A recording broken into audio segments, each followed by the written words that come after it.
The sky was still pitch black, and distant rooster calls drifted faintly through the thin mist, indistinct. At the easternmost end of Zhou village, in a small courtyard enclosed by earthen walls, a dull and rhythmic thumping sound had already begun. Zhou Ming, bare-chested with his back held straight, practiced the alto familiar Mangniu, fist over and over again in the deepest darkness before dawn. Sweat had already pitted several small hollows in the dirt beneath him, which were then absorbed by the rising dust, leaving only dark stains. Heat steamed from the top of his head, condensing into brief puffs of white mist in the cool air. With each punch, the strength from his whole body twisted and connected, legs, waist, arms in one line, while his joints emitted faint creaking sounds. Sweat trickled down the boy's slightly bulging, still thin chest, slid over his abdomen, and soaked the waistband of his coarse cloth trousers, washed pale and patched. His lips were pressed tightly together, but in his eyes burned two quiet flames. This Mangniu fist was a crude, rudimentary farming drill taught by the village instructor. It was said to be not even a proper entrance to body, tempering at most enough to strengthen the body and gain a bit more strength during the busy farming season.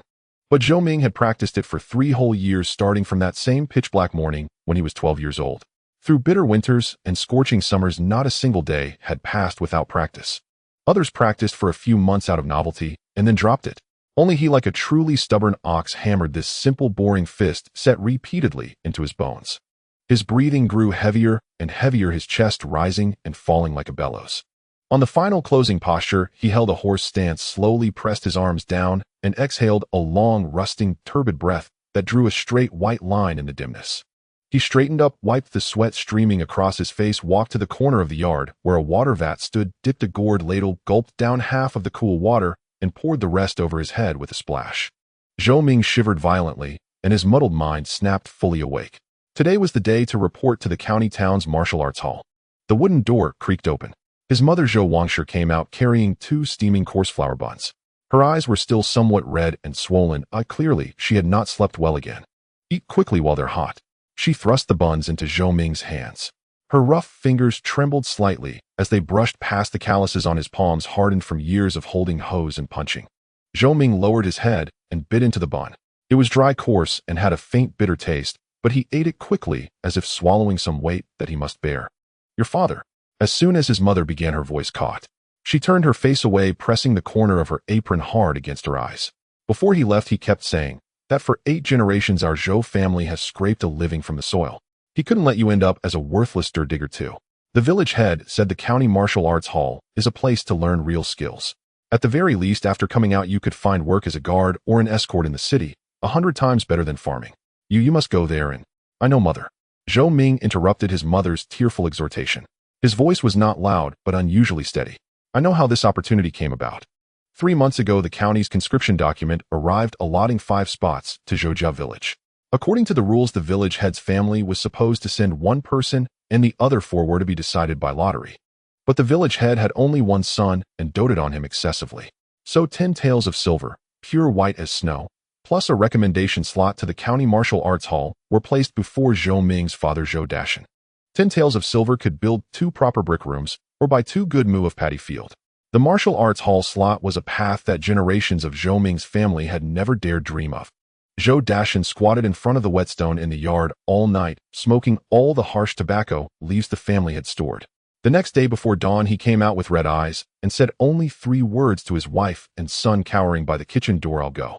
Zhou Ming could never forget the feel of his father pressing that cold iron token into his hand, nor the stooped but resolute back of his father as he walked out of the village, a simple bag on his shoulder, following the county runners without looking back.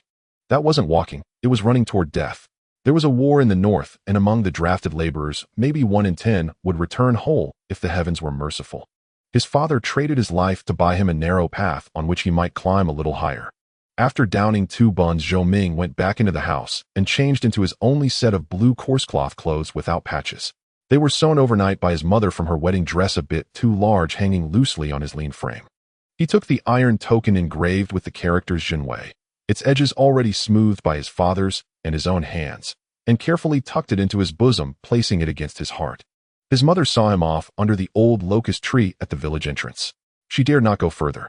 She stuffed 10 taels of silver into his clothes, clutched his sleeve, tears falling profusely. 1,000 words stuck in her throat, finally condensed into one sentence: "Ming, take care of yourself." Zhou Ming nodded heavily, turned, and strode along the dirt road, wet with morning, due toward the county town. He did not look back, afraid that if he did, seeing his mother's shrinking figure under the locust tree would make the hard-won heat in his eyes crumble. 30 li of mountain road, and Zhou Ming walked quickly. The sun rose and climbed higher, pulling his shadow from behind to his side, and then slowly shrinking it under his feet. The token in his bosom, warmed by his body heat through the cloth, felt more like a branding iron burning his chest. Just after noon, the gray city wall of the county town appeared on the horizon. Compared to the earthen walls and thatched huts of Zhoujia village, this city wall, built from gray-white stone blocks, represented a different kind of massiveness and sternness.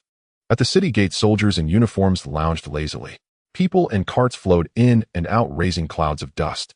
Zhou Ming followed the crowd, entering the city head down, and passed through without incident. The streets were lined with shops, shoulder-to-shoulder banners, fluttering voices clamorous. The mixed scents of various foods, animal smells, and cosmetics hit him like a wave, making him dizzy. He gripped the token tightly in his pocket, kept to the side of the road, carefully avoiding pedestrians and carts. Following the vague directions his father had obtained, he asked his way, and finally, on a relatively quiet street in the west of the city, saw the black-painted gate. Above the gate hung a plaque with 4 bold characters in iron wire strokes: Jinwei Martial Arts Hall. On each side of the gate crouched a stone lion, weathered with age and pitted by wind and rain, but still exuding a heavy dignity. The 2 black-painted gates were firmly shut, with only a small side door open for entry and exit. At this moment, the small door was quite lively, with a dozen or so youths gathered. The oldest looked maybe 17 or 18, the youngest even more callow than Zhou Ming. All were dressed in bright, shining clothes of silk and satin, and most were accompanied by servants carrying luggage and holding parasols. They chatted and laughed with each other, carrying an air of distant superiority and subtle condescension that Zhou Ming recognized all too well. Zhou Ming's faded coarse cloth clothes and straw sandals caked with mud immediately marked him as an outsider.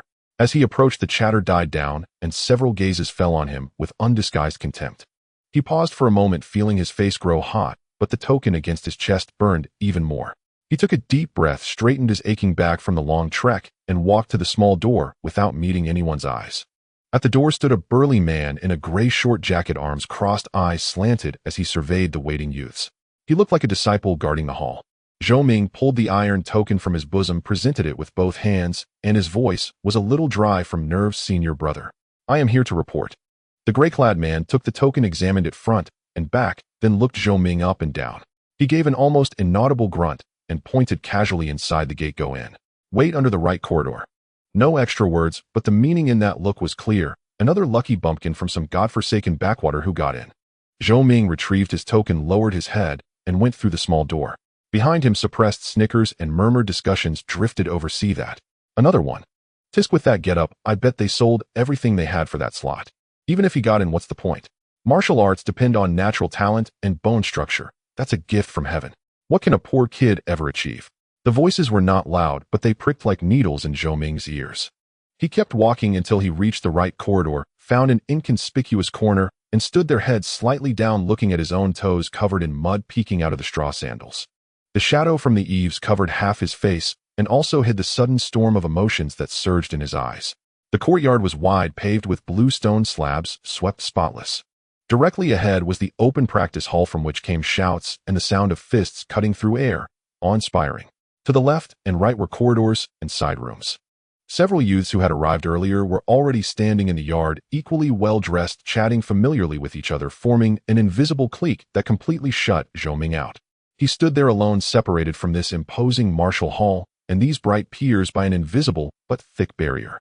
The token in his bosom was still warm. His father stooped back, and his mother's swollen eyes flashed alternately in his mind, while the harsh comments from outside still buzzed in his ears. This was the opportunity his father bought with his life. This was the world he had to face. Zhou Ming slowly raised his eyes. His gaze passed over those bright clothes toward the heart-stopping sounds from deep within the practice hall. His lips pressed into a pale straight line, and his fingers curled into fists by his side, nails digging deeply into his palms, leaving pale crescent-shaped indentations.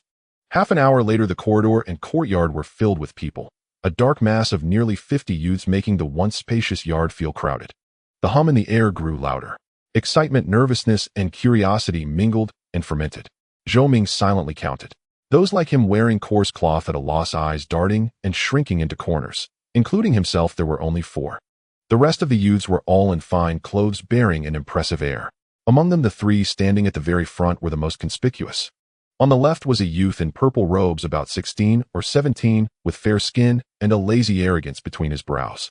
He wore a glossy jade pendant at his waist, and toyed with a small jade-bone fan inlaid with gold, occasionally snapping it open and shut with a crisp sound. He was surrounded by several similarly well-dressed hangersmen quietly chatting and laughing. The looks others gave him were filled with awe and sycophancy. Zhou Ming overheard someone whisper that's the third son of the Su family from the inner city, Su Yang. I heard he's been tempering his bones and sinews with medicinal baths since childhood. In the middle was a girl in a goose-yellow, form-fitting outfit, her posture straight as a white poplar, skin fairer than snow, her brows and eyes cool and aloof. She stood alone with a small, empty circle around her. No one dared approach easily. Even when bold eyes glanced at her, they were swiftly repelled by the icy keep-away aura she radiated. She was Sun Shuyan, the legitimate daughter of the Sun family from the inner city, said to have extremely high martial talent. On the right was a tall, broad-shouldered, thick-backed youth in black lugia. He stood with arms crossed, expressionless, his eyes sharp as a hawk's, scanning the crowd with an appraising look. His stance was steady, his lower body rock solid, and the muscle lines on his exposed forearms were clearly defined, a sign of solid external martial arts training. The Lu family had risen through military service with a fierce family tradition. These three stood out like cranes among chickens, naturally becoming the focus of everyone's attention and invisibly drawing the lines of hierarchy. They represented the awe-inspiring power of the county's great families, a world apart from Zhou Ming, who came from the soil. Zhou Ming licked his dry, cracked lips. His throat felt clogged with coarse sandpaper. He had long heard the saying, poverty studies wealth, trains martial arts. Seeing it with his own eyes today, he truly understood its cruelty. Those children from aristocratic families had been nourished by medicinal meals since childhood, guided by famous teachers, and had access to secret manuals. Their starting point was far, far beyond his. And he had only this set of coarse clothes, a pair of thin straw sandals, and the heavy iron token bought with his father's life tucked against his chest. But he was not numb with despair. On the contrary, a near-obsessive calm spread through the depths of his heart. He also had his own reliance, a secret no one knew, something he could hardly speak of. Just as a thought turned in his mind, a faint glimmer appeared before his eyes. Two lines of ancient and clear characters quietly emerged. Heaven rewards diligence. When conditions are ripe, success comes naturally. And below, Mangyu fist perfection, 100,100. This was no illusion. From that morning 3 years ago when he first exhausted himself practicing the fierce ox fist, this strange panel had appeared deep within his consciousness. It clearly recorded the results of every practice. Even the crudest fierce ox fist, as long as he practiced, he could see those numbers diligently ticking and growing. More crucially, in these 3 years, he had never encountered any so-called bottlenecks or barriers. As long as he practiced, there was progress. This was his true trump card, his greatest reliance for daring to walk this narrow path and look up at the backs of those aristocratic youths. Talent, bone structure. Perhaps he was indeed poor, but time and sweat never betray. He was like a silent fierce ox, only knowing to lower his head and charge forward, using the most clumsy way to pry open the seemingly indestructible shackles of fate. He believed that as long as the road was under his feet and he kept walking, he could eventually get ahead of others. Just as the youths were lost in their own thoughts and the courtyard was growing noisy, the heavy wooden door of the training hall creaked open completely. A middle-aged man in dark blue tight-fitting clothes, not particularly burly, even somewhat lean, walked out slowly. He had an ordinary face, slightly dark skin, but exceptionally bright eyes. When he blinked, glints of sharp light could be seen. As his gaze casually swept across the courtyard, the original clamor seemed cut off by an invisible knife, quickly dying down into dead silence. All the youths, including the three aristocratic heirs, involuntarily straightened their bodies, composed their expressions, and focused their gazes on the middle-aged man. An invisible pressure weighed down heavily. He was the master of Jinwei Martial Hall, Chen Jinwei, a renowned Huajin expert in the county and even the surrounding counties. Even the three great clans of the inner city were rather wary of him. Otherwise, they wouldn't have sent their family children to train at Jinwei Martial Hall. Their own families also had martial halls no worse than the county ones, even surpassing them, but all were far inferior to Jinwei Martial Hall. This was a Huajin expert. In the entire county besides him, there were only 3 others, each from one of the 3 great clans. Simply put, one Huajin expert equaled 1 great clan. Master Chen stood on the courtyard steps, his gaze calmly sweeping over the young faces, some nervous, some excited. He spoke slowly, his voice not loud, but clearly reaching everyone's ears with a metallic timbre. Entering my Jinwei Martial Hall, you must obey the rules of the hall. From today, you will be registered disciples of the hall. The hall provides basic board and lodging, teaches the Fierce Tiger Stance and Fierce Tiger Fist. Instructors will give public guidance 3 times a month. The rest of the time you practice on your own. Remember, my Jinwei Martial Hall is not a charity. I only give you half a year. His gaze suddenly turned sharp as lightning. Those who fail to break through to Ming Jin after half a year will be expelled from the hall without exception. His voice was flat, yet it made everyone's heart tighten. Boom. Despite being mentally prepared, the clear deadline and cruel consequences still stirred waves in the youth's hearts. Some faces turned pale, some clenched fists, some ignited fighting spirit in their eyes, while others' gazes flickered their thoughts unknown. Zhou Ming stood in the shadow at the edge of the crowd. Hearing the words expelled from the hall, he felt the token in his bosom burn hotly. Half a year. Ming Jin. He slowly raised his head, met Chen Zhenhuai's sharp knife-like gaze, and did not flinch. The 2 quiet flames at the bottom of his eyes at this moment seemed to have a ladle of boiling oil poured over them, silently, yet fiercely blazing up. Half a year. The opportunity his father bought with his life was only half a year. He had no choice but to move forward with all his strength to smash through that threshold called Ming Jin. Master Chen finished his speech and without lingering turned back into the training hall. The oppressive pressure dissipated and the youths in the courtyard breathed a collective sigh of relief, replaced by more complex undercurrents. The youths exchanged glances and whispered, the air filled with invisible competition and pressure. Just then a man in brown short clothes about 30 years old walked out from the side door of the training hall. He had a square face, wide mouth, stern expression, sharp eyes, steady and powerful steps. Clearly a man accomplished in external martial arts. He stood on the steps where Master Chen had stood, swept his gaze, and the clamor subsided again. My surname is Zhao, and I am one of the instructors of the hall. From today, the basic teaching and daily assessments for you will be handled by me and the other instructors. Did you all hear the master's words clearly? Half a year, Ming Jin. This is no joke, it's the iron law of the hall. His voice carried an unquestionable authority, especially pausing on a few poorly dressed youths. Zhou Ming felt that gaze like a needle prick on him, but he still straightened his back and did not lower his head. Now listen to my command. Instructor Zhao shouted. Everyone line up. In order of height, quick. The youths busied themselves jostling about, and after a while reluctantly formed several crooked rows. Zhou Ming, of average height, stood in the middle to back next to a thin dark-skinned boy in coarse cloth who was so nervous he didn't know where to put his hands and feet. Stand up straight. Head up, chest out, stomach in. Instructor Zhao walked down the steps and moved through the ranks, occasionally slapping a youth's back or kicking someone's bent leg straight. Slouching. What kind of posture is that? The first lesson of martial arts is standing. Stand like a pine, steady as a bell.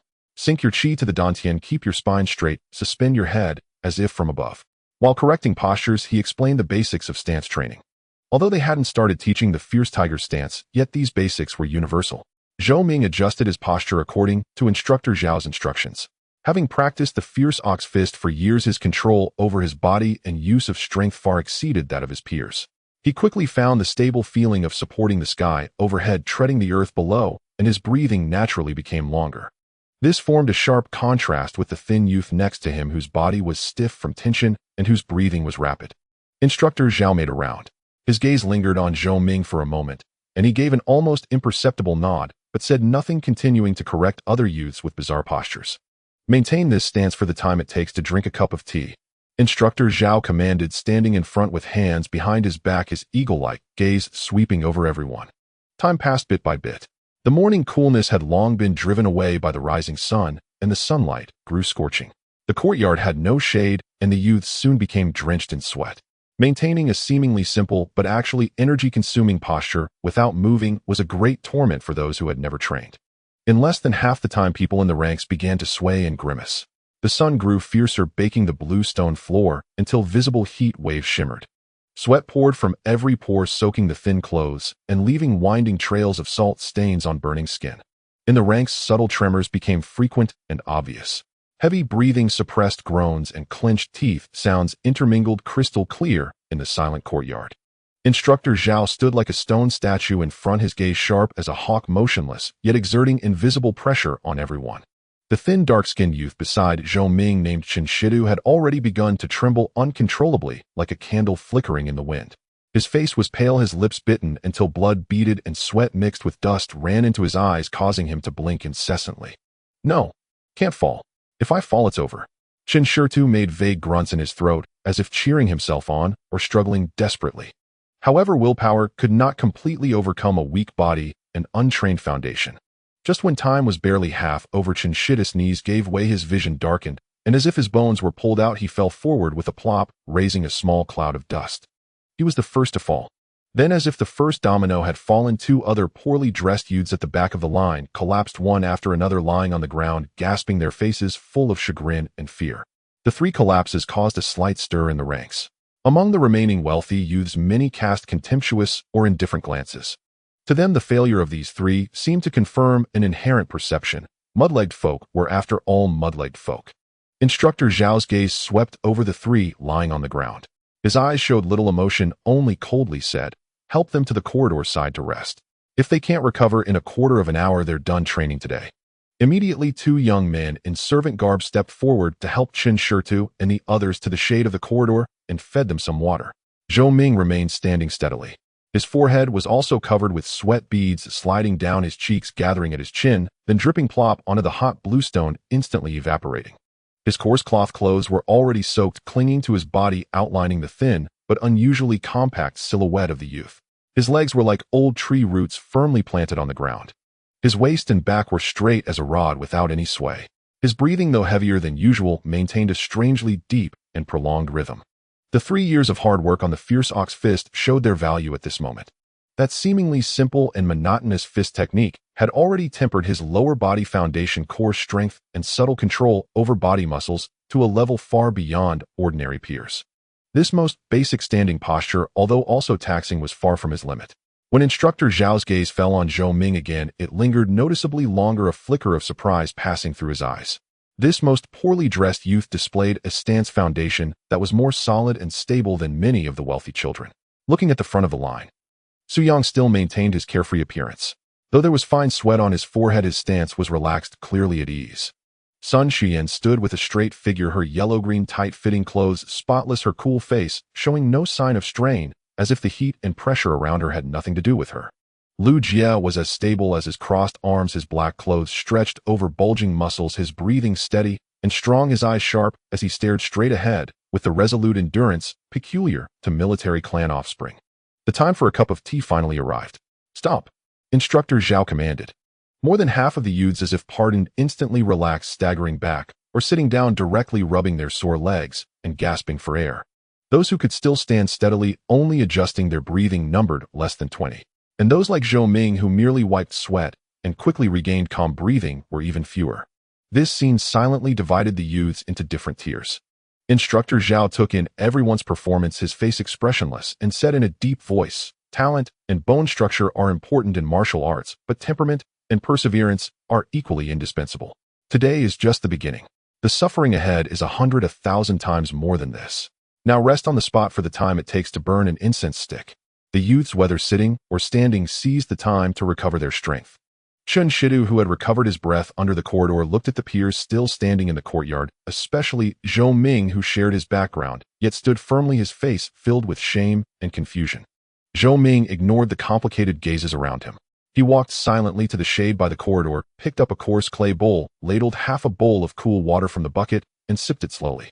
Yet his gaze involuntarily drifted toward the training hall, as if he could still hear the stirring shouts and wind-breaking sounds coming from within. That was the world he yearned for. A stick of incense quickly burned away. The Nine Tigers stance is the foundation of our Zhenwei martial arts for body tempering and foundation establishment, embodying the spirit of the fierce tiger poised to pounce. Instructor Zhao's voice boomed as he explained the essentials while demonstrating. Spread your feet shoulder-width apart with your toes slightly inward like tiger claws gripping the ground. Bend your knees and squat, but not too low. Your center of gravity should rest on the soles of your feet with your hips lowered and back straight like a tiger's spine. Wrap your arms around your chest, forming fists as if holding a young tiger, shoulders relaxed, chest in and back arched. Gaze straight ahead, your eyes focused like a tiger stalking its prey, your spirit calm, breathing naturally deep with your mind centered on the dantian.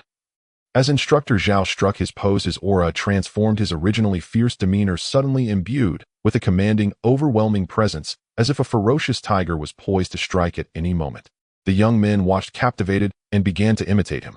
However, the seemingly simple posture proved to be incredibly challenging to execute correctly. Some struggled with an unstable stance, swaying left and right. Others had stiff backs, standing like wooden boards. Some raised their shoulders, causing their breath to become shallow. Others had wandering gazes, their minds unsettled. Instructor Zhao and two other assistants moved through the ranks, constantly correcting each person's mistakes. You, lower your knee a bit more. Your center of gravity is leaning forward. Relax your shoulders. Who told you to hunch up? Let them drop. Where are you looking? Look ahead. Bring your focus back. The sound of scolding and pointing echoed continuously.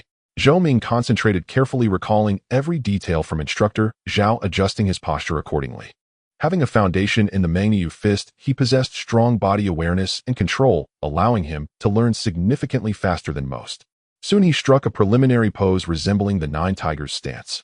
Though far from the standard pose infused with spiritual essence demonstrated by instructor Zhao, his form was fundamentally correct, and his breath had begun to settle. Instructor Zhao approached him, examined his stance, gently pressed on his waist, and tapped his shoulder. Loosen up here a bit more, don't just hold it stiff. Shoulders down, feel the power rising from your feet through your waist and into your arms, but keep it contained. Zhou Ming adjusted his movements as instructed, immediately sensing a faint, yet clear warmth rising from his feet, gradually spreading up his legs, waist, and back. Though subtle, it invigorated his spirit. Not bad, you're starting to feel it. Maintain that, and immerse yourself in the experience. Instructor Zhao noted, nodding approvingly before moving on to the next student. Meanwhile, Chen Shirtu and two other impoverished youths found themselves in dire straits.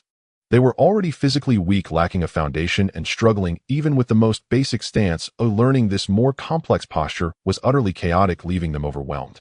Either they made mistakes here, or they're constantly corrected by the assistants, making them break out in cold sweat and grow increasingly pale. Su Yang's son Shuyan and Lu Jie showcased the profound foundations of aristocratic youths. Although it was their first encounter with the Nine Tigers stance, their good physical condition and possible prior exposure to similar foundation establishment methods allowed them to grasp the essentials quickly. Their posture standard, breath steady, and they were already exhibiting some finesse, gaining the focused attention and detailed guidance of instructor Zhao. The gap was glaringly evident on the very first day. Within the first hour, Zhou Ming was well aware of this, but felt no discouragement. He adjusted his breathing, feeling that faint warmth slowly circulating within him as an ancient panel quietly emerged in his consciousness. Heaven rewards diligent. Success comes naturally. Nine Tigers stance not yet initiated. 1100. The numbers began to fluctuate. Although slow, they were unwavering. Zhou Ming lowered his eyelids, concealing the increasingly fervent flame deep within his eyes. He understood that the path his father had paved was fraught with thorns with no end in sight. He also knew that those glamorous companions started at a midpoint he needed to look up to. What he relied on most was this panel, this relentless practice day and night. Thus, just as in the past 3 years, like a true fool, like a stubborn bull, he would chew through all doubts, disdain, and disparities, swallowing them whole. Then with sweat, with time, and the indomitable spirit within his still developing body, one punch, one kick, one step at a time, he would perfect the Nine Tigers stance, bringing it to its pinnacle. The shouts coming from deep within the training hall seemed to transform into the thundering war drums, resonating deeply in his chest. In the following days, Zhou Ming seemed to return to every dark morning of the past 3 years. He would rise before dawn, quietly getting out of bed in the corner of the crowded bunk shared by 8, feeling his way to the courtyard in the dark, first practicing the Mangyu fist to loosen his muscles. Then he would begin to diligently refine the Nine Tigers stance. Standing still may seem motionless, yet it is about achieving an ultimate dynamic balance of the entire body's muscles, bones, and breath, which is a tremendous drain on both physical and mental energy. Throughout the day, he spent at least 4 hours standing still. The remaining time was dedicated to practicing the accompanying Nine Tigers fist. The Nine Tigers fist consists of simple and direct moves comprising only 9 techniques, yet it incorporates the tiger's predatory stances of pouncing, lifting, cutting, tearing, and biting, combined with the strength and explosive power developed through the stance, far surpassing the Mangyu fist Zhou Ming was familiar with. When instructor Zhao taught the fist techniques, the wind from his punches howled, and the muscles and bones resonated. Each punch unleashed a faint tiger's roar, mesmerizing the youths. However, learning it was a different story. The stance is the foundation, while the fist techniques are the application. Without a stable foundation, the techniques are merely forms lacking any real power. Most of the youths, including Zhou Ming, often focused on the movements of the techniques when first learning, neglecting to generate power. When they did manage to generate power, they forgot to coordinate with the stance, resulting in awkward and flawed executions. Only a few such as Su Yang Sun Shuiyin and Lu Jie could quickly integrate the stance with the fist techniques, exhibiting some fierce momentum. In the blink of an eye, half a month had passed. Life in the martial arts academy was monotonous and harsh. Each day consisted solely of training, meals, and rest, leaving almost no leisure time. The high-intensity training swiftly drained the youth's physical strength and enthusiasm, further deepening the existing divides like ravines washed deeper by rain. The three impoverished youths who joined the academy alongside Zhou Ming finally saw one of them unable to endure any longer due to physical exhaustion and despair voluntarily request to leave after 13 days.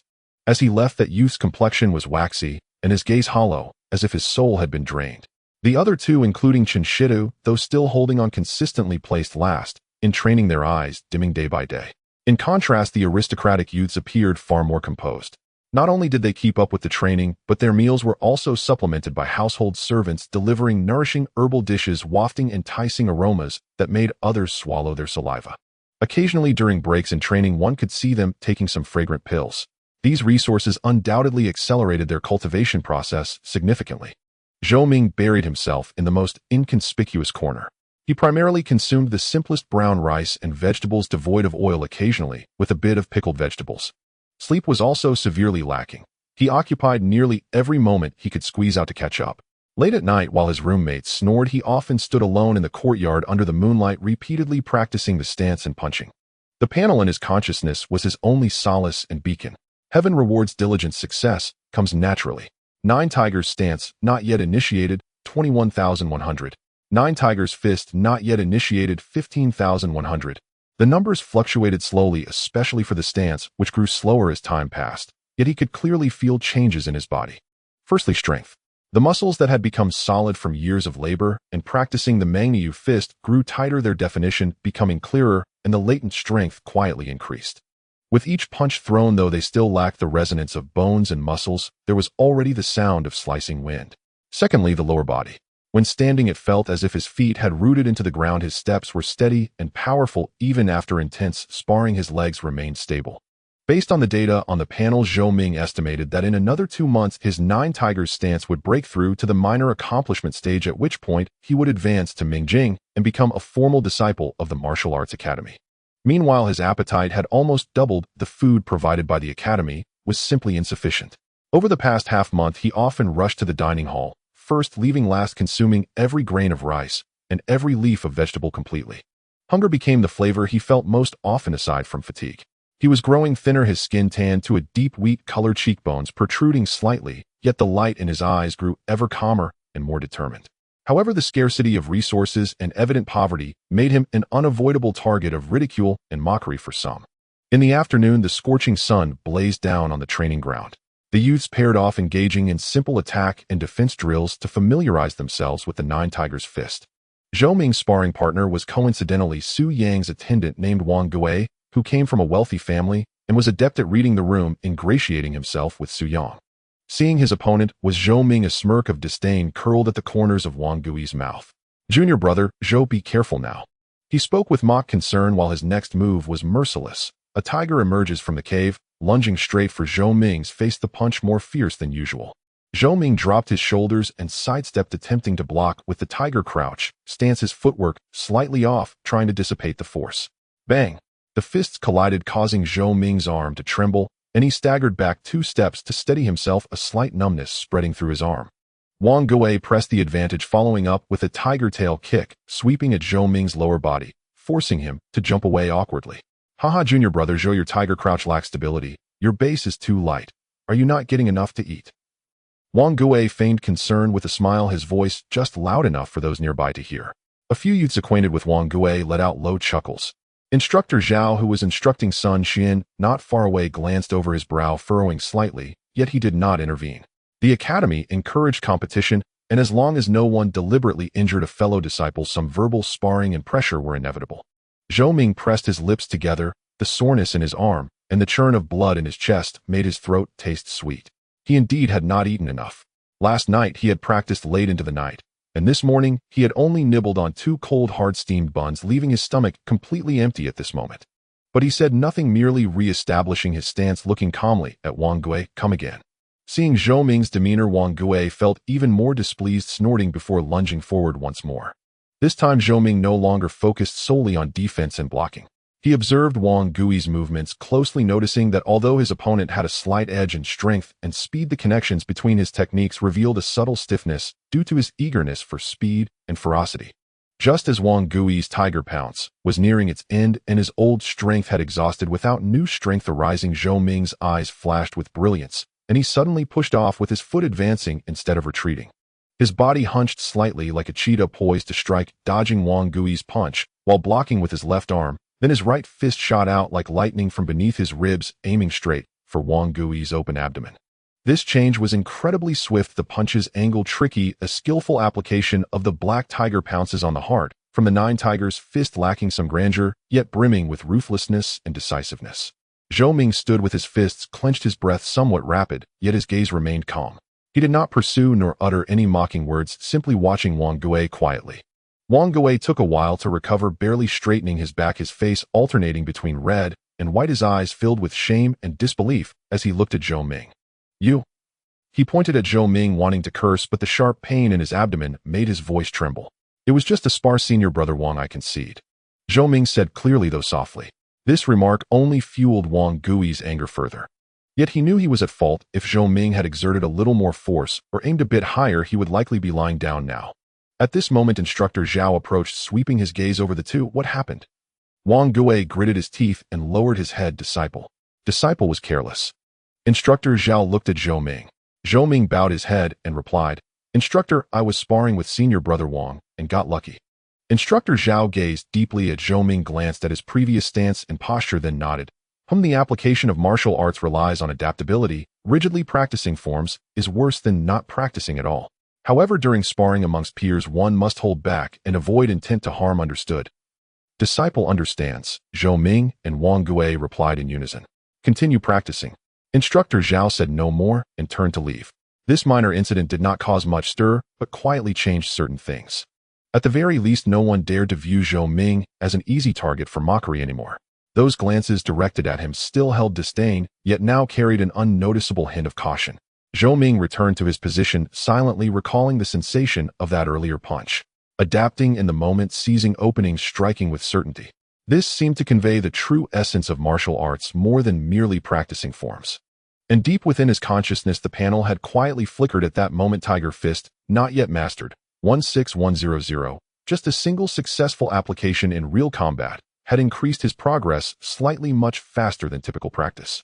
Zhou Ming felt a stir in his heart, as if he had touched upon another path of advancement. Just then a young man walked up to him, pausing briefly, a smile on his face. He appeared around 15 or 16, clad in a royal blue satin outfit, though not as luxurious as those worn by Su Yang and others. It was clean and crisp, exuding the shrewdness and practicality characteristic of a merchant's household.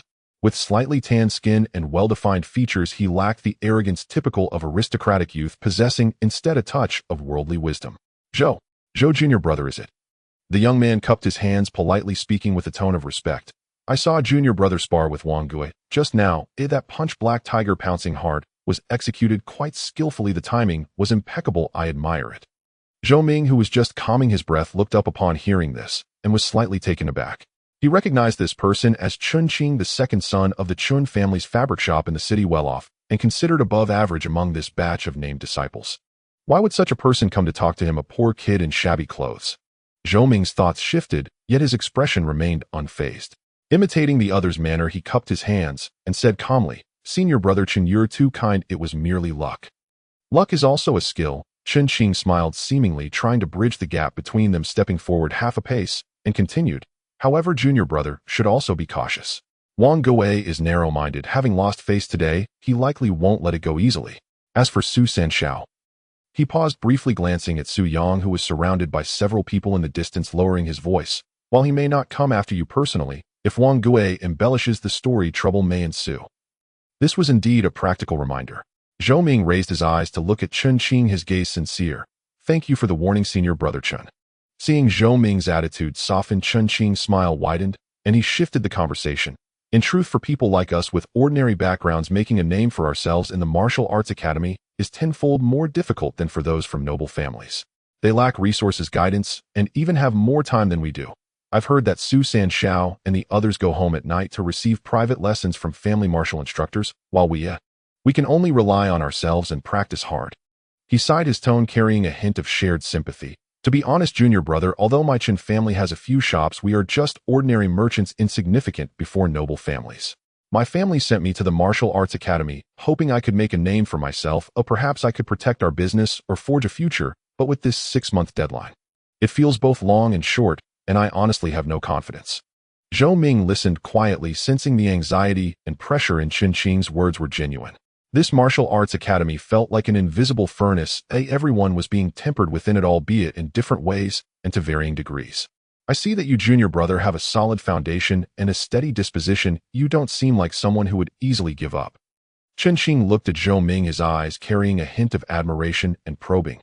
"I wonder if junior brother feels confident about the Ming gene assessment in 6 months. Zhou Ming pondered for a moment and shook his head. "I can't say I have confidence in you. I can only do my best." "Doing your best is good, just do your best." Qin Qing nodded as if he had made up his mind, lowering his voice to almost a whisper. "Junior brother, Zhou, I have a proposal. Well, I wonder if I should mention it." "What proposal?" Zhou Ming felt a stir in his heart, yet maintained a calm demeanor. Qin Qing glanced around to ensure no one was paying attention before whispering. "Junior brother, your understanding of martial arts seems quick, your vision during sparring is keen, and your strikes are steady. I was wondering, could we practice together daily from now on?" Without waiting for Zhou Ming's response, he quickly added, "Of course I won't ask you to work for free. I'm willing to pay you 1 or 2 taels of silver each month as a fee for your efforts." 1 or 2 taels of silver. Zhou Ming's heart skipped a beat. To him, that was a considerable sum. The named disciples of the Martial Arts Academy did not receive monthly stipends, and the 10 taels his mother had given him were kept close and untouched. The academy provided 2 meals of coarse rice and vegetables each day with minimal oil. As the intensity of training increased, Zhou Ming could clearly feel the strain on his body. As his strength grew, so did his hunger. Sometimes during intense practice, he would even feel dizzy.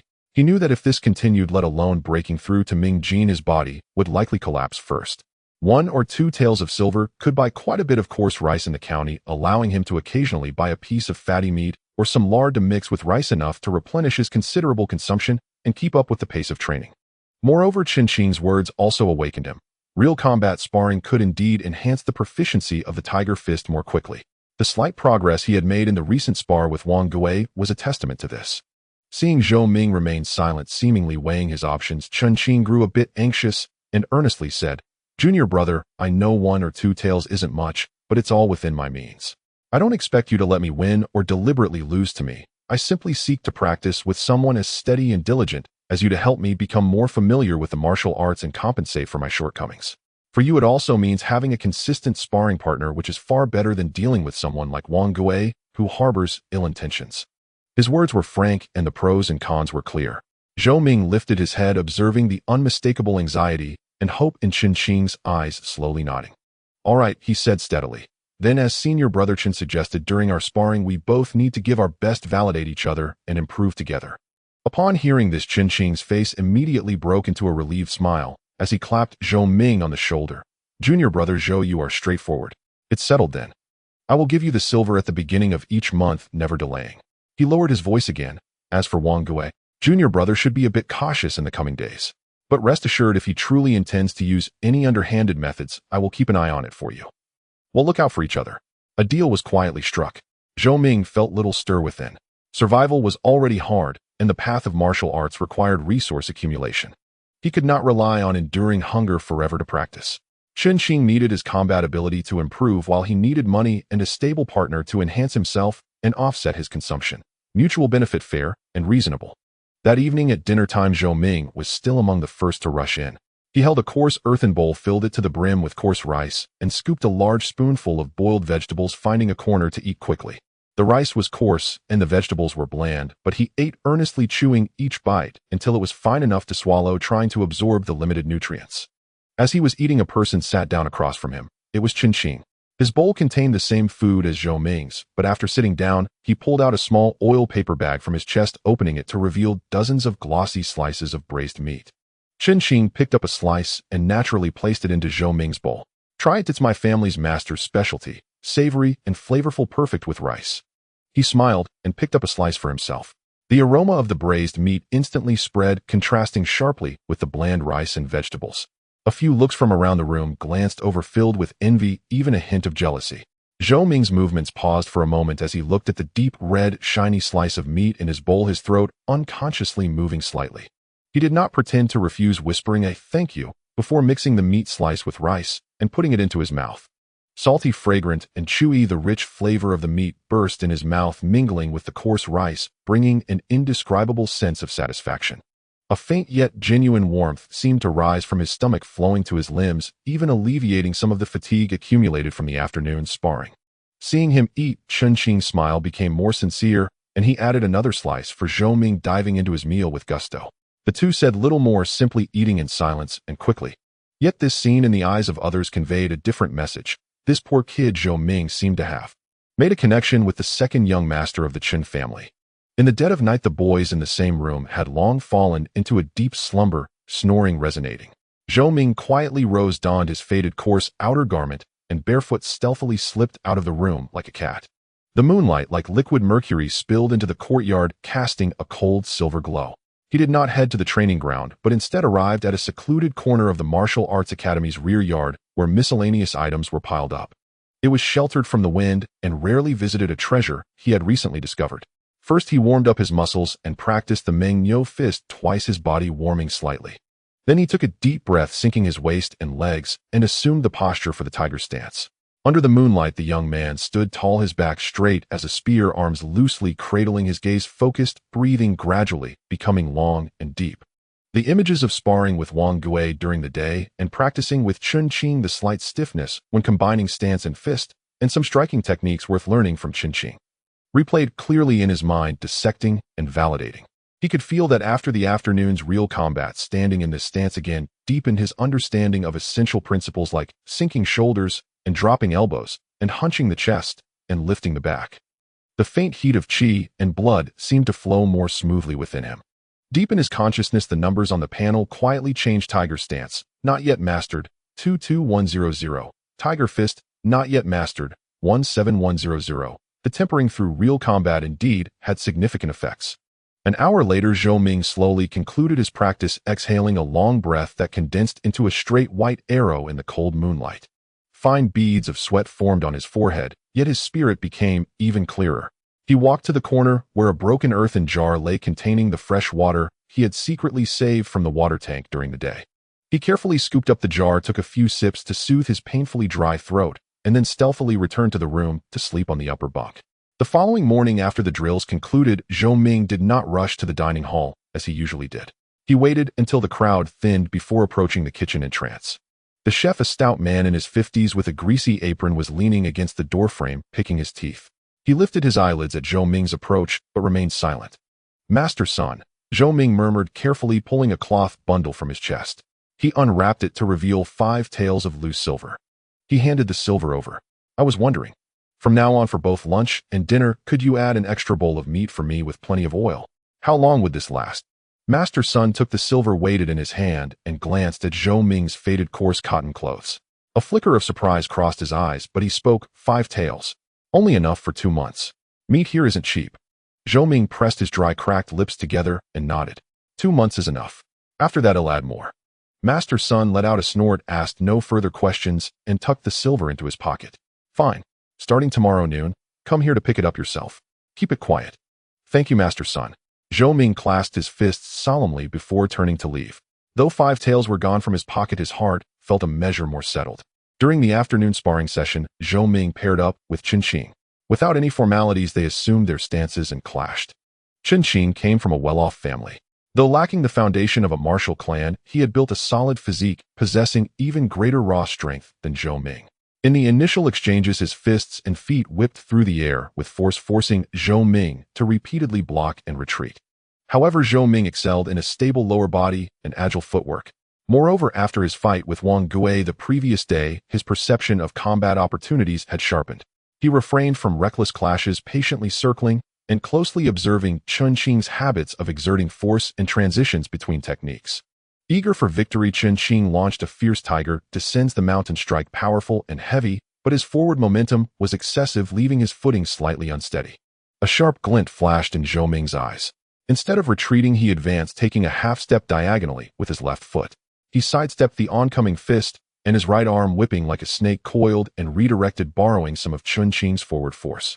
Simultaneously, his right foot silently hooked towards Chun Qing's supporting ankle. Caught off guard, Chun Qing lost his center of gravity. With a cry of surprise, he stumbled forward, nearly falling. Zhou Ming did not press the attack, instead withdrawing his stance and standing firm. Excellent. Chun Qing steadied himself, showing no anger, but instead his eyes lit up. Junior brother Zhou, that move of borrowing force to counter was brilliant. I was indeed charging too rashly. The two reviewed the exchange. Chun Qing admitted his fault of being too hasty and his unstable lower body. Zhou Ming shared his insights on observation and seizing the moment. Through their back and forth, both felt they had gained considerably. Deep within Zhou Ming's consciousness, the numbers on the panel pulsed silently once more. Fierce Tiger Fist uninitiated 18,100. The next day at noon, the dining hall was still bustling.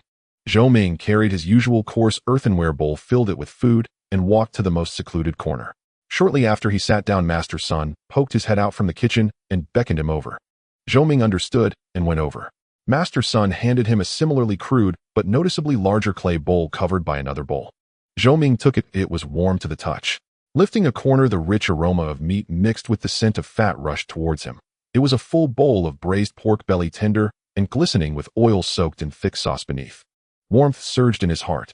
He murmured his thanks, quickly returned to his seat, and hid the meat bowl under the table.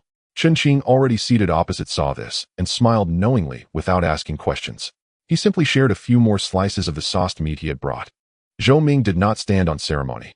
He first swiftly finished his own coarse rice and greens. Only then did he pick up the meat bowl, carefully pouring the sauce over the remaining grains of rice.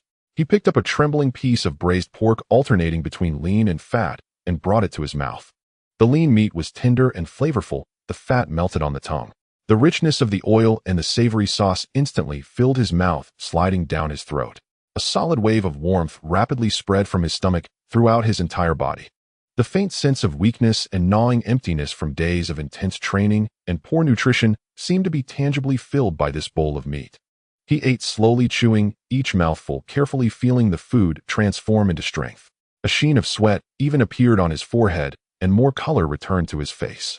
Chun Qing watched him, a deeper smile in his eyes, and lowered his voice. Seems like you've come to your senses. Good. The body is the capital for martial arts. Skimp on anything but food. Zhou Ming swallowed the food in his mouth and nodded. His gaze fell upon the remaining meat in the bowl, calm and resolute. This bowl of meat was more than just sustenance. It was an opportunity bought with his father's life. With this meat as a foundation, he could stand in his stance more steadily, throw his punches more fiercely, and endure for longer. The afternoon sun was scorching. Shouts and cries once again rose from the training ground. Zhou Ming assumed the fierce tiger stance, sensing the slightly more abundant strength within him. Facing the hot wind, he stood firmly like a silent, resilient tree in the corner of the courtyard. On the panel, the numbers seemed to absorb the sunlight's warmth, slowly and steadily approaching the threshold known as Ming Jin, inch by inch. Fierce tiger stance uninitiated, 24,100. Sweat dripped down, hitting the scorching earth without a sound. Half a month passed. At dawn, as the first hints of light appeared on the horizon, Zhou Ming slowly concluded his practice in a secluded corner of the Junwei Martial Arts Academy's backyard. He exhaled a long white breath that lingered in the cool air like a ribbon of silk. He stretched his slightly stiff limbs, joints emitting crisp pops, as if the power stored within had condensed further. He sank his consciousness inward.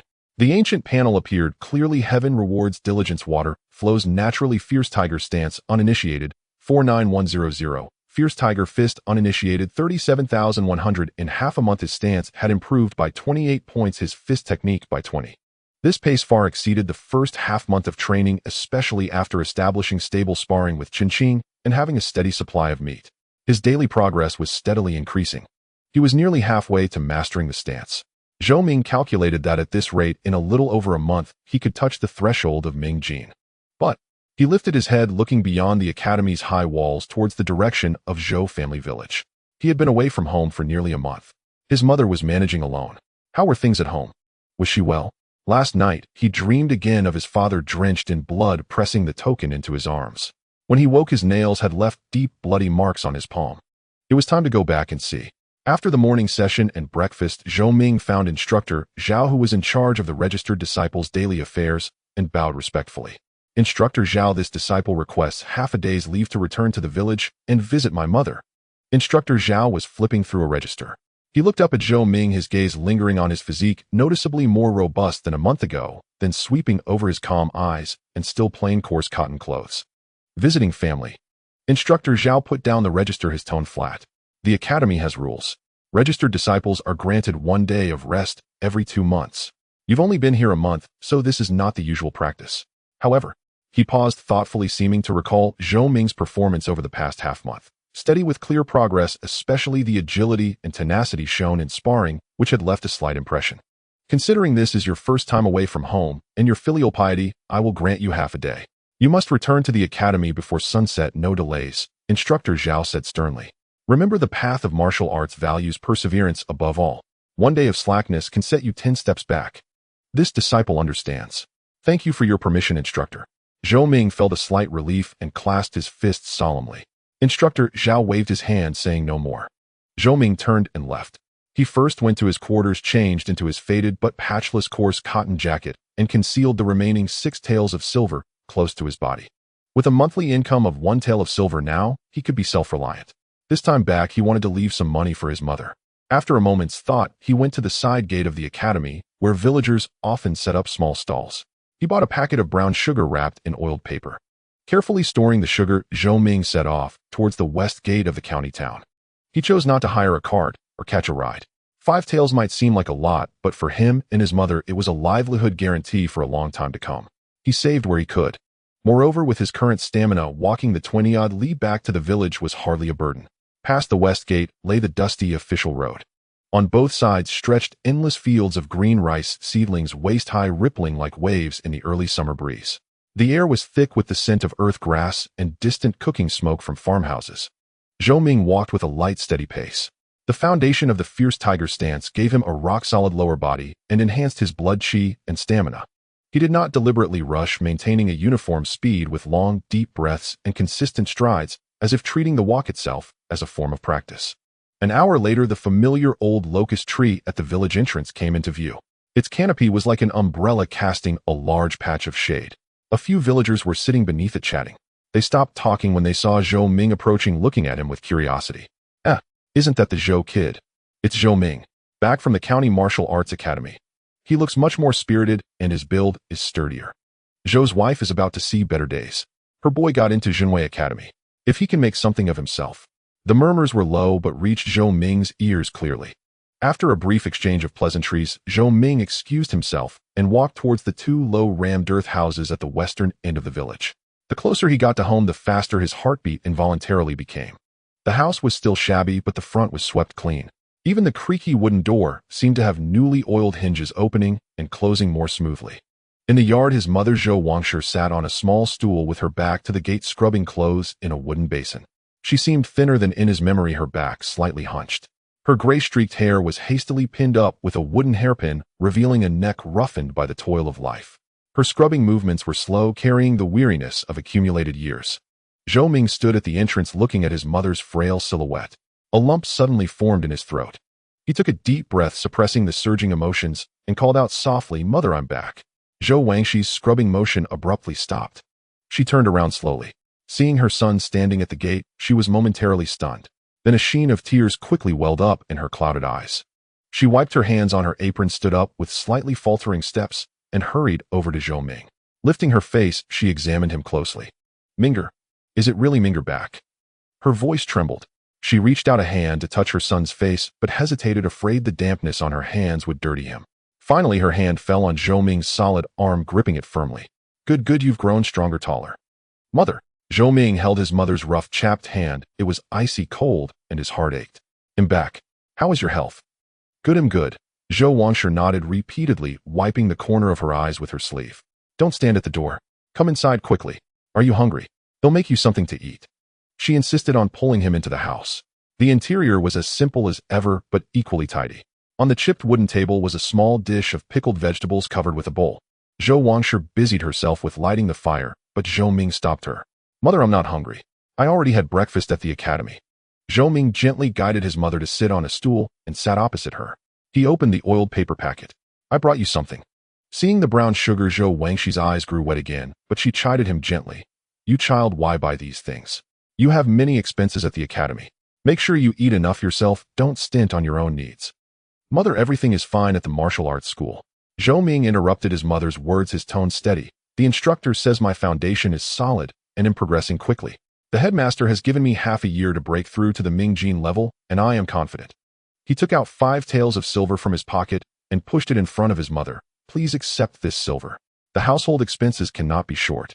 I have some income at the martial arts school, it will be enough. Zhou Wang looked at the shiny silver, shaking her head in astonishment. This is not right. This was left for you by your father. It is essential for your martial training.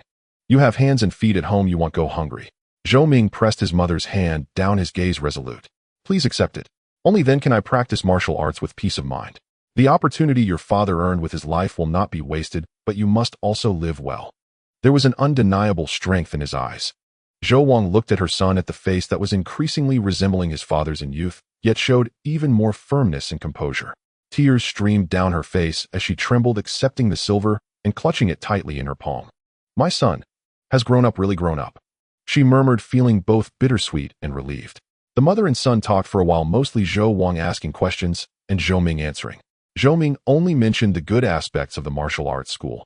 The instructor was strict but fair, although there were some frictions among peers, they were not significant, and he was making good progress in his training, having just grasped the basics.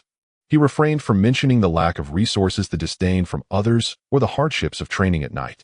Zhou Wang listened intently, and her face gradually brightened, as if every bit of progress her son made at the martial arts school could wash away a part of the gloom in her heart.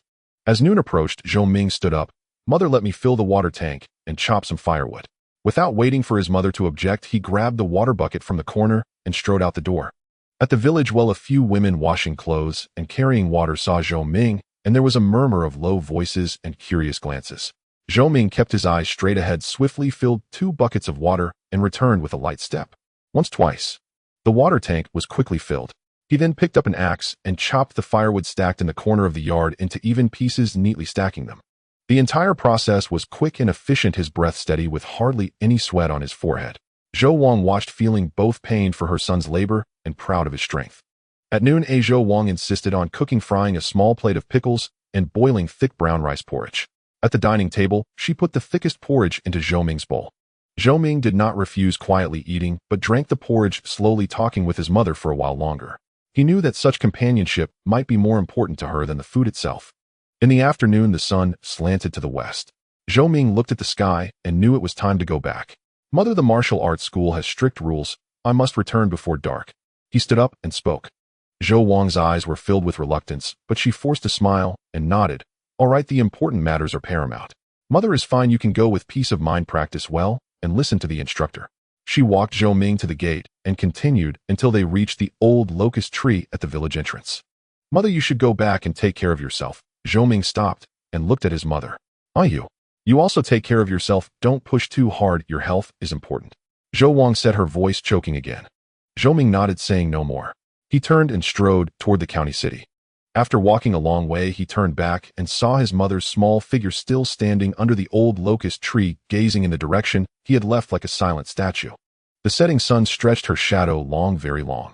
Zhou Ming suddenly turned back, feeling as if his chest was stuffed with a lump of water-soaked cotton, heavy and oppressive. Yet his steps quickened, growing steadier. Leaving was to return better. Becoming stronger was to make such separations and gazes no longer filled with bitterness and helplessness. He must be faster, stronger. When he returned to the martial arts school, the sky was dim, but not dark. Zhou Ming first went to report to instructor Zhao, then returned to his quarters to change into training attire. The other boys in the room glanced at him when he returned, but then went about their own business. No one spoke to him. Zhou Ming didn't mind, washed up briefly, and went back to the quiet corner of the backyard. The moonlight had not fully risen and dusk surrounded him. He set up the posture for the fierce tiger stance, closing his eyes. His mother's stooped figure, her rough hands, her tearful reminders, the long gazes at the village entrance. Scenes flashed through his mind. The heavy breath in his chest seemed to find an outlet, released slowly with deep breaths, transforming into a quieter, more intense power. He felt himself standing more steadily, his mind becoming more focused, and the faint flow of warm blood within him seemed to circulate more harmoniously with the settling of his state of mind. He didn't know how long it passed. Deep in his consciousness, the numbers on the panel jumped gently in the unnoticed dusk fierce tiger stance. Not entered 50,100's progress is halfway there. Zhou Ming slowly opened his eyes, the starlight reflecting in them calm as water, yet it seemed as if magma flowed beneath.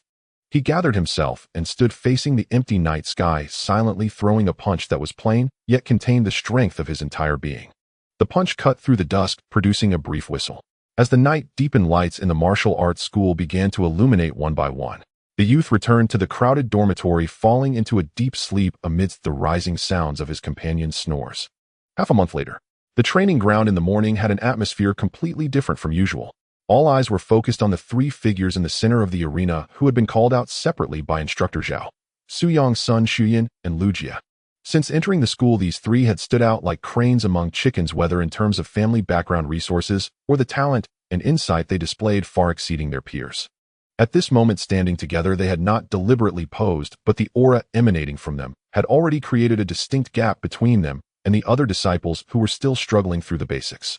Su Yang stood tall, dressed in fine garments, his demeanor carrying the unique nobility and composure of a scion from a prominent family, with a faint smile at the corners of his mouth, as if he was confident about the impending test. Sun Shuyan wore simple, yet elegant attire, her figure lithe, like a female leopard, her face taut, her eyes sharp, fully engrossed in adjusting her breathing and state. Lu Jia was taciturn, sturdy in build, with dark skin, standing like a rock, his gaze concentrated, his muscles slightly bulging, showing a solid foundation. Instructor Zhao stood in front of the three, his gaze sweeping across them, nodding slightly.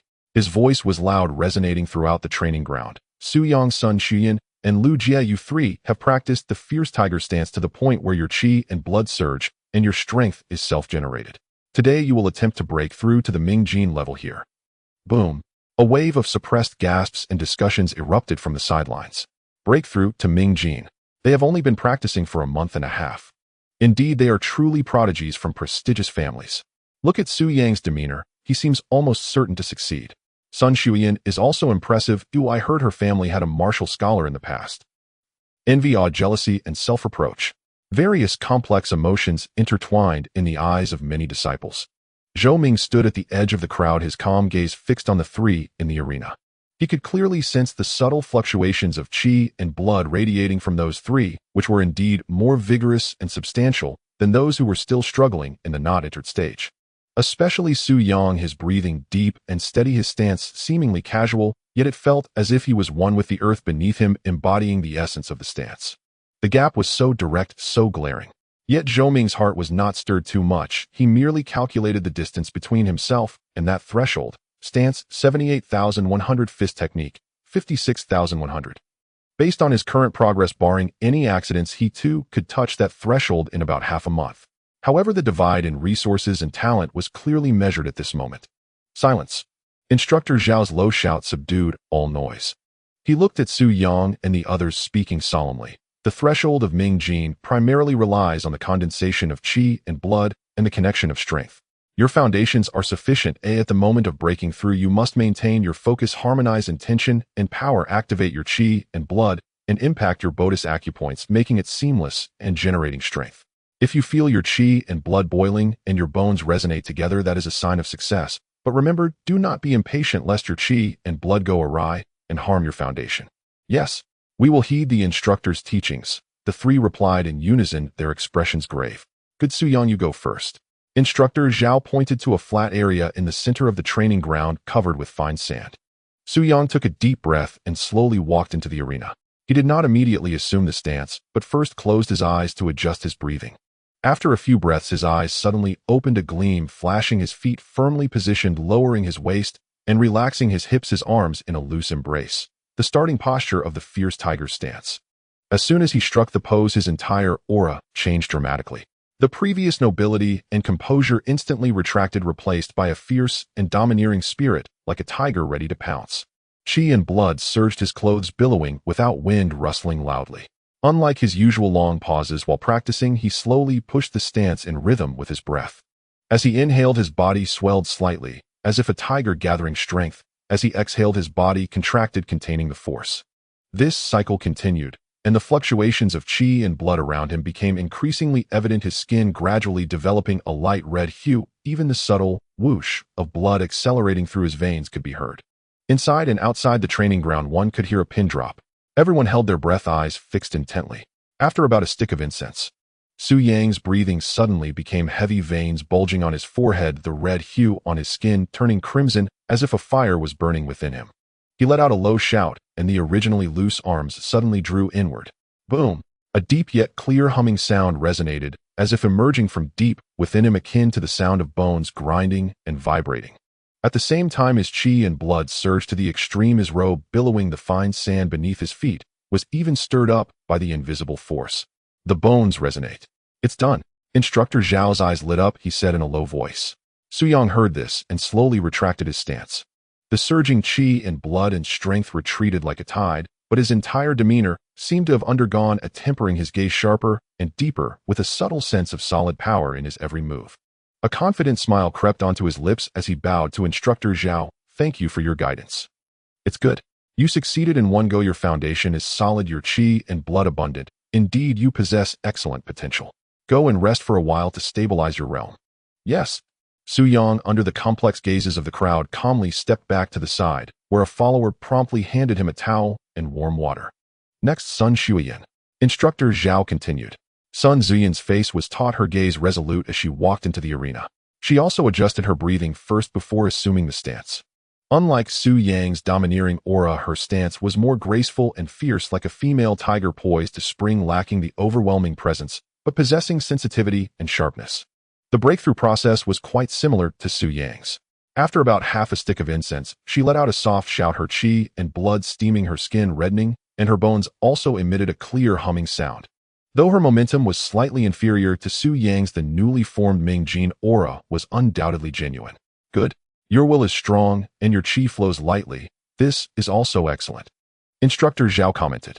After completing her breakthrough, Sun Shuyan let out a long breath, a relieved smile appearing on her taut face. She bowed to Instructor Zhao and stepped back. Finally, it was Lu Jie's turn. He silently walked into the arena with no unnecessary movements, directly assuming the stance. His stance was unadorned but as solid as a rock, as if completely merged with the earth beneath.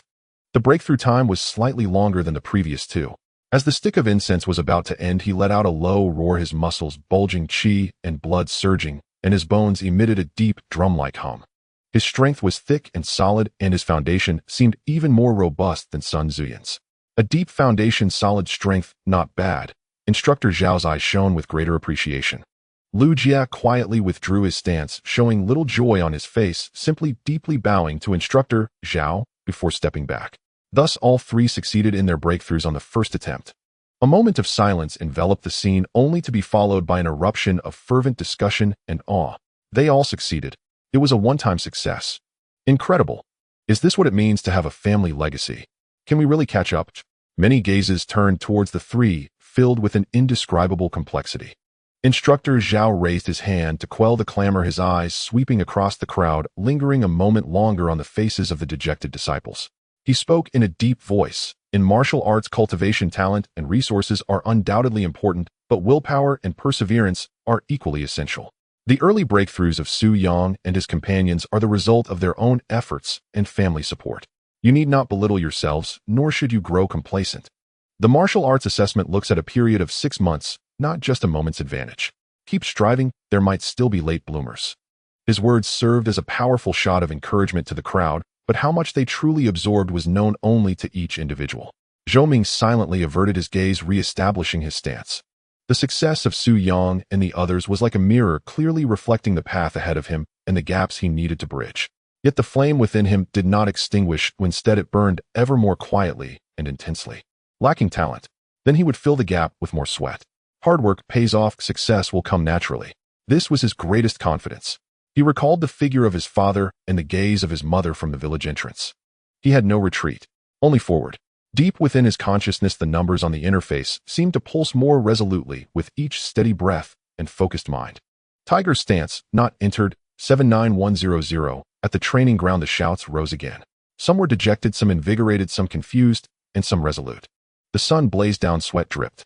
The scorching sun hung high and the cicadas chirped incessantly. At the training ground, the scent of sweat and dust mingled and rose. Half a month had passed since Su Yang and the others successfully broke through the Ming power. During this time, the atmosphere within the martial arts school had subtly shifted. The invisible hierarchy grew even clearer after that day. Although Su Yong's son Shuyan and Lu Jie did not explicitly state their departure from the group of named disciples, they rarely participated in routine collective practice. They had found a new place, inside the school's courtyard, receiving guidance from the master and honing their nascent Ming power. Their figures occasionally appeared at the edge of the training ground, observing the others who were shouting and practicing hard, their expressions calm, carrying a sense of rightful superiority. This sense of superiority was even more piercing than their previous arrogance. It silently declared from the moment Ming power was born, they had already embarked on a different path than those still struggling at the threshold. Many were spurred by this disparity, training tirelessly every day until exhaustion, wishing to split every moment into two. Others felt despair, believing that no matter how hard they tried, they could not cross the seemingly short, yet truly vast chasm. Their training became marked by indifference and apathy. Zhou Ming remained unchanged. Every day, he rose before dawn to practice his stance in solitude. His morning exercises were meticulous, refining every basic movement to near instinct. In the afternoon, during sparring with Chen Qing, the two became more in sync and more ferocious. Chen Qing's investment had not been in vain. Under Zhou Ming's honing, his fist techniques progressed rapidly, and his foundation became increasingly solid. Zhou Ming's gains were even greater as his understanding of the tiger fist deepened with each clash in combat. He no longer fixated on a fixed sequence of moves. Instead, he anticipated based on the subtle changes in his opponent's breath and gaze, adapting his techniques with either aggression or grace. The interface deep within his consciousness faithfully recorded every bit of accumulation. Tiger stance, not entered, 99100. Tiger fist, not entered, 77100. The stance was just a step away from the threshold. The proficiency of his fist techniques was steadily approaching the 80-point threshold. Zhou Ming could distinctly feel the warmth of blood and qi within him, which had grown as clear and palpable as a flowing stream with the deepening of his stance. Every day as he practiced his stance, the blood and qi surged, washing through his limbs and bones, bringing a slight ache and numbness, but leaving a more solid sense of comfort afterward. He knew that the membrane separating him from the next level had become thin, so thin that he could almost hear the power behind it calling out. Yet in moments like this, he found himself more composed. It was close. So very close. At night, under the bright moon and sparse stars, Zhou Ming stealthily returned to the corner of the backyard. He did not immediately assume his stance, but instead slowly executed a set of tiger fist. His fists moved with him, the strength following the flow of qi. There was less deliberate restraint compared to his daytime sparring, adding a touch of unrestrained vigor. The wind from his punches howled, stirring the night air, and soon his thin garment was soaked with sweat. After completing a set, his breath became slightly hurried, but the qi and blood within him were thoroughly activated, flowing like boiling water through his veins. He took a deep breath, suppressing the surging qi and blood, and slowly assumed the stance of tiger stance. He relaxed his shoulders, lowered his elbows, retracted his chest, extended his back, focused his energy at the dantian.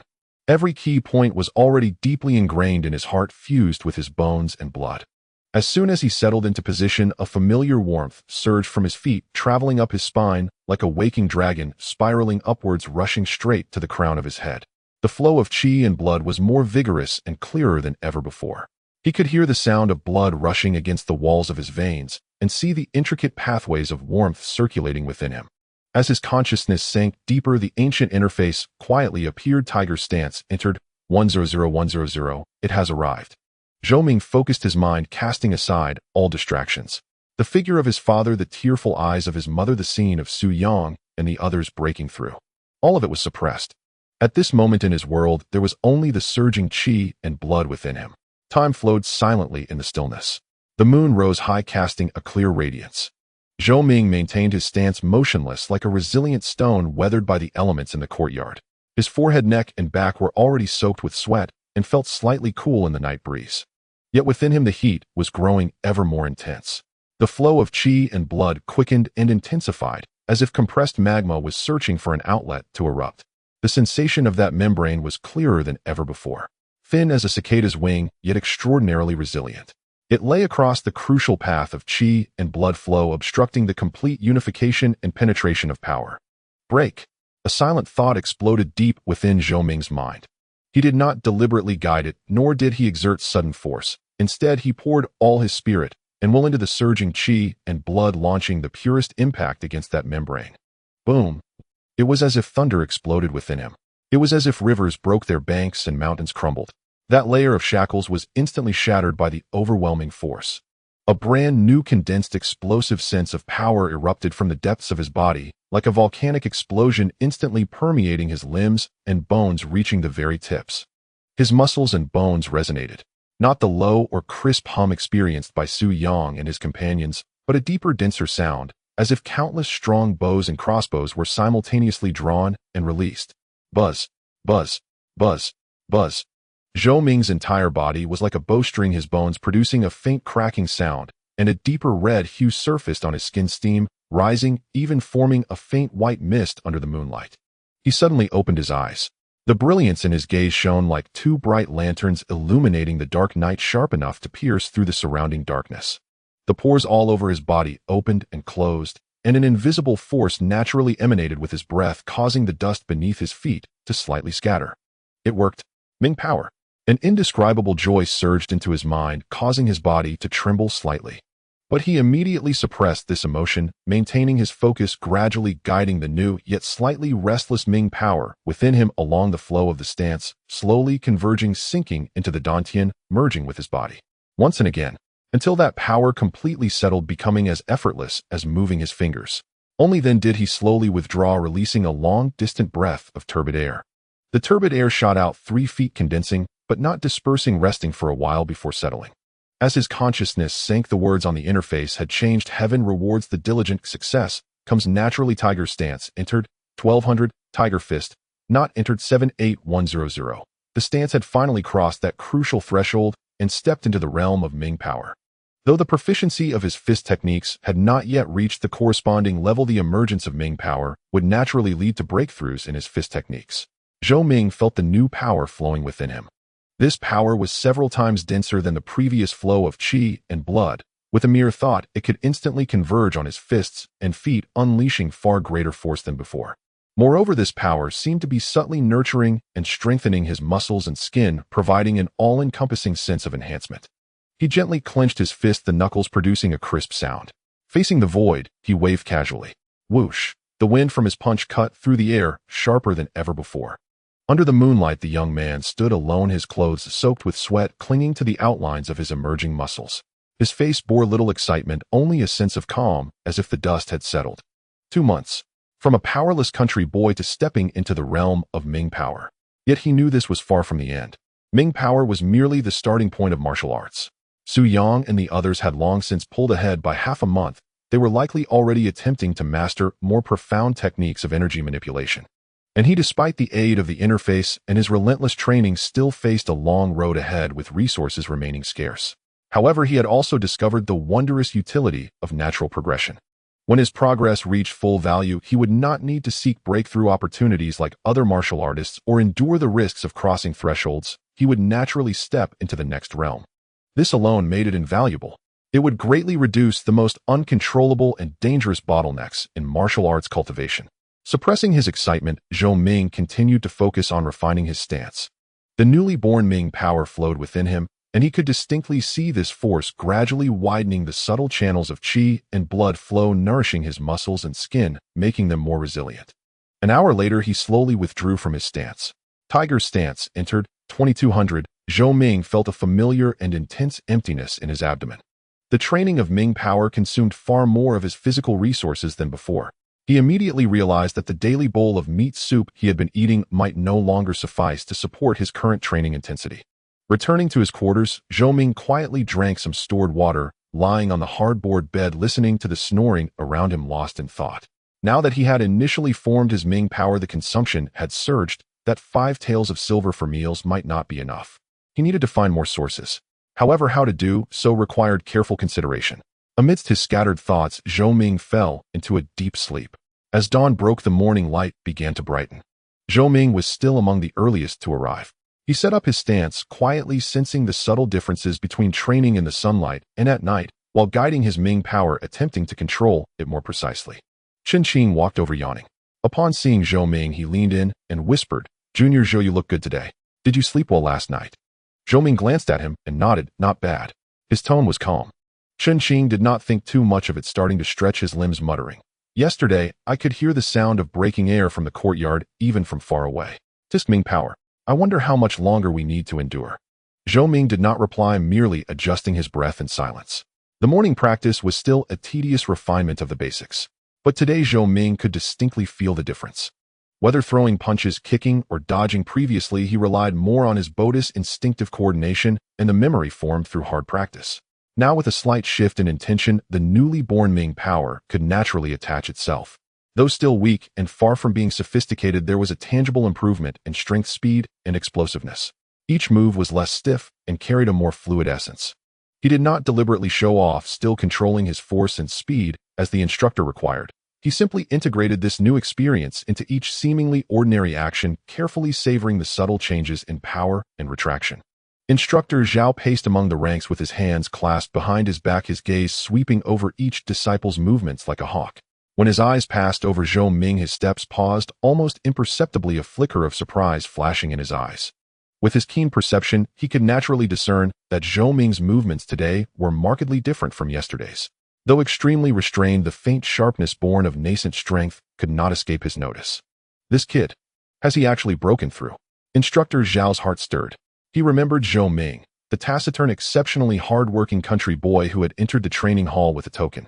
With scarce resources for 2 months, relying solely on his own arduous efforts, he had stepped into Mingjin so swiftly after Su Yang and the others. Such a temperament and perseverance were truly extraordinary. He neither announced it nor singled him out, but merely paused beside Zhou Ming as he would with any other disciple, watching him execute the basic fist technique with increasing steadiness and solidity. A trace of barely perceptible approval glimmered in his eyes before he shifted his gaze and moved on. In martial arts cultivation, the master guides the way, but the disciple's own effort determines the path. Some are endowed with exceptional talent, while others compensate for mediocrity with diligence. The training hall provides the environment and foundational guidance, but the ultimate achievement rests with the individual. At the midday canteen, Zhou Ming went to Master Sun for his supplementary meal, that bowl of glistening braised pork. Chen Qing, as usual, shared his own sauce meat. The two ate in silence. Between mouthfuls, Chen Qing whispered, "Junior brother, I feel like something's different about your fist practice this morning.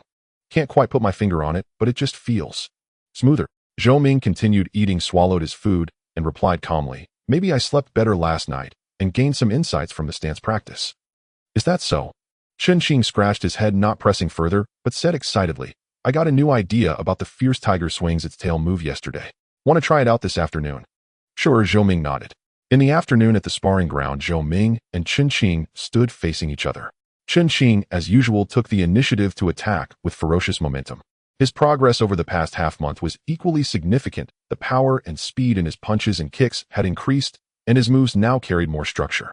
Zhou Ming still maintained a defensive posture, focusing on dodging and blocking while waiting for opportunities to counterattack. But today Chen Qing soon felt the pressure. Zhou Ming's blocks seemed stickier than before. When their fists and feet clashed, it was no longer a rigid heat-in collision, but rather a supple force that redirected and guided Chen Qing's power, as if his strength were sinking into cotton or being pulled astray by an invisible vortex, allowing him to exert only 60 or 70% of his full force. And Zhou Ming's counters remained concise, yet even more precise. Often in the instant when Chen Qing's old force was spent and his new force had yet to emerge, a punch or kick would already be upon him, forcing him into a flustered scramble. Chen Qing grew increasingly astonished and also more exhilarated as they fought. He could feel that Zhou Ming's combat ability seemed to have risen to another level. This pressure was even stronger than in previous days. "Good. Again," Chen Qing shouted softly, focusing more intently as he unleashed all the fist techniques he had learned. Zhou Ming, meanwhile, immersed himself in this novel sparring experience. The nascent Mingjin not only boosted his basic attributes, but more importantly elevated his control and application of his own strength to a new plane. He could now subtly channel a supple force while blocking to neutralize impacts and instantly condense Mingjin into a single point for explosive counters. Though still quite rudimentary, it had already brought about a qualitative change. He carefully controlled the use of Mingjin, not making it too conspicuous, using this opportunity instead to familiarize himself with the release and absorption of force in actual combat, further integrating the insights from his stance practice with the fist techniques. In the depths of his consciousness, the numbers on the panel pulsed slowly but steadily amid their fierce exchange. Fierce Tiger Fist uninitiated 79100, Fierce Tiger Fist uninitiated 80100. When Chen Qing was once again thrown off balance by Zhou Ming's redirection, staggering back and gasping for breath, as he waved his hand to signal a pause. The panel, in Zhou Ming's mind, clearly displayed Fierce Tiger Fist Uninitiated 81,100. After breaking through to Mingjin, the fist technique's proficiency had directly increased by 3 points through sparring. Huff, huff. Junior brother Zhou, you're really something today. Chen Qing wiped his sweat, his face brimming with exhilaration. I feel like I'm about to grasp something. Zhou Ming's breathing was also slightly rapid, but his eyes were bright. Senior brother Chen is improving quickly too. The two exchanged smiles, each adjusting their breath in preparation for the next round. Not far away, Wang Gui's cold gaze swept over them, lingering on Zhou Ming for a moment as his brow furrowed slightly. He too vaguely sensed something different about the kid today, but couldn't pinpoint exactly what. He simply assumed that Chen Qing's support had taken effect, allowing this poor lad to recover his stamina faster, and his jealousy burned even hotter. Relying on handouts. What grand future can that bring? Just you wait. Wang Gui gritted his teeth. As evening fell, the blazing sunlight finally softened its edge, casting a layer of gentle golden radiance over the training ground. The day's arduous training was nearing its end. Most of the youths were utterly exhausted, gathering their things in 2s and 3s, preparing to disperse. But Instructor Zhao did not dismiss them as usual. Instead, he walked to the center of the ground with his hands behind his back, his gaze sweeping over the crowd. The clamor gradually subsided as everyone looked at the instructor with confusion. Instructor Zhao cleared his throat, his voice booming and clear, reaching every corner. Before today's training concludes, I have an announcement. He paused, his eyes fixing on a certain spot in the crowd. Zhou Ming stepped forward. Zhou Ming's heart stirred, but his face remained impassive. He stepped forward as instructed, walked before Instructor Zhao, and bowed with a salute. Instructor.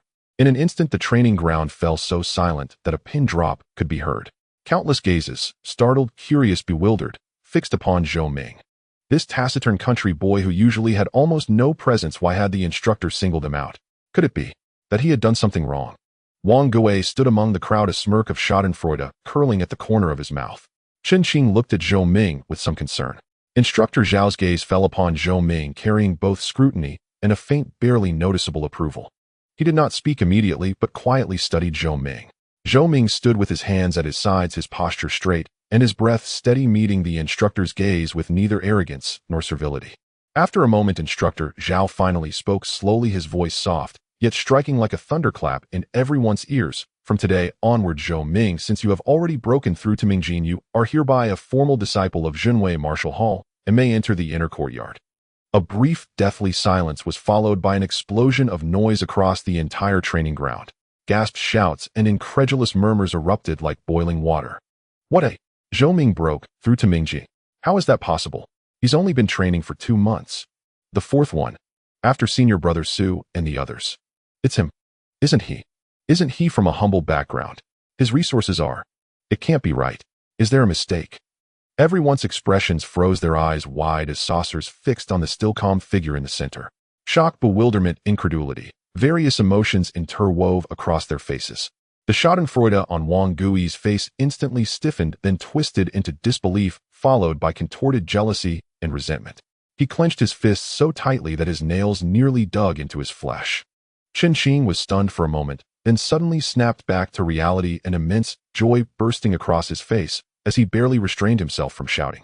He looked at Zhou Ming, his eyes brimming with excitement and admiration. Su Yang's son Shuyan and Lu Jie had just emerged from the inner courtyard and were standing in the shade of a tree at the edge of the training ground.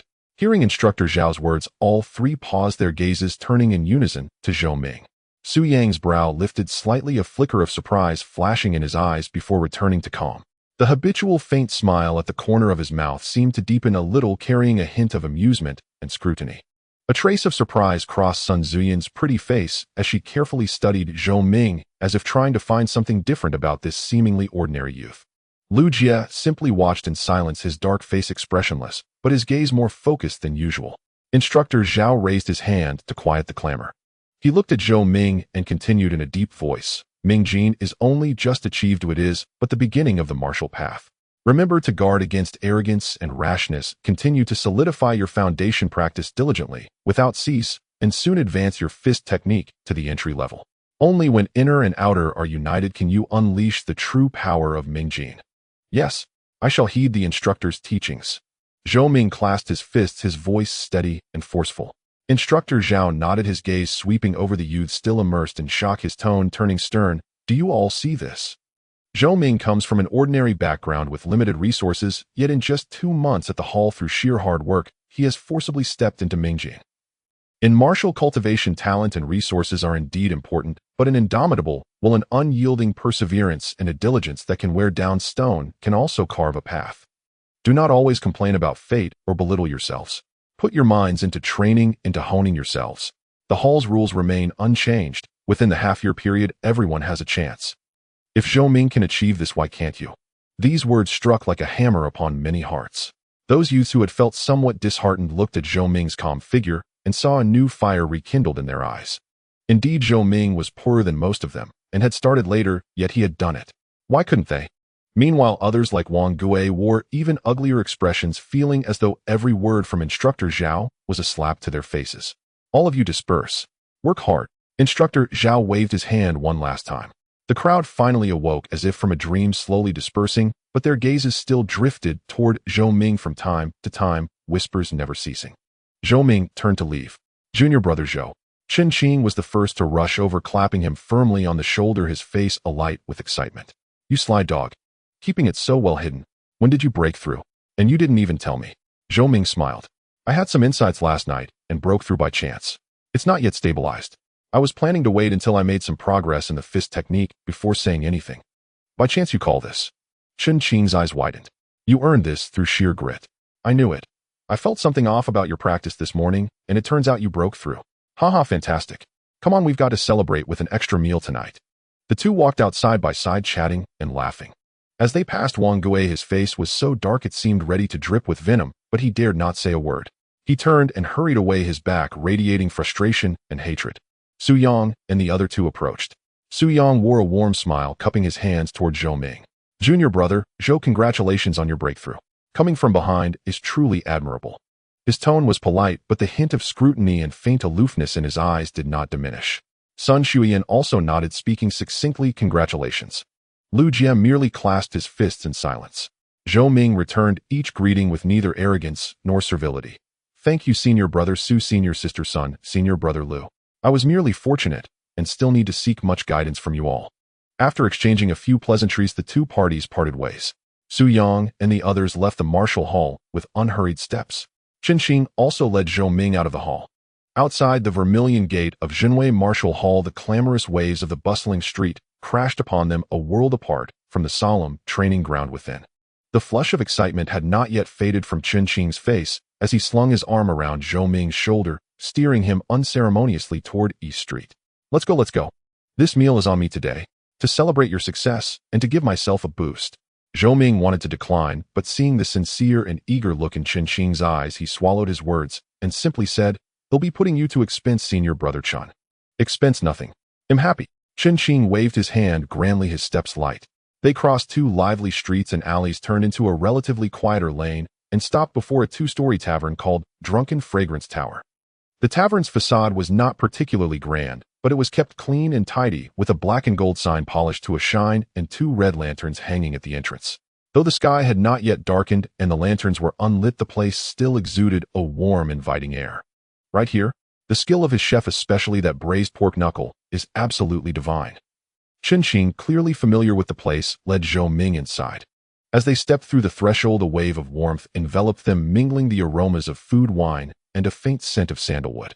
A dozen square tables filled the hall with 3 or 4 already occupied by guests, chatting in low voices, the gentle clinking of cups and plates filling the air. A nimble waiter with a white cloth draped over his shoulder immediately approached, a broad smile on his face. Master Chen, you've arrived. It's been a while. Please come in. Your usual spot. The private booth by the window on the 2nd floor. Chen Qing nodded, exuding the air of a regular patron. Right away. This way, gentlemen.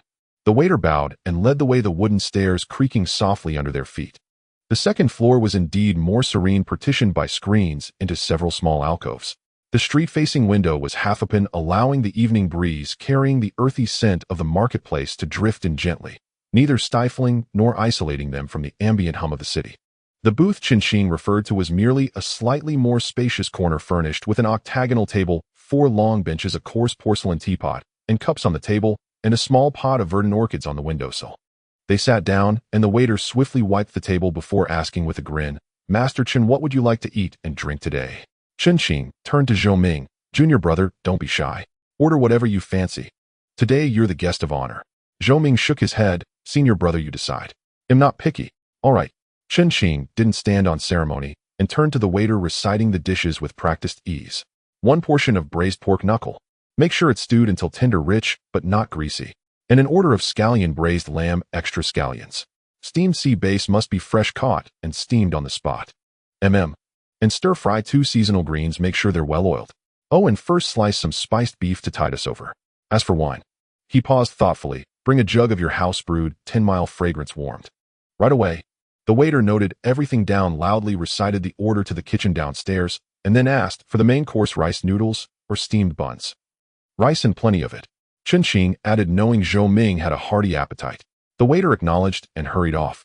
Before long, the cold appetizers and warmed wine arrived. The spiced beef was sliced evenly, its texture clearly visible, drizzled with gleaming chili oil and fragrant vinegar, and sprinkled with finely chopped cilantro. The wine jug, made of coarse pottery, felt warm to the touch. Chen Qing poured a cup for each of them. The wine was a pale, clear amber, steam rising gently, carrying the rich, distinctive aroma of fermented grains. Come, junior brother Zhou, this toast is to celebrate your breakthrough to the bright force, officially becoming a disciple of the martial hall. May your future be bright. Chen Qing raised his cup solemnly. Zhou Ming also lifted his cup and gently clinked it against Chen Qing's. Thank you, senior brother. And may you soon break through your own boundaries and advance in the martial way.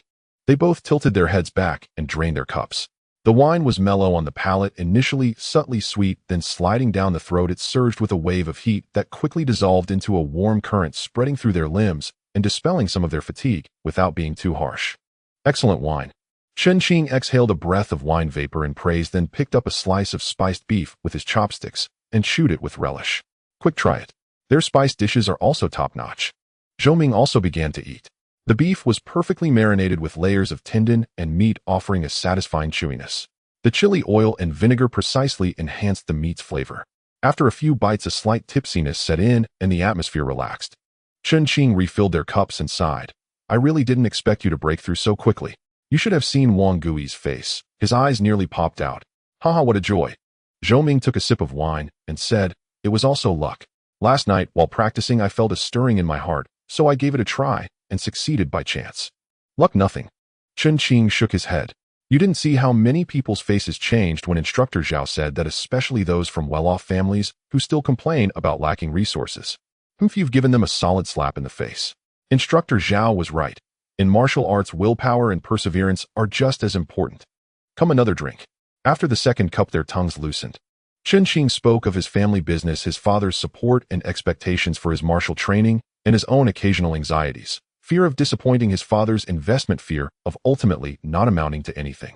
Zhou Ming mostly listened quietly, occasionally offering his own thoughts, mostly words of encouragement and affirmation. He could feel that Chen Qing was genuinely happy for him and truly regarded him as a friend to confide in. This bond of friendship was precious in the somewhat cold atmosphere of the martial hall. As they chatted, the hot dishes began to arrive one after another. The braised pork knuckle was served in a coarse pottery bowl, still bubbling as it was brought to the table. It was rich in oil and dark sauce with a glossy, enticing red hue. The skin and meat were nearly falling off the bone, and its aroma spread dominantly. The scallion braised lamb featured large pieces of meat braised until tender with caramelized scallions and a thick, savory sauce. The steamed sea bass, simply steamed with ginger and scallion shreds and drizzled with hot oil, had snow-white flesh that was incredibly tender and fresh. The 2 stir-fried seasonal greens were glossy and a vibrant, tempting green. Let's dig in. Chen Qing urged, first picking up a large, quivering piece of knuckle skin for Zhou Ming. This is the best part. Try it. Zhou Ming thanked him and lifted the piece of knuckle skin to his mouth. Just as Chen Qing had said, it was rich, but not greasy, melting on the tongue. The sweet and savory sauce had fully permeated it, and the unctuousness of the fat and the sticky smoothness of the collagen dissolved on his palate, bringing an unparalleled sense of satisfaction. The lean meat was also tender and flavorful, not at all dry. He then tried the lamb. The gamey taste was perfectly handled, leaving only a rich aroma. The blend of scallion and meat was incredibly appetizing with rice. The sea bass was tender, fresh, and subtly sweet, perfectly cutting the richness. They stopped talking and focused on the food before them. Zhou Ming's eating manner was not crude, but his pace was steady, bowl after bowl of rice accompanied by the savory meat juices and dishes. Chen Qing, also a martial artist with a hearty appetite, joined him in devouring the several large plates of food until little remained. Chen Qing leaned back in his chair, let out a satisfied burp, his face flushed with wine, but his eyes still clear. What a pleasure. Truly a pleasure. Junior brother Zhou, once you enter the inner courtyard, don't forget us brothers still toiling outside. Spare some time to guide me. Zhou Ming nodded earnestly. Senior brother, what are you saying? Sparring and mutual encouragement are only natural. With those words, I'm reassured. Chen Qing laughed. After a moment's hesitation, Zhou Ming spoke up. Senior brother Chen, there's something I'd like to ask you. Oh, speak freely, junior brother. Chen Qing also grew serious. To be honest, after breaking through to Bright Force today, I feel my body has consumed a great deal. The previous meals are probably no longer sufficient. Zhou Ming chose his words carefully. Although formal disciples get a monthly stipend of 2 silver taels to support subsequent cultivation, I'm afraid it's still tight. Senior brother, do you know of any reliable ways to earn money? Upon hearing this, Chen Qing was first startled, then burst into laughter and vigorously patted Zhou Ming's shoulder. Junior brother, you've asked at the perfect time. Even if you hadn't brought it up, I was planning to tell you. He refilled their cups, a mysterious smile spreading across his face. Junior brother, do you know what your greatest path to wealth is now, eh? Zhou Ming shook his head in confusion. It's yourself. Chen Qing lowered his voice, a shrewd glint in his eyes. You are now a formal disciple of Junwei Martial Hall, and one who broke through to Bright Force in just 2 months. This reputation, this status, that itself is money. Status. Zhou Ming vaguely understood. Exactly. Chen Qing slapped his thigh. Formal disciples of our hall, especially those with potential, are always sought after by the city's major families and shops. Just lend your name, show up occasionally when needed to maintain order without taking on much risk, and you get a handsome monthly allowance. He paused, leaning forward slightly, looking at Zhou Ming with a serious tone. Junior brother, to be honest, my family runs a cloth shop in the county town of decent size. My father has long wanted to hire a Martial Hall disciple as a patron for the shop, first for added security, and second, to build connections for the long term. I had this in mind before, but at that time you hadn't broken through yet. Bringing it up then might have put you in an awkward position and seemed disrespectful on my family's part. Chen Qing said sincerely. Now that you've reached Bright Force, it's the perfect time. If you don't mind, I'd like to formally invite you to be a patron of the Chun family cloth shop with a monthly allowance of 10 silver taels. On ordinary days, unless something important comes up, I won't disturb you. You just focus on your training at the Martial Hall. Occasionally when the shop needs you can drop by. 10 silver taels a month. Zhou Ming's heart skipped a beat. This was even more than he had anticipated. Previously, 5 taels had only been enough to add meat dishes for 2 months at Master Sun's.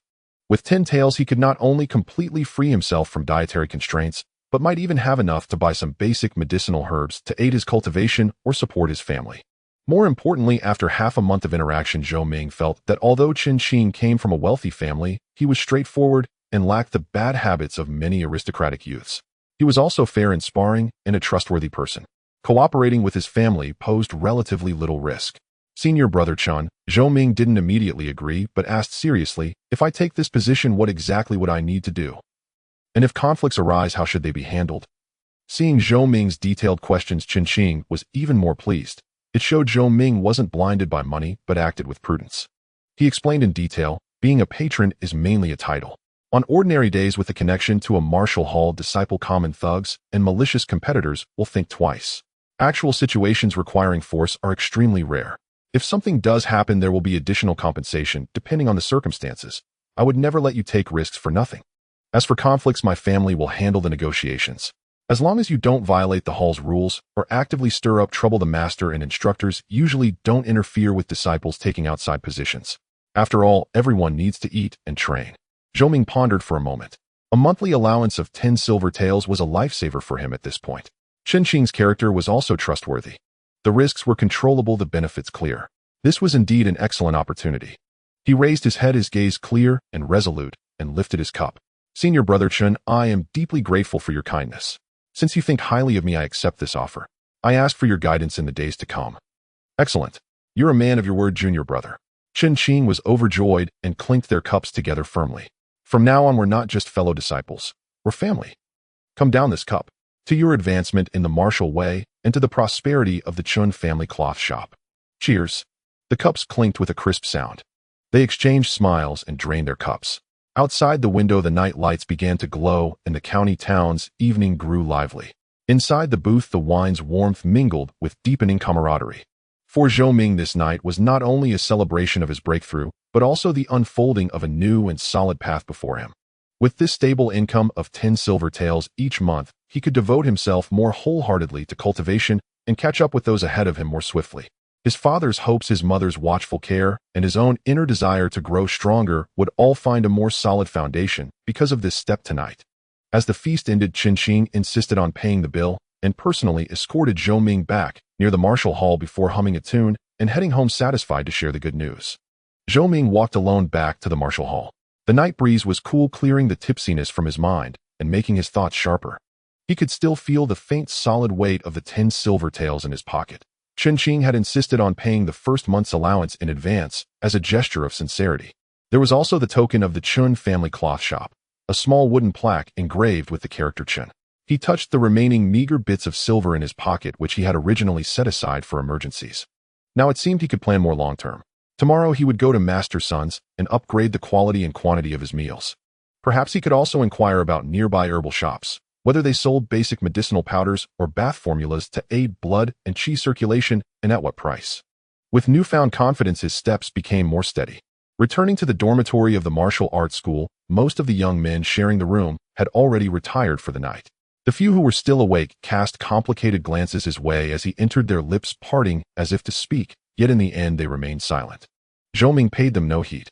After a simple wash, he lay down on his own bedding. As his consciousness sank, the panel materialized. Heaven rewards diligent success, comes naturally. Fierce Tiger Stance Initiate 3200, Fierce Tiger Fist Uninitiated 82,100.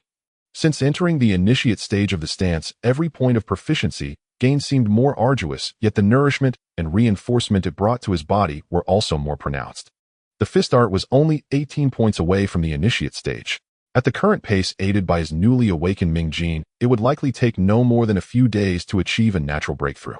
At that moment, with the union of internal and external energies, he would truly become a Ming Jin martial artist.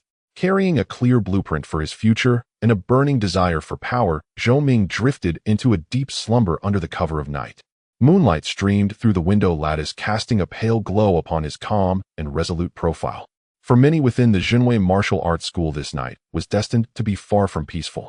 The next day, before the first light of dawn had broken, Zhou Ming had already risen. Instead of heading directly to the secluded corner of the backyard, he stretched his limbs briefly in the dormitory before making his way to the kitchen's backyard. Master Sun was crouched by the stove, adding firewood to the hearth, his sturdy face illuminated by the dancing flames. Hearing footsteps, he looked up, and upon seeing Zhou Ming, broke into a smile. "Xiao Ming, you're early today. Your extra meal won't be ready for a while yet, and the porridge hasn't finished cooking." "Good morning, Master Sun," Zhou Ming said, stepping closer as he pulled a piece of silver about 5 taels from his pocket and gently placed it on a clean corner of the stove. "Master Sun, I'd like to make some changes to my extra meals." Master Sun glanced at the silver, then back at Zhou Ming, surprise flickering in his eyes. "Changes? How so?" "Starting today, I want meat in the morning as well. And for every meal, double the amount of meat. I don't care what kind as long as it's meat and rich in fat. Use this silver plus what's left from before to cover this month's meals," Zhou Ming stated calmly. Master Sun paused, looking Zhou Ming up and down before a look of realization dawned. "You little rascal. You've broken through." Zhou Ming nodded. "I was fortunate and entered the Ming Jin stage last night." "Good. Good lad." Master Sun slapped his thigh, his smile widening. "I knew it. Seeing how hard you've been training and eating these days, I knew you'd amount to something. Now that you've achieved Ming Jin, your body is like a great furnace. That old amount of food simply isn't enough to fuel it. Leave it to me." Zhou Ming cupped his hands in thanks. "Thank you, Master Sun. I know you've always looked out for me. If any nourishing soups or affordable game come through the kitchen, please keep an eye out for me." Master Sun said solemnly, "All right, you're an honest kid. Old Sun won't shortchange you. Don't worry, he'll make sure you eat well and get your money's worth." "Thank you, Master Sun." With the pressing issue of his diet resolved, Zhou Ming felt a weight lift from his shoulders. He turned and walked toward the training ground. The vast field lay empty and silent in the pale light of early dawn. Instead of practicing his stance, he slowly began to perform the fierce tiger fist. Ming Jin flowed within his body. With a subtle shift of his intent, the condensed power naturally infused his fists and feet. Whoosh, whoosh, whoosh. The sound of his fists cutting through the air was sharper and heavier than the day before, with less stiffness and a greater sense of fluid natural movement. After completing one full sequence of the fist art, heat radiated from his entire body, his blood and qi surged like a torrent, and he felt an exhilarating sense of release. In the depths of his consciousness, the numbers on the panel flickered silently. Fierce Tiger Fist, uninitiated, 83,100. Indeed, having achieved Ming Jin greatly aided the cultivation of the fist art. He did not pause for rest. Instead, he assumed the posture of the fierce tiger stance. The nascent Ming Jin circulated slowly according to the stance's core method, soaking into his muscles and bones, widening his meridians. With each breath, he could feel subtle, yet solid changes occurring within his body. Fierce Tiger Stance Initiate, 4,200.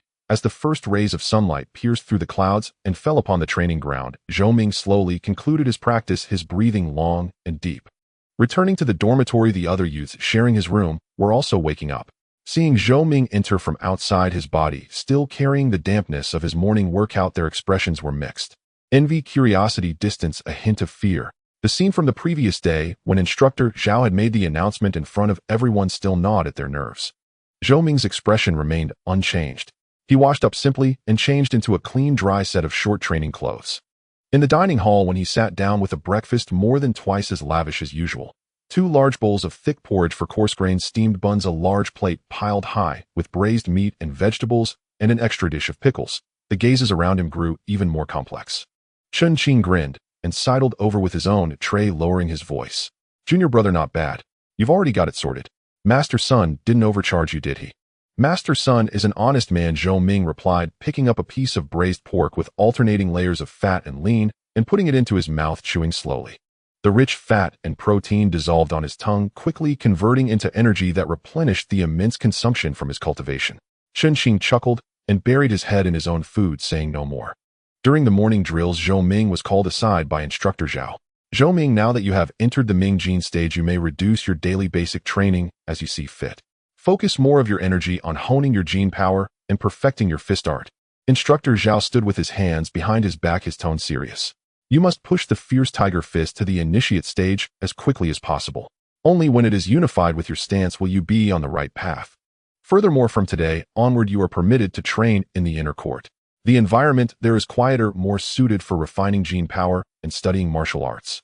However, the master is busy and cannot provide constant guidance. According to the school's rules, new formal disciples who have just achieved Ming Jin may seek the master's advice once every 5 days. Each session is limited to a quarter of an hour, and you must submit a written request 1 day in advance. This is your inner court pass token. Keep it safe." With these words, instructor Zhao took out a heavy dark wooden token about half the size of a palm and handed it to Zhou Ming. The token felt warm and smooth to the touch, made of neither metal nor wood. On the front was engraved a powerful, vigorous character for Wu Martial, and on the back were the characters Xinwei. The edges were decorated with simple cloud patterns. "Thank you, instructor." Zhou Ming accepted the token with both hands and put it away carefully. This token was not only a permit to enter the inner court, but also a symbol of status, signifying that his position within the martial arts school had fundamentally changed. "Go on. You may go to the inner court today to familiarize yourself with the environment. Remember, within the inner court, self-discipline is paramount. Do not make noise and do not disturb the cultivation of others." Instructor Zhao waved his hand. "Yes, sir." Zhou Ming bowed respectfully and turned to leave. However, he did not immediately go to the inner court. Instead, he returned to the formation and completed the morning's basic drills. Although instructor Zhao had said he could reduce the workload, Zhou Ming deeply understood the importance of a solid foundation and had no intention of slacking off. He simply devoted more of his mind to the subtle control of Jin power within each movement. After lunch, Zhou Ming tucked the inner court token into his pocket and, following his memory, passed through a moon gate on the side of the training ground, entering the rear section of the martial arts school. The atmosphere here was a stark contrast to the open, bustling training ground out front. A path paved with bluestone slabs wound its way forward, flanked by meticulously trimmed flowers and shrubs arranged in a tasteful, elegant manner. The air was filled with the faint, refreshing scent of grass and wood mingled with the smell of earth. The occasional chirping of birds only added to the tranquility. Following the path for a short distance, he came upon a higher wall of gray bricks. In the center was a heavy, black-lacquered wooden door currently shut tight. A plaque hung above the door lintel inscribed with the 2 large characters "Inner Court." The calligraphy was strong and forceful, exuding a sense of solemn power. Zhou Ming stepped forward and knocked on the door ring. After a moment, the door creaked open a crack, revealing the face of a middle-aged man. His expression was stern, his gaze sharp. He wore the attire of a school instructor, but his aura was deeper and more restrained than instructor Zhao's. State your business, the middle-aged man said in a flat voice. Zhou Ming produced his token and presented it with both hands. Disciple Zhou Ming newly promoted formal disciple reporting to the inner court as ordered by Instructor Zhao. The middle-aged man took the token, examined it carefully, and then looked Zhou Ming up and down. He gave a slight nod, returned the token, and stepped aside. Come in. Thank you, Instructor. Zhou Ming put away his token and stepped inside. The door closed softly behind him, cutting off the sounds from the outside world. The scene of the inner court unfolded before his eyes. First, there was a square practice area, much smaller than the front training ground. The floor was paved with smooth, bluestone slabs polished to a sheen that glinted coldly in the sunlight. Surrounding the practice area were covered walkways connecting several spacious meditation rooms, their doors and windows shut tight. At this moment, about 24 or 25 people were training in the area. Su Yang's son Xueyan and Lu Jia were among them. The other 20 or so young men and women, all around the age of 20, had steady auras and bright, sharp eyes. They were clearly formal disciples from earlier batches who had reached the Ming gene stage long ago. Some were standing in stances, some were slowly performing fist sequences, and some were paired up, engaged in a slower, more subtle form of push hands practice that focused on the circulation and control of gene power. Their movements were not fast, in fact they were somewhat slow. But Zhou Ming could sense that in their every gesture their gene power was concealed, yet ready to burst forth, circulating with perfect fluidity. A faint sound of wind and thunder hung in the air, a subtle disturbance caused by the highly condensed Ming gene flowing through their bodies at their will. No one spoke. Only the sounds of fists and feet cutting through the air, the rustling of clothes, and the steady, deep breathing of the practitioners wove together into a unique rhythm filled with focus and power. The middle-aged instructor who had led Zhou Ming and spoke in a low voice. My surname is Han. I am the duty instructor for the inner court. The rule here is to focus on quiet cultivation. Do not make noise without reason and do not disturb others casually. There is an empty spot over there. Go and get used to the place on your own. If you have any questions you may ask during break time. Yes, Instructor Han. Zhou Ming replied softly. Instructor Han nodded and said no more.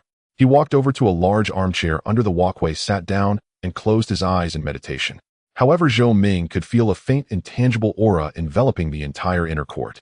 Not a single leaf could stir without this instructor's notice. Zhou Ming walked to an empty spot at the edge of the practice area.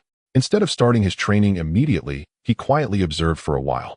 He noticed that Su Yang was practicing an unfamiliar fist art.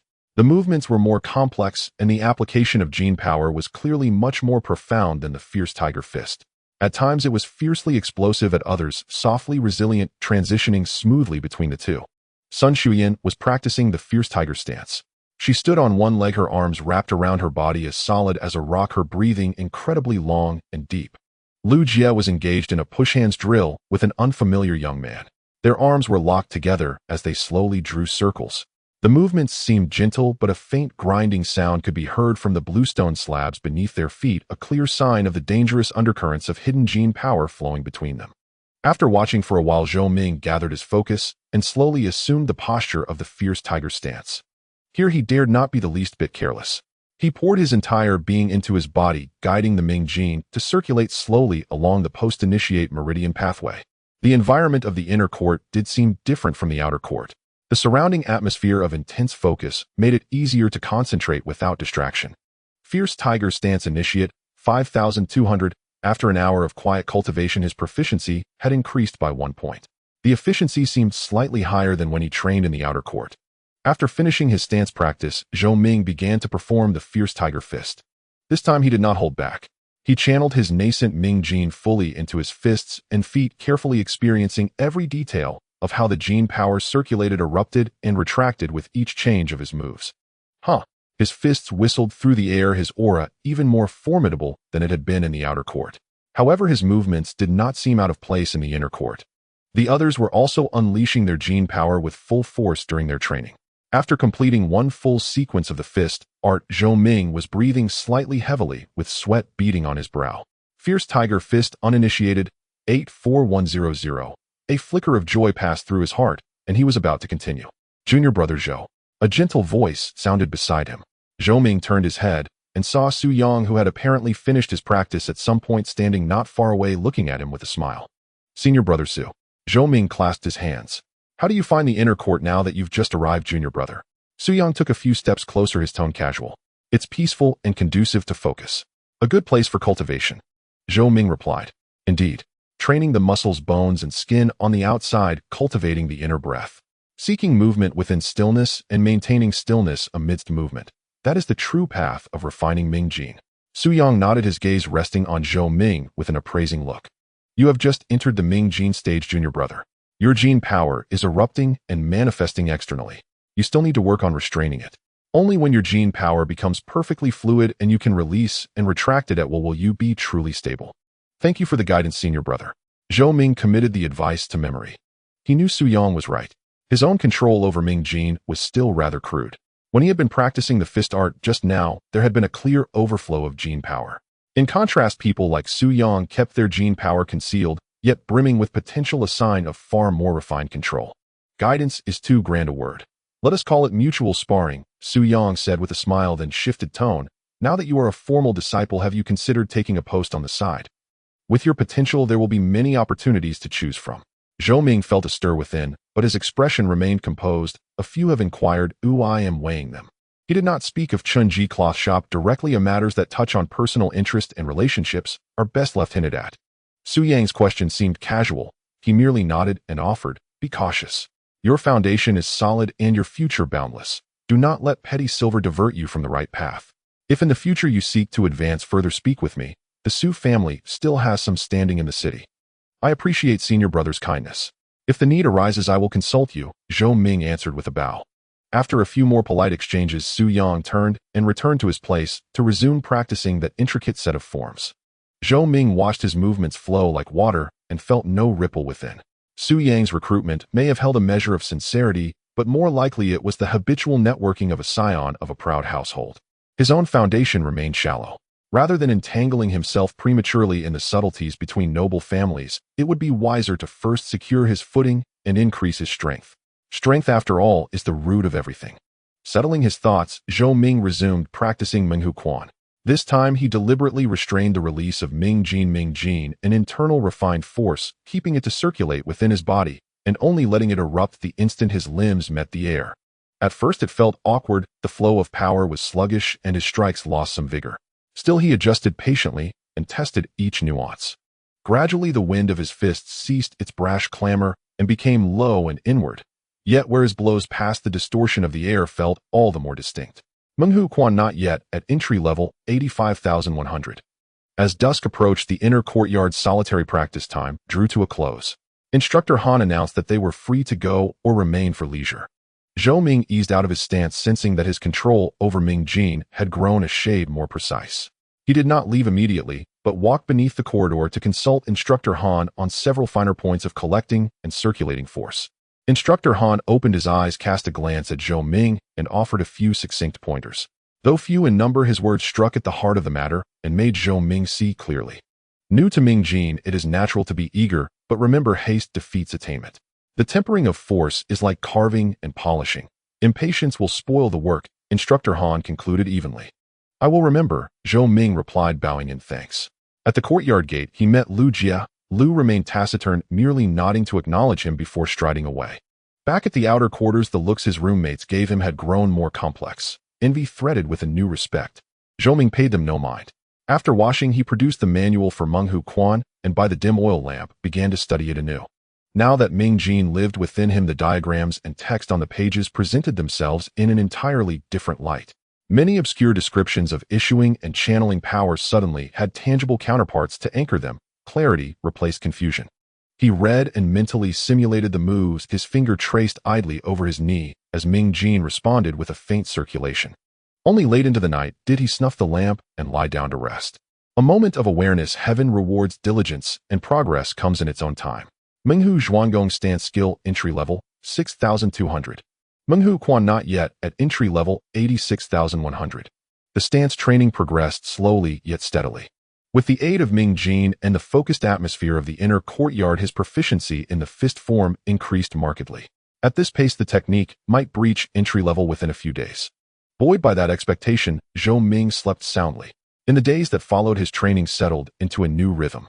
He rose before dawn each day to add extra stance and fist practice in the outer courtyard, then enjoyed the hearty oil-rich fare that Master Sun prepared for him. After morning basics, he entered the inner yard where the hush of concentrated cultivation allowed him to hone his Ming Jin and study the forms with care. Afternoons were spent sparring with Chun Qing in the outer courtyard. Zhou Ming now often took the role of training partner and guide, helping Chun Qing adapt to the timing of a Ming Jin practitioner while using the practice to reinforce his own control. Chun Qing, aware of the gap, trained all the harder. Under Zhou Ming's deliberate feeding of openings and pressure, his practical skill soared, his foundation grew firmer, and he seemed but a thin veil away from tasting Ming Jin himself.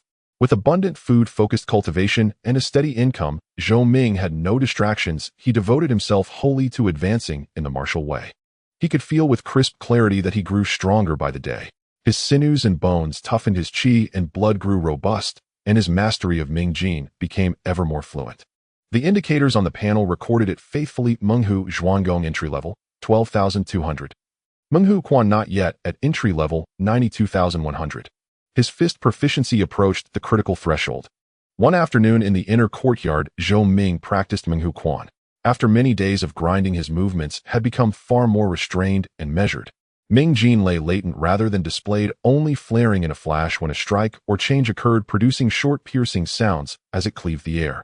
After a circuit of forms, his breath remained, even a fine sweat at his temples. Menghu Quan not yet at entry level, 99,100. There remained only the final inch.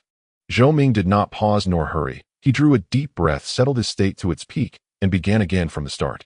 This time his motions were slower, surer. Each move, each posture seemed to be carved from the whole of his effort and attention. With mind tranquil, Ming Jin flowed through him like a mountain brook, running through limbs and sinew, nourishing flesh and bone until it gathered at his fists and feet. Fierce tiger bursts forth. Black tiger seeks the heart. Tiger tail kick. The forms linked naturally, turning with grace. The condensed force within him swelled and ebbed with the cadence of the forms, at times latent like a sleeping volcano, at times rushing like a river. When the final form, Menghu, returns to the mountain, eased to a close, Zhou Ming stood firm and let his eyes drift half shut. Menghu Quan entry level, 100,100. From the depths of his awareness came a faint, almost imperceptible pop. It was not a tangible sound, but the sense of a barrier giving way. Immediately, a new clarity washed over him. The mechanics of the Menghu Quan, the issuing of power, the channels of circulation, the transitions between variations, the subtle links of force from one technique to the next, many points that had been vague or required deliberate thought now lay plainly understood. His comprehension of the style rose to a new plane. With a mere motion of intention, Ming Jin answered, pouring into any chosen strike with seamless balance of hardness and softness. Stance training and fist technique fused into a single whole. Zhou Ming opened his eyes, a clear light brightened them as he exhaled a long, steady breath. His breath was like an arrow, focused, condensed, and unscattered. In the depths of his awareness, the status lines shifted. Heaven rewards diligence. Progress comes in its own time. Menghu Zhuangong entry level, 13,200. Menghu Quan entry level, 1,200. He had succeeded. Menghu Quan had truly entered the entry realm. With stance as the base and fist as the application, and with Ming Jin unified inside and out, he could at last be called a steadfast Ming Jin practitioner. Zhou Ming clenched his fist, savoring the rounder, stronger sense of power within his body. Compared with when he first touched Ming Jin, he had doubtless improved by leaps. He glanced at the others in the inner yard. Su Yang was still practicing that elaborate set. The turning of his force accompanied faint rumbles like wind and thunder, a clear sign of deeper attainment. Sun Zuyan's stance grew ever longer and deeper in breath. Lu Jie's push hands displayed ever more unfathomable shifts of force. Though Zhou had caught up in some measures, the road ahead remained long. Still, he felt no discouragement, only a firmer resolve. With the panel's axiom, heaven rewards diligence, so long as he continued to apply himself, step by step progress would follow. He silently concluded practice, saluted instructor Han, and left the inner courtyard. It was time to apply for an audience with the Hall Master. With his fist technique now at entry level and new questions arising from his stance training, he required guidance from a higher hand. The next day, through instructor Han, Zhou Ming submitted a request to be instructed. The petition was accepted swiftly. He was told that the Hall Master had time the following afternoon and to appear promptly. A day passed in the blink of an eye. That afternoon, Zhou Ming arrived a quarter hour early and waited outside the main hall of the inner courtyard. The hall stood at the compound's deepest point, a solitary blue brick building with flying eaves and bracketed cornices, austere and dignified. The hall door was open. Within the light lay dim incense smoke curling in the air, the furnishings sparse. Two people already waited outside, Sun Shuyan and Lu Jie. Sun Shuyan greeted him with a slight nod. Lu Jie remained his usual taciturn self. The three sat in silent patience. Soon a man in dark blue training garb, neither particularly large nor burly, but somewhat lean, stepped out of the hall with a measured gait. It was Chun Jinwei, the hallmaster of Jinwei Martial Hall. His gaze swept over the three and lingered briefly on Zhou Ming before he said, "You may enter." His voice was not loud, yet carried a calming authority. The three filed into the hall. Inside, the arrangement was simple: a high master chair at the head and several seats arrayed below. Master Chen seated himself and motioned for them to do the same. "You three have only recently entered Mingjin, and your fist arts should show improvement. Present your questions now. Each of you will have a quarter of an hour." Master Chen spoke plainly. Sun Shuyan rose first, bowed respectfully, and asked how to maintain continuity and explosive power when executing rapid changes of technique. Master Chen paused only a moment, rose to demonstrate a simple motion, and explained the key points of force conversion. His words were concise, yet struck at the essence. Sun Zuyan's eyes shone as she nodded repeatedly, clearly having gained much.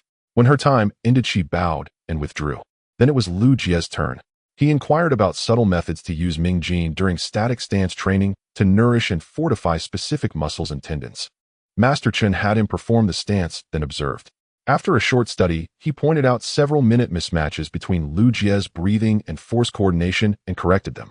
Lu Jie took the corrections silently to heart and bowed as his time ended. Finally, it was Zhou Ming's turn.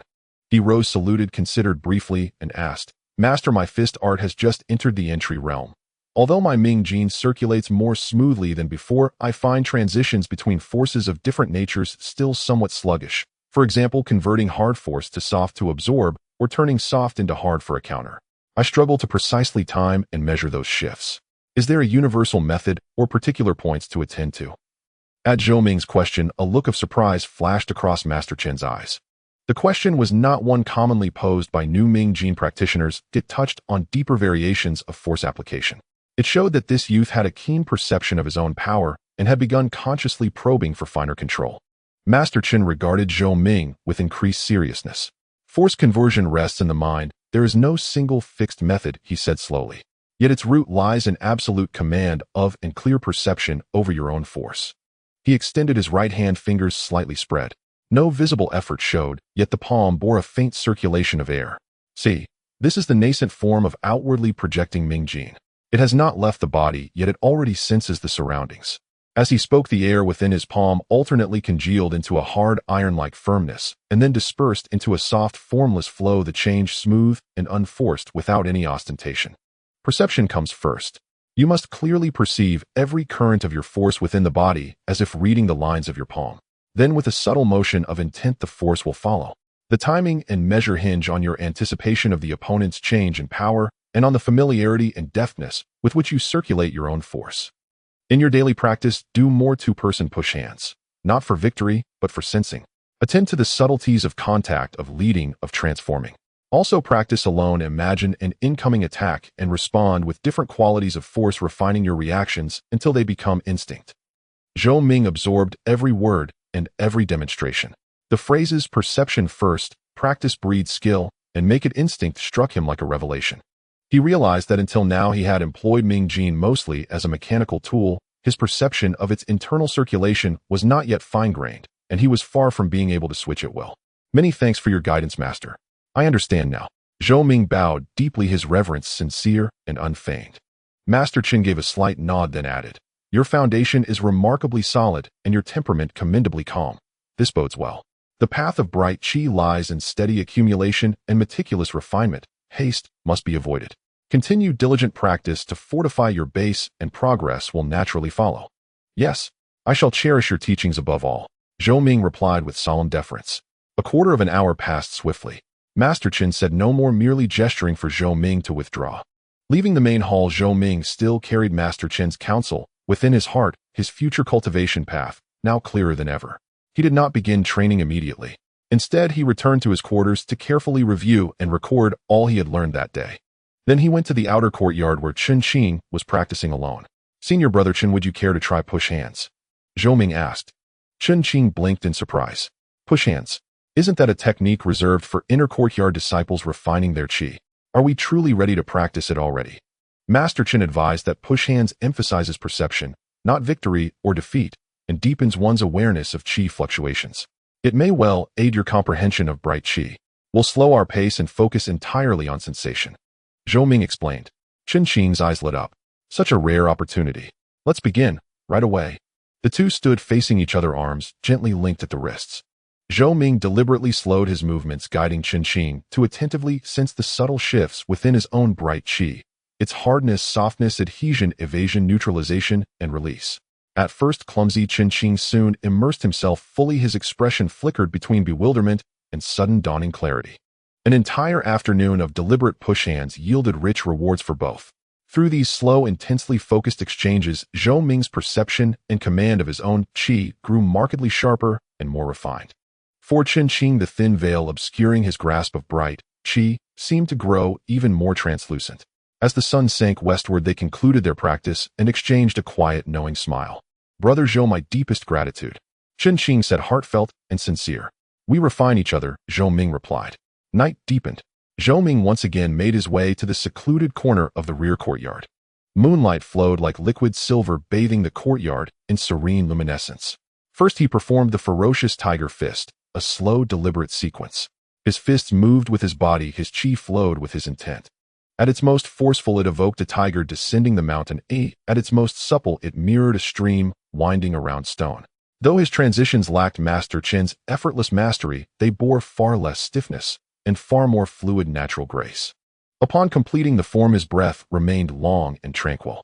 He assumed the stance of the tiger's stance, calming his mind and guiding his bright qi along its channels. This time he sought not mere circulation, but total immersion, directing every thread of his awareness toward the most minute qualities of this vital force. He perceived his bright qi as warm mercury-like currents surging through designated meridians. He heard the gentle rush of blood against vessel walls, the soft, ceaseless murmur of life itself. He felt the subtle tingling and deep grounding fullness as qi nourished his tendons and bones. Perception deepened, sharpened, honed by unwavering focus. Tiger stance beginner, 14,200. Ferocious tiger fist beginner, 2,200. A cool breeze stirred the night air. Beneath the moonlight, the youth slowly concluded his practice. His gaze was calm, his steps resolute as he walked toward his quarters. The path lies beneath one's feet, step by step. The art resides within the body, drop by drop. One day the tiger shall roar across the valley, its voice shaking the four directions. At dawn the next morning, while the sky still held the faintest blush of twilight, Zhou Ming rose. He did not head straight to training as usual. Instead, he donned a fresh set of short martial attire he had prepared the day before. This was the official uniform of Jinwei Martial Hall's formal disciples, indigo-dyed coarse cotton, sturdy and durable, its lapels and cuffs embroidered with simple cloud motifs in deep blue silk. Upon the left chest gleamed the characters Jinwei, barely an inch tall, stitched in shimmering silver thread, bold and vigorous, catching the early light. Donning this attire, Zhou Ming's very bearing seemed transformed, shedding traces of past timidity and hardship, gaining instead the crisp confidence and quiet strength of a dedicated martial artist. He smoothed his collar before a water basin. The boy's reflection, though slender and unimposing, radiated an unmistakable uprightness and resilience. He carefully wrapped another set of clean clothes and yesterday's prepared items, tucking the bundle into his robe alongside the few remaining tails of loose silver. Most of his dorm mates still slept soundly. Only one stirred groggily, lifting his head to glance, and freezing upon seeing Zhou Ming's new formal disciple's uniform. A complex wave of emotion flashed across his face, quickly masked as he turned away, burying himself once more against the wall. Zhou Ming paid no mind. He slipped quietly out the door and closed it softly behind him.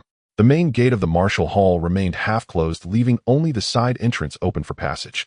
The elderly gatekeeper recognized Zhou Ming instantly. Seeing his attire, the old man smiled warmly and nodded respectfully.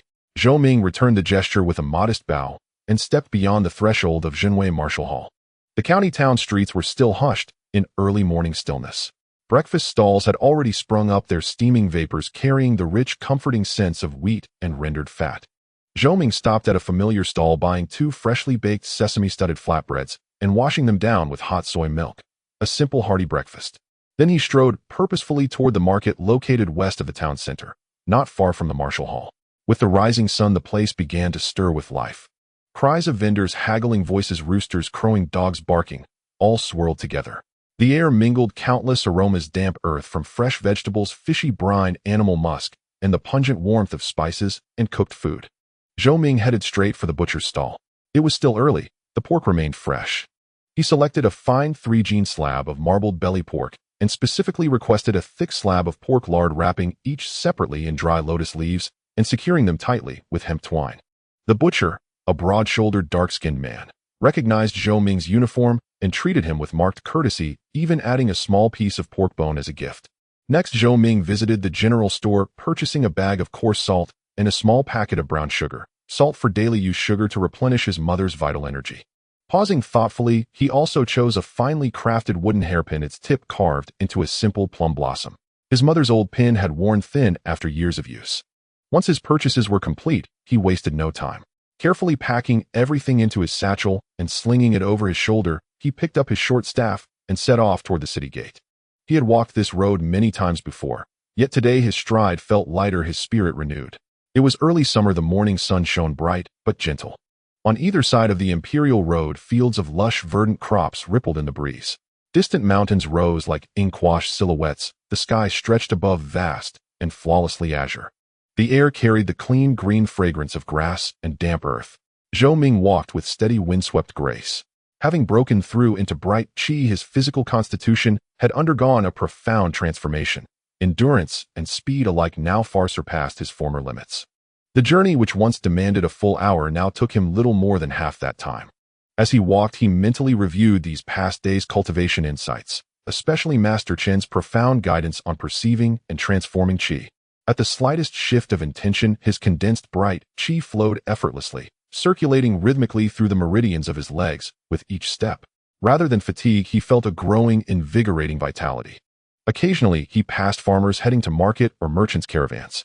Some, noting his sharp martial garb and grounded gait, cast lingering glances, eyes alight with awe or curiosity. Zhou Ming kept his gaze forward, offering only a courteous nod when met, never engaging in idle talk. After nearly half an hour, the familiar silhouette of Zhou family village finally emerged on the horizon. Low earthen houses scattered among tidy courtyards, the ancient leafy locust tree at the village entrance, the dense emerald forest rising behind the hamlet. Everything appeared unchanged. Yet to Zhou Ming's eyes it felt veiled by something intangible. Perhaps his heart had shifted. Perhaps his horizons had widened. Gazing now upon the village where he'd lived for over a decade, he felt a poignant blend of strangeness and deep familiarity. He drew a deep breath and quickened his pace. Beneath the old locust tree at the village entrance, several villagers sat chatting idly in the morning sun. As Zhou Ming approached, they first watched warily. Then, recognizing his face and the unmistakable Marshall Hall uniform, their expressions shifted instantly to astonishment. An elderly man squinted uncertainly. Looks like young Zhou Ming. Another elder woman interjected, her voice thick with wonder. And that outfit he's wearing. Zhou Ming halted before them and offered a respectful bow. Uncle San Annie Chuanhua, Uncle Aunt. I am Zhou Ming. His voice was low yet clear and steady. It really is Zhou Ming. Uncle San rose shakily, stepping closer to examine Zhou Ming, his gaze lingering on the gleaming silver Zhenwei insignia upon his chest. Disbelief flooded his aged eyes. You've joined the Marshall Hall. Become a formal disciple. Zhou Ming nodded. Yes, I attained Bright Qi a few days ago, and the Hall issued this uniform. Bright Qi. Though the villagers might not grasp its deeper significance, the title, formal disciple, and the prestige of the uniform were undeniably real. Uncle San trembled with excitement, his whiskers quivering. Excellent. What a fine boy. You've brought honor to your family. Your mother has finally seen her long wait bear fruit. Hurry, go home at once. She'll be overjoyed. Others chimed in, their gazes brimming with admiration and envy. Zhou Ming exchanged a few more polite words, then turned toward his small courtyard, walking under the villagers' warm, approving eyes. The closer he drew to his gate, the faster his heartbeat quickened. Such is the trembling heart of one returning home after long absence. From afar he saw his low earthen wall and the familiar, slightly weathered wooden gate. The courtyard lay silent. He approached the gate, reached out, and pushed open the loosely ajar door. Creak. The sharp, grating sound of the hinge echoed sharply in the stillness. The courtyard remained just as he remembered, neat and immaculate, firewood stacked tidily in the corner. The main house door stood open. A familiar figure sat on a low stool, back turned to the entrance, bent over some mending in the doorway's soft light. She appeared thinner than memory, allowed her spine, slightly stooped, her temples starkly white in the sunlight. It was his mother, Zhou Wangshe. Perhaps hearing the creak of the gate, she paused mid-stitch and slowly turned her head. When her gaze fell upon the tall, upright youth in indigo martial attire, standing at her threshold, her entire body locked in stunned stillness. Her needle and torn garment slipped silently from her hands, but she didn't notice. Her mouth opened slightly as if to speak, yet no sound emerged. She simply stared wide-eyed, fixed upon Zhou Ming, her eyes reddening visibly rapidly with unshed tears. "Mother, I'm home." Zhou Ming's throat tightened. He strode into the courtyard and knelt before her. Only then did Zhou Wangshi seem to awaken from her daze. She rose shakily, her hands lifting toward his face, then halting midair, afraid he might vanish like a dream. Her lips trembled, great heavy tears spilled freely down her cheeks. Minger, is it truly you? You, this uniform?" Her voice cracked and quavered, her gaze riveted upon the silver Jinwei characters on his chest.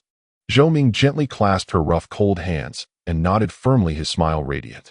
"Mother, I've broken through. I'm now a formal disciple of Jinwei Martial Hall, and this is the uniform they bestowed upon me." A formal disciple, a formal disciple.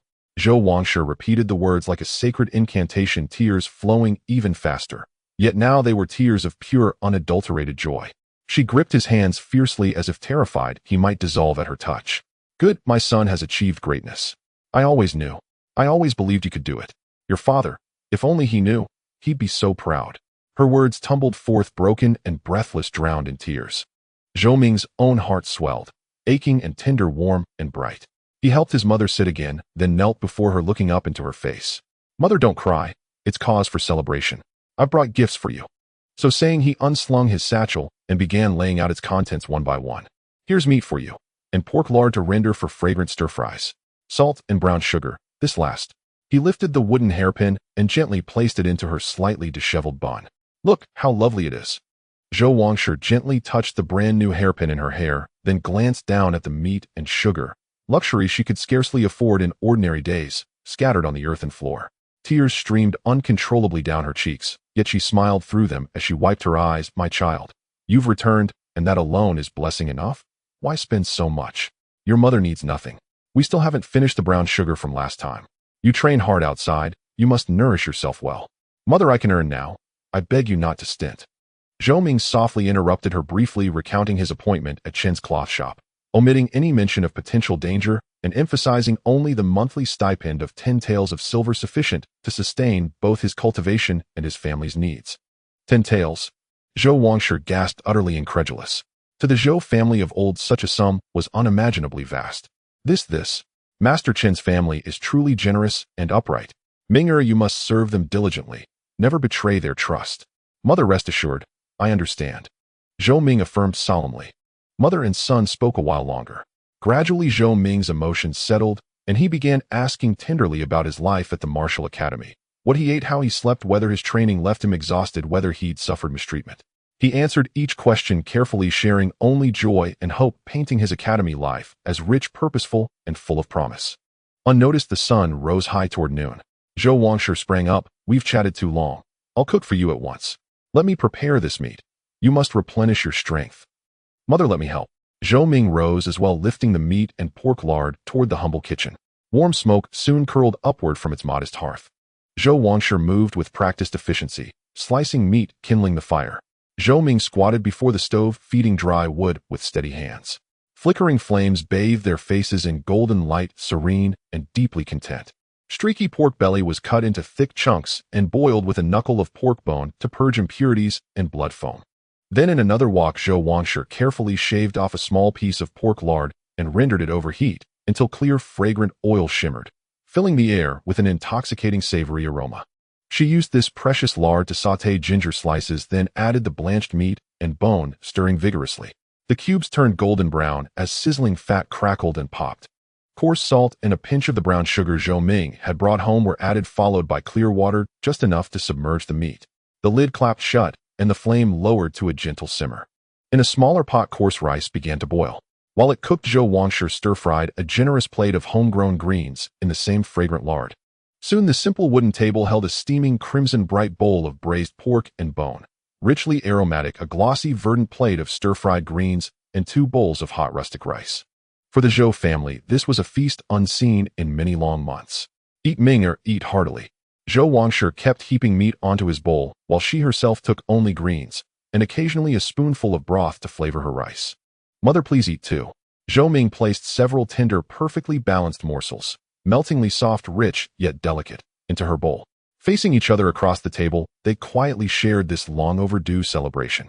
The mingling scents of roasted meat, steaming grain, and the familiar warmth of hearth smoke wove together in unpretentious, profoundly grounding happiness.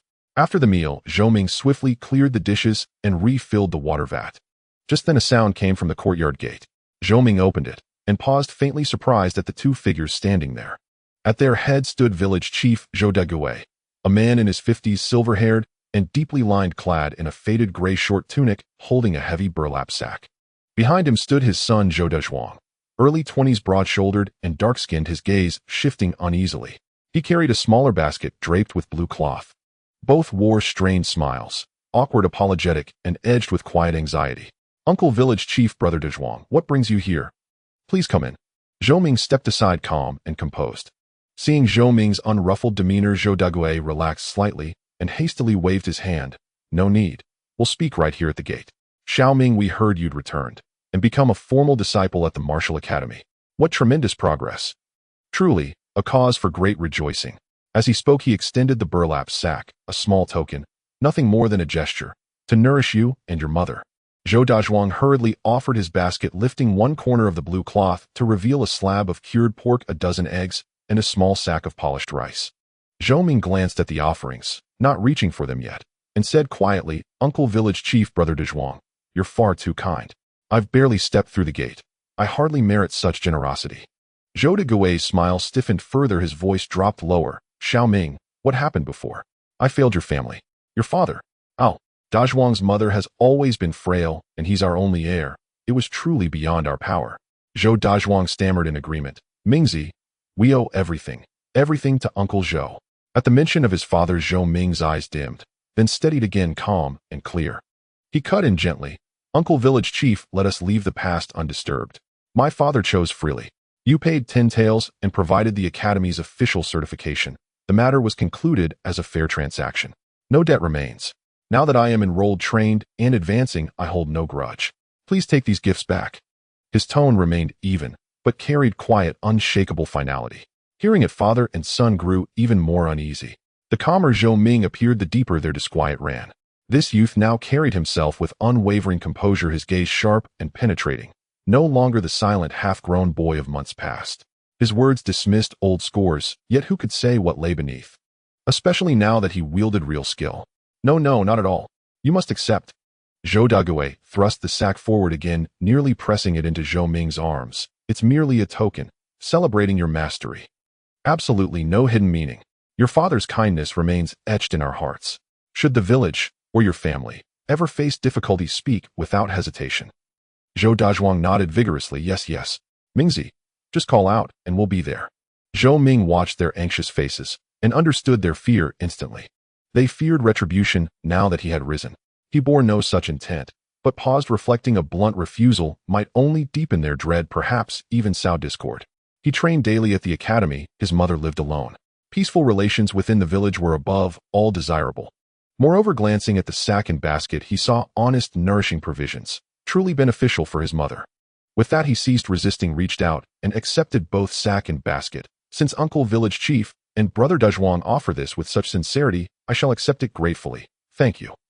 Relief flooded their faces the moment he took the gifts, their smiles softened, genuine at last. Of course. Zhou Dagui rubbed his palms together. "Xiao Ming, study diligently at the academy. You'll surely achieve greatness. Our Zhoujia village will shine with pride. Oh, and how is your mother's health? Any hardship at home, tell me at once."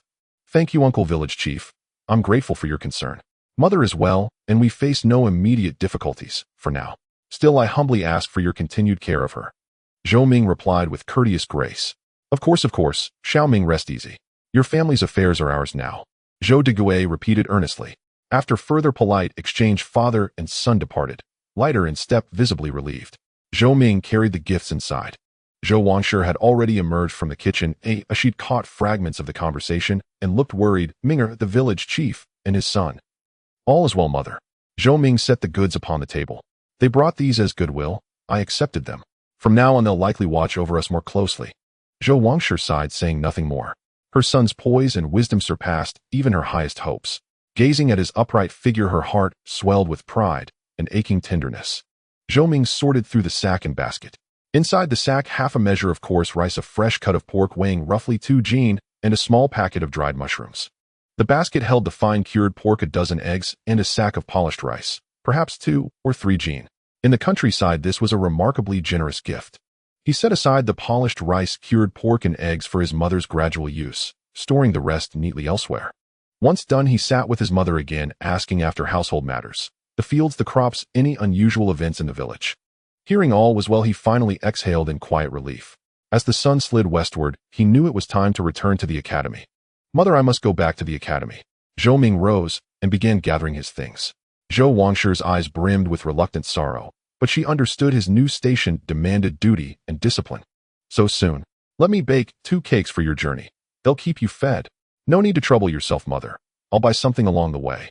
Zhou Ming gently stopped her. Nonsense. Street food costs far too much. Wait, I'll have them ready in no time. Without waiting for reply, she hurried back into the kitchen. Watching her busy silhouette, warmth rose in Zhou Ming's chest. He no longer resisted. Before long, she had kneaded fresh white flour with a touch of cornmeal and baked 4 thick, fragrant cakes, wrapped tightly in oiled paper and tucked into his pack. Travel safely. Train hard at the academy, and don't fret over home. At the courtyard gate, Zhou Wangshi smoothed his collar, tears glistening, but held firmly back. Mother, rest easy. I'll care for myself. You two stay strong and healthy. Don't overwork, and take this money. Spend it freely, don't hoard it. Zhou Ming slipped the remaining few taels of loose silver into her palm, keeping only 1 tael for his own use. Zhou Wangshi tried to refuse, but Zhou Ming had already stepped back and bowed deeply. Mother, I'm leaving now. I'll return again soon. Without lingering, he turned and strode away, fearing that if he stayed, his own composure would falter. The setting sun stretched his shadow long and slender across the path. Zhou Wangshi leaned against the doorframe, watching until his figure vanished around the village bend, then wiped her eyes and walked slowly back into the courtyard. Clutching the silver in her palm, she felt both fierce pride and tender longing. On the road home, Zhou Ming walked swiftly, his heart unburdened, his steps firm and sure. Before full darkness fell, he arrived back at Jinwei Martial Academy. The elderly gatekeeper nodded silently as he passed. Returning to his dormitory, he found most of his fellow youths already asleep. Zhou Ming set down his pack, washed quickly, and lay upon his pallet. Soon the room filled with the steady rhythm of slumbering breaths. Yet Zhou Ming did not sleep. His consciousness sank inward, and the interface shimmered into view. The Tao rewards diligence. Success flows naturally. Tiger Stance Cultivation Beginner, 14200. Tiger Fist Beginner, 2200. He felt the vigorous surge of qi and the refined clarity of his bright qi, his mind serene and lucid. Carrying that stillness and resolve, Zhou Ming gently closed his eyes. Moonlight spilled softly through the window. The night at Jinwei Martial Academy lay deep and hushed. The next afternoon sunlight bathed the grounds in golden warmth. In a corner of the outer training ground, Zhou Ming faced Qinqing. Brother disciple Zhou, how shall we train today? Qinqing stretched his wrists and ankles, a bright, eager smile lighting his face. Since Zhou Ming had broken through to bright qi and willingly sparred with him, Qinqing's combat prowess had surged. He was no longer the slightly slick novice who'd first entered the academy. Zhou Ming settled into the opening stance of Tiger Fist, his gaze steady and profound. Senior brother, today, we practice only the forms. No clever techniques, no brute force contests. We'll dissect each movement, attuning ourselves to the subtle transitions of force and the seamless flow between postures. Qinqing's expression sharpened instantly. Excellent. Exactly what I hoped for. He knew this was a rare privilege, to have a true bright qi cultivator guide him through form and principle, refining his understanding 100-fold beyond solitary trial and error. Both figures moved simultaneously. Zhou Ming struck first with fierce tiger leaps from cave, a straight thrust aimed at the center, his fists force condensed and unyielding, not swift, but carrying a deep, heavy aura. Qinqing dared not be careless. He sidestepped and advanced, striking diagonally at Zhou Ming's ribs with black tiger steel's heart, attempting to divert the attack. Zhou Ming shifted his stance slightly, his fist unchanged, but he rotated his arm, tracing a subtle arc with his fist edge. He evaded Qinqing's momentum while still menacing his chest and abdomen, a variation of the crouching tiger stance, balancing offense and defense. Qinqing felt his own strike meet emptiness. The opponent's force seemed both solid and void, soft, yet hard, elusive. He swiftly altered his move, sinking his shoulders and dropping his elbows, sweeping a tiger tail kick at Zhou Ming's lower body. Zhou Ming remained unruffled, planting his feet firmly, lowering his center of gravity, while his other hand darted out, like a serpent, fingers slightly bent, aiming to strike the joint of Chen Qing's kicking leg. His force was contained, intended to disrupt the power. Chen Qing's leg hesitated, and his movement inevitably faltered. Seizing the fleeting gap, Zhou Ming advanced half a step. His shoulder, elbow, fist, and knee moved like well-oiled machinery, striking and rebounding in a seamless flow, employing close-quarters techniques from the fierce tiger fist. Tiger pounce tiger, lean tiger rams mountain. Executed in one breath, yet with perfect control, delivering heavy pressure and skillful guidance without real harm. Chen Qing stumbled back, flustered and sweating, feeling as if a living tiger was lunging and pouncing before him. The techniques merged flawlessly, the force transitions smooth and effortless. Each strike left him deeply uncomfortable, yet it pulled back at the critical moment, allowing him to experience the might of a Ming Jin martial artist while recognizing his own shortcomings. In moments they had exchanged over 20 moves. Zhou Ming abruptly withdrew, stepping back. With even breath, "Senior brother, how do you feel?" Chen Qing gasped, wiping his sweat, his eyes gleaming with excitement. "Exhilarating. Truly exhilarating. Junior brother, your fist art. It's completely different from before. The moves are still the same, but when you execute them, how to say it? They're alive. It feels like you can wield the force as you wish, shifting between hardness and softness so naturally."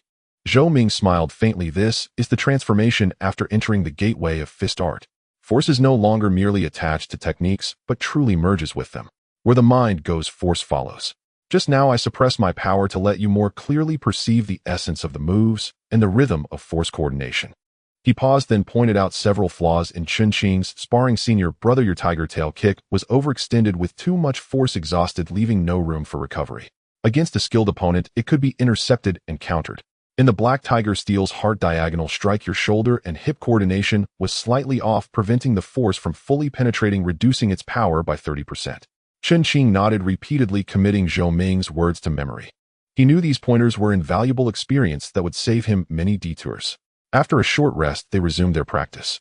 This time Zhou Ming let Chen Qing take the lead while he only defended, using various defensive force diverting and blocking techniques from the fierce tiger fist to guide Chen Qing in understanding how to maintain continuous force during attacks, how to find openings, and how to counter. Chen Qing fought with abandon, feeling a deeper understanding of the fierce tiger fist. His blood surged, and the barrier to comprehending Ming Jin seemed ready to shatter at any moment. An afternoon passed quietly in such focused and efficient sparring. The setting sun cast a golden glow over the training ground. They finally stopped, each slowly withdrawing their energy, heat steaming from their bodies. "Phew. Refreshing."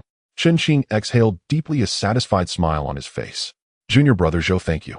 Sparring with you this afternoon has taught me more than half a month of my own practice. You're too kind, senior brother. It's mutual sharpening." Zhou Ming was also drenched in sweat, but felt more energized. In guiding Chen Qing, his own understanding of fist art and control over subtle force variations had also advanced. Heaven rewards diligence. Success comes naturally. Fierce Tiger Stance Beginner, 16200. Fierce Tiger Fist Beginner, 5200. They walked side by side to the edge of the field and picked up water skins to drink. Chen Qing wiped his mouth, looking at Zhou Ming's calm, focused profile.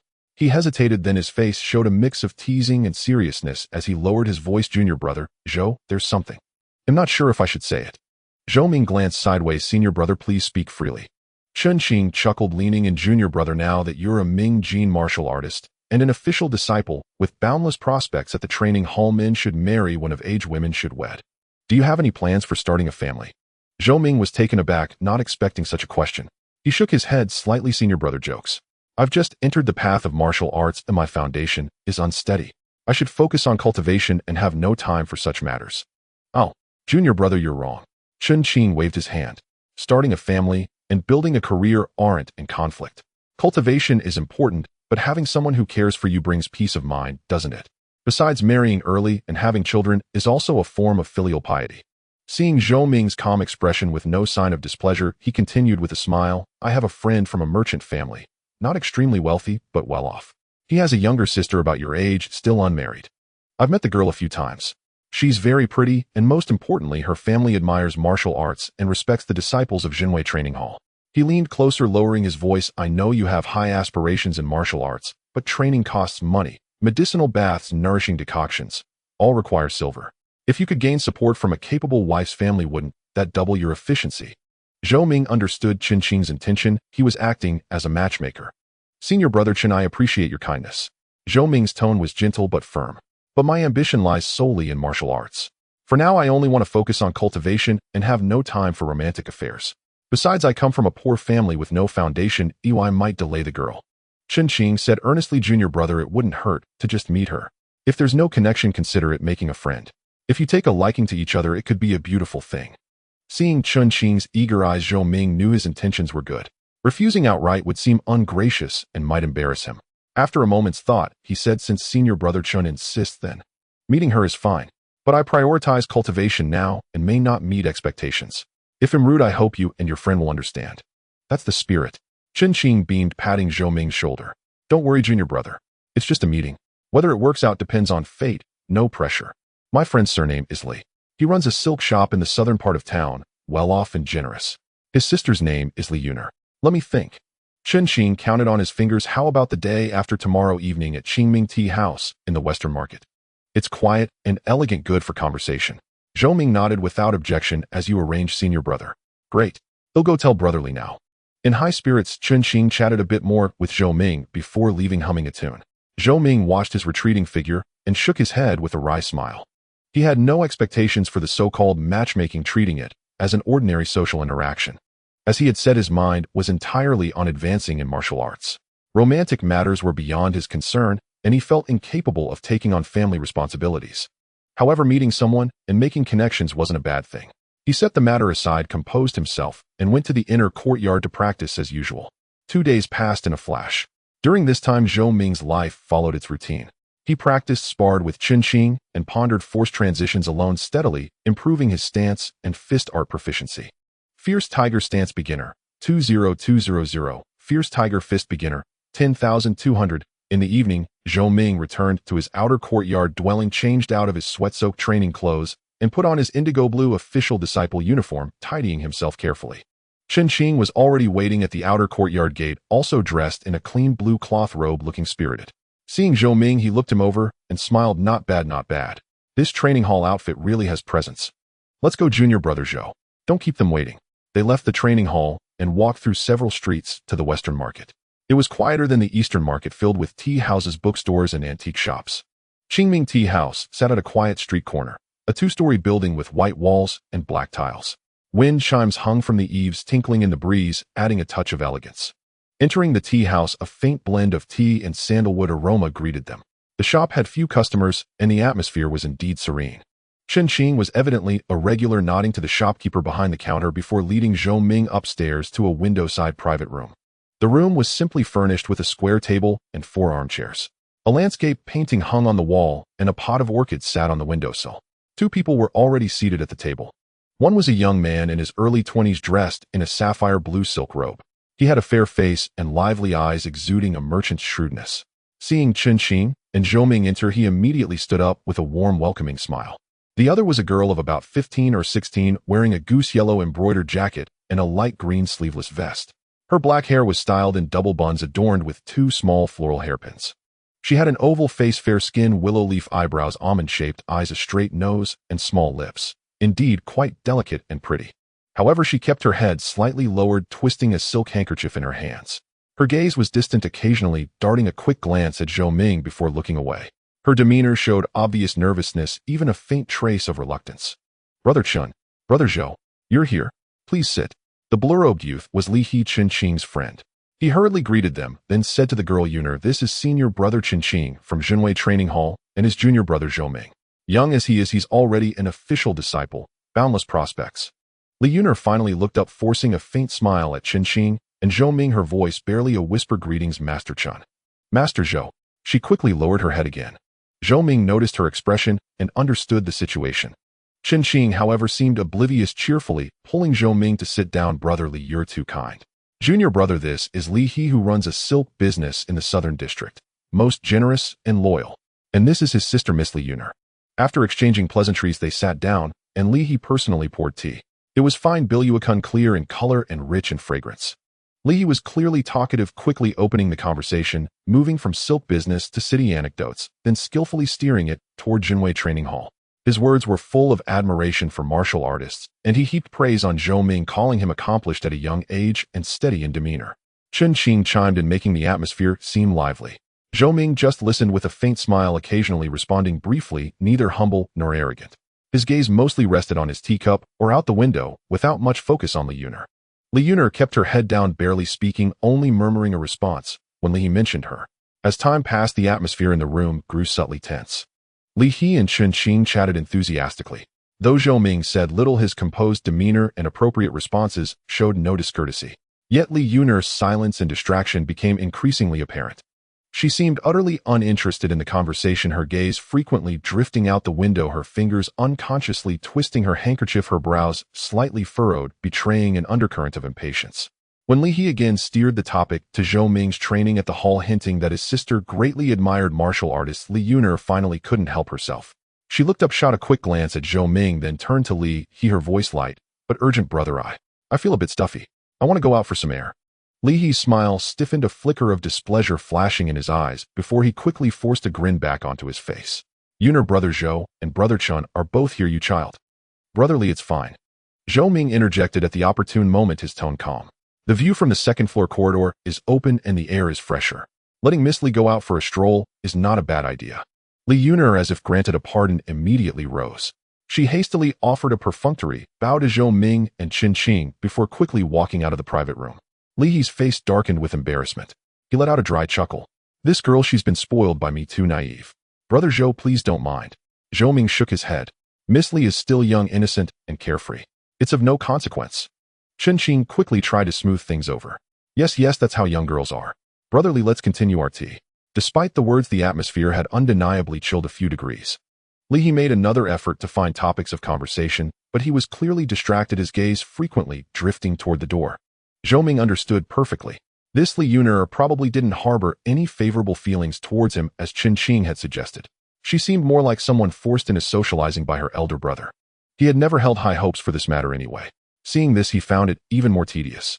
After sitting for a while longer, Zhou Ming used the excuse of needing to rise early for practice the next day to take his leave. Li He made a few attempts to persuade him to stay, but seeing Zhou Ming's resolve, he had no choice but to acquiesce, his face wearing an expression of apology and regret. Seeing this, Chen Qing had no choice but to stand up as well. As the three of them descended the stairs, they saw Li Yuner standing alone by a pillar on the first floor, gazing at the endless stream of people on the street. Her profile in the twilight appeared somewhat forlorn. Hearing footsteps, she turned her head. Seeing Zhou Ming and the others coming down, she bit her lip slightly, but said nothing. Yuner, brother Zhou and brother Chun are leaving. Why aren't you seeing them off? Li He urged. Only then did Li Yuner move her feet. Approaching them, she bowed once more to Zhou Ming and Chen Qing, her voice still very low. Master Zhou, Master Chen, go safely. Zhou Ming nodded slightly. Miss Li, farewell. His gaze swept across her face, catching the fleeting look of relief in her eyes. The last shred of doubt in his heart dissipated. This girl truly had no interest in him, perhaps even some aversion. So be it. It saved a lot of trouble. Leaving Qingming Pavilion and walking down the lamplit street, Chen Qing's face wore a sheepish expression. Junior, brother Zhou. Well, look at this mess.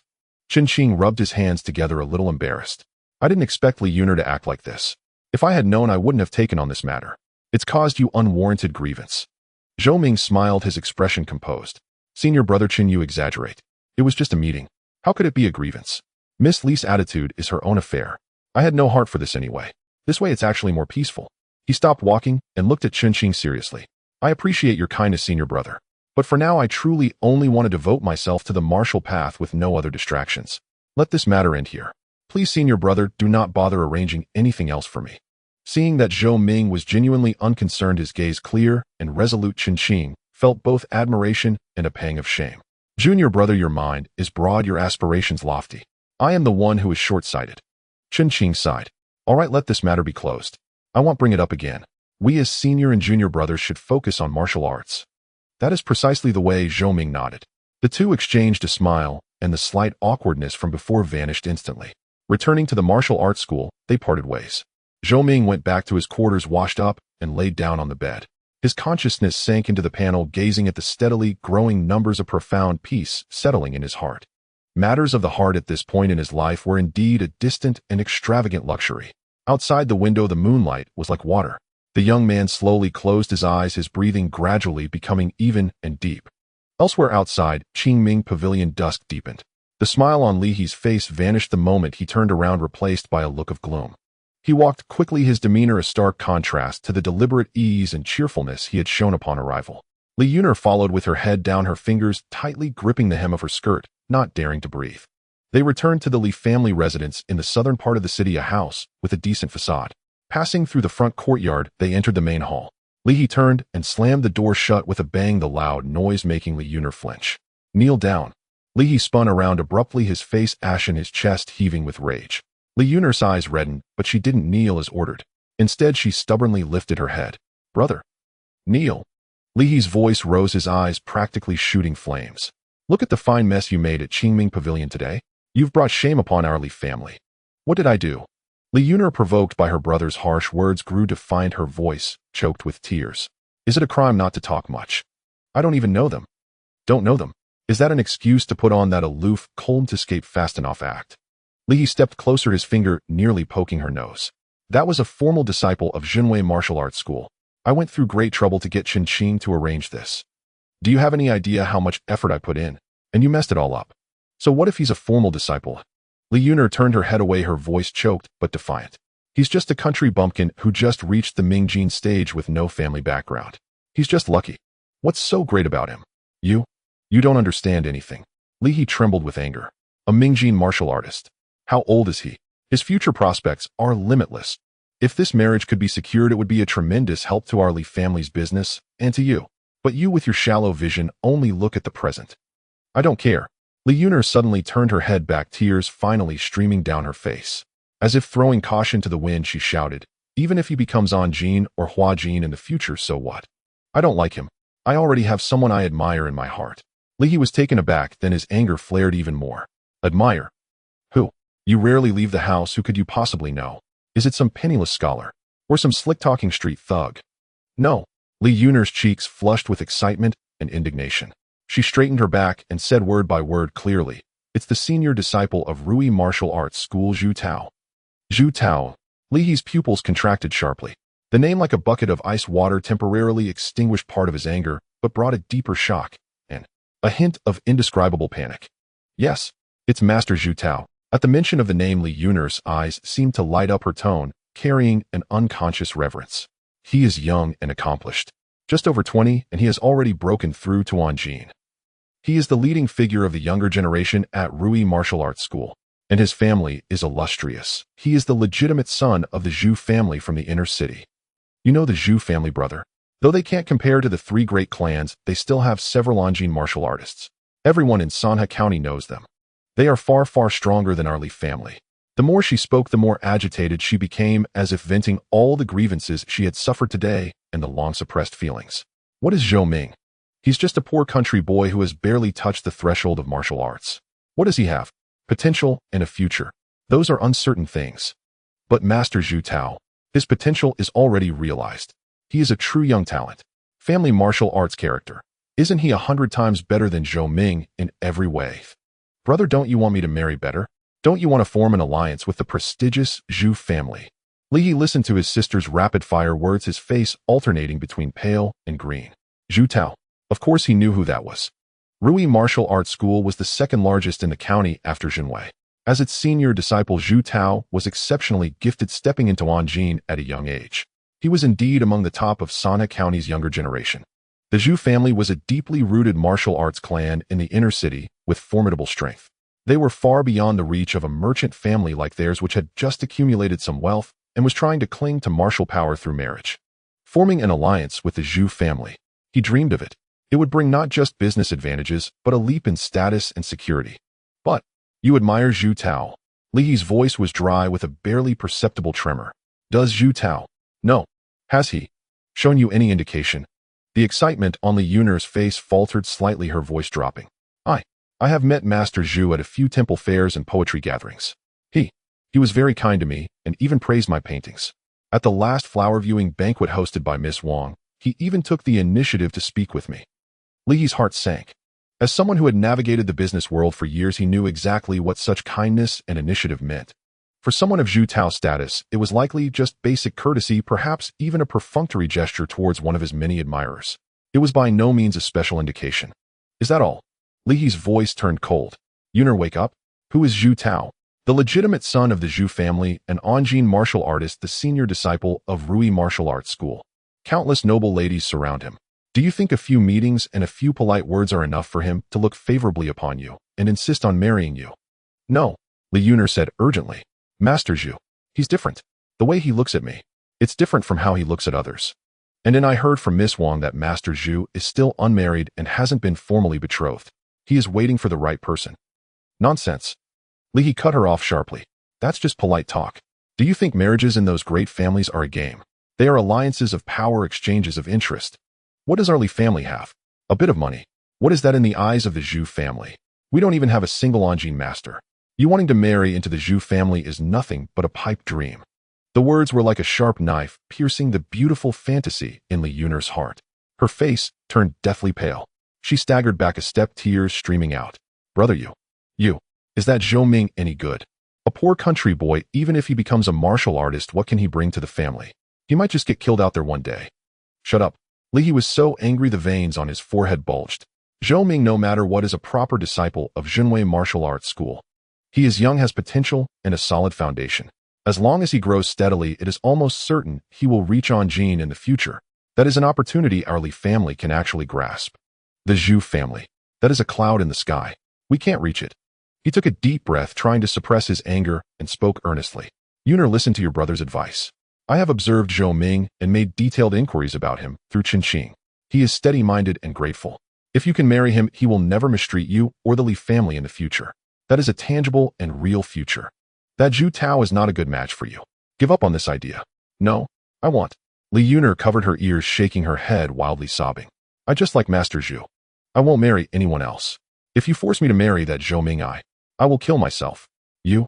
Li looked at his sister's hysterical state, feeling both heartache and disappointment, but most of all a deep sense of powerlessness.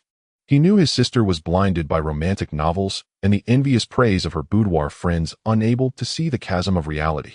She also couldn't understand that for a family like theirs, a reliable Mingjin martial artist with growth potential was far more practically valuable than an unreachable genius from a prestigious clan. The commotion in the main hall alarmed those in the rear courtyard. Mrs. Lu Li and Li Yuner's mother, a woman with a kind face but shrewd, calculating eyes, hurried over. What's going on? You've been fighting since you got home. Mrs. Lu looked at her daughter, who was crying her eyes out, and her son, whose face was ashen. She quickly stepped forward to embrace Li Yuner. Yuner, don't cry. Tell mother what happened. Here, why are you making your sister angry again? Li rubbed his temples wearily, briefly recounting the day's matchmaking and Li Yuner's admiration for Zhu Tao. After listening, Mrs. Liu's expression also changed. She first patted her daughter's back, comfortingly soothing her softly, then looked at her son and sighed. Here, Yuner is still young and doesn't understand. Just talk to her properly. There's no need to lose your temper like this. Mother, this is no trivial matter. Li said irritably. That Zhou Ming is the most suitable candidate at hand. If we miss this chance, it will be difficult to find another opportunity like this again. But look at her, still pining for a branch far beyond her reach. Madame Lu was silent for a moment, naturally understanding her son's considerations. As the matriarch of the family, she understood the importance of marital alliances even more clearly than her daughter. Zhou Ming was indeed a good choice. He had potential. His humble origins meant he would be easy to control, and the reputation of Zhenwei Martial Arts Academy was solid enough. But she could not completely disregard her daughter's heart. The Zhou family, that was true nobility. What if there was a sliver of hope? Yuner, Madame Lu said softly, supporting her daughter by the shoulders and turning her to face her. Tell your mother the truth. Has that young Master Zhu Tao given you any clear indication? For instance, has he secretly given you a token or sent someone to propose on his behalf? Li Yuner sobbed, her gaze evasive, and finally shook her head. No. But mother, he truly treats me well. Every time we meet, Madame Lu understood in her heart and sighed, cutting her off. Foolish child, that is merely young Master Zhu's manner of dealing with people. He treats everyone much the same. If he truly had you in his heart, he would not have remained inactive for so long. Listen to your brother. That Zhu family is not one we can aspire to match. She paused, then continued, as for young Master Zhou, though I have not met him myself, from what your brother says, he seems to be a steady and promising young man. Your cold demeanor today was indeed inappropriate. How about this? In a few days, I will invite Qingqing and him to visit again, and you can make a good impression as a way to apologize. If there is truly no fate between you, your brother, and I will not force you. What do you say?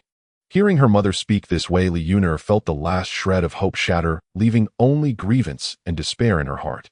She bit her lip and said nothing more, but her tears fell silently and more fiercely. Li He looked at his mother and sister, knowing that no further discussion could be reached today. He waved his hand wearily. Mother, take her back to her room to rest. We will discuss this matter another time. Yet in his heart he knew that after this disturbance, Zhou Ming had likely been left with a very poor impression. To salvage the situation now would be difficult, and that illusory Zhou family. Li He gazed at the heavy night outside the window, a bitter smile curling at the corners of his mouth. Clinging to the powerful was in the end but a mirage. Keeping one's feet on the ground was the true way to survive. Unfortunately, his spoiled sister did not yet understand this. In the main hall, the candlelight flickered, casting light on the divergent thoughts of the family. At dawn, the sky had just begun to pale. The silence of the outer courtyard of Jinwei Martial Arts Academy was broken by the faint, prolonged sound of breathing. Zhou Ming, bare-chested and wearing only a thin pair of training trousers, stood steady beneath the old locust tree beside his dwelling. His feet were planted like the roots of an ancient tree deeply embedded in the slightly damp soil. His spine was slightly arched, shoulders lowered, arms encircled before him, fingers slightly spread, as if hooking onto the invisible currents of air. This was the standing posture of the fierce tiger stance. As he adjusted his breath, the muscles of his entire body rose and fell subtly, and beneath his skin it seemed as though tiny mice were scurrying, a sign of blood and chi surging and condensing at high speed through the fascia. Sweat soon seeped from his forehead, neck, and chest, gathering into beads that rolled down the lines of his lean, powerful muscles, glistening in the faint morning light. Yet his form remained utterly still, his gaze as calm as an ancient well, his mind fully immersed in the circulation of blood and chi within and the condensation of force. The awkward matchmaking at Qingming Pavilion the day before was to him nothing more than an insignificant episode on his path of cultivation, like a breeze skimming the surface of water, stirring a ripple and then leaving no trace. In his heart, there was only the ambition to reach a higher realm of martial arts. With his final long exhale, Zhou Ming slowly withdrew his stance. He opened his eyes, a glint of sharp light flashing through them before returning to normal. He sank his consciousness inward. Heaven rewards diligence. When conditions are ripe, success comes naturally. Fierce Tiger Stance Beginner, 21,200. Fierce Tiger Fist Beginner, 11,200. The proficiency of both the stance and the fist art had increased slightly. This was the accumulation of day after day, tedious yet solid. Zhou Ming returned to his room, washed himself with cold water, and changed into a clean disciple's robe. After finishing breakfast, Zhou Ming walked into the inner courtyard and continued his stance practice. The sun's shadow climbed higher. In the inner courtyard training ground, Zhou Ming remained immersed in the cultivation of the fierce tiger stance, his blood and chi surging throughout his body, resonating faintly with the earth beneath him, drawing in that profound sense of steadfastness. Since breaking through to the bright force, his understanding of this foundational cultivation art had deepened. Each session of stance practice was not merely about tempering blood, chi, and fascia, but also a deep harmonization of his force, breath, and even his spirit. Sweat soaked through his robe, yet he seemed oblivious. Only when the sun was high in the sky did Zhou Ming slowly withdraw his stance, exhaling a long, hot stream of white vapor. Junior brother Zhou, excellent composure, a slightly hoarse voice remarked from nearby. Zhou Ming turned and saw a young man of about 20 clad in a gray short jacket with a lean, sharp face. He was leaning against a weapon rack not far away, arms crossed, watching him. Zhou Ming recognized him. His name was Zhao Tai, an inner courtyard disciple who had been enrolled for nearly 5 years.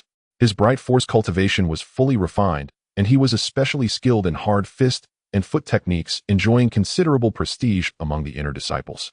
Senior brother Zhao, Zhou Ming said, cupping his hands in salute, his demeanor neither humble nor arrogant. Zhao Tai nodded, his gaze sweeping over Zhou Ming with an appraising look. I hear you've only recently entered the bright force realm, yet your stance work already shows considerable skill. Your foundation is solid. You flatter me, senior brother. It was merely luck. I still need to train diligently. I'm not arrogant, not impatient. Good. Zhao Tai straightened up and walked over. Stance work alone isn't enough. Martial arts, after all, are forged in combat. Interested in sparring a bit? Don't worry, they'll only use 30% of my strength. Zhou Ming's heart stirred. Exchanging blows with martial artists of different styles was the best way to test one's learning and broaden one's horizons. Zhao Tai was renowned among the inner disciples for his solid combat skills, an excellent opponent. Then I asked for senior brother Zhao's guidance, Zhou Ming said, cupping his fists. The two took their positions in a corner of the training ground. Several early arriving inner disciples had noticed them and gathered around with interest. Look, senior brother Zhao is going to mentor a newcomer again. That's Zhou Ming, the one who just moved up from the outer courtyard, right? I hear he's talented. No matter how talented, it comes down to actual combat. Senior brother Zhao's iron-arm fist is no joke. Amid the murmurs, Zhao Tai had already assumed his stance, fists one in front of the other, elbows slightly lowered, exuding a steady mountain-like aura. Junior brother Zhou, watch yourself. The moment the words fell, Zhao Tai stepped forward, his form charging like a fierce tiger released from its cage. His right fist drove straight toward the center, the wind from the punch breaking the air with a muffled roar. Though he had stated he would only use 30% of his strength, the fist's momentum was still fierce and overwhelming, carrying an undeniable sense of pressure. Zhou Ming's gaze sharpened. Instead of retreating, he advanced, taking a half-step diagonally, with his left foot, his body shifting slightly. His right arm snaked out like a spirit serpent, not meeting the blow heeded, but with fingers spread, he brushed toward the outside of Zhao Tai's wrist. It was the coiling silk force of the tiger claw technique from the fierce tiger fist, the power concealed, but not released, intended for deflection. Zhao Tai let out a surprised grunt, seemingly taken aback by Zhou Ming's response. He did not change the trajectory of his fist, but his wrist suddenly sank and shook, exploding with force like an iron rod sweeping sideways, aiming to shake off Zhou Ming's fingers. Zhou Ming felt a numbness in his fingertips as a heavy, powerful force traveled up his fingers. Unperturbed, he borrowed the force to rotate his body, his fingers clinging to Zhao Tai's wrist like glue, dispersing most of the power through the spin. At the same time, his left elbow shot out like a venomous dragon emerging from its lair, silently driving toward the gap beneath Zhao Tai's ribs. This countermove was swift and cunning, the timing perfectly judged. Zhao Tai reacted quickly, pressing his left arm down to block Zhou Ming's elbow strike with his forearm bone. Bang! A dull thud rang out, and both figures swayed. Zhou Ming felt as though his elbow had struck an iron plate. The rebounding force left his arm slightly sore. Zhao Tai, however, sensed a subtle, insidious force penetrating his ribs. Though he suppressed it with his formidable blood, and a chill ran through his heart. Good lad. Interesting. Zhao Tai's eyes blazed with fighting spirit. No longer limiting himself to 30% strength, he unleashed his fist technique like a storm. His fists were broad and forceful, each strike carrying a whistling wind, fully displaying the fierce and aggressive aspect of the fierce tiger fist, while also incorporating some concise, ruthless moves from battlefield combat. Zhou Ming, in contrast, moved fluidly, bringing out the agility, cunning, and balance of hardness and softness in the fierce tiger fist. He did not clash head-on with Zhao Tai's strength, but used his nimble footwork to deflect, guide, intercept, and strike, seeking openings to advance. The two exchanged blows, fists and feet flying, and in the blink of an eye, over 20 moves had passed. The more Zhao Tai fought, the more astonished he became. Zhou Ming had only recently entered the bright force realm, and his total power was far inferior, yet his control over force was exquisitely fine, his techniques seamlessly linked. Often he could neutralize Zhao Tai's attacks at the last moment, and even counter with clever force, making Zhao Tai feel quite uncomfortable. The watching inner disciples had also shed their initial disdain, their expressions turning focused. This Zhou Ming. His combat ability is no joke. Senior brother Zhao clearly isn't using full power, but he's at 60 or 70% and still hasn't finished him quickly. Look at his application of force. It's seasoned, not like someone just starting out. Bang! Another fist-arm collision. Zhou Ming borrowed the force to drift back 3 steps, landing steadily. His breathing was slightly quickened, but his eyes were bright. Zhao Tai also withdrew his stance, shaking his slightly numb arm and letting out a hearty laugh. Exhilarating. Junior brother, Zhou, you've grasped the essence of this fist art, and your control over force, truly rare. He walked over and patted Zhou Ming on the shoulder. Not bad, really not bad. Solid foundation, good comprehension. Train hard in the inner courtyard from now on. Your future is boundless. Come find me to spar whenever you're free. Thank you for your guidance, senior brother Zhao. Zhou Ming saluted earnestly. This exchange had been immensely fruitful. Not only had it validated the results of his recent hard training, but it also allowed him to witness the solid, vigorous fighting style of an experienced, bright force martial artist like Zhao Tai, greatly benefiting the refinement of his own fist techniques. Haha, learning from each other, Zhao Tai said, cheerfully turning and leaving. The watching disciples also dispersed their gazes toward Zhou Ming, now carrying more recognition and respect. Among them, several complex glances filled with surprise and doubt still lingered on Zhou Ming. They belonged to Su Yang's son Shuyan and Lu Jia. They had broken through to the bright force realm over half a month earlier than Zhou Ming, priding themselves on their exceptional talent and affluent backgrounds. Though they did not deliberately ostracize Zhou Ming in daily life, they had never truly regarded this impoverished fellow disciple as an equal. In the martial arts academy, strength and potential determined one's status, but the resources and connections brought by family background were also significant assets. The three of them hailed from three major families exposed to martial arts from childhood, with broad horizons and abundant resources. After breaking through to the bright force, they were full of high spirits, believing their future was a smooth road. Yet the exchange between Zhou Ming and Zhao Tai just now had been like a bucket of cold water poured over their hearts. Who was Zhao Tai? A recognized combat expert in the inner courtyard, with his bright force nearly perfected, only a step away from the subtle force. His iron-arm fist was unmatched in ferocity. An ordinary newly advanced bright force disciple would be lucky to last a few moves against him. But Zhou Ming, not only had he held on for over 20 moves without showing signs of defeat, but he had even countered with clever force, earning Zhao Tai's personal praise for his rare control over force. How was this possible? How long had it been since he broke through? A mere half a month at most. What gave Zhou Ming the right? Su Yang stared at the calm, upright figure in the arena, a shadow of gloom flickering deep in his eyes. He considered himself superior in talent, family background, and resources, all far surpassing this country boy, yet the exquisite control over force that Zhou Ming had just displayed posed a real threat to him. That was not something achievable through hard work alone. Could someone truly be so gifted? Sun Shuiyan furrowed her delicate brows, her heart equally unsettled. Bearing her family's expectations, she was proud and had never truly regarded any man her age as worthy, including Su Yang and Lu Jia. But this Zhou Ming, of humble origins, yet reaching such a level in such a short time. His calm steadiness and combat ability forced her to reassess. Perhaps this man was no ordinary fish in a pond. Lu Jia was the most composed of the three. The Lu family had a military background, and they were straightforward. He looked at Zhou Ming, his eyes showing more excitement and curiosity at seeing a rival, but deep within there was also a hint of urgency at being silently pursued. They exchanged silent glances, reading the same shock and gravity in each other's eyes. This fellow disciple, named Zhou Ming, his rapid rise and displayed potential could no longer be ignored. Zhou Ming paid no heed to the various gazes directed at him. He slightly calmed his blood flow and walked to the side of the arena to take a drink from his water pouch. Hard work brings rewards, and results come naturally. Mighty Tiger Stance Beginner, 23200. Mighty Tiger Fist Beginner, 15,200. After a real combat session, the proficiency of his fist techniques increased by 4 points, showing remarkable results and providing him with a clearer understanding of his own strength. With his current cultivation barely at the threshold of Mingjin, combined with the progressively refined Mighty Tiger Fist and his exquisite control of strength, Zhou Ming's combat capabilities were no weaker than those of ordinary inner courtyard disciples who had been in Mingjin for a year or two. However, he still had a significant gap compared to Zhao Tai, an established disciple at the peak of Mingjin, who could potentially break through into Anjing at any time, especially in terms of absolute strength, vigor, and endurance. The road ahead is long, Zhou Ming whispered to himself, his eyes devoid of any self-satisfaction, filled only with deeper focus. The time spent practicing martial arts was fulfilling, yet fleeting. In the blink of an eye, a month had passed. During this month, Zhou Ming's life was simple and pure, as regular as the rising and setting of the sun. Every day he rose before dawn, practiced stances, tempered his qi and blood, honed his strength, sparred with his senior brothers, Qin Qing, Zhao Tai, and others, and occasionally exchanged techniques with other inner courtyard disciples to learn from their strengths.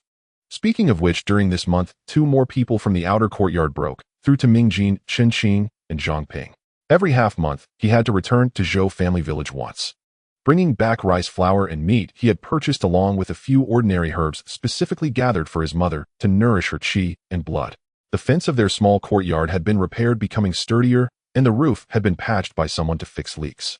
Zhou Ming's mother Wang Shi visibly improved in health, her complexion had brightened, and her eyes sparkled with life, no longer burdened by worries for their livelihood. She was aware that her son had become an official disciple of the martial arts hall and had made something of himself, which brought her joy, though she worried that he was working too hard at martial arts, always wanting to prepare more food for him when he returned. Zhou Ming could not refuse and accepted her offerings, feeling warmth in his heart. He knew that every bit of progress he made would make his mother's life a little better, which was one of his motivations to keep moving forward. On the other hand, after becoming stronger, he would have the ability to bring his father back.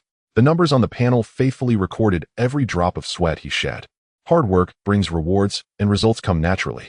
Mighty Tiger Stance Beginner, 76200. Mighty Tiger Fist Beginner, 62200. The proficiency of both the stance and fist techniques steadily increased.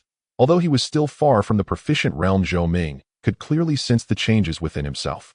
His chi and blood became more robust and refined, flowing like mercury between his tendons and membranes, and his movements became increasingly fluid, responsive to his heart's command. He had long mastered the techniques of the mighty tiger fist, which no longer felt like a mechanical routine, but could be combined and altered freely based on the situation in combat, with the transitions between hardness and softness becoming more natural. In his encounters with Zhao Tai, he gradually shifted from passive defense to occasional exchanges of offense and defense, though still at a disadvantage he could endure for longer periods. On this day, Zhou Ming stood, as usual, in the inner courtyard's training ground. The morning mist had yet to dissipate, and the air was slightly cool. He stood bare-chested, his muscles well-defined with a sheen of chi and blood flowing beneath his skin. His breath was long and steady, resonating with the earth beneath him like an ancient pine rooted deep in the rock. Not far away, Su Yang, Sun Shuyan, and Lu Jia were also practicing their techniques. Over the past month, they too had not been idle, indeed, working even harder than before. Zhou Ming's rapid progress served as an invisible whip, driving these self-proclaimed talented scions to push themselves. They could not accept being surpassed by a fellow disciple of humble origins, even if only in certain aspects.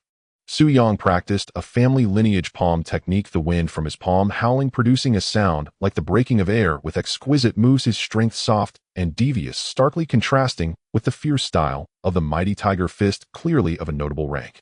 Sun Xian wielded a wooden sword, practicing sword techniques, her figure light and agile with glimmers of sword light, exuding a chilling aura, evidently not of the standard fare from the martial arts hall.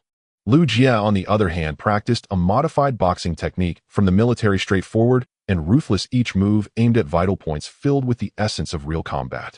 Each of them had their own strengths, coming from well-established families with abundant resources, and their progress was equally swift. Yet their gazes towards Zhou Ming were still tinged with unmistakable complexity. Especially Su Yang, who prided himself on his exceptional talent and family support, originally thought he would quickly stand out once he entered the inner courtyard, leaving people like Zhou Ming far behind. But the reality was that Zhou Ming not only caught up with them, but was also subtly gaining an upper hand in combat, which brewed a sense of frustration within him, making him practice even more fiercely. At that moment, steady footsteps echoed from the entrance of the training ground. Everyone turned to see a middle-aged man leading for young men. It was none other than the head of the Junwei Martial Arts Hall, Chen Junwei. One of the martial arts giants of Sana County, he usually kept a low profile and was rarely seen by ordinary inner courtyard disciples, except for the consultations held every 5 days. Today, the head's presence suggested that something significant was afoot. Head. All disciples bowed and greeted him, their voices respectful.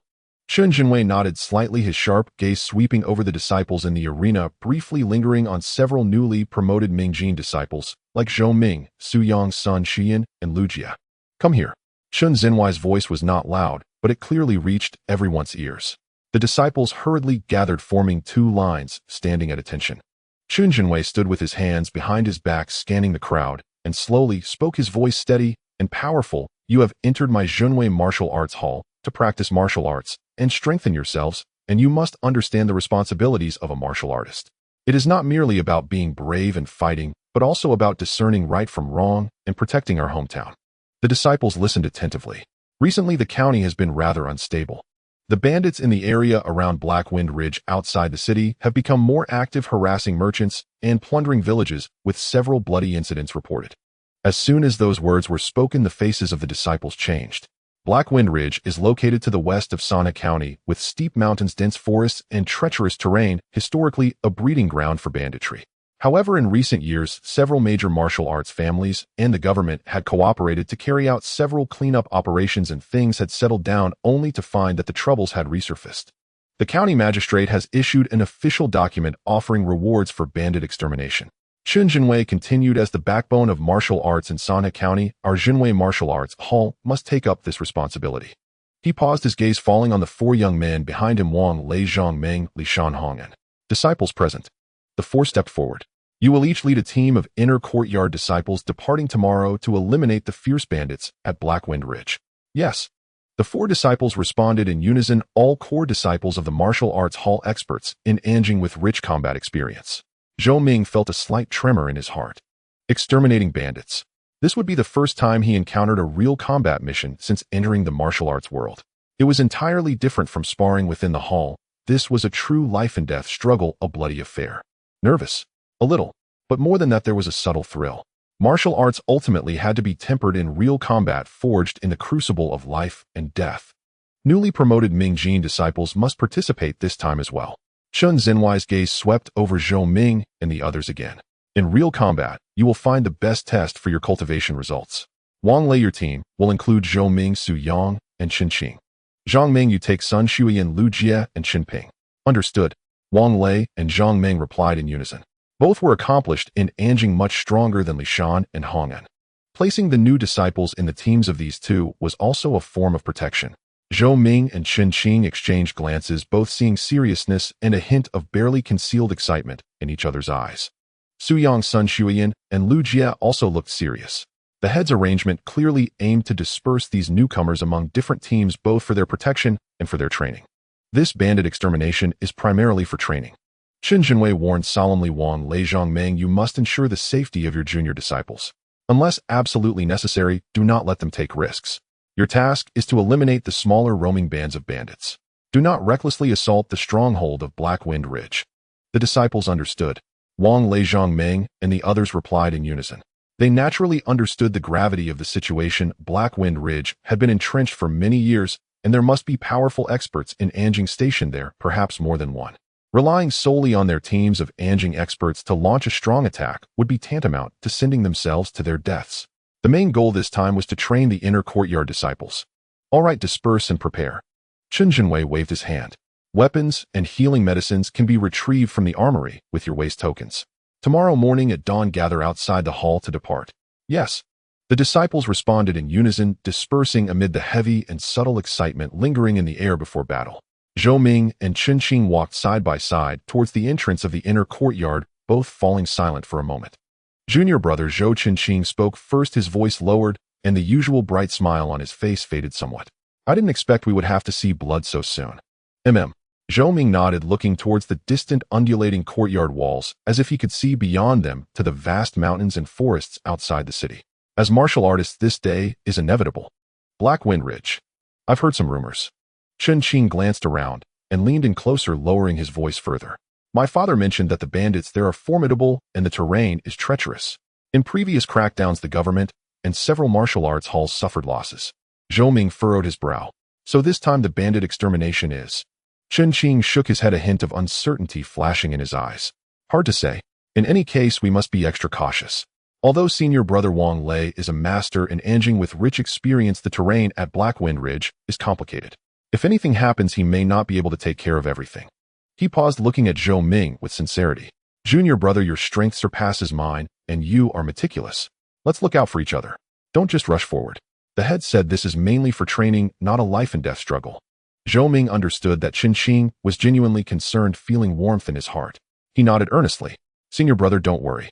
I know the importance of caution and won't act recklessly. You should also pay attention to your safety. Haha, I won't worry. Qin Qing chuckled, patting Zhou Ming on the shoulder, recovering some of his usual bravado. With our brotherhood combining forces, what bandit or mountain demon can withstand us? Let's sweep them away. Let's go and get some handy weapons and healing medicines from the armory. The two headed to the armory. The armory steward was a one-armed elder named Feng, who was said to have been a companion of the head in his younger days, traveling far and wide, and had retired with injuries to manage the armory. He was strict and meticulous.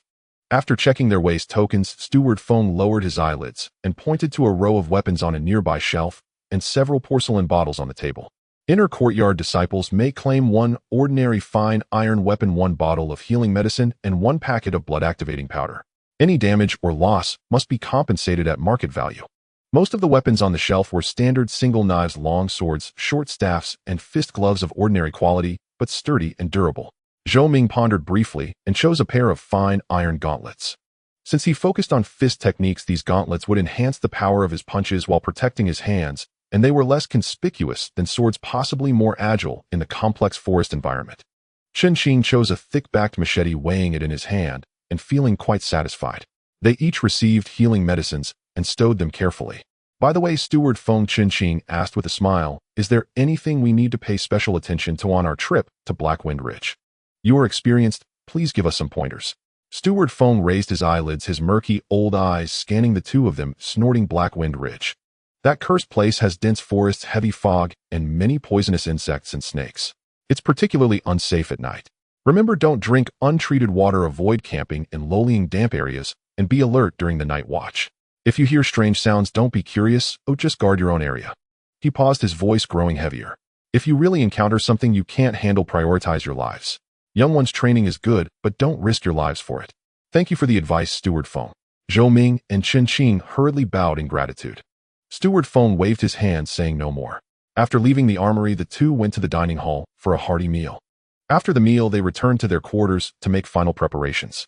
They checked their clothing and footwear, repackaged the healing medicines, and bundled together some miscellaneous items they might need, such as fire starters, salt, and ropes. As night deepened, Zhou Ming slowly practiced a set of punches in the courtyard, activating his qi and blood and calming his mind. The moonlight shone like water on his serene and focused face. Tomorrow would be the first true life-and-death combat of his martial arts career. He took a deep breath of the cool night air, gazing towards the west where Black Wind Ridge lay. In his eyes there was not an ounce of fear, only a resolute determination, as solid as iron, along with a hint of anticipation. He turned back to the house, got into bed, and closed his eyes. On the other side, in the backyard of the Su family in the inner city, Su Yang was also preparing for the expedition into the mountains the next day. Born into the affluent Su family, he naturally would not use the standard weapons from the armory. He wielded a pair of finely crafted judge's pens, short, yet formidable, capable of puncturing, prodding, and slashing, specifically designed to target vital points, combined with the soft palm technique passed down through his family, sharp and vicious. He gently wiped the tips of the pens, his gaze cold. Hafeng Ridge. Zhou Ming. He murmured to himself. Now that's an opportunity. He did not intend to use the bandits to harm Zhou Ming. That would be foolish and could easily leave him with a handle. But in the chaos of battle, who could predict what might happen? If Zhou Ming were to have bad luck and encounter fierce bandits, getting seriously injured even, then he would only have himself to blame for being inept. A cold smile crept across Su Yang's lips. He admitted that Zhou Ming had talent and resilience, but in this world sometimes talent and resilience couldn't compete with family background and cunning. In the inner city at the Sun family residence, Sun Shuyan was meticulously inspecting her sword Xiao Shui. The blade shimmered like a clear spring, exuding a chilling aura. It was forged from refined steel mixed with cold iron, a weapon custom made for her by the Sun family. Her expression was calm, yet there was a hint of gravity in her eyes. This would be her first time dealing with bandits. Although her family had arranged some training, directly participating in the martial arts school's external operations was still a first. She was not afraid of danger. The children of the Sun family were not cowards. However, the thought of battling those vicious mountain bandits inevitably stirred some unease in her heart. She gently caressed the blade, her gaze gradually steadying. The path of martial arts could not be free of bloodshed. In the inner city, Lu Jie appeared quite excited. Coming from the Lu family's military background, engaging in bandit suppression was a daily occurrence for him. Having grown up amidst such experiences, he was not only unafraid of real combat, but rather looked forward to it. He chose a long spear made of white wax with its head gleaming brightly. Finally, I can fight for real. He rubbed his fists together, his eyes filled with eagerness. The next day, past the midpoint of the evening hour, the sky was still dark. In front of the Jinwei Martial Arts School, torches illuminated the bluestone-paved ground. Four teams had formed, each consisting of about 7 or 8 members, led by the core disciples of the martial arts school. The schoolmaster Qin Jinwei stood personally on the steps, his gaze sharp as he scanned each face, some excited, some tense, and some calm. He spoke little, simply uttering 2 words, set off. Yes. The 4 teams responded in unison, then followed the leads of Wang Lei, Zhang Meng, Li Shan, and Hong, and streaming out and blending into the not yet fully faded night. Zhou Ming followed closely behind Wang Lei. His team consisted of 8 members, and apart from Wang Lei, there was also Zhao Tai, a seasoned expert, as his deputy, with Zhou Ming, Su Yang, and Qin Qing among them. Wang Lei in his 20s had a composed demeanor with dark skin and few words, but his gaze was sharp like an eagle's.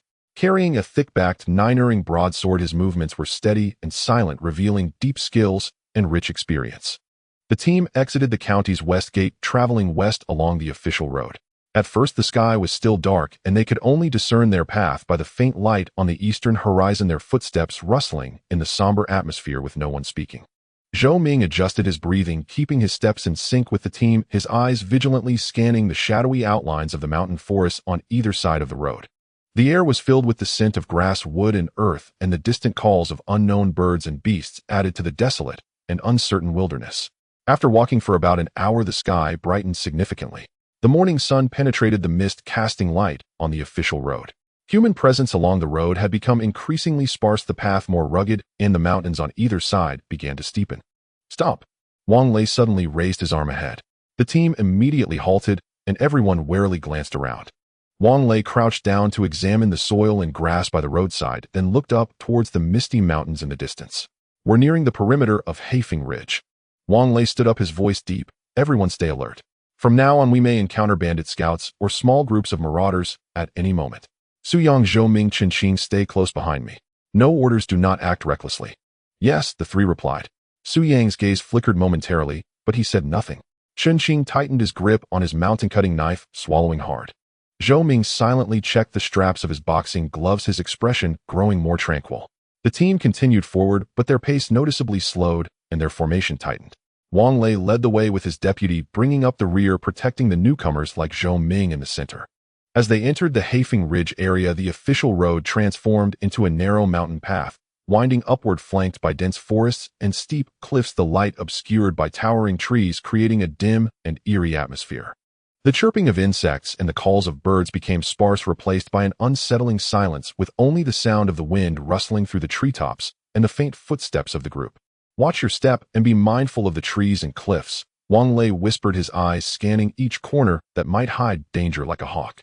Zhou Ming heightened his senses to the limit, catching any discordant sounds in the wind, his gaze sharply sweeping across the shadows and jagged rocks in the forest.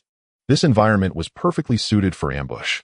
After advancing for about 2 or 3 miles, the mountain path rounded a sharp bend, revealing a relatively open clearing among the trees, with a small stream burbling along the edge.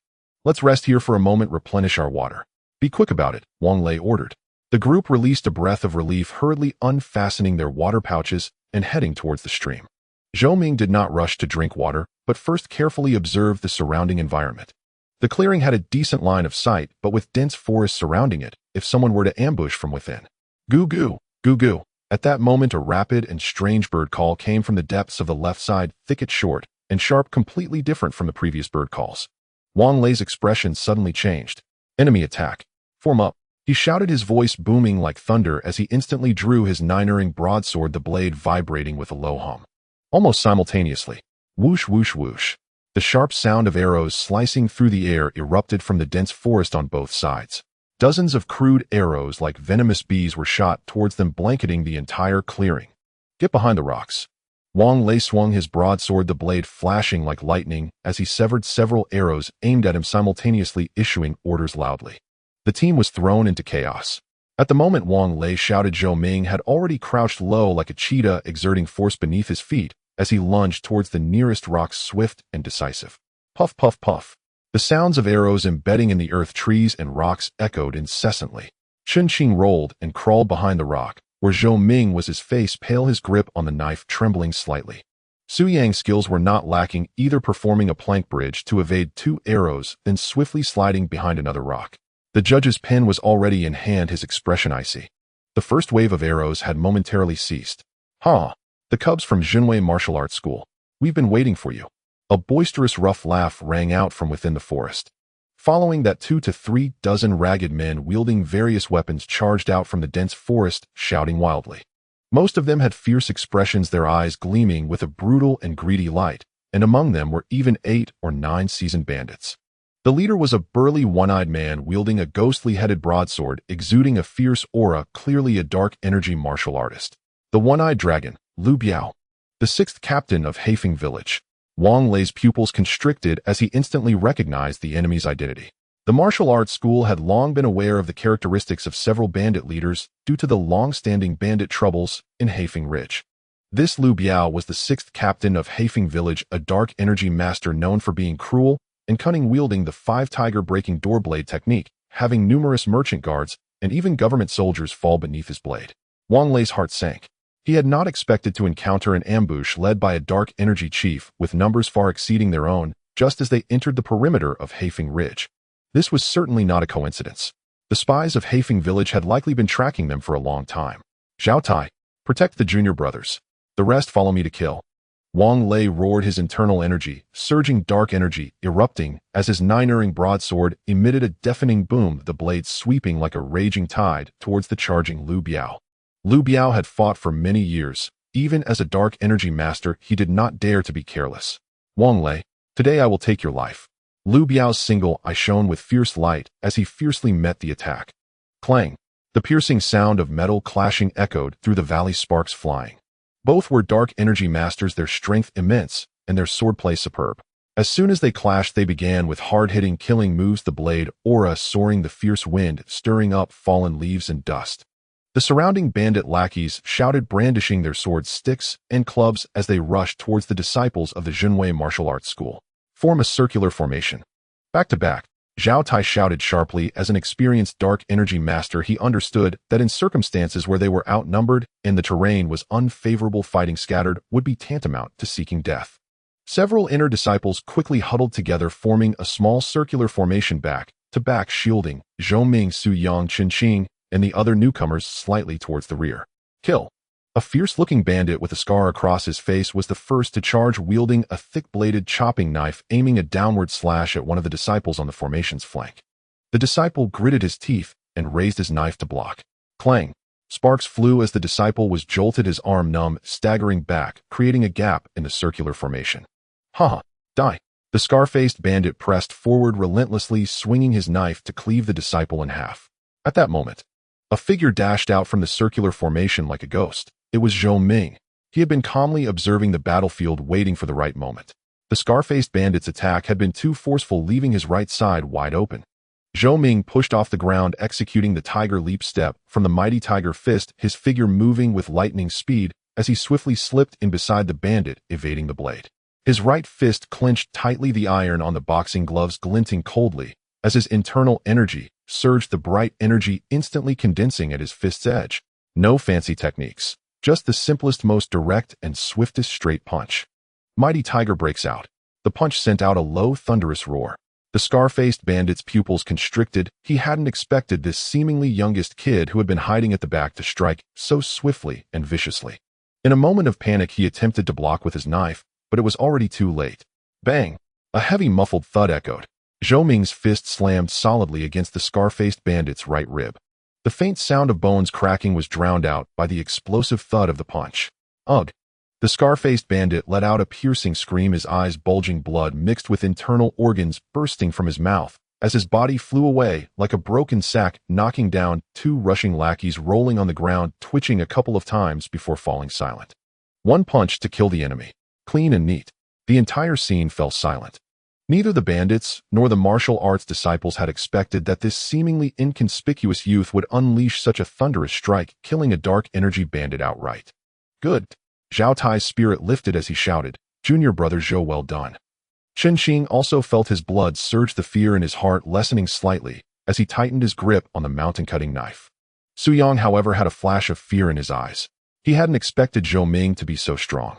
"You little bastard." Seeking death. Many bandits were startled and enraged upon seeing this. Among them, two dark energy bandits abandoned their opponents, one on each side, thrusting their spears directly at Zhou Ming. The glint of the spearhead sealed off Zhou Ming's escape routes. Zhou Ming shifted his footwork, his body swaying like a willow in the wind, leaning back just enough to narrowly avoid the spear aimed at his throat from the left, while his right hand shot out, fingers curled like claws, accurately grasping the midsection of the spear, thrusting towards his chest. "Let go," Zhou Ming hissed, unleashing his bright energy in a sudden burst. With a twist and shake of his fingers, crack. The bandit wielding the spear felt a tremendous force travel down the spear shaft, causing his grip to shake, and the spear was forcefully snatched away. With the spear in hand, Zhou Ming did not hesitate, channeling his waist strength to use the stolen spear as a club, sweeping it out. Whoosh! The heavy sound of wind breaking filled the air. The bandit who lost his spear turned pale and hurriedly retreated. Another bandit with a spear also quickly pulled back to defend. Bang! The sweeping spear crashed heavily against the returning spear shaft. The bandit's arm shook violently, nearly losing his spear as he stumbled backward. Zhou Ming, empowered and relentless, cast aside his spear and lunged forward like a fierce tiger pouncing on its prey, following close behind with both fists flying.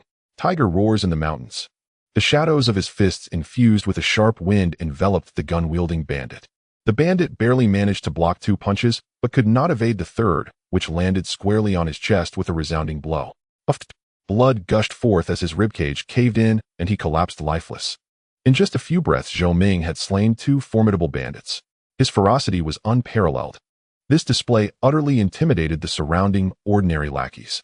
Though fierce, they were still afraid of death. Seeing the youth's overwhelming prowess, they hesitated to advance. Waste.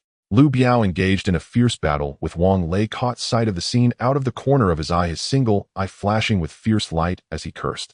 He suddenly forced Wang Lei back with a knife, stepping back several paces not to flee, but to shake his left hand, revealing a small knife that he hurled toward Zhou Ming.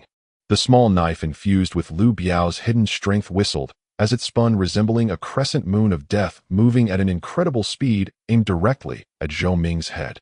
This sudden turn of events caught everyone off guard. No one expected Lu Biao, engaged against a formidable foe like Wang Lei, would divert his attention to launch a sneak attack on a Mingjing disciple. "Zhou Ming, be careful!" Wang Lei exclaimed in a mix of shock and anger, realizing he was too late to intervene. Zhao Tai and the others were also wide-eyed with horror. Zhou Ming felt his hair stand on end. A chilling sense of impending death washed over him like ice water. The spinning knife flew toward him with terrifying speed, carrying the unique ferocity and precision of a hidden strength practitioner. At the critical moment, Zhou Ming's entire body surged with qi and blood as if ignited by explosive powder. He did not attempt to evade. It was already too late. Even attempting to dodge the full force of a hidden strength practitioner's throw would leave one injured. Facing life and death, the instinctual reactions honed over months of training in the fierce tiger stance took over his body. He pushed off the ground with force, creating a small crater in the dirt, his body leaning back in an almost unnatural manner, nearly parallel to the ground.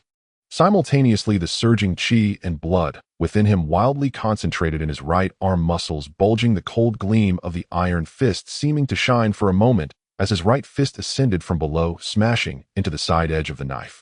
Rather than meeting the blade head-on, he aimed to strike the body of the knife to alter its trajectory.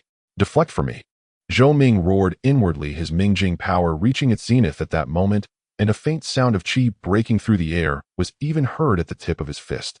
Clang! The side of the fist collided violently with the knife. The piercing sound of metal clashing resonated through the mountains. A tremendous force surged through the fist, causing Zhou Ming to feel a violent shock in his right arm, his bones groaning under the strain, half of his body going numb, his throat tasting blood as he forced it down. Yet his all-out punch ultimately bore fruit. The knife, originally aimed at his head, was deflected, slightly spinning as it grazed his scalp. Sizzle! A few strands of hair were severed by the fierce wind. The knife, undeterred, embedded deeply into the trunk of a tree behind Zhou Ming, making a cracking sound as it sank to the hilt with chips flying. "Lu Biao, he'll take your life."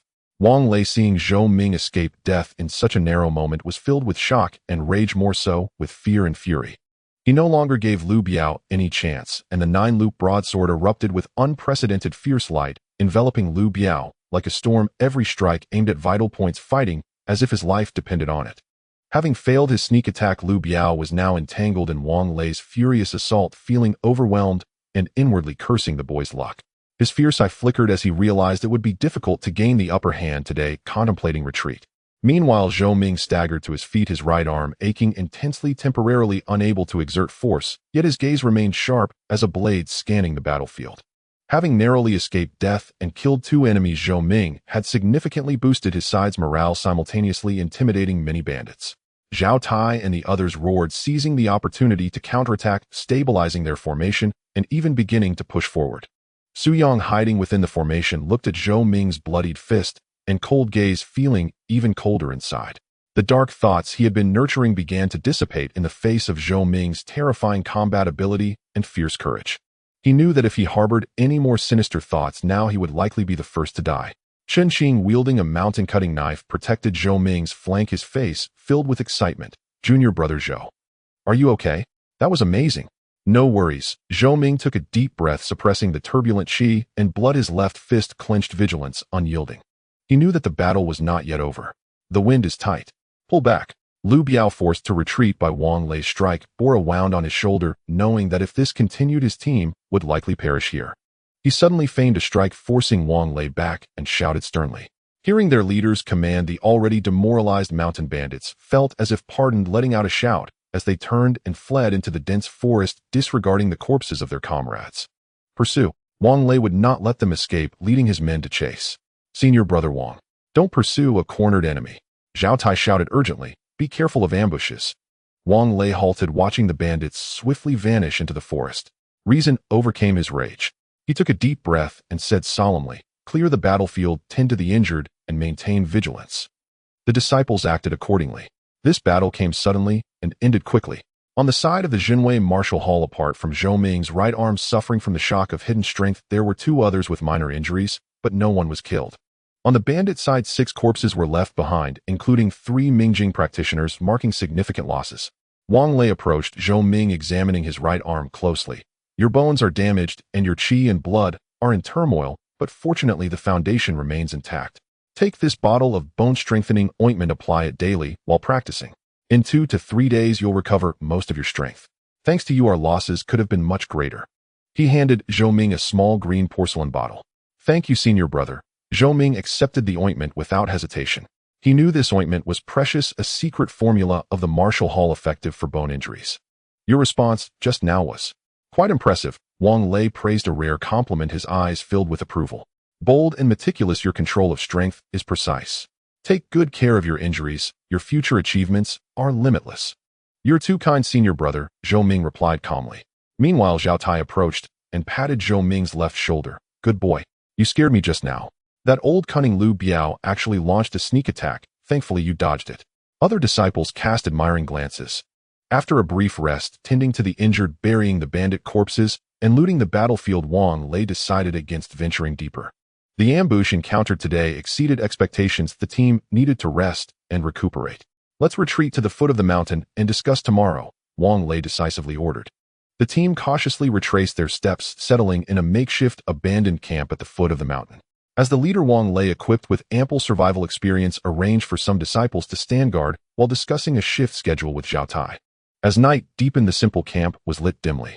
Zhou Ming sat cross-legged on the cold earthen bed, his right arm coated with brown bone-strengthening ointment wrapped in a clean hemp cloth. As the medicine seeped in, it brought a cool, tingling sensation that intertwined with the deep pain in his bones. He quietly circulated his qi and blood, coordinating with the medicinal effects to repair the shock damage caused by Lu Biao's hidden strength flying knife. His consciousness sank into his mind. The path of heaven rewards diligence. Success comes naturally. Fierce Tiger Stance entry level, 78,200. Fierce Tiger Fist entry level, 69,200. The numbers indicating the proficiency of the Fierce Tiger Fist rising on the panel did not bring him much joy. The lingering shock of life and death still echoed in his heart. That knife was too fast, too ruthless. Had it not been for the solid foundation laid by months of hard training in the Fierce Tiger Stance, and had he not grasped the nuances of strength transition in the Fierce Tiger Fist, he would likely have ended up as a lifeless corpse in this vast wilderness. The path of martial arts is fraught with thorns. It turns out it was not an empty saying. The sparring sessions in the Martial Hall, no matter how intense, still had limits, rules, and instructors overseeing. But today's experience in Black Wind Ridge was the true survival environment for martial practitioners in this world. No reason to speak, no fairness to be found, only the most primal and brutal survival of the fittest, to fight to the death. Lu Biao would not show mercy just because he was a newly promoted Mingjing practitioner. That knife was meant to take his life. Zhou Ming exhaled slowly, the ripples in his eyes gradually calming, replaced by a deeper sense of tranquility. He did not regret participating in this bandit eradication. Flowers nurtured in a greenhouse cannot withstand the storm. Without bloodshed, without honing one's blade, how can one become a true powerhouse? How could one possess enough strength to seek out their father and protect their mother? However, he realized more profoundly that compared to the kind of opportunity depicted in stories that often leads to breakthroughs in life and death situations, he was more inclined to believe in the arduous training that came day after day, like water drilling through stone. Between life and death there may be sudden enlightenment, but more often there is death. Zhou Ming silently pondered. He did not reject real combat. In fact, he needed it to sharpen his skills and test what he had learned. But he would never place himself in unnecessary dire straits in pursuit of that elusive breakthrough opportunity. Stability is the long-term path. But if it truly comes to a life-and-death moment with no retreat or escape. Zhou Ming clenched his left fist, his knuckles turning slightly white, a flash of cold light in his eyes. Then, I will fight for my life and carve a bloody path. His way is one of persistent and diligent accumulation, a natural path that comes as a result. But that does not mean he is weak and easily bullied.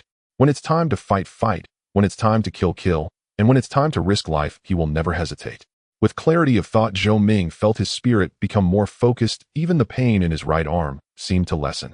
He no longer pondered further, closing his eyes to concentrate, continuing to guide his qi and blood to nourish his injuries. Outside the camp, the night wind howled, and the occasional chilling wolf howl from deep in the mountains added more sense of danger. The next day, as dawn broke, Zhou Ming woke early and moved his right arm a bit. The bone-strengthening ointment worked wonders. Coupled with his strong qi and blood, and after a night of rest his injuries had healed about 70%, no longer hindering ordinary actions, though exerting force still caused a slight pain, needing another day or two of recovery. The group gathered, and after a simple breakfast Wang Lei called everyone together. Everyone has experienced last night's events firsthand. Wang Lei surveyed everyone, his voice low and serious. The bandits of Black Wind Ridge not only set an ambush in advance, but also have considerable strength, indicating that the details of our mission to eradicate the bandits may have already leaked. His expression grave, he scanned the crowd. What we encountered yesterday you all witnessed. The bandits of Black Wind Ridge are ferocious and cunning, far exceeding our expectations, and they are well-informed, prepared in advance. Lu Biao himself led the ambush. This is no coincidence. Zhao Tai spoke up, his voice serious. Senior brother, are you implying that there is a traitor in our ranks? Or that our route was leaked in advance? At this the faces of everyone changed, looking at each other, the atmosphere suddenly becoming strange. Su Yang's eyes flickered for a moment, and he lowered his head. Zhou Ming's expression remained calm, but he was also pondering deeply. Wang Lei shook his head. The possibility of a traitor is slim. The Marshall Hall disciples are all trustworthy. However, our movements may not have been kept secret. There are many informants in the county, and it's not surprising that the Black Wind bandits have been entrenched in Sana County for many years, possibly having some spies in the city. It may also be that after we entered the territory of Black Wind Ridge, they discovered us through their scouts. However, since we encountered Lu Biao here, the other three teams likely won't have it easy either, Wang Lei continued. As if to confirm his words, not long after the sun had barely risen, when a disciple sent to contact the other teams returned with alarming news. Senior brother Wang, Senior brother Zhang Ming, and the others have returned, but Junior brother Zhang Ping has fallen. The disciple reporting the news was pale, his voice trembling. The atmosphere in the camp suddenly froze. Zhang Ping, who had almost simultaneously advanced with Chen Qing, had been laughing and talking together just yesterday, but today they were forever separated. Wang Lei's face grew stern. Speak clearly. Yes. Senior brother Zhang Ming reported that yesterday they had taken a different mountain path, and were met with a large-scale ambush led by Heifeng Zhai's fifth chief, the Poison Hand scholar Wen Xiao, a master of concealed force who favors poison needles and cunning stratagems. Zhang Ming fought Wen Xiao fiercely, though he drove the foe back. The squad was scattered. Junior brother Zhang Ping was surrounded by two overt force bandits and outnumbered, fell in battle. By the time Zhang Ming arrived, he was already dead. The messenger's voice choked. The barracks fell into a dead silence, broken only by heavy breaths. Su Yang kept his head bowed, his expression unreadable. Zhou Ming remained silent, his heart heavy. This was the true martial world, a brutal arena of life and death. There are no born protagonists here, blades have no mercy, and death may descend at any moment.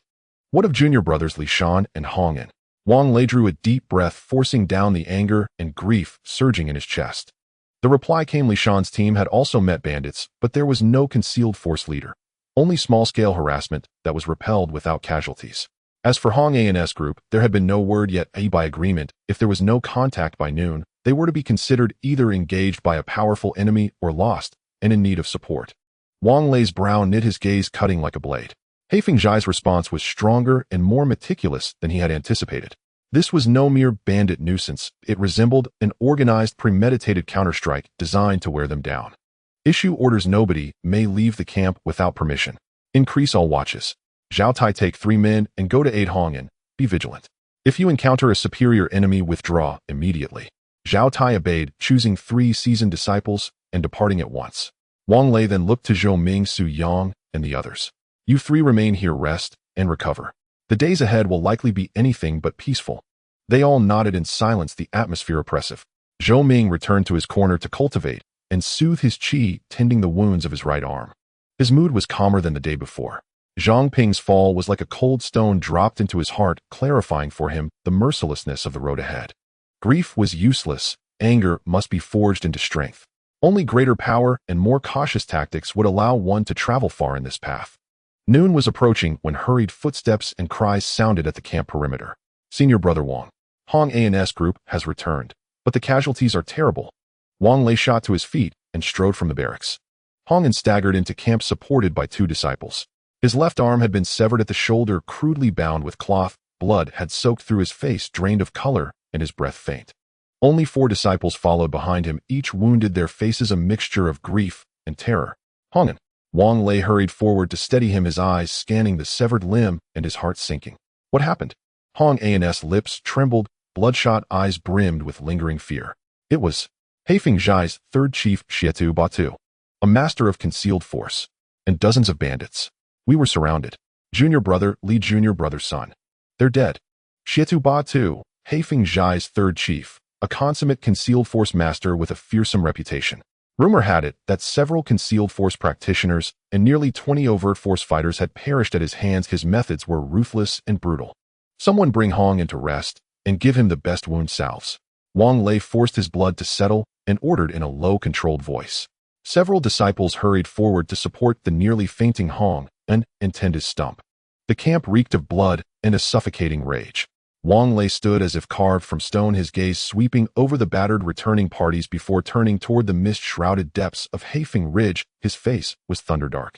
4 teams had set out. One was ambushed by 6th Chief Liu Biao, another by 5th Chief, when Xiao and Hong An's party had met 3rd Chief Batu, losing nearly half their numbers.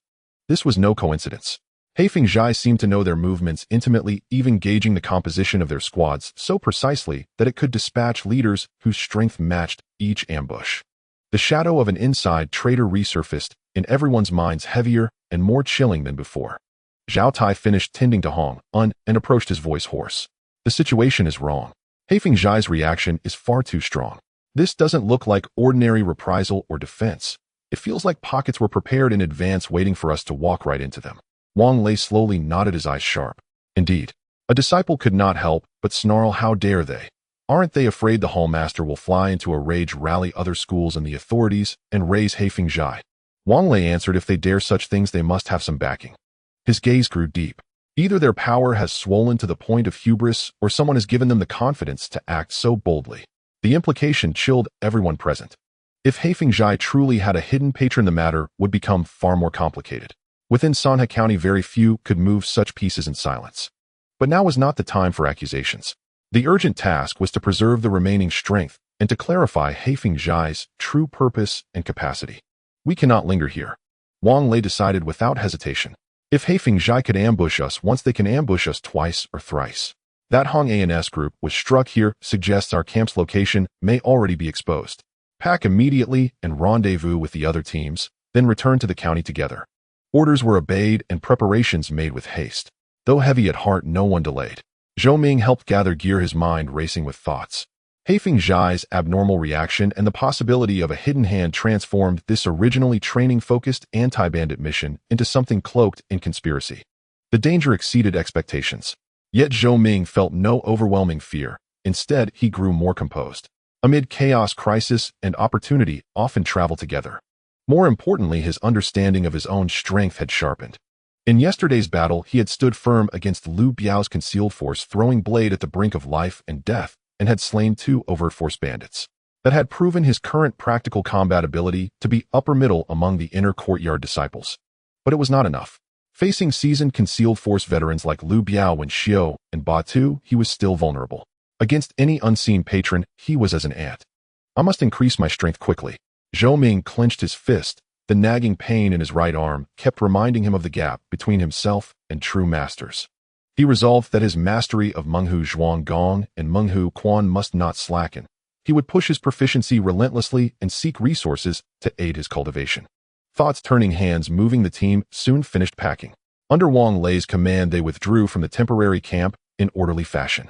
Before departure, Wang Lei personally inspected the camp's traces, doing his best to disguise and sabotage them to hinder pursuit. They retraced the mountain path with great caution, every nerve taut, eyes sweeping the dense woods and cliffs for any sign of danger. Fear and the sting of defeat pressed like a weight, yet no one slackened. The memory of Hong N's shattered squad remained vivid. After roughly half an hour, hurried footsteps and low shouts sounded ahead around a bend. Wang Lei immediately signaled the column to halt, his hand resting on his sword hilt, breath steady. Which brother's party is ahead? I am Zhang Ming, a familiar voice called out. The voice bore fatigue and vigilance. Spirits lifted, Zhang Ming's party had returned. Soon the 2 bands met on the mountain path. Zhang Ming's squad was little better off. Everyone bore wounds, faces marked by grief and exhaustion. News of Zhang Ping's death had already spread. The mood was somber. Zhou Ming rushed forward, his own body bearing a few shallow wounds and streaks of dried blood, yet his gaze remained keen. Senior Brother Wang, you were ambushed too. Wang Lei replied briefly. Lu Biao led an ambush. Brother Zhou steadied the line, killed 2 overt force bandits, and we managed to repel them. He swept his eyes past Zhou Ming to assess the losses. Casualties. Zhou Ming's voice turned low. That villain Wen Xiu used poison needles, wounding 2 junior brothers. Fortunately, their treatment was timely, and their lives are not in immediate danger. But junior brother Zhongping. His fist tightened. This grudge must be avenged. Wang Lei replied in a low tone. Hong An's squad ran into Batu and were nearly wiped out. Hongan has lost an arm. Zhou Ming inhaled sharply, fury and astonishment mingling in his eyes. Batu, the Heifeng Zhai third chief. Have they gone mad? Are they attempting an all-out war with our Junwei Marshal Hall? Wang Lei's gaze grew even deeper. It may be more than that. He continued. Li Shan's team suffered harassment too, but little loss, and are now converging this way. I suspect Heifeng Zhai has launched a full-scale operation targeting these teams specifically. A disciple could not contain himself. How can they be so bold? Aren't they afraid the Hallmaster will personally intervene and crush Heifeng Zhai? At that moment, Li Shan's party arrived and joined them. Li Shan's face was grim. Perhaps they seek to lure the Hallmaster into the open, he said. Or perhaps there are forces behind them, giving them the confidence that even if the Hallmaster acts, they might not be easily subdued. The words sent a deeper chill through everyone. If Heifeng Zhai had other powers backing them, this was no longer a matter of bandit suppression, but a tangled struggle among major forces within Sonic County. Regardless of who stands behind them, our immediate task is to return to the county as quickly as possible. As overall Commander Wang Lei's decisiveness showed. Merge the 4 teams. Place the wounded in the center, keep a tight formation, and retreat at full speed. Li Shan, take men to scout ahead, and beware of traps and hidden sentries. Zhang Ming, you and I will cover the flanks. The men answered with a unified cry of assent. At this life-or-death moment, no one dared dissent. They adjusted their formation at once. Zhou Ming, Su Yang, and Qin Qing, the newer disciples, were placed in the middle close to the wounded like Hongan. Zhou Ming steadied his breathing. The ointment and qi nourishment had healed his right arm to about 80%. It still ached under strain, but it would not hinder movement. He scanned the faces around him, some anxious, some furious, and felt a cold, crystalline calm settle within. He understood that the true trial might only be beginning. If Heifeng Zhai had laid such a vast trap, they would not easily let the party retreat. After the teams merged, their numbers approached 30, including for concealed force experts, and over 20 overt force disciples. On paper, their strength was not weak, but repeated ambushes had sapped morale. Moreover, 1 concealed force ace Hong and lay gravely wounded, and 1 armed virtually powerless. They pushed along the mountain trail with increased speed, yet kept their formation tight, front and rear supporting each other, vigilance at its peak. The path wound on the woods, growing denser, light fading. Insect and bird sounds fell nearly silent. Only the soft rustle of footsteps and the heavy breathing of the party remained. A faint metallic tang lingered in the air, like blood or the scent of some wild beast. Something's wrong, Li Shan said, stopping suddenly and crouching to press his ear to the ground. There's movement. Wang Lei and Zhang Ming stepped forward at once. Horse hooves and many footsteps. Chaotic, but all moving in the same direction. Toward us, Li Shan said gravely. Their numbers. At least in the hundreds. Hundreds. The ranks were shaken to the core. Retreat. Back the way we came. Take another route. Wang Lei decided on the spot. But it was already too late. A wild, arrogant laugh thundered from the forest ahead. Ha ha ha. Thinking of leaving now. Too late. Immediately the trees on both sides and behind erupted with footfalls, war cries, and the clash of weapons. A black tide of figures poured forth from the woods. By rough count, some 200 souls. Their clothing was haphazard, most wielding knives, spears, clubs, even crude bows and crossbows. Their eyes glinted with bloodlust as they encircled the Marshal Hall's party. At the head of the path, a dozen burly men in crude leather armor barred the way with heavy shields. Through the seams their spear tips caught the light like a forest of cold points.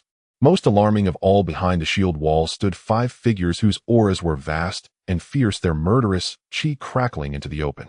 In the center stood a man, nearly 9 feet tall, with broad shoulders and a round waist. His bare torso was covered in gruesome scars resembling a human-like beast. He wielded a massive mountain-splitting axe known as the Black Wind Gang's second-in-command, the mountain-splitting axe Lei Bao. With a mastery of dark energy, he possessed immense strength, fierce and brutal. To his left stood the Blood Butcher Batu, who had severed Hong An's arm. As the third-in-command of the Black Wind Gang, he too had achieved mastery in dark energy and carried a pair of curved steel sabers, their blades a dark crimson, stained with the blood of many.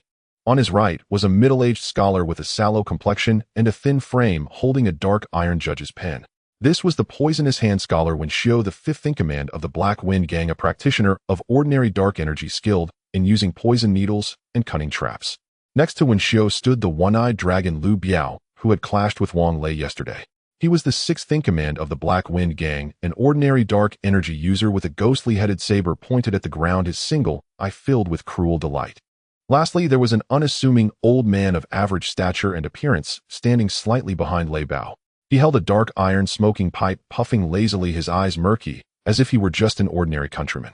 The fourth-in-command of the Black Wind Gang, an ordinary dark energy practitioner, the smoker Xia Wuchang. Aside from the chief, all 5 of the Black Wind Gang's top commanders were here. This was no simple ambush on the martial arts training team. Wang Lei, Zhou Ming, and Li Shan's expressions instantly turned grim, their hearts sinking to the abyss. This was a deadlock.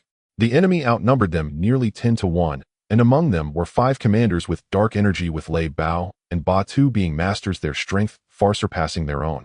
Moreover, it was evident that the enemy had long been plotting occupying the terrain to encircle them and sealing off all escape routes. Lei Bao. Wang Lei suppressed his shock and stepped forward, speaking in a deep voice. Black Wind Gang, do you wish to declare all-out war against my Zhenwei Martial Arts Academy? Do not forget our Academy Master Qin Zhenwei is a master of transformation. If you dare to slaughter us today, the Academy Master will come in person and surely raise your Black Wind Gang to the ground, leaving no chickens or dogs behind. Ha ha ha. Lei Bao laughed wildly, his voice echoing through the mountains as he slammed his mountain-splitting axe down, causing the ground to tremble slightly. Qin Zhenwei, a master of transformation. What a grand title. I'm so scared. His smile faded, revealing a cruel and vicious expression as he continued. Wang Lei, stop trying to frighten me with Qin Zhenwei. Since you have entered this Black Wind Ridge today, do not expect to leave alive. As for whether Qin Zhenwei will come, haha, I actually hope he does. The implications behind his words made Wang Lei and the others' hearts sink further. The Black Wind Gang was so rampant, their targets were likely not just the disciples, but possibly Academy Master Qin Zhenwei himself. Let's fight them. Zhou Ming's violent nature flared up, seeing that escape was impossible. He shouted angrily, even if we die, we'll take a few down with us. Yes, let's fight. Killing one is just paying back what we owe. Killing 2 is a profit. The disciples of the Academy, their eyes turned red, knowing they had little hope of survival today, all raised their weapons, shouting in rage as a tragic atmosphere enveloped them. Chen Qing's face turned pale, his hand holding the mountain-cutting knife trembled slightly, but his gaze revealed a fierce determination. Su Yang's lips were tightly pressed, his eyes flickering as if searching for something. Zhou Ming took a deep breath, the cold air filling his lungs, suppressing the agitation in his heart. This was a dead end. This was the greatest crisis he had faced since he began practicing martial arts. The enemy's lineup was far stronger than imagined. However, he felt no despair. Despair was useless.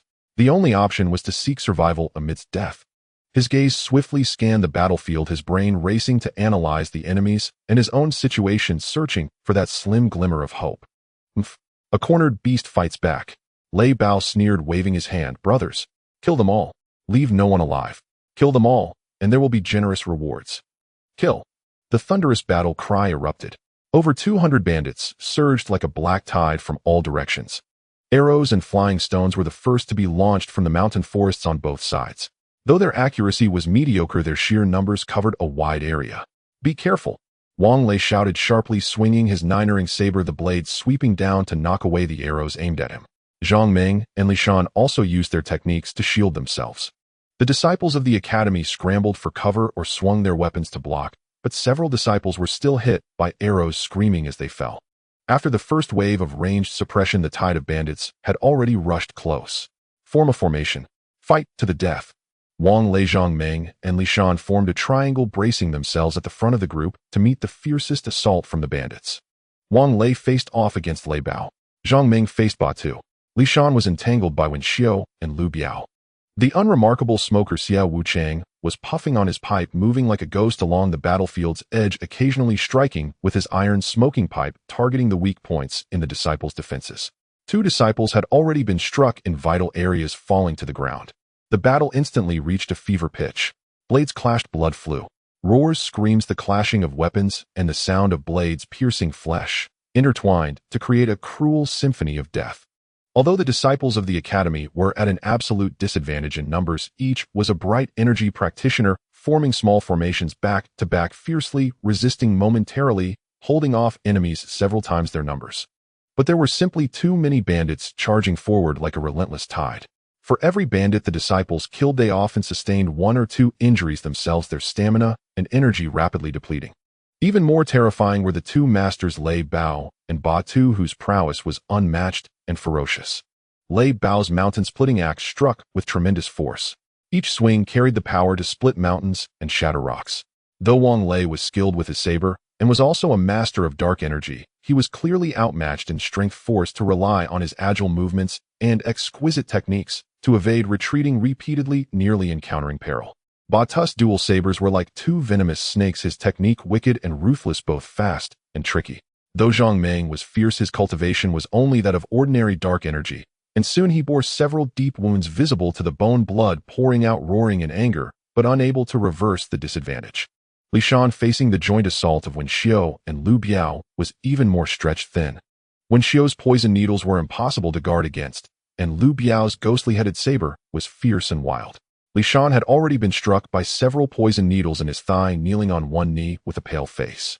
Although he was hastily channeling his energy to dispel the poison, his movements were becoming sluggish. Defeat was only a matter of time. "Zhou Shidi, be careful!" Chen Qing's shout rang out beside him. Zhou Ming had just shattered the throat of a bandit who lunged at him with a fist. Hearing the voice, he turned only to see three bandits wielding long spears, forming a triangle blocking his escape routes. His eyes turned cold, and instead of retreating, he advanced. He gathered strength in his legs, sliding close to the ground to evade the spears thrusting toward him, while his left hand pushed off the ground, and his right leg swept out like a steel whip. Crack, crack. The calves of two bandits snapped with a sound, screaming as they fell.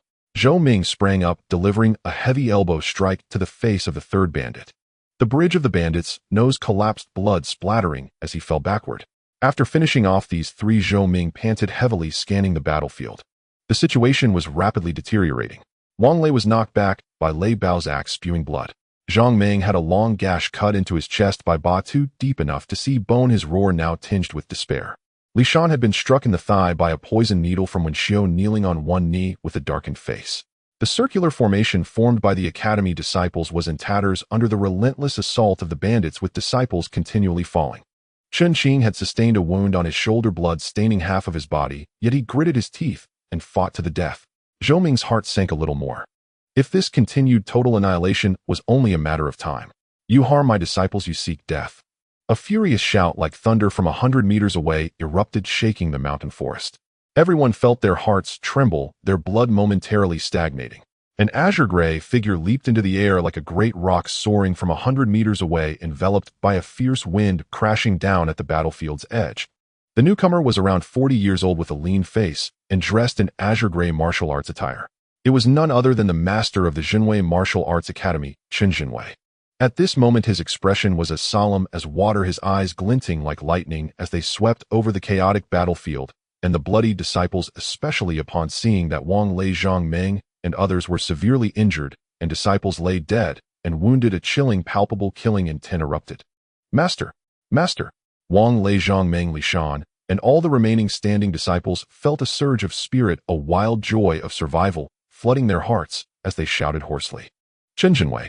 Lei Bao's pupils constricted, his heart also tightening, but he quickly revealed a sinister smile, saying, "You truly came. Today you shall not return. With just you, rabble." Chen Jinwei snorted coldly, his gaze sharp as a blade, fixating on Lei Bao. He did not rush toward Lei Bao, but rather his figure flickered, disappearing like a ghost from the spot, and in the next moment he appeared behind the poisonous hand scholar Wen Xiu, who was attacking a severely injured disciple. Wen Xiu felt a bone-chilling cold enveloping him, his hair standing on end. In shock, he turned around, his iron judge's pin thrusting backward, and dozens of poisonous needles shot from his sleeve toward Chen Zhenwei's vital points. A trivial skill. Chen Jinwei didn't even glance at the poison needles, casually waving his sleeve. An invisible, yet overwhelmingly powerful force erupted suddenly. Those poison needles, dipped in deadly poison and capable of piercing armor, fell powerless like leaves when they came within 3 feet of Chen Jinwei. That seemingly casual wave of his sleeve carried an irresistible force, and Wen Xiu felt an indescribable, terrifying power traveling along the judge's pin as he barely extended it. Crack! The finely crafted judge's pin snapped in response. Wen Xiao himself was struck as if hit by a heavy hammer, spitting out a mouthful of blood mixed with internal organs, his chest visibly caving in, and he flew backward like a kite, with a severed string crashing through two small trees before hitting the ground, convulsing twice, and then fell silent. The fifth-in-command of the Black Wind Gang, the poisonous hand scholar Wen Xiao, dead with a single blow. Everyone was stunned. Is this the power of a master of transformation? With a mere flick, dark energy practitioners were crushed like ants. Wen Xiao. Batus' eyes widened in rage. He had the closest relationship with Wen Xiao, and upon seeing his friend's tragic death, he roared, abandoning the severely injured Zhou Ming, his dual sabers swirling with a bloody light, pouncing toward Chen Jinwei like a mad tiger. Blood-butchering saber technique. Merely a hollow name.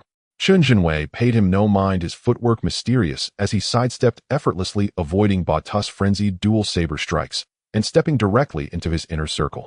With his right hand, he pointed like a sword, striking out like lightning.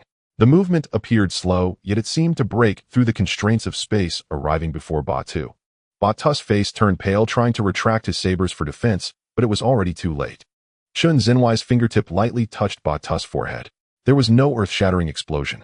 Batus' forward charge suddenly froze the fierce light in his eyes, rapidly dimming and dissipating. A thin line of blood slowly oozed from his forehead. Soon after, the vitality in his eyes extinguished completely, and the robust figure crashed to the ground, his dual sabers clattering down.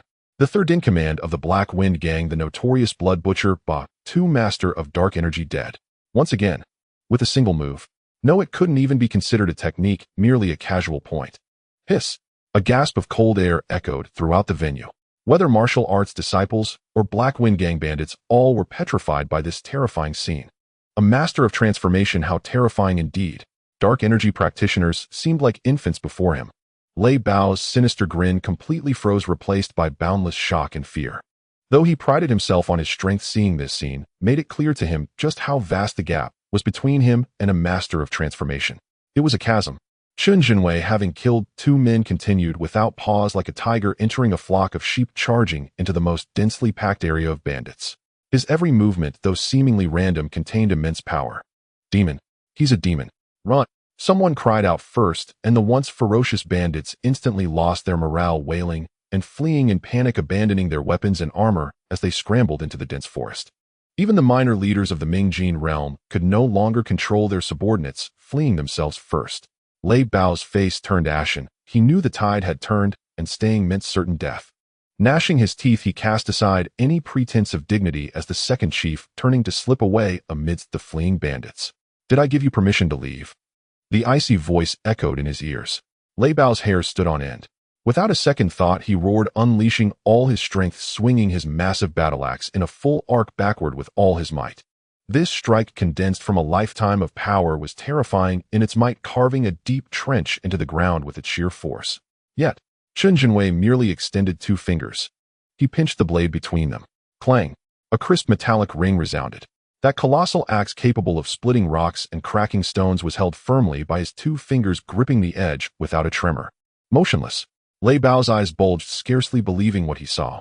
He strained with all his might, his face flushed crimson, even hearing the groans of his own bones, yet the axe seemed welded between Chen Jinwei's fingers, utterly immovable. You? Lei Bao barely uttered a word. Chen Jinwei's wrist flicked slightly. An unimaginably terrifying force like a tidal wave surged through the axe handle. Crack! Lei Bao's thick arm bones shattered into fragments. Oh! He let out a blood-curdling scream. Chen Jinwei released his fingers, and with a casual palm gently pressed against Lei Bao's chest. Uffed! Lei Bao, as if struck heat by a charging mammoth, had his chest completely caved in, a clear palm print bulging from his back. He flew backward like a cannonball, crashing into a pile of rocks, burying beneath them with no further sound. The second chief of Blackwind Stronghold, axe-wielding Lei Bao, a master of dark force at its peak, was dead. From Chen Jinwei's arrival to the consecutive slayings of Wen Xiao, Badu, and Lei Bao, 3 chiefs, and the wounding of dozens, only a few breaths had passed. The entire battlefield fell into an eerie silence. Only the wind moaning through the treetops and the stifled groans of the wounded remained. The surviving one-eyed Lu Biao and the opium addict Xia Wucheng, terrified out of their wits, shrank into the fleeing bandits, desperately escaping into the depths of the forest without daring to look back. Just as Chen Jinwei prepared to pursue Lu Biao, and Xia Wuchang, a blade of light nearly merging with the shadows, erupted without warning from behind an ancient tree 3 zhang to his left, like a viper's tongue. The dark blade, devoid of any sound cutting through the air, was astonishingly swift, aiming straight for Chun Zhenwai's vital waist. The timing, angle, and speed were all exquisitely perfect, clearly long-planned, awaiting the moment when Chun Zhenwai's mind relaxed slightly and his old force faded while new force hadn't yet arisen. The first chief of Blackwind Stronghold, Qianfeng. This bandit leader who had dominated Blackwind Ridge for years with a reputation that could stop children's crying at night, had been biding his time until now, unleashing this fatal strike. His cultivation was also at the transformation force realm. Though merely an ordinary transformation force, his patience and ruthlessness were enough to chill any opponent. A glint of cold light flashed in Chun Zhenwai's eyes, as if he were not surprised by the ambush. He remained motionless, yet his right sleeve rolled up like flowing clouds. Within the sleeve his fingers spread slightly, as if generating an invisible suction, causing the swift, dark blade to momentarily stall. Then Chun Zhenwai curled his middle finger and flicked it out like lightning. Clang! A sound far clearer and more prolonged than any previous metallic clash exploded, piercing through the eardrums. Chun Zhenwai's middle finger struck the side of the blade with pinpoint precision. Qianfeng felt an indescribable force and peculiar vibration through the blade, his hand instantly numbing, his tiger's mouth splitting open. The poison-coated Burmese iron sword his companion for years groaned under the strain, fine cracks appearing on its surface. Horrified, he leveraged the force to drift backward several zhang, dissipating the terrifying power. His right arm trembled slightly, his face dark and grim as he glared at Chun Zhenwai. Transformation force at its peak. Master Chun, you've concealed yourself well. Qianfeng's voice was hoarse and dry like sandpaper rubbing. Though he too was at transformation force, he was merely at the initial stage, and the gap was stark against Chun Zhenwai's clearly perfected cultivation. Chun Zhenwai did not pursue, standing with his hands behind his back. His blue robe fluttered slightly in the rising mountain wind, his gaze like an ancient well's cold depths sweeping over Qianfeng, and then the eerily silent surrounding forest. You alone lack the courage and the capability to set up such a grand scheme. His voice was calm, but carried a penetrating force. Who else? Come out together. Skulking and hiding only invites ridicule. After a few breaths, seeing no one emerge, Qianfeng's eyes darted, and he shouted, Patriarch Su, why fear him when we join forces? He knew that Patriarch Su must have seen Chun Zhenwai's transformation force peak cultivation and was already afraid, hence his reluctance to come out. Qianfeng would not let him hide in the back, facing this formidable enemy alone. He deliberately called out Patriarch Su, forcing him into the open. Su Jin had no choice but to appear. Master Chun has keen senses indeed. A slightly dry chuckle came from the shadow of a rock formation not far behind Chun Zhenwai's right. A middle-aged figure in embroidered robes with a refined yet somewhat sinister face slowly stepped out. At his waist hung an ornately decorated longsword. He was the head of the Su family, Su Jin. Su Jin wore a forced smile at being exposed, but deep in his eyes lay profound wariness and regret. As Qianfeng had guessed, upon witnessing Chun Zhenwai's transformation force peak cultivation, he had already wanted to retreat. What did the fate of Blackwind Stronghold matter to him? There was no need to clash with a transformation force peak martial artist who was clearly stronger, all for a bandit stronghold. Yet Qianfeng's shout had cut off his retreat. If he hid or fled now, he would not only offend Blackwind Stronghold utterly, but might also incur Chun Zhenwai's enmity, offending both sides. Su Jin. Chun Zhenwai's gaze turned to him, showing little surprise, only cold understanding. As expected, coveting my martial school's assets, colluding with bandits, harming my disciples. Patriarch Su, truly impressive methods. Su Jin's face stiffened, then he forced a smile. Master Chun exaggerates, I merely happened to be passing by. Father. At that moment, a trembling, urgent cry rang out. From among the martial school disciples, Su Yang suddenly burst out, ignoring the stunned looks of his peers, scrambling toward Su Jin, his face filled with the excitement of survival. Father. You've finally come. Son. I nearly died here. This scene sparked a flash of realization in the minds of all the disciples, including Wang Lei and Zhang Ming. Then a surge of blazing fury and chill swept through the crowd. Su Yang. It's you. You leaked our whereabouts. The traitor. So you were the mole. Wang Lei's eyes turned bloodshot, roaring with rage, itching to tear Su Yang apart. Zhao Tai's eyes widened in disbelief, the veins on his sword-wielding hand bulging. Zhou Ming stared coldly as Su Yang rushed to Su Jin's side, his last doubt resolved. No wonder Blackwind Stronghold knew their movements so well and set the ambush so precisely. Su Jin looked at his son, who was seeking credit, his mouth twitching almost imperceptibly, cursing him inwardly as a fool. Showing such behavior now only confirmed the collusion, leaving no room for maneuver. But since things had come to this, he could only shield Su Yang behind him. Master Chun, Su Jin took a deep breath, suppressing his unease, his face regaining some of the composure befitting a family head, though the wariness in his eyes lingered. Since we've come this far, words are pointless. Blackwind Stronghold and my Su family are bound by deep ties. Today let us settle this.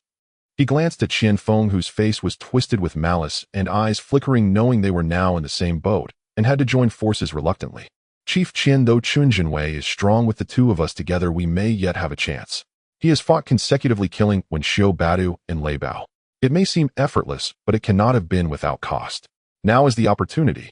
Su Jin lowered his voice, speaking rapidly to Qian Feng. A fierce glint flashed in Qian Feng's solitary eye. He naturally understood this reasoning. Even a transformation force martial artist is human, their power is not inexhaustible. Chun Jinwei had arrived and with thunderous methods killed 3 dark force martial artists, shocking the field. Impressive, but undoubtedly consuming significant energy. Now with 2 transformation force fighters joining forces, while his energy had yet to recover, they might succeed. Good. Qian Feng nodded heavily, gripping his cracked Burmese iron sword, a murderous aura rising. Patriarch Su, let's attack together. Kill him, and Sana County is ours. Before the words faded, Qian Feng made the first move. He no longer concealed himself, unleashing his full transformation force power, his form turning into a wisp of black smoke even faster than in his earlier ambush. His blade, no longer seeking absolute stealth, carried a relentless momentum, slashing straight at Chen Xinhuai's face. The blade's wind howled faintly, echoing with ghostly wails. At the same time, Su Jin moved. He knew this battle concerned his family's survival, sparing no effort. The long sword at his waist clanged out of its sheath, its light, like autumn water bursting forth, carrying the dense fluidity and agility of the Su family's flowing cloud sword art. The sword tip trembled, transforming into dozens of cold stars, enveloping Chen Xinhuai's vital acupoints, targeting his must-defend spots to hinder his movements and create an opening for Qian Feng's fatal blow. 2 transformation force masters, one direct, one cunning, one fierce, one skillful. Joined forces, their combined might instantly covering an area of 10 zhang. The fierce wind stirred sand and stones flying. Nearby, some of the less severely injured martial school disciples and remaining bandits were forced back, their faces pale with terror. Facing this joint strike that would make any ordinary transformation force martial artist blanch, Chen Xinhuai's expression remained calm. He merely sighed softly. Stubborn and unenlightened. The next moment he moved. Without any earth-shattering display, he simply took a step forward. Yet with that single step, his entire aura transformed. If before he was an unfathomably deep cold pond, now that pond instantly became a volcano on the verge of eruption. A vast majestic momentum surged skyward. His right hand remained behind his back, while his left hand formed a sword, finger unflinchingly pointing straight at Qian Feng's desperate slash. On his fingertip there was no dazzling light, yet it seemed to condense immense power, compressing the air into a low hum. Striking later, yet arriving first. Ding! Fingertip and sword tip clashed heated. A sound crisp to the extreme and sharp to the extreme rang out. Time seemed to freeze at that moment. Qian Feng's savage expression froze, his eyes filled with disbelief. He felt as if his strike, condensed with all his power, had struck a towering divine mountain. Not only could it not budge an inch, but a terrifying force, pure and condensed beyond imagination, surged back along the blade like a great river. Crack! The already cracked Burmese iron sword could no longer bear it, instantly shattering into countless fragments. Then Qian Feng's right arm, sleeve torn to shreds, bones emitting sickening cracks, twisted into a grotesque shape. He spat a mouthful of blood mixed with tiny internal organ fragments and flew backward like a stone hurled from a catapult, crashing heavily into the mountain wall, dozens of paces away, embedding deeply. The wall around him spread with spiderweb cracks. The first chief of Blackwind Stronghold transformation force martial artist Qian Feng died on the spot. Almost simultaneously, Chen Xinhuai's left hand, which had shattered Qian Feng's blade, seemed to casually trace a half circle, his slender fingers brushing into the rain of sword shadows Su Jin thrust forth. This seemingly light brush carried a mysterious rhythm. Su Jin felt his flowing cloud sword art sink into a viscous, formless quagmire. His once fluid and agile sword momentum became sluggish, all subsequent variations strangled at birth by this invisible force. What terrified him even more was that Chen Xinhuai's fingers somehow pierced through his seemingly impenetrable net of swords, lightly tapping the spine of his longsword. With a resounding hum, the longsword let out a tortured whine. An overwhelming, irresistible force of concussive impact surged forth, causing Su Jin's tiger's mouth grip to split open. The sword was wrenched from his grasp, spinning through the air before embedding itself into the distant ground. As for Su Jin himself, it was as if he had been struck by lightning. His chest tightened, blood and chi churned violently, and he staggered backwards 7 or 8 steps each footfall, leaving a deep imprint upon the hard mountain earth. His face instantly turned deathly pale, and a trickle of blood seeped from the corner of his mouth. When he raised his gaze to Chun Jinwei, it was filled with nothing but terror and despair. Defeated. The two of them had joined forces, yet one was dead and one wounded. A loss so utterly clean, so complete. This was the chasm-like gulf between a grandmaster of transformation gene at its peak and an ordinary practitioner of the same realm. Chun Jinwei had not even employed his famed personal weapon. With merely one hand, within the span of a few breaths, he had shattered the combined assault of 2 transformation gene experts with irresistible force. A deathly silence fell over the entire scene. The remnants of the Black Wind stronghold bandits had long since collapsed in terror, their bladders and bowels emptying uncontrollably. The Martial Hall disciples, after an endless wave of shock, erupted into a frenzy of survival joy and a reverence for their master that bordered on worship. Master's divine might. Master is invincible. Wang Lei, Zhou Ming, and the others were choked with tears of excitement. Zhou Ming drew a deep breath, etching this awe-inspiring scene indelibly into his mind. This was the power of a pinnacle martial artist. The strength of a single individual could determine the fate of the world and command life and death. This ignited within him an unprecedented yearning and craving for the martial path. Su Jin's face was ashen. He knew his end had come. The Su family was finished as well. Colluding with bandits with irrefutable evidence and having thoroughly offended the god of death Chun Jinwei, there was no longer any place for the Su family in Sana County. Sichin, Master Chun. Su Jin's voice was parched and raspy as he attempted a final desperate struggle. For today's affair, I Su admit defeat. The Su family is willing to offer half of our assets, only begging Master Chun to spare my son and me. My family will leave Sana County at once and never return. Father! Su Yang shrieked in terror upon hearing this. Chun Jinwei cast him a cold glance, a look as if observing an insignificant ant. Su Jin, when you decided to collude with Qian Feng and lay hands on my disciples, you should have anticipated this day. Chun Jinwei stated calmly, yet his tone carried an unyielding finality. Death. The moment the words fell, Chun Jinwei's figure had already vanished from his spot like a phantom. Su Jin's pupils contracted sharply as the shadow of death enveloped him completely. He wanted to flee to beg for mercy, but his body felt as if locked by an invisible aura, frozen and unable to move. A long, powerful hand, seemingly slow yet swift beyond measure, pressed down upon the crown of his head. No! Su Jin let out a desperate, unwilling roar. His entire being erupted with frenzied force in a final futile struggle. Yet all was in vain. Chun Jinwei gave a slight tremor of his palm. A dull thud sounded.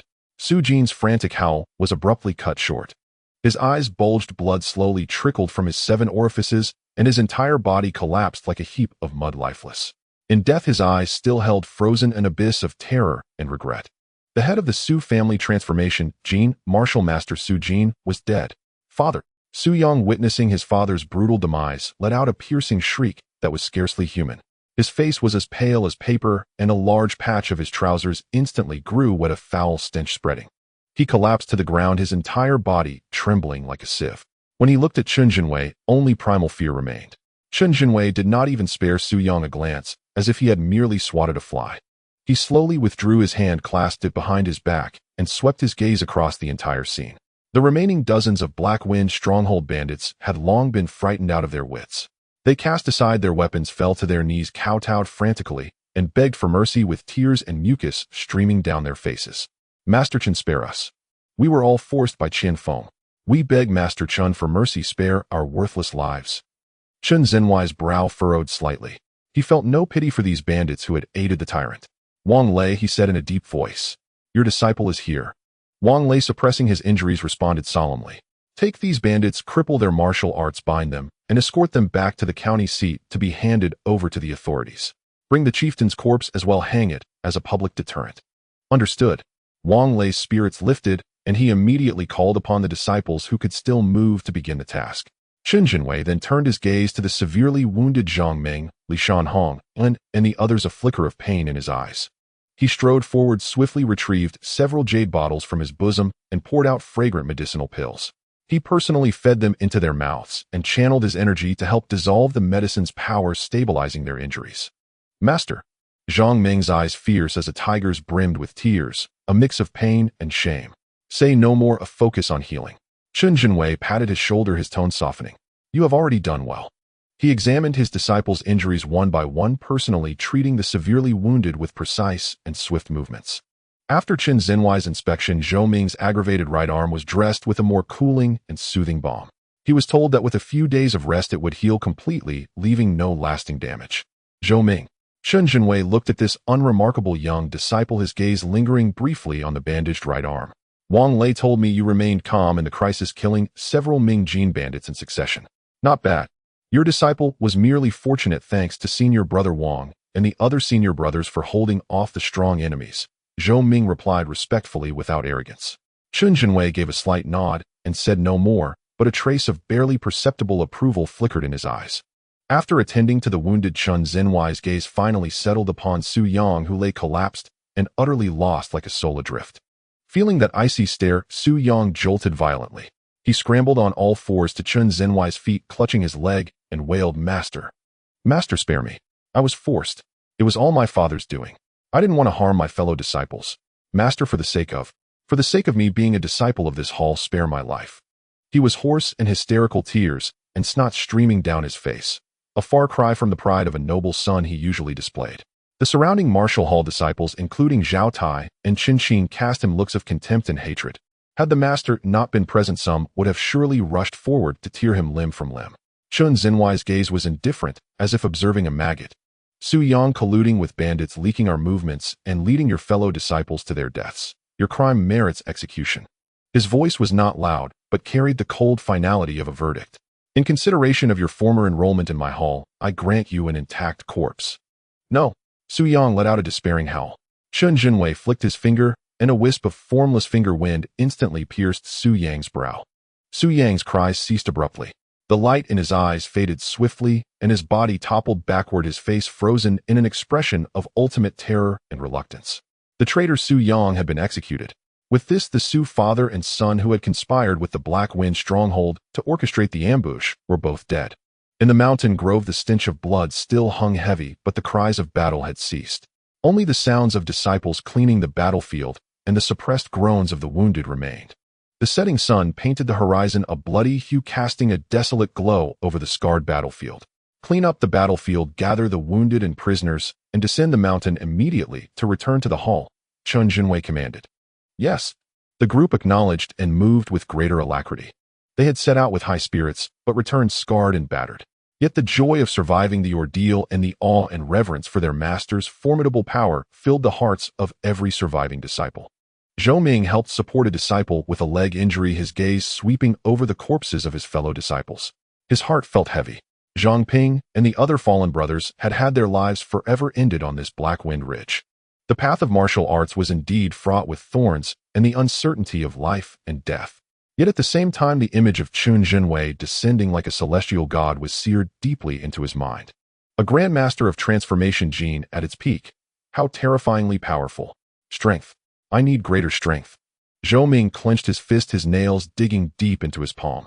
Only with sufficient power could one control their own destiny, and in this cruel world protect all that they cherished. The group was quickly assembled. The bodies of the fallen disciples were carefully placed and carried in turns by the uninjured. The prisoners were strung together with ropes, their heads hung low as they were escorted. The wounded received special care. Under Chen Zhenwei's lead, they set out on the road back to Sana County. The night grew deeper, and from the mountain forests came the occasional howls of wild beasts. But this time no one in the group felt fear. For the figure in blue-gray robes walking at the front was their greatest source of security. Walking in the middle of the column, Zhou Ming remained vigilant of his surroundings, while silently circulating the mental method of the fierce tiger stance to regulate his qi and blood, nurturing the injury on his right arm. At the same time, he replayed the day's battle in his mind. These were invaluable combat experiences, treasures that could not be gained through secluded training alone. He vaguely sensed that his understanding of the fierce tiger fist had deepened by another layer. The power that had erupted between life and death, the ability to seize the opportune moment in battle. These were quietly settling within him.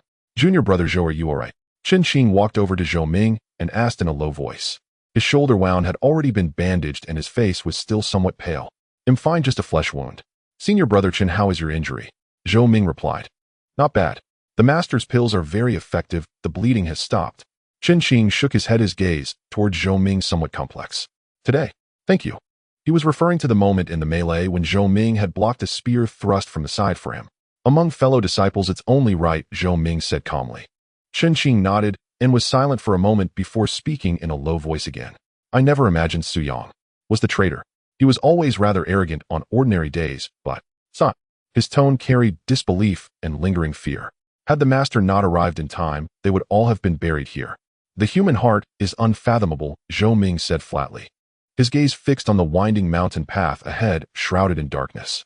"After this ordeal, seeing some people clearly is a good thing." Chen Qing nodded in profound agreement, and his gaze toward Zhou Ming held more warmth than before. "The battlefield of life and death is the truest test of the human heart." The group marched on in silence, accompanied only by the sound of footsteps and soft breaths. After about 2 hours, faint lights appeared ahead. The low but reassuring silhouette of Sanha County city walls was dimly visible in the night. At the city gate it was brightly lit, and a large number of figures seemed to be bustling about. "It's the people from the Marshal Hall and the government offices," a Sharpie disciple exclaimed in a low voice. It turned out that upon receiving the urgent report of the first group's ambush, Chen Jinwei had not only personally rushed to Blackwind Ridge, but had also sent word to the instructors remaining at the hall and the county magistrate's office. Now Han, the instructor, and several others from the hall, along with Captain Wang of the county and a squad of constables, were anxiously waiting at the city gate. Seeing Chen Jinwei leading the group back, they immediately came forward to greet them. "Master, Master Chen, Master, you've returned." When they saw the wounded members of the group, the bodies of the fallen disciples being carried, and the line of dejected bandit prisoners, Instructor Han, Captain Wang, and the others all wore grave expressions. "Master, are you all right?" Instructor Han stepped forward, quickly asking with concern. He was an inner-court instructor with a cultivation at the peak of Dark Gene. "I'm fine." Chen Jinwei waved his hand, his expression slightly weary, but his eyes remained sharp. "Let's return to the hall first. We'll discuss the details there." "Yes." The procession entered the city in a grand spectacle, causing residents along the streets to poke their heads out and whisper among themselves. Soon the news of the Jinwei Marshal Hall's ambush, Master Chen Xinhuai's personal trip to Blackwind Ridge to kill the bandit leader, and the exposure of the Su family as traitors spread like wildfire throughout Sanha County, causing an uproar. Back at the hall, the outer court disciples who had already received word immediately sprang into action. They busied themselves cleaning the wounds of the injured, applying medicine and bandages, and decocting herbal remedies. The bodies of the fallen disciples were placed in a memorial hall. Their families, upon hearing the news, arrived and wailed in grief, shrouding the entire hall in an atmosphere of sorrow. Chen Jinwei personally comforted the families of the deceased disciples and promised generous compensation. The matter of the Su family's collusion with bandits and Su Yang's role as a traitor was also made public. The remaining members of the Su clan were thrown into panic and terror. Aside from a few who managed to flee Sanha County, the rest were arrested by the authorities and their property was confiscated. The county magistrate declared that 70% of the assets would be given as compensation to the Marshal Hall and the families of the fallen disciples. Upon hearing this, the common folk hailed the magistrate as a paragon of justice. But those in the upper echelons of the county knew that this was a concession forced by the awe of Chen Xinhuai's peak transformation gene power. Otherwise, did you think the corrupt officials and constables who conducted the raid would let such a windfall slip through their fingers? The Marshal Hall's prestige did not decline, but instead rose to new heights. Many wealthy households and minor clans that had previously been on the fence came forward to curry favor, seeking the hall's protection and inviting its disciples to take up positions. The next day, a solemn atmosphere pervaded the Jinwei Martial Arts School, interwoven with grief and fervor. Within the morning hall, incense smoke curled upward. The spirit tablets of the fallen disciples stood in silent repose, and the sobs of their families rose and fell intermittently. Outside the school's main gate, however, carriages and horses came and went in a steady stream. Nearly every prominent figure in Sanha County had sent funeral gifts, their words sincere and their attitudes deferential. The great completion of transformative force. These 4 words carried a weight of 1,000 Jun, enough to alter the power structure of Sanha County. Henceforth, the Jinwei Martial Arts School would no longer be merely one of the top powers within the county seat. It would become a behemoth that none dared to provoke. The school's master Chen Jinwei was the anchor of this colossal entity. Zhou Ming's right arm injury, treated with the ointment personally applied by Chen Jinwei, healed remarkably quickly and was no longer a concern. He rose early, and in a secluded corner of the school's rear courtyard slowly practiced the fierce tiger stance skill and the fierce tiger fist. The stance was deep and condensed, the fist techniques were fierce and brutal. Every single move compared to before had shed some of its rigidity and gained a measure of the savagery and agility honed through life-and-death combat. Especially the fierce tiger fist.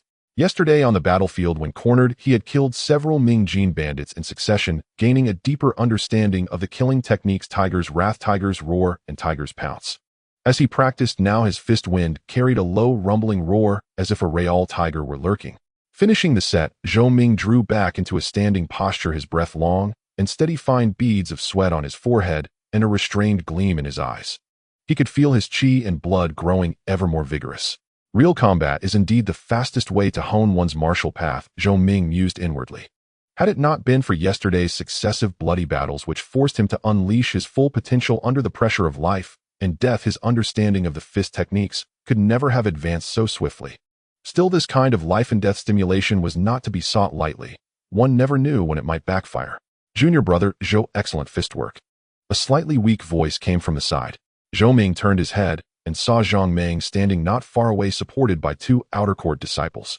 Thick bandages were wound around his chest, and his face was pale, but his eyes remained sharp, regarding Zhou Ming with undisguised admiration. Senior brother Zhang, why have you come out? You should be resting well, Zhou Ming said, quickly stepping forward. I couldn't stay lying down, or I came out for some air. Zhang Meng waved his hand, signaling the supporting disciples to withdraw. He leaned on a nearby stone table and slowly sat down, looking at Zhou Ming. Yesterday, if you hadn't risen to the occasion, killing those two Ming Jin bandits and steadying our position, the losses would have been far worse. Senior brother Wang has already reported your performance in detail to the master. Zhou Ming said modestly. This disciple merely did his duty. Without senior brother Wang and you, senior brother Zhang, holding the line against the strong enemies, I would never have had the chance to act. Zhang Ming shook his head. No need to be humble. In this school, strength is what matters. You've only recently joined the inner court, yet you've shown such ability. It's truly rare. The master himself has taken note. Zhou Ming's heart stirred, but his expression remained unchanged. Thank you for the guidance, senior brother Zhang. Zhang Ming coughed twice, his face growing even paler, a clear sign that his injuries were severe. Catching his breath, he continued, after this battle the school's structure may shift. With the Su family fallen, many interests are left vacant, and our school's reputation has soared, which will surely usher in a wave of growth. Among the inner court disciples, those with strength and potential will receive more resources. Seize the opportunity, well, junior brother Zhou. These words were quite direct, a gesture of goodwill and guidance. Zhou Ming solemnly clasped his fists. This disciple understands. Thank you, senior brother Zhang. Zhang Ming nodded, said no more, and helped by disciples who had arrived upon hearing the news, returned to his room to rest. Zhou Ming watched him leave, lost in thought. Zhang Ming's words confirmed some of his conjectures. Although the school had suffered considerable losses this time, it had eliminated the twin scourges of Black Wind Stronghold and the Su family. Moreover, the master Qin Jinwei had displayed the terrifying strength of the great completion of transformative force, intimidating the entire city. The future of the Jinwei Martial Arts School was bound to enter a phase of rapid expansion. Resources and opportunities would be more abundant than ever. Yet to seize them, the prerequisite was having sufficient strength and value. Ming Jin is not enough. Zhou Ming clenched his fist. I must break through as soon as possible. He now looked down on the meager monthly resources allocated to inner court disciples.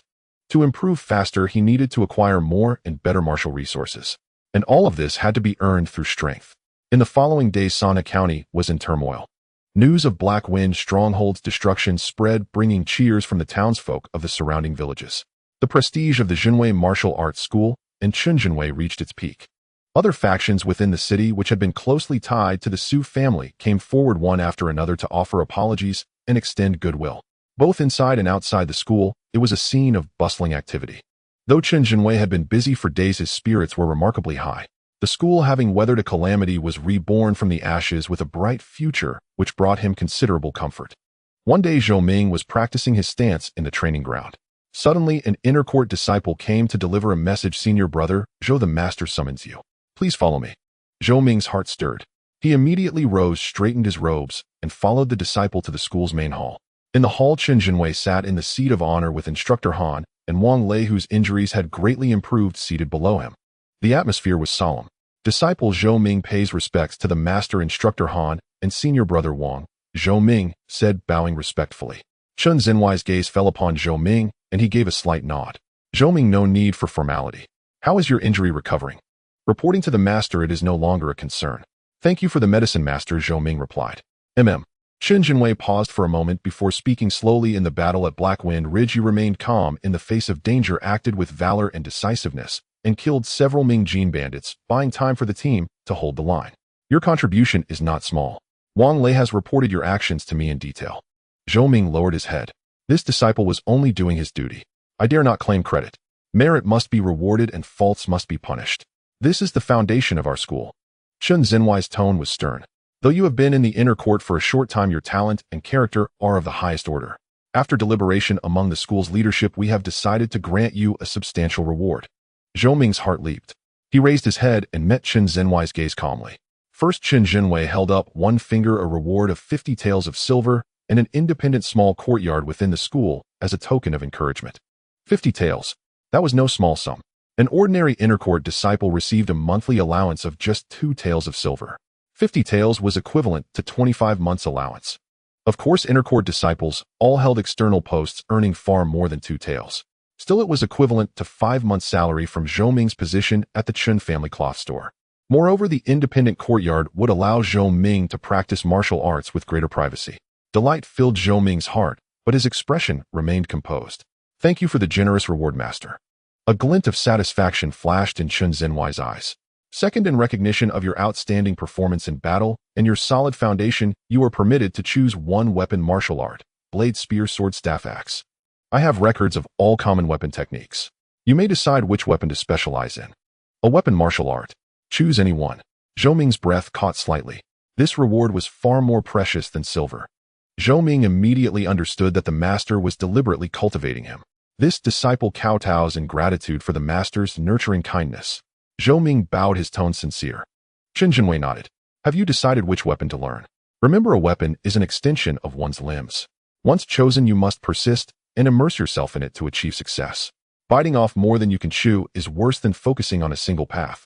Zhou Ming had already given it deep thought. Through the experience of actual combat, he had developed a preference for his weapon choice. Though unarmed combat was convenient, it was ultimately difficult to contend with sharp blades. And among the various weapons, reporting to the master, Zhou Ming raised his head, his gaze clear and resolute. This disciple wishes to learn the spear technique. The spear? Chen Jinwei raised an eyebrow slightly. The spear is the king of 100 weapons, easy to learn but hard to master. Though long weapons have their advantages, they also have their shortcomings. Why did you choose the spear? Zhou Ming replied, this disciple has heard that an inch longer means an inch stronger. In yesterday's chaotic battle at Blackwind Ridge, I deeply felt the advantage of a weapon's length. With many bandits, close quarters combat often led to being surrounded and unable to cope. If I had a long spear in hand, I could control the field from a distance, balancing offense and defense. Moreover, spear techniques are versatile, blending hardness and softness. This disciple aspires to master them. Chen Zhenwei's eyes showed even greater approval. Good. Your thinking is thorough, not a blind choice. Very well, since you have made up your mind, I permit you to learn the spear. He turned to Instructor Han. Instructor Han, take Zhou Ming to the school's secret chamber later and allow him to choose one spear technique. Yes, master. Instructor Han acknowledged. Zhou Ming, I allow you to go to the armory and collect a spear for training. Chen Jinwei looked at Zhou Ming again, his tone carrying a note of expectation. The school will soon undertake major actions and needs capable people. I hope you will train diligently and break through to Dark Gene as soon as possible, becoming a pillar of the school. Thank you, master. This disciple will not fail the master's expectations and will train hard to repay the school. Zhou Ming solemnly promised. Go prepare. This disciple takes his leave. Zhou Ming withdrew from the main hall, his heart surging. 50 taels of silver plus a precious spear technique martial art. This perilous trip to Blackwind Ridge, where he had narrowly escaped death, was well worth it. A moment later, Instructor Han found Zhou Ming. Zhou Ming, come with me. Thank you for the trouble, Instructor Han. Instructor Han led Zhou Ming through 2 courtyards, arriving at a secluded stone house deep within the school. The stone house appeared unremarkable, even somewhat mottled, but its door was made of heavy ironwood. 2 guards with steady auras, clearly experts at the great completion of Ming Jin, stood at the entrance. Seeing Instructor Han, the 2 guarding disciples bowed respectfully. Instructor Han. Instructor Han nodded, took a black iron token from his bosom, pressed it into a recess on the door, and infused a unique strand of dark gene. Click, click. With a soft sound of turning mechanisms, the heavy ironwood door slowly swung inward, revealing a stone staircase leading down. Both sides of the passage were inlaid with luminous pearls, emitting a soft white light barely illuminating the path ahead. "Follow me," Instructor Han said, stepping inside first. Zhou Ming followed closely. The passage was not long. After descending about 20 steps, they arrived at a stone chamber roughly 3 zhang square. The chamber was dry and clean, its walls made of hard granite. It contained only a stone table and a few stone stools. The most striking feature was 3 rows of ironwood bookshelves embedded in the front stone wall, neatly displaying volumes of books, and even some animal skin scrolls exuding a faint aura of age. "This is one of the school's secret chambers, mainly housing martial arts classics," Instructor Han's voice echoed in the somewhat empty room. "As per the master's orders, you may choose any one from the spear techniques." He walked to the bookshelf on the right and gestured. "The third shelf here contains the spear techniques, 7 in total. You have the time it takes to burn an incense stick to browse their introductions. Once chosen, it cannot be changed. The selected technique must be registered here, and the original must be returned within 3 months. During this period, you are forbidden from privately copying or disseminating it. Violators will be dealt with as traitors to the school, with severe punishment." Instructor Han's tone grew stern, carrying an unmistakable warning. "This disciple understands," Zhou Ming said with a solemn nod, his gaze turning to the third shelf of the bookshelf. On the shelf, 7 spear techniques were arranged in order, each preceded by a sheet of paper briefly outlining its characteristics and training requirements. Zhou Ming took a deep breath to calm his slightly excited mood and began to browse them one by one. First technique, 6 harmonies spear technique, evolved from military spear techniques, with simple wide-open moves emphasizing power and momentum. Second technique, wandering dragon spear technique, the spear moves with lightness and speed, changing rapidly, focusing on using skill to overcome force. It requires high talent in body movement with moderate training difficulty.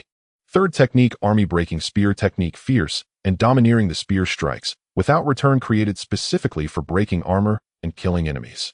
Its power is immense, but it demands an extremely strong physique from the practitioner and can easily injure oneself. Those not robust should choose carefully. Fourth technique, dripping water spear technique, the spear's momentum is dense, like a continuous drizzle penetrating every gap. It emphasizes defense and entanglement, striking after the opponent, and focuses on using softness to overcome hardness. It requires considerable comprehension. Fifth technique, wind chasing spear technique, pursues ultimate speed. The spear is like chasing the wind and catching the moon, swift and unparalleled. It uses speed to overcome slowness and seizes the initiative. However, it demands high reaction speed from the practitioner. Sixth technique, prairie fire spear technique, the spear's momentum is like fire with linked moves and an offensive tide like a flood. Each strike is faster than the last, with power accumulating layer by layer, creating a breathtaking momentum. However, it consumes great energy and requires the practitioner to have abundant strength. Seventh technique, thunderclap spear technique, a fragmentary manual obtained by the master Chen Zhenwei in his early years. It contains only 3 spear stances. The spear strikes like a thunderclap, fierce and violent, combining speed and power with extraordinary might, capable of fighting across realms. However, it is incomplete and extremely difficult to master. Only those with exceptional talent can even begin to learn. Choose carefully. Zhou Ming's gaze lingered on the final introduction of the thunderous gun technique for a long time. Incomplete, extremely difficult to cultivate, but immensely powerful, capable of crossing realms in battle. His heart involuntarily quickened. The first 6 gun techniques each had their unique characteristics and were decent martial arts. If practiced deeply, they were sufficient to rely on during the hidden strength stage. However, this 7th technique, thunderous gun technique, though incomplete, exuded a completely different allure. Incompleteness meant it was not whole, and the subsequent path might be blocked, yet it could contain mysteries far beyond ordinary martial arts. Moreover, this was obtained by the curator Chen Zhenwei in his early years, and specially stored here, even noted as immensely powerful, capable of crossing realms in battle. Such a commendation was not to be taken lightly. The extreme difficulty of cultivation might be an obstacle for others, but for him, possessing the Heavenly Tao Rewards Diligence panel, he believed he could definitely master it with effort. Instructor Han quietly waited beside him without urging. He could tell that Zhou Ming was seriously weighing his options, a mark of his prudent attitude towards martial arts. After a moment, Zhou Ming raised his head, a glint of determination flashing in his eyes. He pointed to the last shelf. "Instructor Han, I choose the thunderous gun technique." Instructor Han was slightly taken aback, and then frowned slightly. "Zhou Ming, are you sure you have seen clearly? This is an incomplete text with no further path ahead, and cultivation is arduous. The curator has allowed you to choose freely, but his intention was for you to select a complete martial art suitable for establishing a solid foundation. Any of the first 6 gun techniques with diligent practice would be enough for you to excel in the hidden strength stage. This thunderous gun technique is fraught with peril. His words carried a tone of persuasion clearly out of goodwill, hoping Zhou Ming would not aim too high and jeopardize his future. Zhou Ming respectfully bowed. "Thank you, Instructor Han, for your guidance. I understand the risks involved. However, after careful consideration, I feel that although this technique is incomplete, its intent and power description resonate most with me. The path of martial arts is inherently like rowing against the current. If one seeks only stability, it is difficult to glimpse higher vistas. I am willing to take this challenge. Even if it is arduous, it will be a tempering experience. If I truly cannot grasp it, I can always switch to something else and still accumulate experience." His tone was resolute, and his reasoning was quite sound, expressing both his determination to try and leaving himself an escape route. Instructor Han saw that he had made up his mind and no longer insisted. Since the curator had granted him the choice, how to choose was ultimately Zhou Ming's own affair. He was merely responsible for reminding him. "If that is the case, then it shall be as you wish." Instructor Han nodded slightly and stepped forward to carefully retrieve the book of thunderous gun technique. It was a rather old thread-bound booklet with a deep blue cover made of thick paper, the edges already worn. The title Thunderous Gun Technique was inscribed in 4 ancient vigorous ink characters. The booklet was not thick, containing only a little over 10 pages. Instructor Han handed it to Zhou Ming. "According to the rules, you need to register here and return the original within 3 months. If there are any unclear points during this time, you may come to ask me, but I have not deeply studied this technique either, so I can only assist you to a limited extent. More will depend on your own comprehension." "Yes, I understand." Zhou Ming accepted the booklet with both hands. It felt slightly heavy, and the texture of the paper was unusual, seeming not to be ordinary paper. Under Instructor Han's guidance, he opened a registration book on the nearby stone table, carefully writing down his name, the name of the chosen martial art, and the date of receipt. With the formalities completed, Instructor Han led Zhou Ming out of the secret room. Upon returning to the surface, the sunlight was somewhat glaring.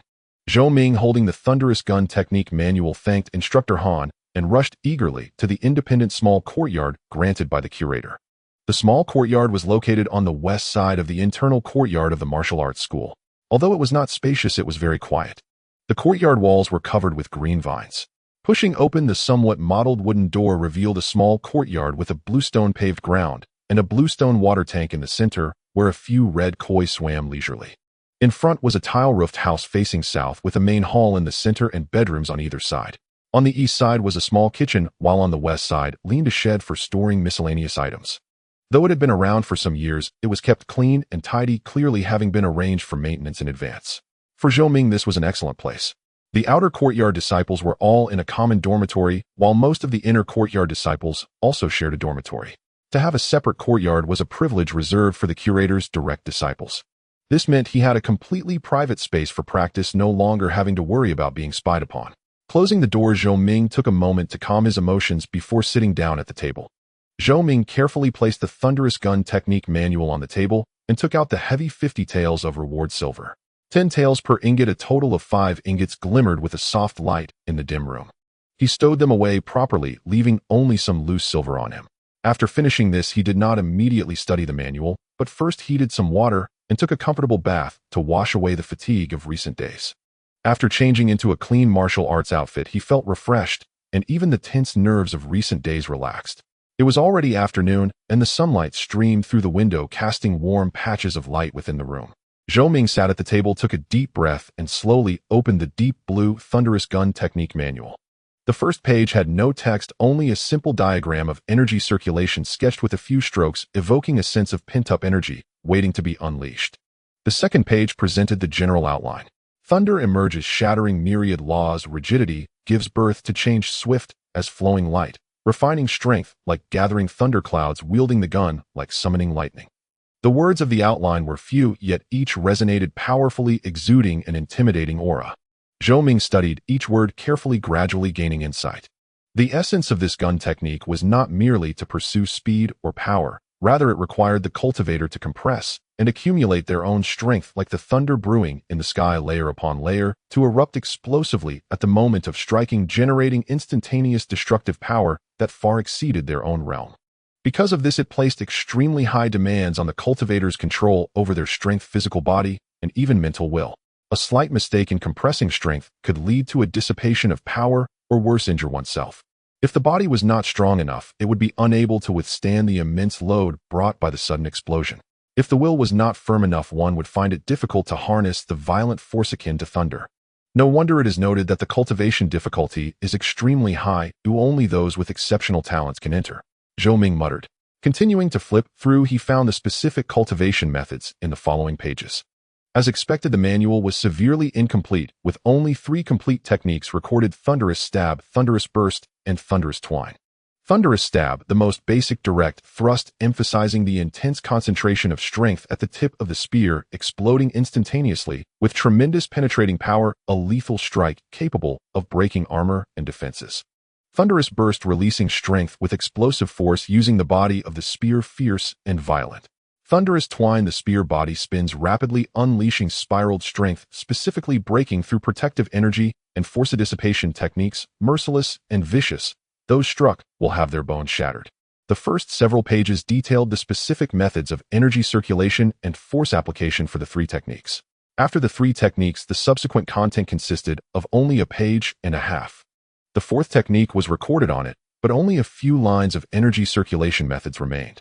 The content of the 4th technique of thunderous gun technique ended here. Those few lines of energy circulation abruptly stopped, as if someone had forcibly cut them off, leaving behind a frustrating blank space. Zhou Ming carefully ran his fingers along the edge of the paper, confirming there were no hidden or missing layers, and a hint of regret surged within him. As expected, it is merely a fragment. He sighed lightly. However, he quickly cast that regret aside. What if it was a fragment? The first 3 techniques were already sufficiently exquisite and formidable enough for him to study for a long time. Moreover, the intent behind this gun technique was lofty, and its unique energy circulation methods meant that even mastering just the first 3 techniques would yield power far beyond ordinary gun techniques. For him, possessing the heavenly Tao rewards diligence panel, as long as he cultivated step by step, he would surely master it. One cannot overreach. Thoroughly grasping these 3 techniques first is the proper principle. He carefully closed the manual, closed his eyes, and began to repeatedly simulate in his mind the essence described in the outline, as well as the energy circulation routes and force application techniques of the 3 gun techniques. Half an hour later, Zhou Ming opened his eyes, a glimmer of understanding flashing within. To practice this gun, one must first understand the principles of accumulation and guidance of strength. Accumulation involves compressing and refining one's own blood and strength according to the secret method, accumulating it in specific acupoints and channels within the body. Guidance is the instantaneous release of this accumulated violent strength in a specific manner at the moment of striking, invoking the might of thunder. This process demands extremely high control over strength. Improper compression can lead to premature dissipation or loss of control, resulting in injuring oneself before harming the enemy. No wonder it emphasizes physical strength and willpower. Without a strong physique, the channels cannot withstand the impact of compressed strength, and without a firm will, it becomes difficult to precisely control that momentary violent release. Zhou Ming stood up and walked into the small courtyard. He did not rush to attempt to circulate energy. Instead, he slowly began to practice a set of fierce tiger fist. The wind from his punches howled and blood surged. He attempted to incorporate a sense of accumulation and explosion into the fist technique, feeling the subtle sensation of strength flowing, compressing, and then releasing within his body. After completing a set of fist techniques, he was slightly out of breath, but his gaze was even brighter. I am beginning to feel something, but it is still not enough. The way strength operates in fierce tiger fist is ultimately different from the thunderous gun technique. I can draw on it, but I cannot replicate it exactly. He pondered for a moment, returned to the room, picked up the deep blue manual, and once again carefully studied the specific energy circulation diagrams and textual annotations for the first 3 techniques. This time, he read more slowly, striving to imprint every detail into his mind. Unknowingly, the sun began to set, and the sky darkened. Zhou Ming lit an oil lamp, and under the dim yellow light, he was still immersed in the profound world of the gun technique. Only when he felt a rumbling hunger in his stomach did he realize it was already deep into the night. Huff! He let out a long breath and rubbed his slightly swollen temples. Intense contemplation of martial arts consumed a great deal of mental energy. Yet his spirit was quite invigorated. Heavenly Tao rewards diligence. Results follow naturally. Fierce Tiger Stance Beginner, 86200. Fierce Tiger Fist Beginner, 76200. Thunderous Gun Technique Fragment, First Technique, 1300. After an afternoon of study, the thunderous gun technique had successfully been recorded in the panel, and the next step was to grind it out.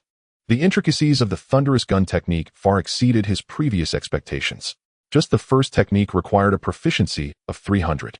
This was certainly not just a powerful gun technique. Its unique energy circulation philosophy even provided him with great insights into understanding his own strength and exploring the path of hidden strength.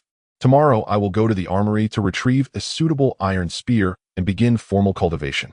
Zhou Ming made a decision. He carefully stored the manual, locking it in the wooden box at the head of his bed. Then, after eating some dry rations, he sat cross-legged on the bed, began to circulate the heart method of fierce tiger stance, adjusting his breathing and nourishing his spirit, recuperating the mental energy slightly depleted during the day. A night passed without incident. The next morning, just as the sky began to lighten, Zhou Ming had already risen, standing in the small courtyard for half an hour to adjust his state to its best. After that, he headed to the weapon storage of the martial arts school. The storage of Jinwei Martial Arts School was located on the east side of the training ground, a spacious stone building. The person in charge of the weapon storage was an old instructor named Wu, around 60 years old, with graying hair, but still sharp eyes. His hands had thick knuckles covered in calluses, evidently a master of weapons. Instructor Wu, I am Zhou Ming, sent by the curator to retrieve an iron spear for the cultivation of my newly acquired gun technique. Zhou Ming respectfully bowed and presented his inner courtyard disciple token. Instructor Wu took the token and examined it, then lifted his gaze to scrutinize Zhou Ming, nodding. The curator indeed instructed. Follow me. He led Zhou Ming into the storage. The lighting in the storage was somewhat dim, but well ventilated and dry, with rows of weapon racks displaying various weapons: swords, spears, halberds, axes, hooks, and forks, all gleaming coldly, complete in variety and well-maintained. The air was filled with a faint scent of oil and metal. Instructor Wu walked straight to the area where long weapons were stored. There stood dozens of long spears, including training spears with wooden shafts and iron heads, fully iron-cast spears, and standard long spears with hardwood shafts and precision steel tips. The curator has instructed you to choose a suitable iron spear. Instructor Wu pointed to a row of completely black iron spears. These are standard iron spears made by the martial arts school, 7 feet long, weighing 28 pounds, with spearheads made of tempered steel and shafts forged from wrought iron, offering decent flexibility and suitable for beginners. Zhou Ming stepped forward and picked one up. It felt heavy, and a cold sensation came through. He tried shaking the spear shaft, feeling that its flexibility and weight were quite appropriate, but it seemed to lack something. The thunderous gun technique emphasizes instantaneous explosive force, which should demand higher conductivity and endurance from the spear shaft. This standard iron spear may suffice, but it may not fully unleash the technique's power, and there is a risk of damage if the strength erupts too violently. Instructor Wu, is there an iron spear with greater flexibility? Zhou Ming inquired. Wu glanced at him. Greater flexibility. What spear technique are you practicing? This standard spear is sufficient for a beginner. The spear technique I train demands high explosive force, requiring a shaft that can withstand sudden bursts of power. Zhou Ming explained. Wu pondered for a moment, then walked to an inconspicuous wooden rack in the corner of the armory. Only 3 spears lay there, ancient in style and slightly dusty, clearly seldom used. These 3 were spoils of war collected years ago. They are made of a special material, heavier and more resilient than standard iron spears, but those unsuited to their techniques will find them awkward. Wu patted one of them. Try them yourself. Zhou Ming's eyes lit up as he stepped forward for a closer look. The first spear had a dark red shaft etched with faint fine patterns, warm to the touch, about 7 feet long and weighing roughly 35 Jin. Its narrow blade bore a blood groove, exuding a subtle aura of killing intent. The second spear was pitch black, utterly lusterless, icy cold to the hand. It measured about 7 feet, weighed around 32 Jin, and its tip forked like a serpent's tongue, giving it a bizarre shape. The third spear had a bluish-gray shaft covered in fine scale-like patterns. It was about 7 feet 3 inches long, weighing roughly 40 Jin, with a triangular armor-piercing tip that gleamed with subdued sharpness. Zhou Ming picked each one up, channeling a trace of force to test them. The first spear transmitted force swiftly, but carried a faint scorching sensation that slightly clashed with the thunderous intent of the thunderclap spear technique. The second spear felt sluggish in force transmission, and its icy chill made it unpleasant to wield. The third spear transmitted force with exceptional smoothness. Its shaft offered superb flexibility, a gentle flick produced a low hum from the tip, and the scale-like patterns seemed to shimmer faintly as force flowed through. This is the one. Zhou Ming's heart leaped with joy as he gripped the bluish-gray spear tightly. This spear seemed forged to bear the explosive force of instantaneous bursts. Are you sure about the azure scale? Wu asked, surprised. This spear once belonged to a bandit chief who used an unorthodox technique. Its style was strange, and several who tried it found it unwieldy. It's been gathering dust for years.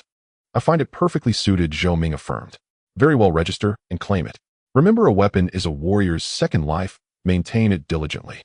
Wu offered no further persuasion, giving routine instructions. I will remember, Zhou Ming replied, completing the registration. Shouldering the 40 Azure scale spear, he returned to his private courtyard. Closing the gate, he eagerly strode to the center of the courtyard and assumed a stance. He did not immediately practice the 3 spear moves, but instead began attempting to channel and compress his own blood and force according to the foundational accumulation method recorded in the Thunderclap Spear Technique Manual. Holding his breath and focusing his mind, he sank his intention into his dantian, slowly guiding his force along a specific path, while trying to compress it into the key acupoints of his arms, shoulders, and back. This process was exceedingly difficult. Force naturally flows unceasingly. Compressing it required extremely precise control. A slight misstep would cause the compressed force to disperse uncontrollably, even impacting the meridians and bringing sharp pain. Zhou Ming remained calm, adjusting his breath after each failure and starting anew. He concentrated, fully sensing every subtle change in force flow, seeking the balance between compression and control. Sweat gradually soaked his clothes. Yet his eyes grew brighter. He could feel his mastery over force improving little by little through repeated failures and attempts. At the same time, he deeply realized that cultivating the Thunderclap Spear technique was indeed an excellent path to temper oneself and fortify one's foundation. Even this basic accumulation exercise demanded high levels of meridian resilience and force purity. Persisting would yield tangible gains in foundation, even if the spear technique itself remained incomplete. A whole morning passed in this monotonous and arduous practice. Zhou Ming was nearly exhausted, his muscles aching, his meridians throbbing with pain, and his spirit drained. Yet his heart was filled with satisfaction. In the corner of his vision, on the translucent panel only, he could see a new line appeared. Thunderclap Spear Technique Fragment. First move, 2,300. Progress. Zhou Ming's spirits lifted, the fatigue seeming to ease. As long as there was a progress bar, it meant practice was possible, improvement was achievable. Even if slow, with diligence, persistence would wear through stone. He rested for half an hour, ate some food to replenish his strength, and circulated the fierce tiger stance to recover. In the afternoon, he picked up the Azure Scale Spear and began practicing the first move, Thunderclap Thrust. Recalling the diagrams and annotations in the manual, he adjusted his breathing, channeled a trace of the compressed force he had cultivated in the morning into the spear shaft, and thrust forward. Swoosh! The spear tip cut through the air with a soft sound. But its power was mediocre, far from the thunderous momentum and speed described. Zhou Ming was not discouraged. He knew this was just the beginning. He repeated the thrusting motion over and over, carefully sensing the force's transmission through the shaft, seeking the feeling of instantaneous burst.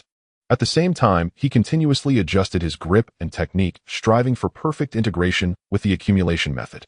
His arms began to ache and his tiger's mouth turned red from the heavy shaft's vibration. Yet he gritted his teeth and persisted.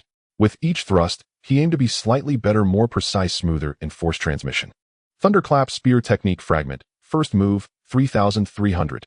On the panel, the progress bar quietly increased. Spear techniques improved faster when practiced with the actual spear. Zhou Ming's heart rejoiced, fueling his motivation. At dusk, he concluded his first day of spear practice. He was drenched as if pulled from water, his clothes soaked, and his arms barely liftable. But a cheerful smile graced his face. Fulfillment, unprecedented fulfillment. Having clear goals and watching proficiency grow bit by bit. This tangible sense of becoming stronger intoxicated him. In the days that followed, Zhou Ming's life became remarkably structured and fulfilling. At dawn, he practiced stance training. In the mornings, he worked on the accumulation method and Thunderclap Thrust. In the afternoons, he reviewed the Fierce Tiger Fist and Fierce Tiger Stance, occasionally seeking advice from Instructor Han or the Master on cultivation doubts. Evenings were spent studying the manual and contemplating the spear technique's essence. The private courtyard granted him excellent privacy, allowing him to cultivate without worry of disturbance or prying eyes. He did not squander his 50 teal reward.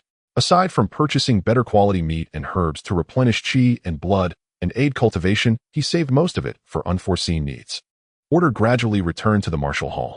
The fallen disciples' affairs were settled, and their families received compensation. A new batch of outer disciples began recruitment, and the hall's reputation drew a steady stream of applicants. Among the inner disciples who had survived the bloody battle at Blackwind Ridge, their demeanor had noticeably changed, becoming more steady and sharp. Core disciples like Wang Lei and Zhang Ming, under the master's care and with medicine gradually recovered, and became active again. The interests left by the Su family's downfall were swiftly divided among the county's factions.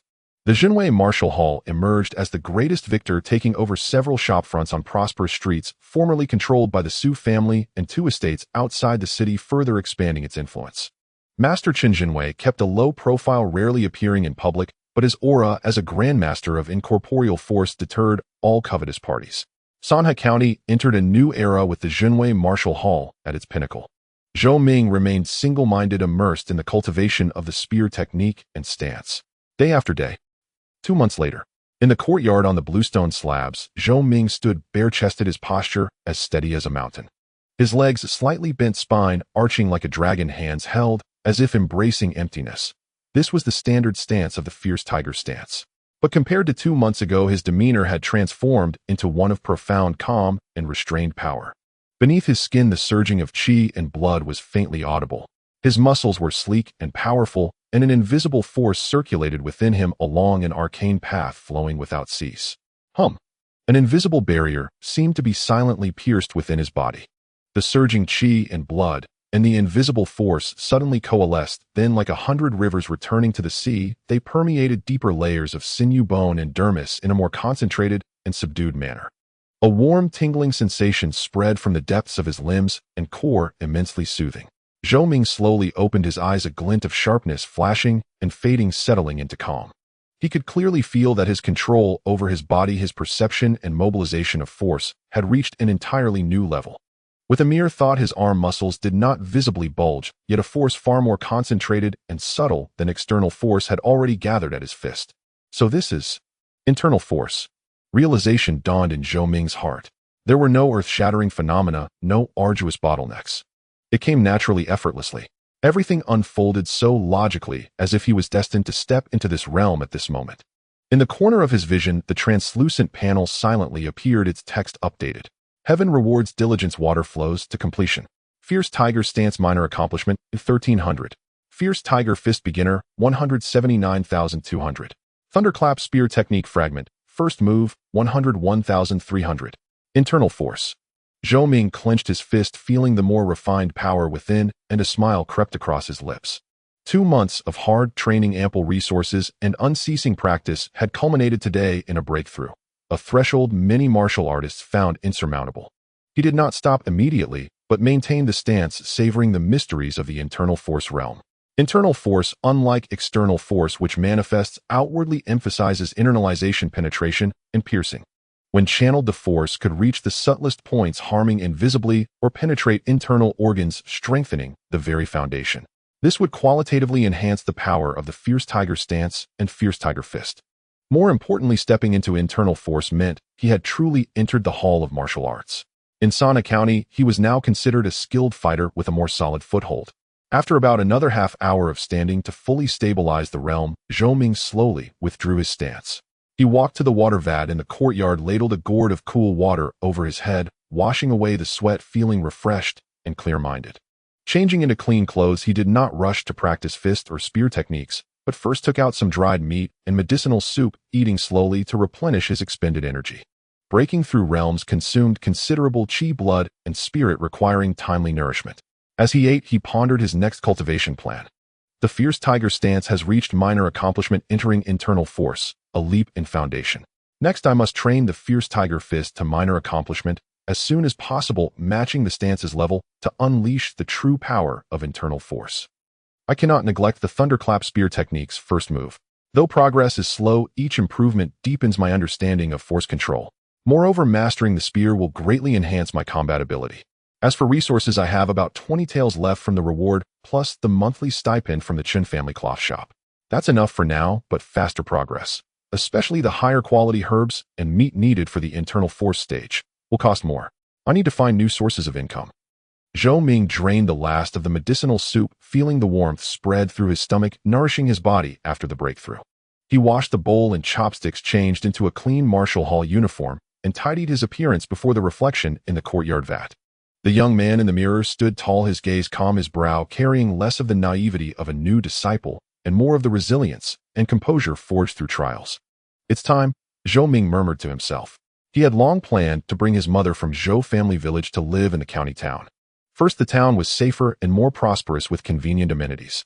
Under his protection, his mother would no longer need to toil in the countryside. Second, he now had some foundation. Though the private courtyard was small, it was ample for the two of them. Allowing his mother to enjoy a comfortable life was his wish as a son. However, he needed to inform the master first. While it was not uncommon for Marshall Hall disciples to bring family into town, it required reporting as a sign of respect. Moreover, the master held him in high regard. It was only proper to inform him in advance. With his mind made up, Zhou Ming wasted no more time. He stepped out of the small courtyard and headed toward the main hall of the Martial Arts Institute. Along the way, he encountered many inner courtyard disciples who, upon seeing him, respectfully greeted him, "Senior Brother Zhou." "Greetings, Senior Brother Zhou." Zhou Ming now held considerable prestige among the inner courtyard disciples. His outstanding performance in the battle at Blackwind Ridge had earned him a generous reward from the Institute master, and he had even been permitted to select a profound spear technique, making him the center of attention. He returned their greetings with a slight smile and a nod, his stride calm and unhurried.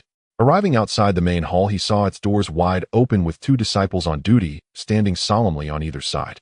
"Please announce my arrival." Inner courtyard disciple Zhou Ming seeks an audience with the Institute master, Zhou Ming said to the attending disciples. "Please wait a moment, Senior Brother Zhou." One of them replied, not daring to be negligent, and immediately turned to enter and report. Before long, the disciple hurried out. "Senior Brother Zhou, the Institute master invites you in." "Much obliged." Zhou Ming nodded, straightened his robes, and stepped into the main hall. The main hall was brightly lit, its furnishings simple yet grand.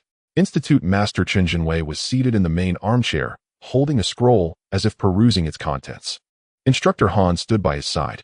Hearing footsteps, Chen Jinwei looked up, his gaze sharp as lightning, and fixed it upon Zhou Ming. Disciple Zhou Ming pays respects to the Institute Master and Instructor Han. Zhou Ming bowed. Zhou Ming, no need for such formalities. Chen Jinwei set down the scroll, a warm smile appearing on his face. "What brings you here today?" His gaze lingered on Zhou Ming for a moment, as if sensing something. Zhou Ming straightened up and said respectfully, in reply to the Institute Master, "This disciple has come first to pay his respects, and second to report a matter." "Oh, what matter?" Chen Jinwei picked up his teacup and took a light sip. "Since joining the Institute, this disciple has been blessed with your meticulous guidance and has made some small progress. Now that I have established a foothold in the county town, I wish to bring my elderly mother, who lives alone in the countryside, to the city to care for her and fulfill my filial duty. For this I seek your permission." Zhou Ming's words were earnest. Chen Jinwei nodded upon hearing this. "Among all virtues, filial piety comes first. Since you have this intention, it is a good thing. Many Institute disciples have brought their families here. I approve. Your small courtyard, though modest, is sufficient for a mother and son. If you need anything, you may seek assistance from Instructor Han or the accounting office." "Thank you for your kindness, Institute Master." Zhou Ming felt reassured and bowed again. Chen Jinwei set down his teacup, his gaze once more falling upon Zhou Ming, this time with greater scrutiny. He suddenly let out a soft exclamation of surprise, a flicker of astonishment flashing in his eyes. With his cultivation and insight at the Grandmaster level of internal force, he had initially only felt that Zhou Ming's aura seemed more condensed than the last time they met. But upon closer inspection, he detected something extraordinary. Zhou Ming's blood and qi were abundant and vigorous, yet deeply restrained.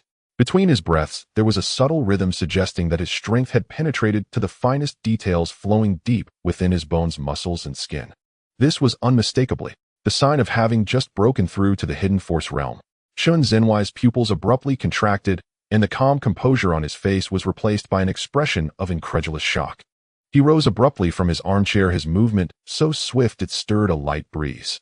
"You have broken through to the hidden force."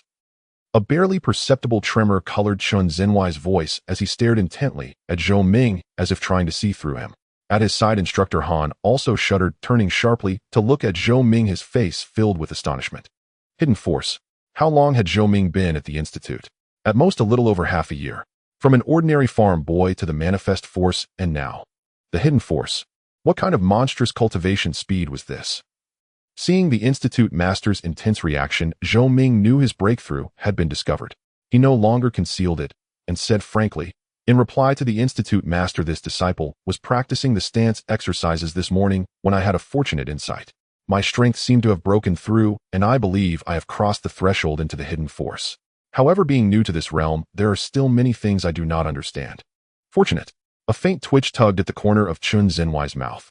He had traversed the martial world for decades and had seen no small number of prodigies, but one like Zhou Ming, who had gone from nothing to crossing both the manifest force and hidden force thresholds in a mere half-year, was utterly unheard of.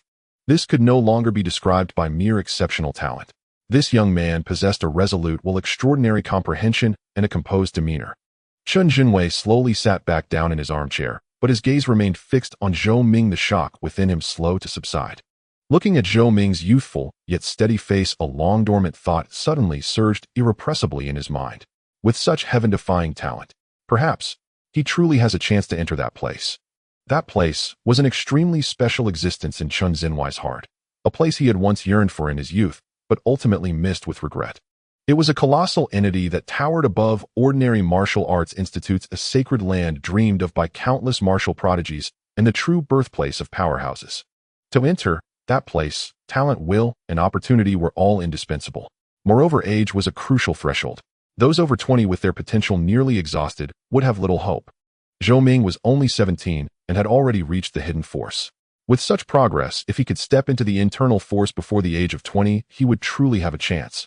What was even rarer was his clean background, his steady temperament, his ability to conceal his brilliance, and the tempering he had received through life-and-death combat. The combination of these conditions gave Chen Jinwei a hope he had never seen before.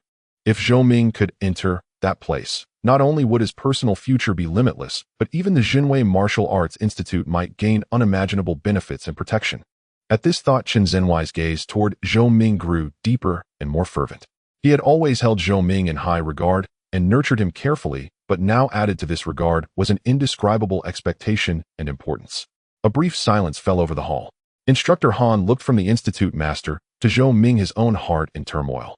He naturally knew what that place the Institute master referred to, and his gaze toward Zhou Ming involuntarily became tinged with complexity. Envy, wonder, and a hint of expectation. Zhou Ming was somewhat puzzled by the Institute master's intense gaze, but he maintained a respectful posture, awaiting instructions. After a long moment, Chen Jinwei took a deep breath, suppressing the turmoil within him, and slowly spoke. Zhou Ming, you have done exceptionally well, better than I ever imagined. His tone had regained its calm, but the weight of his words was immense. The hidden force realm is the true mark of entering the hall of martial arts. To break through in such a short time shows that your talent and perseverance are of the highest order. Chen Jinwei's tone carried undisguised praise. However, the path of hidden force is profound and extensive. As a newcomer, you must especially consolidate your foundation and not rush for quick results. Your disciple will bear your teachings in mind, Zhou Ming replied solemnly. Chen Jinwei pondered for a moment, then continued, since you have broken through to the hidden force, the Institute's standard resources are no longer sufficient for you. Starting next month, your monthly allowance will be increased to 30 taels, and you may, with my token, claim an additional portion of blood-strengthening paste and meridian-nourishing powder each month to stabilize your realm, strengthen your blood and qi, and warm your meridians. A monthly allowance of 30 taels, and precious medicinal paste, and powder on top of that. Zhou Ming's heart leaped with joy, and he quickly bowed. Thank you for your generous gift, Institute Master. It is what you deserve. Chen Jinwei waved his hand, then shifted his tone, becoming serious. Zhou Ming, remember this, the tree that stands out in the forest is the first to be felled by the wind. You are still young, and your breakthrough has been so rapid that it will inevitably draw attention, even jealousy. When you are out and about, you must be even more cautious in your words and actions, and keep a low profile. A genius who has not yet matured is merely a genius. These words were both a warning and a form of care. Zhou Ming naturally understood the profound meaning behind them, and said earnestly, Rest assured, Institute Master. Your disciple understands the stakes. I will devote myself to cultivation, neither arrogant nor impatient, and will live up to your expectations. I am glad you understand. Chen Jinwei nodded, his expression softening. Proceed with bringing your mother into the city as soon as possible. If you need assistance or a carriage, you may ask Instructor Han to arrange it. Once settled, cultivate diligently. If you encounter any difficulties in martial arts, feel free to come and ask me at any time. These words treated Zhou Ming as a core personal disciple, showing him great care. Yes, your disciple thanks the Institute Master. Zhou Ming was deeply moved and bowed again. You may go. Chen Jinwei waved his hand. Your disciple takes his leave. Zhou Ming respectfully withdrew from the main hall. Only after Zhou Ming's figure disappeared beyond the door did Chen Jinwei withdraw his gaze, leaning back into his chair, his eyes flickering with uncertainty. Institute Master Zhou Ming. Instructor Han could not help but speak, his tone still filled with amazement. This young man is extraordinary. Chen Jinwei slowly exhaled, his gaze fixed on the vast sky outside the hall. Perhaps our Jinwei Martial Arts Institute is truly about to produce a remarkable figure. He paused, lowering his voice, a hint of indescribable expectation in it. If he can seize the opportunity and enter that place, then I Chun Jinwei will have done justice to my master's teachings back then. Instructor Han remained silent, his heart also churning with waves. He knew that from this day forward Zhou Ming's status in the Institute master's eyes would be completely different. The Institute's resources and attention would undoubtedly tilt heavily in his favor, and Zhou Ming's future achievements might truly surpass everyone's imagination. Zhou Ming walked out of the main hall, the sunlight warm on his skin. His own heart was far from calm. The Institute master's shocked and fervent gaze combined with the subsequent lavish rewards and care made him realize that the impact of his rapid breakthrough to the hidden force was likely greater than he had anticipated. Keep a low profile. Cultivate with focus, Zhou Ming silently reminded himself. He engraved the Institute master's warning in his heart. Strength was the foundation. Until he had sufficient ability to protect himself, he should not be too ostentatious. He composed himself, thought for a moment, and realized that to bring his mother into the city, he would need a carriage. He could not possibly make his mother walk over 20 li. He thought of Chen Qing. Chen Qing's family ran a cloth business and had convenient access to carriages. Asking him to borrow one should not be difficult.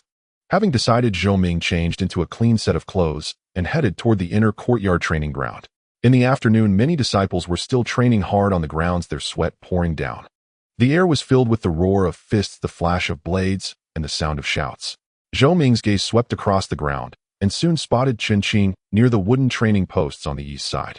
Chen Qing was not particularly tall, but he was solidly built. At the moment, he was bare-chested, striking the hard wooden post before him with fists and feet. He was also practicing the fierce tiger fist, his moves simple, but his strength heavy and profound. Each punch made the wooden post hum with resonance, its surface covered with overlapping new and old fist marks. Senior Brother Chun. Zhou Ming approached, cupping his hands in greeting. Chen Qing heard him, stopped his punches, and turned around. Seeing Zhou Ming, a smile immediately broke out on his face. Wiping the sweat from his brow, he said, Junior Brother Zhou, what brings you to the training ground today? I heard you've been in seclusion, even turning down invitations to drink from Senior Brother Wang and the others. I'm ashamed to say I've been focusing on the new spear technique and didn't want to be distracted. Zhou Ming smiled apologetically, then said seriously, Senior Brother Chen, I've come to ask for your help with something. Oh, what is it? Just say it. We're brothers, no need to be polite. Chen Qing was very straightforward. He walked to the edge of the field, picked up a towel to dry himself, and slipped on an outer robe. I want to bring my elderly mother from the countryside to live in the county town. I need a carriage and a reliable driver. I heard your family has convenient access to carriages. I was wondering. Zhou Ming stated his request directly. Bringing Auntie to the city. Chen Qing's eyes lit up, and he gave Zhou Ming a hearty pat on the shoulder. That's a good thing. You and I are brothers, will definitely help. He paused, then continued, Old Zhao, the veteran driver at our carriage service, drives the most steadily. He's been on the road for decades without a single mishap. He'll go home right now and arrange it myself. Wait here for a moment. Thank you, Senior Brother Chun. Zhou Ming was grateful and clasped his fists. It's nothing. Wait for me. With that, Chen Qing hurriedly left the training ground without delay. Zhou Ming waited by the training ground, watching the disciples practice and occasionally nodding in greeting to familiar fellow disciples. After about the time it takes to burn an incense stick, Zhou Ming saw Chen Qing returning, followed by an old man with graying hair, a lean build, but sharp, spirited eyes. The two of them hurriedly approached Zhou Ming. Chen Qing introduced, turning to Xiaobo, this is my martial arts academy junior brother, Zhou Ming, a skilled martial artist whom the academy head values greatly. Throughout this journey, you must follow Zhou Ming's instructions closely, ensuring the safe arrival of his mother. Xiaobo quickly bowed to Zhou Ming, his attitude respectful. Rest assured, young master Zhou, I will do my utmost. His voice was loud and robust. Though he was a coachman, he stood tall and walked steadily, evidently possessing some martial skill, having at least practiced some basic techniques with a vigorous spirit. Zhou Ming clasped his hands and said, Xiaobo, you are too kind. I appreciate your efforts on this journey. Chen Qing smiled, saying the carriage is waiting outside the academy, the most spacious and comfortable one at home, cushioned to ensure that your mother won't feel any bumps. Zhou Ming, you should hurry. The sooner you go and return, the better. Once your mother is settled, I will certainly host a banquet to welcome her. Thank you, Senior Brother Chun. Zhou Ming expressed his gratitude again, feeling warmth in his heart. Chen Qing was a person of bold character, yet attentive, even considering the comfort of the carriage. What are you being polite for? Hurry along. Chen Qing waved his hand. Zhou Ming said no more, nodding to Xiaobo, let's set off. Yes, young master Zhou, please follow me. Xiaobo led the way. The two walked in tandem, passing through the front yard of the academy and arriving outside the main gate. Outside the gate, they indeed saw a carriage waiting on the blue stone street. The carriage was pulled by a magnificent chestnut horse, its coat glossy and its hooves steady. The carriage was nearly one-third larger than a standard one, constructed entirely of sturdy camphor wood painted a dark brown. The windows were carved with simple cloud patterns and adorned with blue curtains, giving it a simple yet grand appearance. Zhao stepped forward to lift the curtain, revealing the spacious interior, which was indeed lined with thick cushions. In one corner, a small copper charcoal stove was securely placed, evidently for heating during winter. "Young master, Zhou, please get in the carriage," Zhao said respectfully. "Thank you," Zhou Ming replied as he stepped onto the carriage, where the faint scent of camphor wood and the clean smell of sunlight enveloped him, bringing peace to his mind. Zhao lowered the curtain and nimbly took his seat at the reins, shaking the reins lightly, calling out, "Giddy up." The chestnut horse snorted loudly and began to move steadily, pulling the carriage. The wheels rattled over the blue stone road, creating a clattering sound. The carriage passed through the somewhat crowded streets of the county, with pedestrians and vendors stepping aside. Through the slightly swaying curtain, Zhou Ming watched the familiar street scenery gradually recede behind him. Once they exited the city gates, a wide expanse opened up before them. Although the official road was relatively level, it was still a dirt path, not as smooth as the stone roads within the city. However, Zhao's driving skills were indeed remarkable, as the carriage continued to move very steadily, with minimal jostling. Leaning against the soft wall of the carriage, Zhou Ming closed his eyes to rest, but his thoughts were in turmoil. Now that he had entered the dark strength stage and had risen in status within the academy, there would undoubtedly be more challenges ahead. The academy head's meaningful gaze and admonishments lingered in his mind. Strength. One must always seek greater strength, Zhou Ming silently reminded himself. Only with sufficient power could he better protect his loved ones and take control of his own destiny. The carriage traveled at a steady pace, and after about half an hour, the familiar scenery of fields and villages began to come into view. The iconic old locust tree of Zhou village was already in sight. Zhou Ming's heart involuntarily raced a little faster. He lifted the curtain and called out to Zhao ahead. Zhao, turn left at the next intersection and walk another mile. The yard under that large locust tree is the one. All right, young master, Zhao replied, gently adjusting the reins. The carriage left the official road and turned onto the village path leading to Zhou village. The road narrowed a bit, with green fields of crops on either side. Occasionally, villagers working in the fields would straighten up, curiously eyeing this impressive carriage that clearly did not belong in the countryside. Before long, the carriage stopped under the sprawling, old locust tree. Across from it was Zhou Ming's slightly worn small courtyard. The courtyard door was slightly ajar, with wisps of smoke curling up from the chimney. His mother was home. Zhou Ming took a deep breath, suppressing the rising emotions within him, pushed open the carriage door, and jumped down. He adjusted his clothes, stepped forward a few paces, and gently pushed open the familiar wooden door. "Mother, I'm back." In the courtyard, his mother Zhou Wang was bending over the well, washing vegetables. Upon hearing his voice, she looked up in confusion. When she recognized the tall figure at the door, the vegetable leaves in her hand fell into the basin with a thud. "Minger." Her voice trembled with disbelief, and her eyes instantly filled with tears. Zhou Ming looked at his mother. In just a few months of absence, his mother seemed to have aged a bit more. The white hairs at her temples were more pronounced, her face bore deeper wrinkles, and her rough cloth clothes were faded and patched in several places. Her fingers were thick, her skin rough and wet with vegetable washing water, now trembling slightly. "Mother, it's me. I've returned." Zhou Ming felt a pang in his heart as he stepped forward and supported his mother's arm. "You. Why did you suddenly come back? You didn't send a word. Is everything all right at the academy? Is anyone bullying you?" Zhou Wang tightly grasped her son's arm, examining him from head to toe, her mouth firing off questions like a cannon. Her eyes already read, "You've lost weight, but also gained muscle. This outfit looks really good on you." Her gaze was filled with joy, worry, and love. "Mother, I'm doing well. No one is bullying me," Zhou Ming replied with a smile, helping her sit on a stone bench in the courtyard. "I have good news to share with you this time." "Good news?" Zhou Wang wiped her hands on her apron, and then her eyes. "What good news?" Zhou Ming sat down opposite his mother, carefully considering his words before slowly saying, "Mother, I learned some skills at the academy. Recently, I achieved some merit, and the academy head values me. Now I have my own independent small courtyard at the academy." "The academy head values you?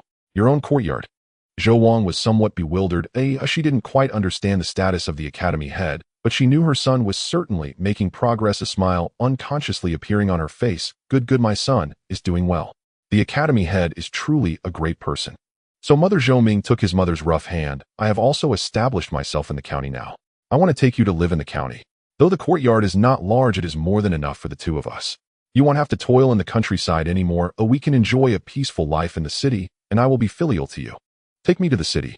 Zhou Wang was stunned, her smile freezing, and then she quickly shook her head. No, I'm just a country woman. What would I do in the city? I don't know anything, and would only add to your troubles. Besides this house and land, they need someone to care for them. Her first reaction was to refuse, fearing she would become a burden to her son, reluctant to leave the place where she had lived for over half her life.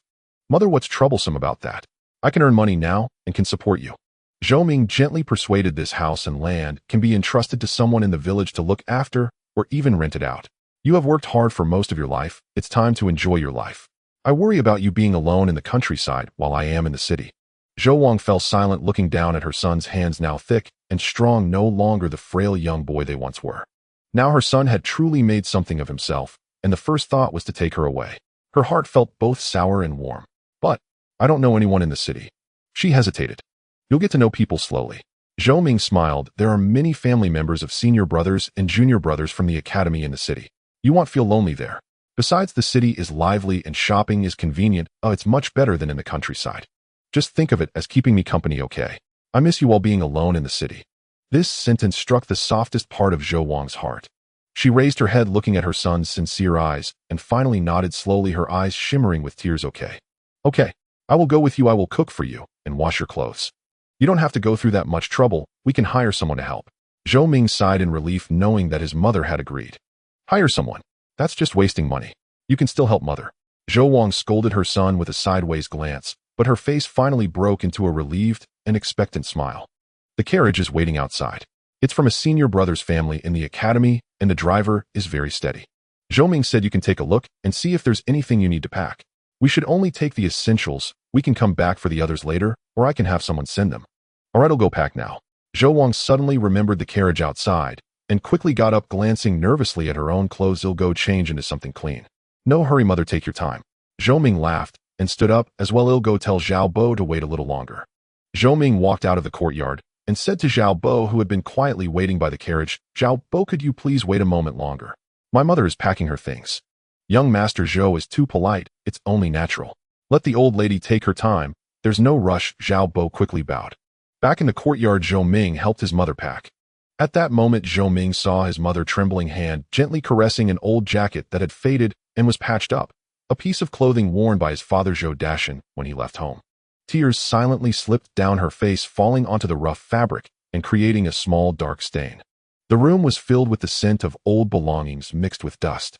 Sunlight streamed through the window, illuminating the floating dust motes in the air, but it did not reach the deep yearning and sorrow in his mother's eyes. If your father were here, how wonderful it would be. Zhou Wang's voice choked, as if something was stuck in her throat, and every word was difficult to say. When he left, you were as thin as a bean sprout. If he knew you were doing well, he would surely be very happy. Her shoulders slightly trembled, and the suppressed sobs finally broke free. Zhou Ming's heart felt as if it were tightly gripped by an invisible hand, both sour and painful. He walked over to his mother, slowly crouching down and holding her calloused hands worn from years of labor. Those hands were cold and still trembling slightly. Mother, his voice was deep and firm, as if carrying a power that could penetrate the shadows of time. You can rest assured.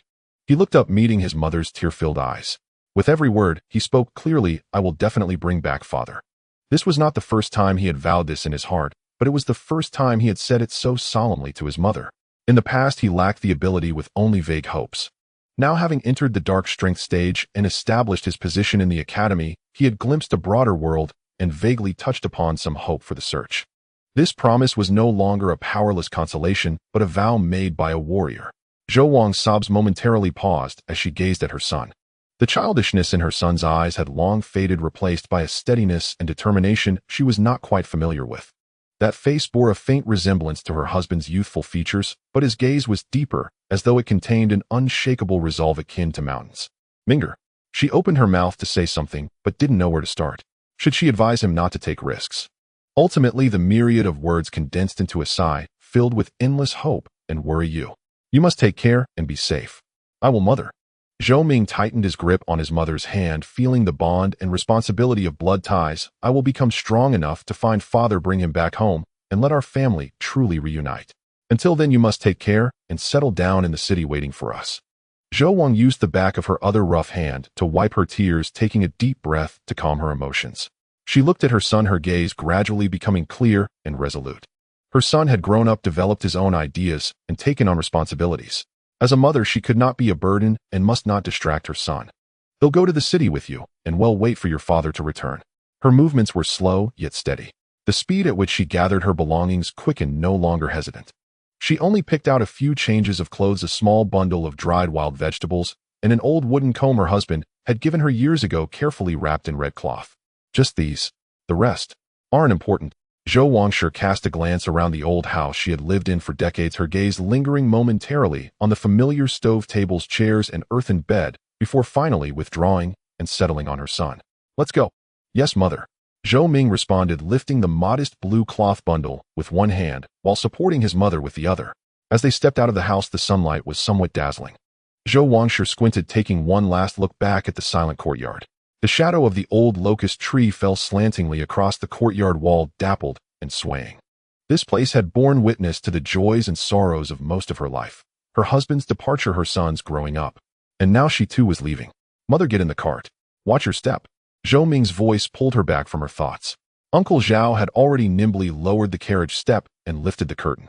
Seeing Zhou Wangshe emerge, he bowed respectfully. Old madam, if you please. Unaccustomed to being addressed and treated in such a manner, Zhou Wangshe nodded nervously and, with her son's assistance, carefully climbed into the carriage. The interior of the carriage was spacious and clean, with soft cushions and a faint scent of camphor wood, a world apart from the ox carts and donkey carts she had occasionally ridden in her life. Zhou Ming also boarded and sat opposite his mother. Uncle Zhao gently lowered the curtain, took his seat on the driver's bench, and with a soft command the carriage began to move, rolling smoothly away from the Zhou family courtyard and onto the village road. The wheels creaked gradually, leaving the familiar village scenery behind. Some villagers they knew straightened up from the fields to watch and whisper among themselves. Zhou Ming vaguely caught snippets of conversation. The Zhou boy is back, taking his mother to enjoy life. He's really made something of himself. He didn't lift the curtain to look, simply staying quietly by his mother's side.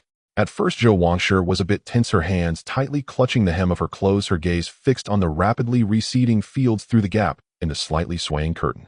Gradually, the steady rhythm of the carriage and her son's calm presence helped her relax. Leaning against the soft cushion, she looked at her son, who had grown into a tall and upright young man, and softly began to ask about life at the martial arts school, about the master, and whether he was tired from training. Zhou Ming patiently answered each question, sharing light and amusing anecdotes. The smile on his mother's face gradually grew and her eyes brightened. After about half an hour, the carriage entered the city gates of Sana County. The clamor of the city rushed in, a cacophony of honking cart wheels and voices mingling together. The streets were lined with shops, pedestrians jostled shoulder to shoulder, and a myriad of scents interwove. Zhou Wangshe couldn't resist lifting the curtain a crack, peering out with a mixture of curiosity and timidity. This bustling scene, so different from the tranquility of Zhou family village, filled her with both strangeness and a faint sense of anticipation. The carriage traversed several streets before finally stopping at the entrance of Zhenwei Martial Arts School. Young Master Zhou, old madam, we have arrived, Uncle Zhao's voice called from outside. Zhou Ming alighted first, then carefully helped his mother down. The vermilion gate of the martial arts school stood tall, flanked by imposing stone lions. The disciple on duty, upon seeing Zhou Ming, immediately bowed. Senior brother Zhou. His glance swept over Zhou Wangshe, simply dressed and visibly nervous, yet he showed no sign of surprise, remaining respectful. Zhou Ming said softly to his mother, "Mother, this is Zhenwei Martial Arts School. This is where I practice every day." Zhou Wangshe looked at the imposing gate and the respectful attitude they showed her son, feeling both pride and nervousness. She nodded repeatedly. Good, good. She instinctively smoothed the front of her clothes. Supporting his mother, Zhou Ming nodded to the disciple on duty and stepped through the gate. They crossed the bluestone square in the front yard, skirted the edge of the training ground, and walked along a quieter corridor leading inward. Along the way, every outer disciple they encountered respectfully greeted Zhou Ming, and even the inner disciples cast friendly glances at him and Zhou Wangshe. Initially flustered, Zhou Wangshe gradually relaxed as she saw her son's calm and composed demeanor, simply staying close behind him. Before long, they arrived at a relatively secluded corner where a standalone moon gate appeared. Beyond it lay Zhou Ming's private courtyard. The courtyard was small, but very tidy. Facing south was a tiled house with a central hall and bedrooms on either side. To the east was a small kitchen, and to the west a shed built against the wall for storing odds and ends. The The central courtyard was paved with blue stone slabs, swept clean. In one corner was a well with a wooden bucket and basin by its side. Though not luxurious, the windows were bright, and everything was spotless, small but complete. "Mother, this is it." Zhou Ming pushed open the courtyard gate and led his mother inside. Standing in the courtyard, Zhou Wangshi looked around, a relieved smile spreading across her face. "Good, truly good. Peaceful, clean, and much brighter than our old house." She walked to the main house and pushed open the central hall door. Inside, the furnishings were simple. A table, a few chairs, a long altar, but everything was tidy and spotless. The left bedroom was Zhou Ming's. His bedding was neatly folded, and beside the bed stood a wooden rack with a few changes of clothes arranged in order. In the corner leaned the bluish-gray-green scale spear, which emanated a subdued, heavy aura, even indoors. The right bedroom was empty, with only a bed and an old wardrobe clearly intended for her. Zhou Wangshi went to the doorway of the right bedroom and looked, and then turned back to Zhou Ming. "This room is nice, very airy. Mother, you'll stay in this room. I've prepared new bedding and covers. Let me know if anything's missing and we'll go buy it." Zhou Ming said. "No need, I have everything I need. It's perfect." Zhou Wangshi entered the bedroom, touching the brand new indigo blue cotton sheets and quilt cover on the bed, feeling a sense of security and warmth. She set down her small bundle and turned to Zhou Ming. "Minger, go about your business. They'll tidy up here and then clean the kitchen. From now on, I'll cook for you." "Mother, you've just arrived. Rest first. There's no rush to work," Zhou Ming said quickly. "Rest? After sitting in the carriage all this way, it's good to stretch my legs. Besides, now that I'm home, I can't just sit idle." Zhou Wangshi waved her hand, and without further ado headed for the kitchen, swiftly beginning to inspect the pots and pans and sweep away the dust. Knowing his mother's restless nature, Zhou Ming didn't try to stop her. He simply said, "Take it easy, don't tire yourself out. They'll fetch some water." He walked to the well, turned the windlass, and drew up a bucket of clear well water, pouring it into the water vat in the kitchen. Zhou Wangshi had already quickly tied on the old apron shed brought from home and began wiping down the stove. Sunlight streamed through the small kitchen window, falling on her busy, slightly stooped figure. Fine dust rose from the pot, only to be wiped away by the cloth. This scene, ordinary yet heartwarming, settled Zhou Ming's heart. Home was like this, where loved ones, where the smoke of daily life rose, bringing warmth. He didn't disturb her further, but quietly stepped out of the kitchen into the courtyard. Gazing at the green scale spear leaning against the wall, he felt a stirring in his heart, walked over and reached out to grasp its shaft. It was cool to the touch, the scale-like patterns rubbing against his palm, conveying a faint resonance. Over the past 2 months, aside from diligently practicing stance work and boxing, he had spent his days and nights with this spear. Although his progress on the first form of the thunderclap spear technique had only reached over 100 repetitions, his understanding of how force traveled through the spear shaft and exploded outward had deepened considerably. Now that he had stepped into the realm of hidden force, his power was more condensed and introverted. If he were to execute the thunderclap thrust, now its might would be entirely different. However, since his mother had just arrived, he decided not to train today. He simply held the spear, quietly feeling its substantial weight and the connection between them. "Minger," his mother's voice came from the kitchen. "I see there's rice flour and cured meat in the vat. Tonight, I'll make you cured meat rice and stir-fry some greens. How does that sound?" "Wonderful, mother. Everything you make is delicious." Zhou Ming pulled his thoughts back and replied with a cheerful voice, a smile spreading across his face. That evening, the small courtyard was filled with the long mist aroma of home-cooked food, carrying his mother's touch. A simple meal of braised cured meat rice, a plate of stir-fried seasonal vegetables, and a bowl of egg drop soup were set on the small square table in the central hall. Mother and son sat facing each other. Zhou Wangshi kept piling food onto her son's bowl, watching him eat heartily. The wrinkles on her face smoothed out and her eyes were filled with immense satisfaction and contentment. "Eat slowly, there's more in the pot," she said softly, barely touching her own chopsticks, just watching him. "Mother, you eat too." Zhou Ming placed a large piece of cured meat in her bowl. Yes, all right." Only then did Zhou Wangshi pick up her bowl and eat in small bites, her gaze occasionally sweeping across the tidy central hall, the sky outside the window, and her son's spirited, handsome face. Everything felt so beautiful, it was almost unreal. After the meal, Zhou Ming insisted on clearing the dishes. Zhou Wangshi didn't argue, instead sitting on the steps in front of the central hall, watching the darkening sky and the first stars emerge. Zhou Ming brought out a chair and sat beside his mother. The late summer evening breeze carried a chill, dispelling the day's heat, bringing a pleasant coolness. "Minger," Zhou Wangshi suddenly spoke, her voice very soft. "I am very happy today." Zhou Ming turned his head, looking at his mother's profile, softened in the twilight.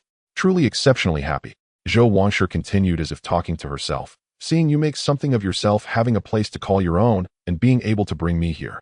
My life has been worth it. Her voice choked slightly, but a smile lingered on her face. Zhou Ming was deeply moved. He reached out and gently held his mother's rough hand. Mother, this is only the beginning. It will only get better. I believe you. Zhou Wangshi squeezed her son's hand in return and nodded firmly. The night deepened, stars dotting the sky.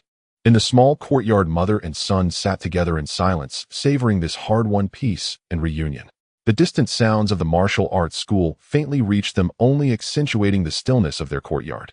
In that moment, Zhou Ming's resolve to grow stronger became even more steadfast. What he wanted to protect was the warmth and tranquility under this roof. The next day at noon, the sun was shining brightly as Zhou Ming practiced with his spear in the courtyard. A crisp knock sounded at the gate. Junior brother Zhou, are you home? It's me, Chen Qing. Chen Qing's hearty voice came from outside. Zhou Ming sheathed his spear and replied, Senior brother Chen, please come in. The gate opened and Chen Qing walked in with a broad smile, carrying 2 oil paper packages and a jar of wine. Dressed in a brand new indigo blue silk robe, he looked even more spirited, his face brimming with warm enthusiasm.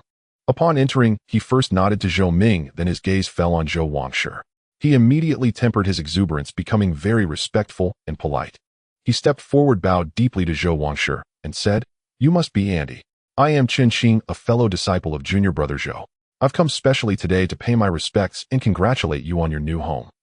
Zhou Wangshi quickly set down her work, wiped her hands on her apron, and stood up a little nervously, a simple, honest smile on her face. Ah, young Master Chen, please don't stand on ceremony. Minger often speaks of you at home, saying how well you treat him. I haven't even thanked you for looking after him. Auntie, you're embarrassing me. Forget young master. Just call me Shao Qing or Qingzi. Chen Qing waved his hands repeatedly, setting the things he carried on the stone steps by the central hall entrance. He smiled, just a small token, a little something for you to enjoy. This jar of Sanhekan is a fine local wine for you and Junior Brother Zhou to try. Oh my, you shouldn't have gone to such trouble. It's too generous. Zhou Wangshi felt a bit embarrassed looking at the delicately wrapped packages and the wine jar. It's only right, only right. Chen Qing laughed, then turned to Zhou Ming. Junior Brother Zhou, I've reserved a table at Drunk Fragrance Restaurant for lunch today, especially to welcome Annie. You and Auntie must do me the honor. Zhou Ming glanced at his mother. Zhou Wangshi quickly waved her hand. This is too much trouble. It's fine to just eat at home. Why go to a restaurant? Auntie, please don't refuse. Chen Qing's attitude was sincere. You've come all the way to the city. It's only right for us younger ones to show our appreciation. Besides, the chef at Drunk Fragrance is quite skilled, and they have several light and tasty signature dishes perfect for you to try. Don't you agree, Junior Brother Zhou? Zhou Ming, seeing Chen Qing's sincere invitation and his mother's reluctant yet curious and hopeful eyes, smiled and said to her, Mother, since Senior Brother Chen is being so kind, let's go. Seeing her son's agreement, Zhou Wangshi finally relented and nodded. Then, I suppose we'll trouble you, young Master Chen. Auntie, you're being polite again. Just call me Shao Qing. Chen Qing laughed heartily. Shall we head over now? The Drunken Fragrance Tower isn't far from the martial arts school, just a short walk away. All right, mother, go change your clothes, and well leave, Zhou Ming said to her. Zhou Wangshi acknowledged and went to her room, changing into her finest blue cotton garment reserved only for festivals and special occasions. She tidied her hair, carefully fastening it with an old wooden hairpin. Emerging, she still appeared as a simple peasant woman, but she was clean and radiated vitality. Chen Qing and Zhou Ming accompanied her out of the small courtyard and toward the Drunken Fragrance Tower. The Drunken Fragrance Tower stood on a bustling street near the martial arts school, a 3-story wooden structure with soaring eaves and an imposing facade. It was mealtime, and the building buzzed with noise and the aroma of delicious food. Chen Qing was clearly a regular. As soon as he entered, a waiter enthusiastically greeted him. Young Master Chen has arrived. The private room Pine and Crane Retreat upstairs is reserved for you. Good, lead the way. Chen Qing nodded, gesturing for Zhou Ming and his aunt to follow. The waiter guided them to the 2nd floor and into an elegantly serene private room. Pushing open the door, they saw an exquisitely appointed room with bright windows. A landscape painting adorned the wall, potted plants stood in the corners, and a polished rosewood round table gleamed, already set with delicate dishes and cups. Outside the window, the street bustled with noise, but inside, a tranquil atmosphere prevailed. Auntie, please take the seat of honor, Chen Qing said attentively, pulling out the main chair for Zhou Wangshi. This is too much. Young Master Chen. Shao Qing, you sit. Zhou Wangshi waved her hands repeatedly, but eventually yielded to Chen Qing's enthusiasm and sat down, looking slightly uneasy. Zhou Ming sat to his mother's left while Chen Qing took the seat to her right. He smiled and instructed the waiter, serve the feast I ordered earlier and brew a pot of the finest Biluakun tea. Right away, young Master Chen. Please wait a moment. The waiter responded promptly and left. Soon tea was served first. Emerald green tea leaves swirling in white jade cups releasing a fragrant aroma. Then one after another a parade of colorful and aromatic dishes was brought in. Steamed sea-based braised beef crab meat and lion's head meatballs, braised spring bamboo shoots, stir-fried seasonal greens, a hearty 8 treasure duck, and a pot of richly fragrant old hen soup. Finally, a plate of delicate pastries and a dish of seasonal fruits were served. The dishes were not extremely extravagant, but the ingredients were carefully selected and well-balanced with both hearty meat dishes and light vegetable fare. It was clear Qin had put thought into considering Zhou Wangshi's tastes and habits. "Auntie, please try the food here and see if it suits your palate." Qin picked up the serving chopsticks and first placed a piece of tender sea-based belly for Zhou Wangshi. "This fish was delivered fresh this morning." "Ah, all right. I'll help myself." "Don't fuss, Xiaoqing." Zhou Wangshi looked at the table laden with sumptuous dishes, touched yet a little pained. "This is too extravagant." "Auntie, please don't say that," Qin said earnestly, looking at Zhou Ming with sincere gratitude. "Junior brother Zhou has done me a great kindness. If not for him, I would probably still be stuck at the threshold of the Bright Force realm." "Oh." Zhou Wangshi looked at her son, curiosity and inquiry in her eyes. Zhou Ming smiled. "Mother, senior brother Qin exaggerates. We merely sparred and progressed together." "Not at all an exaggeration." Qin set down his chopsticks and spoke seriously to Zhou Wangshi. "Auntie, you don't know? I was stuck in the strength training stage for a long time. My qi and blood circulation was always just a bit off, and I couldn't find the right method. Then after sparring and exchanging ideas with junior brother Zhou, though he spoke little, he always hit the nail on the head, pointing out flaws in my stance and fist technique, and generously shared his insights on condensing power." He paused, his tone growing more sincere, "especially when he used his force to push hands with me. In just over a month, I felt my qi and blood surge, and finally broke through to the Bright Force realm. I will always remember this guidance." Zhou Wangshi didn't fully understand, but seeing Qin's passionate and sincere words, she knew her son had truly helped him greatly. Her heart swelled with pride and comfort. She looked at Zhou Ming, her eyes full of affection. "I'm glad Minger could help you. It's only right that you brothers support each other." "That's why, Auntie," Qin said with a smile. "You must let me treat you to this meal. Otherwise my conscience won't rest easy." "Come, Annie." Junior brother Zhou will toast Annie with tea instead of wine, wishing you good health and a pleasant stay in the city. "And I wish junior brother Zhou great progress in martial arts and a bright future." Zhou Ming and Zhou Wangshi also raised their teacups. The three clinked cups, the atmosphere harmonious. Qin enthusiastically introduced each dish to Zhou Wangshi. Initially reserved, she gradually relaxed under Qin's witty commentary, and Zhou Ming's company, beginning to savor these novel delicacies, a contented smile spreading across her face.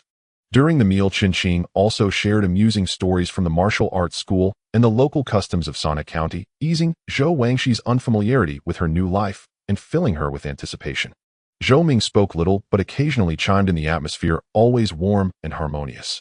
The meal lasted nearly 2 hours, with everyone thoroughly enjoying themselves. Afterward, Qin insisted on escorting Zhou Ming and his mother back to their small courtyard before taking his leave. "Minger, your senior brother Qin is truly a warm-hearted and good person," Zhou Wangshi remarked back in the courtyard. "Yes, senior brother Qin is straightforward and worth befriending deeply." Zhou Ming nodded. His mother's quick adaptation and happiness owed much to Qin's arrangements today. Half a month slipped by quietly in this simple yet warm rhythm. Zhou Wangshi quickly adapted to city life. Unable to stay idle, she kept the small courtyard immaculate and prepared delicious meals for Zhou Ming 3 times a day, taking meticulous care of her son. Occasionally, while Zhou Ming practiced, she would sit quietly at the main room's doorway doing needlework. Sunlight fell on her graying hair, her face wearing a calm and content expression. Zhou Ming's training became even more intense. After stepping into the Dark Force realm, his practice of the fierce tiger stance art entered a new phase. He was no longer satisfied with merely achieving a stance as steady as a mountain. He focused more on the subtle circulation and condensation of force within his body. With each stance, it felt like an inner purification. Qi and blood surged like mercury. Dark force flowed like a hidden dragon, continuously nourishing his bones, tendons, and skin, and even beginning to subtly penetrate deeper into his internal organs. At the minor accomplishment stage, the fierce tiger stance art's progress visibly slowed. Every increase in proficiency required more refined control and deeper accumulation of qi and blood. Yet every improvement brought changes to his body and insights into force, filling Zhou Ming with delight. His training of the fierce tiger fist also accelerated simultaneously. He gradually integrated the dark force into his fist techniques. When striking, he no longer sought the fierce, overwhelming outward wind. Instead, he aimed to condense the force into a single point, hidden yet explosive upon contact, with astonishing penetrating power. A punch against a hardwood post wrapped in thick cowhide sometimes left only a faint imprint on the surface, but the inner wood core was already splintered. The proficiency of the fierce tiger fist steadily advanced toward minor accomplishment. As for the first move of the Thunderbolt spear art, Thunderbolt thrust, Zhou Ming practiced with full concentration each time. He attempted to channel the nascent dark force through the spear shaft to unleash it, experiencing the distinct method of force transmission. When the spear tip thrust out, the sound of breaking air became sharp and brief, as if the air itself was torn. Occasionally, when the azure-scaled spear tip struck a hard stone, a tiny, yet concentrated spark would fly. Between training sessions, Zhou Ming also made time to accompany his mother. He took her to browse the nearby market, buying fresh fruits and vegetables and adding daily necessities.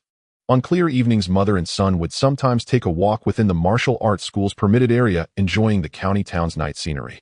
Zhou Wangshi's smile grew more frequent, and her complexion improved, as if she had shed years of burdens. One day, Zhou Ming was slowly concluding his practice in the courtyard after completing a round of the fierce tiger stance art. His chi and blood were calm, and his dark force was gentle. A knock came at the courtyard gate. "Junior brother Zhou, are you there?" A familiar voice called from outside. It was Chen Qing.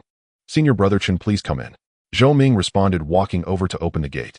Outside stood Chen Qing, still with his hearty demeanor, carrying items: a packet of fine tea leaves and a few packages of pastries. "Senior brother Chen, please come in."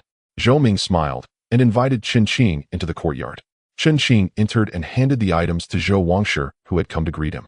"Auntie, some tea and pastries for you to try." Zhou Wangshi chided playfully. "Xiao Qing, you brought gifts again. We haven't finished the wine from last time." Despite her words, she accepted them with a smile, put them away, and went to the kitchen to brew tea.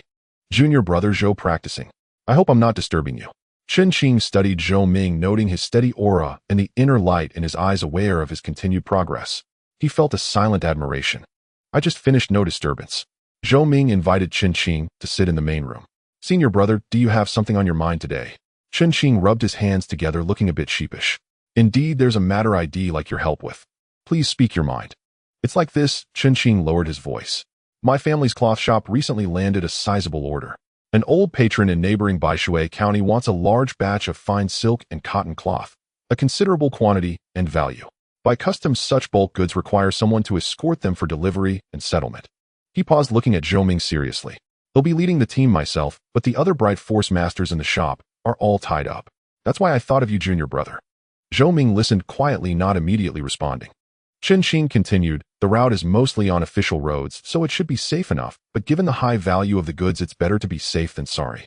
With your martial prowess and keen mind, I'd feel at ease with you along. Of course, I won't have you work for free." He held up a hand, fingers spread, and turned it over. "For this round trip, 5 or 6 days at best, 10 at worst, he'll offer 30 taels of silver as thanks." Zhou Wangshi entered with 2 cups of hot tea, catching the tail end of the conversation. She paused, a flicker of worry crossing her face, but said nothing. She gently set the cups before them, then withdrew, closing the main room's door. Zhou Ming pondered for a moment. 30 taels of silver was a considerable sum for an ordinary family. Even for Zhou Ming, who now received a generous monthly stipend at the martial arts school, it was quite substantial. Yet while the 30 tael reward was tempting, Chen Qing's favor was even more crucial. Since joining the martial arts school, Chen Qing had treated him well, offering help openly and discreetly, and had been exceptionally thoughtful with the welcome banquet days earlier. Now that he had made the request, it would be difficult to refuse for both reason and sentiment. Moreover, since breaking through to the Dark Force realm, he had mostly been in quiet cultivation at the school, rarely venturing out. Escorting goods, though not a major event, would be a valuable opportunity for experience and to see different sights. Furthermore, after half a month of training, his strength had grown immensely. Heaven rewards diligence, and success comes naturally. Fierce Tiger Stance, Art Minor Accomplishment, 33300. Fierce Tiger, Fist Minor Accomplishment, 19300. Thunderbolt Spear Art Fragment, First Move, 131300. The Fierce Tiger Fist had broken through to minor accomplishment, placing his strength among the top tier of ordinary Dark Force experts. "When do we depart?" Zhou Ming asked. Chen Qing's face lit up with joy, knowing Zhou Ming had agreed. He quickly replied, "The goods are ready. We were just waiting for the right person. If it's convenient for you, we can leave the day after tomorrow at dawn. Our transport company has sturdy mule-drawn carts for the journey, and the escort workers are all experienced, though their martial skills are lacking." You'll only need to oversee things, you won't have to worry about routine matters. Good, then the day after tomorrow at dawn. Zhou Ming nodded in agreement. Where should we meet? At the hour of Chun, 79 a.m. at the Chun Family Transport Company's yard outside the East Gate. They'll be there waiting for you. Chen Qing then took 2 tintal ingots of silver from his bosom and placed them on the table. This is the deposit. Please accept it, junior brother. Zhou Ming did not refuse and pocketed the silver. You're too kind, senior brother Chun. With the matter settled, Chen Qing visibly relaxed. They chatted a while longer about recent events at the martial arts school, finished their tea, and then he took his leave. Zhou Ming escorted him to the gate and watched until he disappeared down the street. Returning to the main hall, Mother Zhou Wang was standing by the table, mindlessly wiping the already polished surface with a cloth, her face still marked by worry. Mother Zhou Ming called gently. Zhou Wang raised her head and forced a smile. Have you finished talking?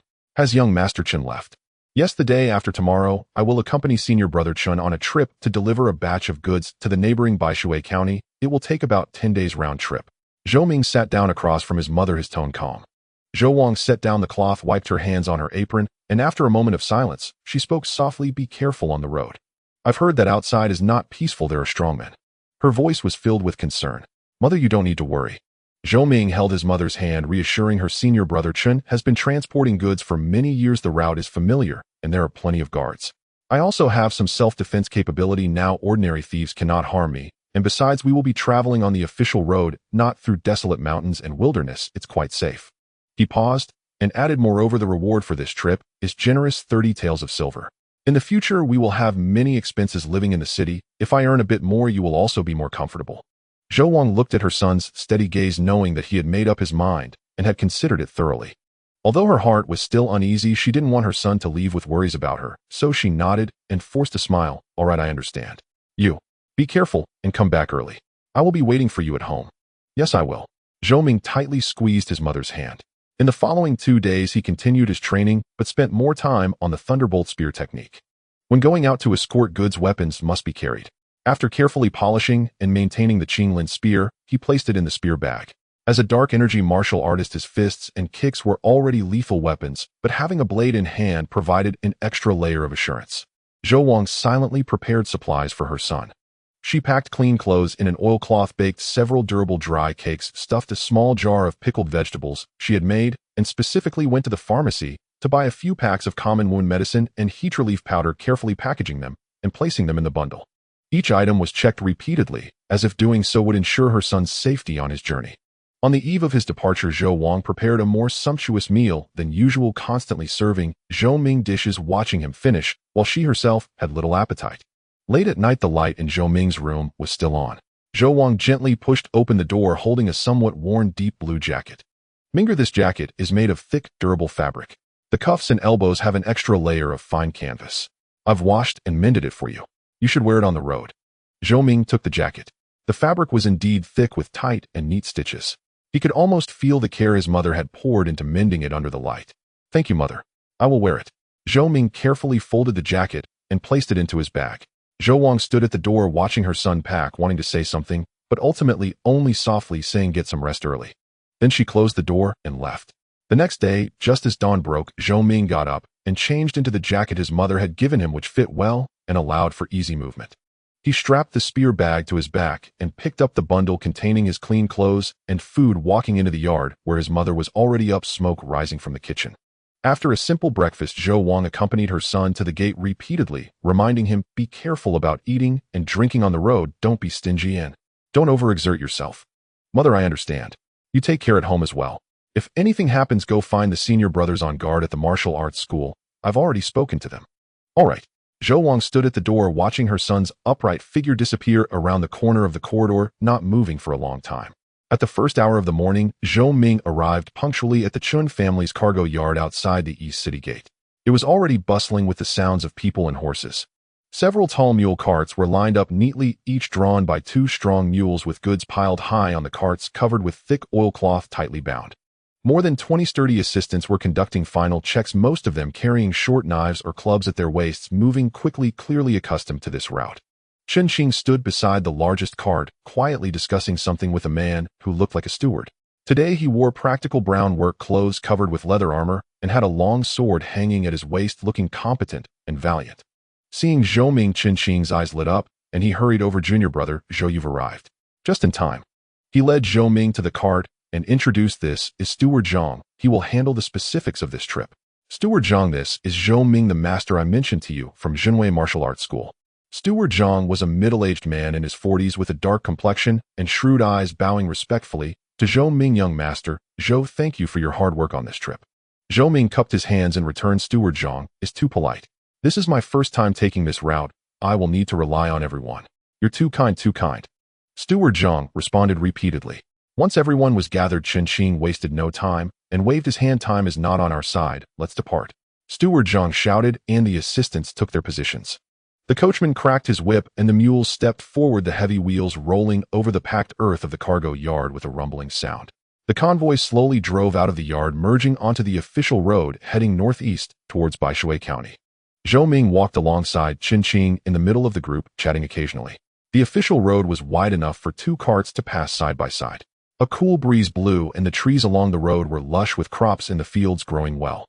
The initial stretch of the road was quite calm, with occasional merchants or travelers' caravans meeting each other, yielding to one another. The assistants, clearly familiar with this route, chatted and laughed, and the atmosphere was not tense. Zhou Ming silently observed the surroundings, memorizing the characteristics of the road. Qin quietly introduced, from here to Baishui County, it's about 280 li. The official road is generally flat, but there are two slightly remote sections we have to pass through. One is Old Crow Ridge, where the mountain path is winding and the forest is dense. The other is Falling Horse Slope, where part of the road is close to a cliff and the road surface is narrow. In past years, there have been occasional small groups of thieves here, but they are mostly just starving peasants. Our numbers are overwhelming, and if we show our weapons, they usually won't dare to provoke us. Zhou Ming nodded, remembering the information. At noon, the convoy stopped to rest in a clearing near a stream. The assistants fed the horses, fetched water, and cooked, moving skillfully. Steward Zhang personally brought dry rations and meat soup, and Zhou Ming sat opposite Qin to eat. In the afternoon, the convoy set off again. The further north they traveled, the higher the terrain became, and the forests on both sides of the official road grew denser. The sunlight was fragmented by the dense canopy spilling onto the dust-filled road. The humidity in the air seemed to increase, carrying the earthy and grassy scents. The atmosphere grew gradually quiet. The assistants' laughter diminished, their gazes more vigilant, and their hands occasionally reaching for their weapons at their waists. Zhou Ming noticed that the pace of the convoy had unconsciously slowed down upon entering the forest. The sound of wheels rolling over fallen leaves and gravel was particularly clear in the stillness of the woods. Up ahead is Old Crow Ridge. Qin rode closer to Zhou Ming and said quietly, scanning the shadowy trees on both sides of the road, this place has had a few incidents of banditry before, but they were just small groups of rogues.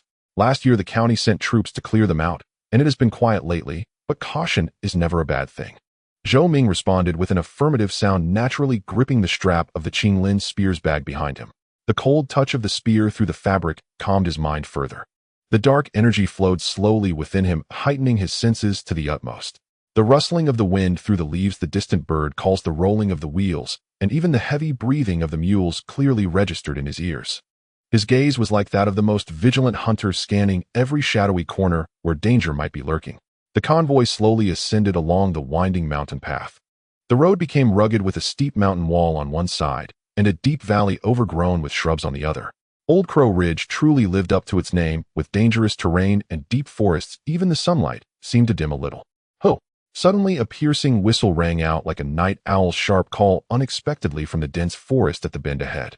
Following that, several varying lengths of whistles responded from the slopes on both sides. Defensive positions. Qin reacted quickly, loudly shouting, and drew his long sword with a clink. Although the assistants were mentally prepared, they still showed a hint of panic when the whistle sounded, but quickly composed themselves, drawing their weapons and taking positions against the carts, forming a simple defensive formation. Steward Zhang's face turned pale, but he still forced himself to remain calm, directing the coachman to try to pull the carts closer together to block the road and create cover. Zhou Ming's expression remained unchanged, his wrist flicking as the Qinglin spear slid from the bag into his hand. With a shake of the spear, it emitted a low humming sound, the spear tip slightly angled towards the ground, glinting with a cold gray sheen in the dim light. At the bend ahead, shadows moved. 20 or so men emerged from the woods, blocking the way. These men were dressed haphazardly, some in tattered work clothes, others bare-chested, holding a variety of weapons, including rusty knives, sharpened sticks, and even hoes. Leading them was a burly man with a black face, a face full of flesh with one eye blindfolded with a dirty black cloth, wielding a chipped machete, glaring fiercely at the convoy. "This mountain is mine, and this tree is mine. If you want to pass, leave behind some road money." The one-eyed man shouted the classic line in a hoarse voice, and the gang behind him echoed, waving their crude weapons, trying to create an imposing atmosphere. Chen Qing rode a few steps forward and said coldly, "We are from the Chun family's cloth workshop. Gentlemen, please be accommodating. A small amount for drinks, and I am happy to offer it. Let's not ruin the peace." As he spoke, he took out a small bag of silver from his pocket, weighing it in his hand, producing a crisp, clinking sound. This was a common practice for escorts. If they could spend a bit of money to avoid trouble, it was naturally best, for once things got violent, injuries were inevitable. The one-eyed man stared at the bag of money, greed flashing in his eye, but then he looked at the convoy's assistants, who were on high alert, especially at Chen Qing's glimmering long sword, and the young man holding a spear behind him, seeming to hesitate. A scrawny henchman crept up to him, whispering a few words in his ear, pointing at the tightly covered goods on the carts. The one-eyed man's breathing noticeably grew heavier, the greed in his eyes overshadowing his caution. This little bit of silver is just enough to send beggars away." The one-eyed man spat, pointing his machete at the goods. "What I want is these goods. Be sensible, leave the carts and get lost. Otherwise this old Crow Ridge will be your burial ground." He whistled sharply, and more than 30 ragged men appeared on the slopes, also holding crude weapons, looking down from above, subtly surrounding the convoy. The number of opponents had exceeded 50, far outnumbering their side. Moreover, they occupied the high ground, and their morale seemed to be boosted by their numerical advantage, shouting loudly. Chen Qing's expression darkened, knowing that there was no room for negotiation. These mountain bandits had likely been eyeing this batch of goods for a long time, and from the looks of it, they were determined to act. "Junior brother Zhou." Chen Qing turned to Zhou Ming, his eyes filled with inquiry and a hint of determination. Zhou Ming slightly nodded and stepped forward. As he took that step, his entire aura suddenly changed. What was once calm like a deep pool now resembled a slowly awakening tiger, an invisible pressure radiating from him. Although the dark energy martial artist's vital energy was not outwardly released, the refined aura still caused Chen Qing and several assistants nearby to feel a slight constriction in their breathing. The raucous bandits across from them unconsciously quieted down. The one-eyed man squinted. Having seen some bloody scenes, he instinctively felt that this young man holding a spear, who had remained silent, might not be easy to deal with. But the arrow was already on the string, and it had to be released.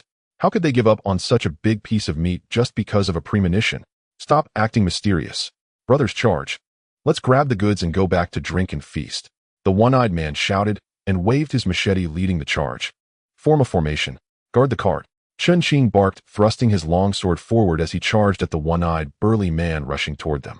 Though tense, the laborers were well-trained, pressing their backs against the wagon, forming trios that supported each other, resisting the bandits surging from both flanks. For a moment, the clash of weapons, shouts, and screams merged into a cacophony. Zhou Ming moved. He did not charge to the forefront. Instead, his figure flickered, slipping like a phantom into the flank of the fray. Their 7 or 8 bandits were attempting to bypass the front line, aiming for the relatively weaker defense in the middle of the convoy. A fierce-faced bandit swung a cleaver, howling as he lunged at a young laborer. The laborer raised his blade to block, but the impact numbed his arm. The cleaver slashed downward, about to cleave his shoulder. Just then a speck of cold light arrived, striking before its trajectory seemed possible.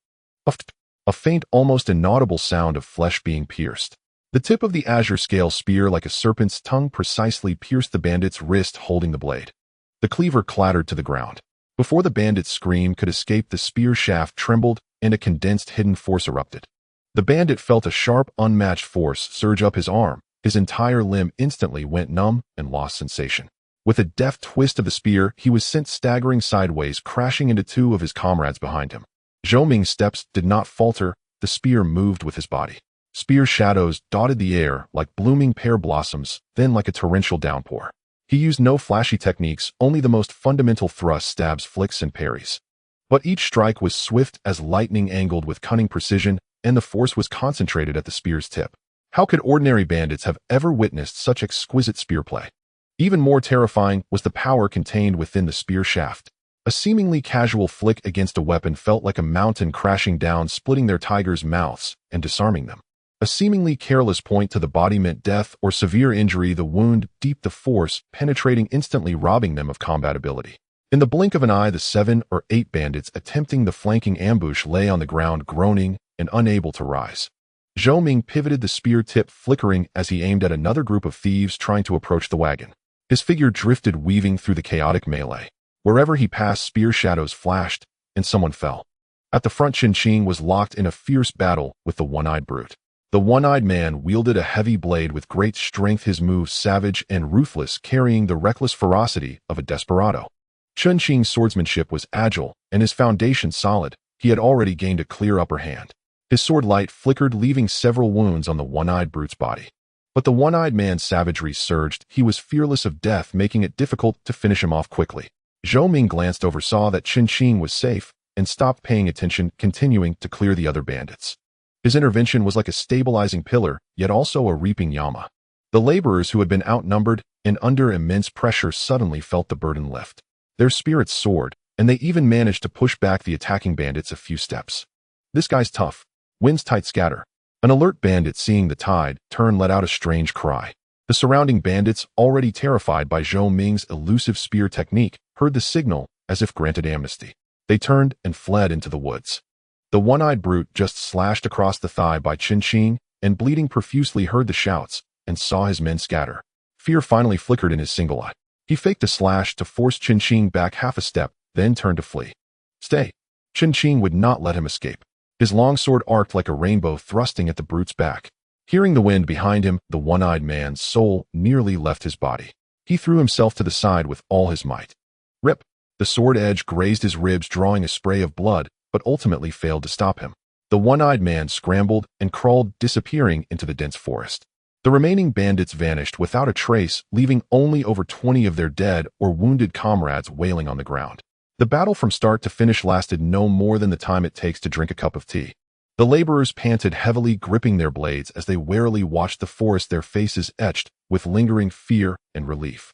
Manager Zhang took a head count. Only 3 of their own had minor injuries, and none were killed. A great fortune. His gaze towards Zhou Ming was now filled with awe and gratitude. Qin sheathed his sword, walked over to Zhou Ming, and heavily patted his shoulder. All was conveyed without words. Though engaged in his own fierce fight, he had been keeping an eye on the overall situation. Zhou Ming's clean, efficient, and effortless performance had left a profound impression on him. "Junior brother, Zhou, excellent spear work. Excellent skill." Qin praised sincerely. "If it weren't for you today, we might have lost some men." "Senior brother Qin flatters me. It was my duty." Zhou Ming flicked the spear tip, a few drops of blood slid off. The shaft remained a grayish-green like scales, clean and unstained. He looked at the groaning bandit prisoners on the ground and asked, "What should we do with these men?" Qin frowned. According to the rules of the Jianghu, they could be handed over to the authorities. But they were currently on the road. Manager Zhang disarmed them. Bandage the severely wounded, simply leave them by the roadside and let fate decide. Qin ultimately chose not to kill. "Speed up the pace. Get through Old Crow Ridge as fast as possible." "Yes." Manager Zhang quickly responded. The laborers moved swiftly, taking the bandits' crude weapons, hastily bandaging a few who were bleeding profusely, and then ignoring them. The convoy regrouped and quickened its pace forward. After this brief but fierce encounter, the atmosphere in the group was noticeably more somber, yet morale was high. Especially the laborers' gazes towards Zhou Ming were filled with admiration. Having such a master among them brought them significant reassurance. As the sun set, the convoy finally left the territory of Old Crow Ridge and set up camp on a relatively open riverside clearing. A campfire was lit, driving away the chill and dampness of the mountain night. Manager Zhang directed the laborers to feed the horses, prepare food, and arrange sentries. Zhou Ming and Qin sat by the largest fire. An iron pot hung over the fire, simmering a fragrant meat stew mixed with the aroma of dried rations, whetting the appetite. "Junior brother Zhou, we owe you today." Qin handed him a coarse clay bowl filled with stew, thanking him again with gravity. "Senior brother Qin is too kind. I was paid for the job, and besides, we are fellow disciples." Zhou Ming took the bowl and drank a mouthful of the hot soup. A warm current flowed down his throat, dispelling the faint chill brought by the day's slaughter. "Even so, if you hadn't struck so decisively today and intimidated the bandits, even if we could have repelled them, we would have inevitably suffered casualties." Qin sighed. Most of these bandits were displaced farmers and tenants who couldn't survive and were forced up the mountain. Among them are also reckless desperados who live by plunder. Letting them go today, who knows if it was a blessing or a curse? Zhou Ming was silent for a moment, then said, "Such are the times." Both understood that individual martial prowess could solve a temporary crisis, but could not change the societal soil that bred bandits. Enough of that. Chen Qing shook his head, putting on a smile. Come, junior brother Zhou, try this stew. Manager Zhang's cooking is decent. Once we reach Baishui County, I'll treat you to a proper drink. The Biyunxiang there is famous far and wide. Then I shall trouble you, senior brother. Zhou Ming smiled too. The night deepened, the stars filled the sky. The camp gradually quieted down, leaving only the crackling of the campfire and the low murmurs of the night watchman. Zhou Ming sat cross-legged in his tent, not sleeping. The day's battle, though not at full strength, had still consumed a fair amount of energy through the use of hidden force and spear techniques. He silently circulated the heart method of the fierce tiger stance skill, mobilizing his blood and qi to nourish his muscles and bones and restore his spirit. The sounds of insects, water, and wind from outside were clearly audible.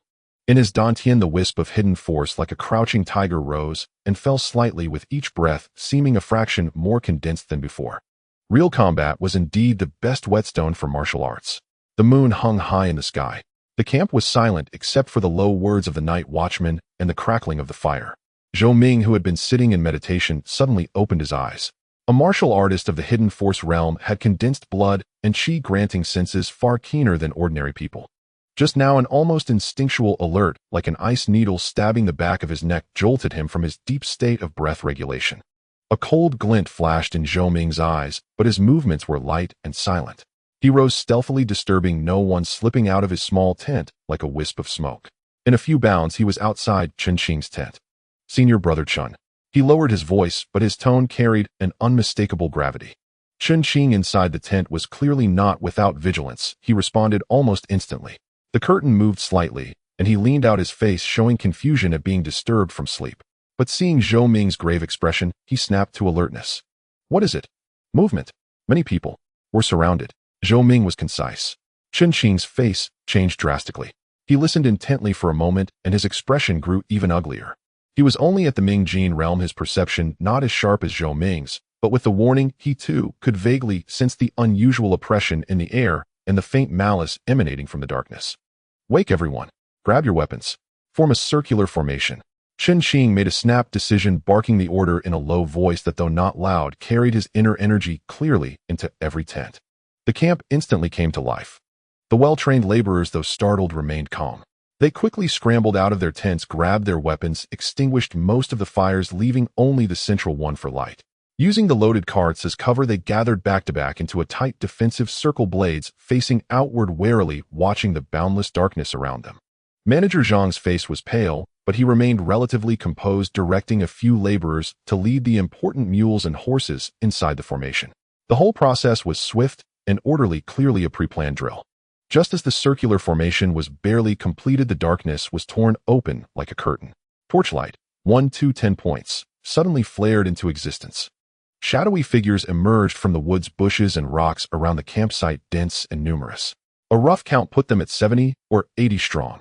Their blades and spears glinted coldly in the torchlight. Their eyes were fierce, carrying the murderous aura of desperados. The one-eyed brute who had fled during the day was among them. His ribs were hastily bandaged, stained with blood. He now stood hunched respectfully beside a man, his single eye filled with venom and sycophancy. That man stood before the bandits. He was not particularly tall, even somewhat gaunt, dressed in a worn black garment. His face was sinister, about 40 years old. His eyes under the firelight gleamed with a cold, snake-like light. His hands hung naturally at his sides, knuckles thick, veins bulging on the backs.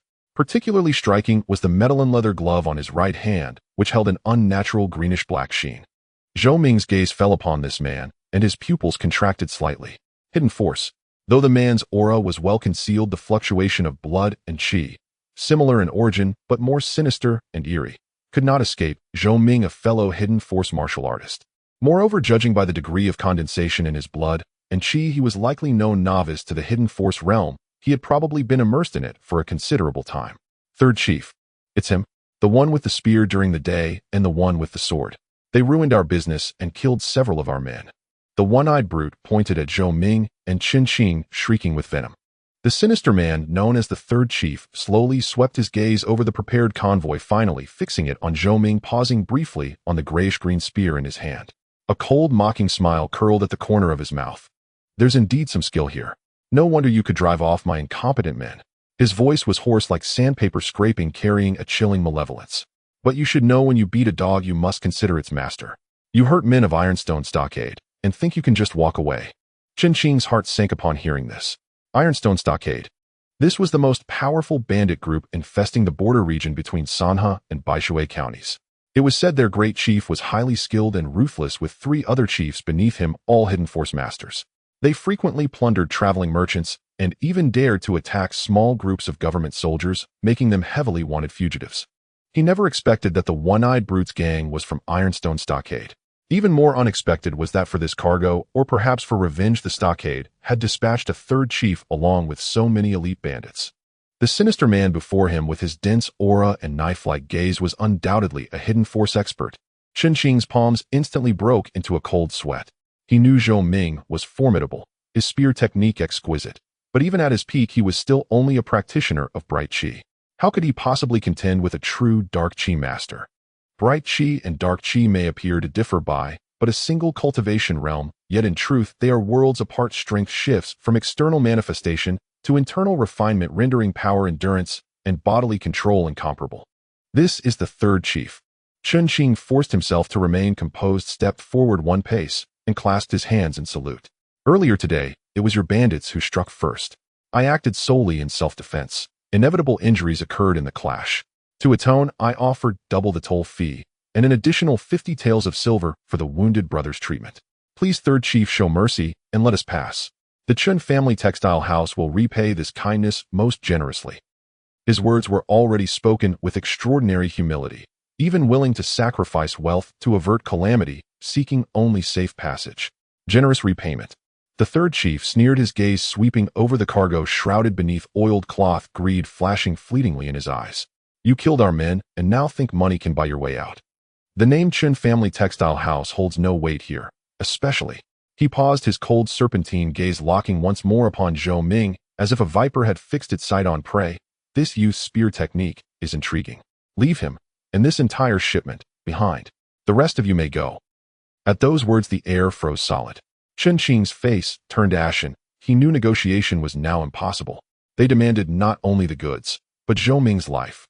He whirled sharply, locking eyes with Zhou Ming, resolve blazing in his own, as he whispered low yet urgent, Senior Brother Zhou, flee now. He is a dark qi master. I'll give my life to hold him off. Take my token and vanish into the southern woods. They're numerous, but may not catch you. Return to the martial hall and tell my father. As he spoke, he reached for a jade pendant tucked close to his chest, prepared to sacrifice himself, carving out a sliver of hope for Zhou Ming. Though he had only recently entered bright qi, a desperate, all-out burst might delay the 3rd chief for precious moments. Yet Zhou Ming raised a hand, gently, firmly, stilling Chen Qing's wrist as he extended the pendant. Beneath Chen Qing's stunned, frantic gaze, Zhou Ming slowly shook his head. He stepped forward, standing shoulder to shoulder with Chen Qing. His azure scale spear tilted downward, its tip catching the dying firelight, glinting with a faint, chilling radiance. Senior Brother Chen, Zhou Ming's voice was calm, utterly unruffled, as if confronting not despair, but mere circumstance. I am deeply grateful for your sacrifice. Yet, he lifted his gaze, meeting the 3rd chief's venomous, frigid stare. Heaton.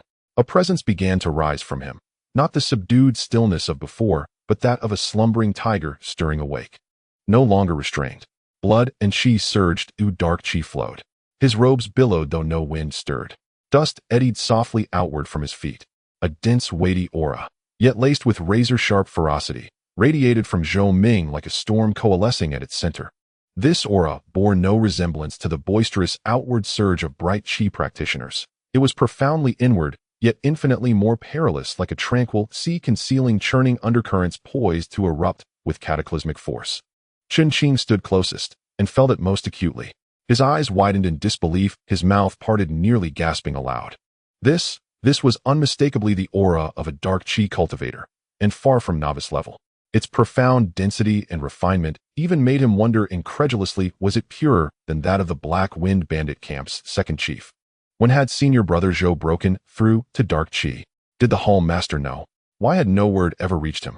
A torrent of questions exploded in Chen Qing's mind, only to be instantly swept aside by euphoric awe.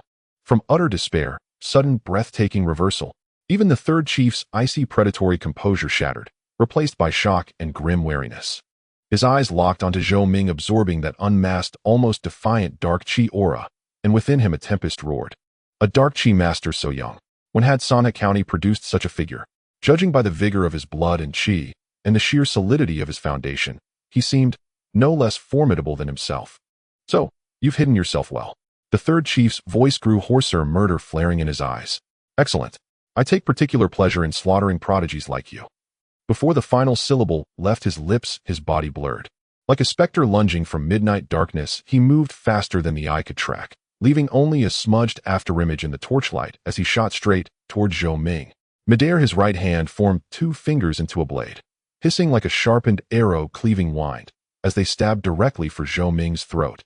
Before his fingertips arrived, a bone-chilling frost-laced pressure struck Zhou Ming's skin, his signature technique, the azure venom finger.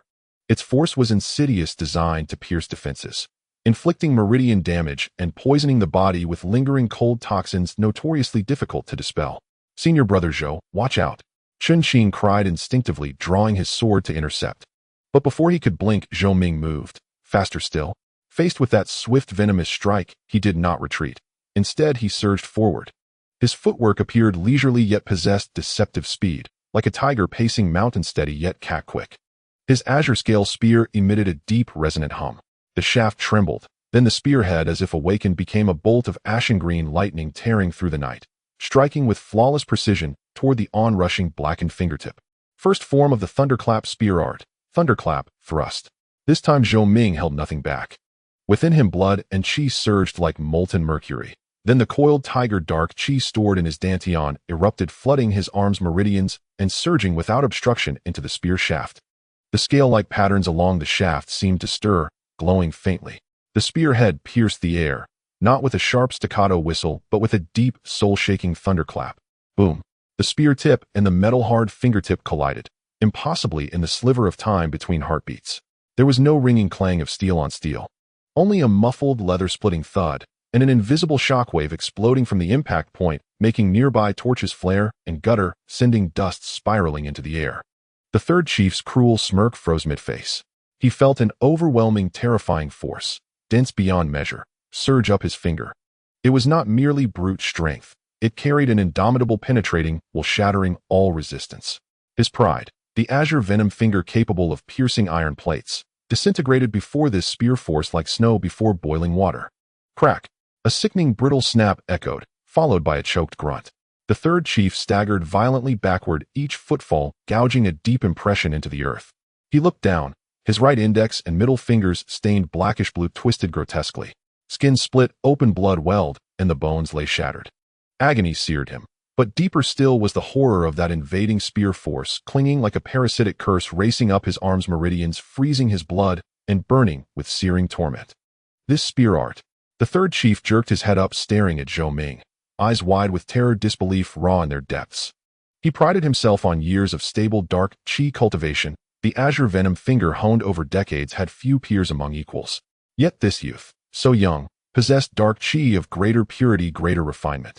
And that terrifying spear art, the explosive transmission of force, was unprecedented. Having driven back his foe, Zhou Ming barely paused before advancing again. His gaze was glacial, no words wasted. Mercy toward enemies was cruelty to oneself and one's comrades. Having revealed his strength, he would now strike with lightning swiftness, leaving no trace of threat behind. The azure-scale spear moved again, not a single thrust, but a deluge. Spear shadows piled like mountains, then fell like torrents of rain.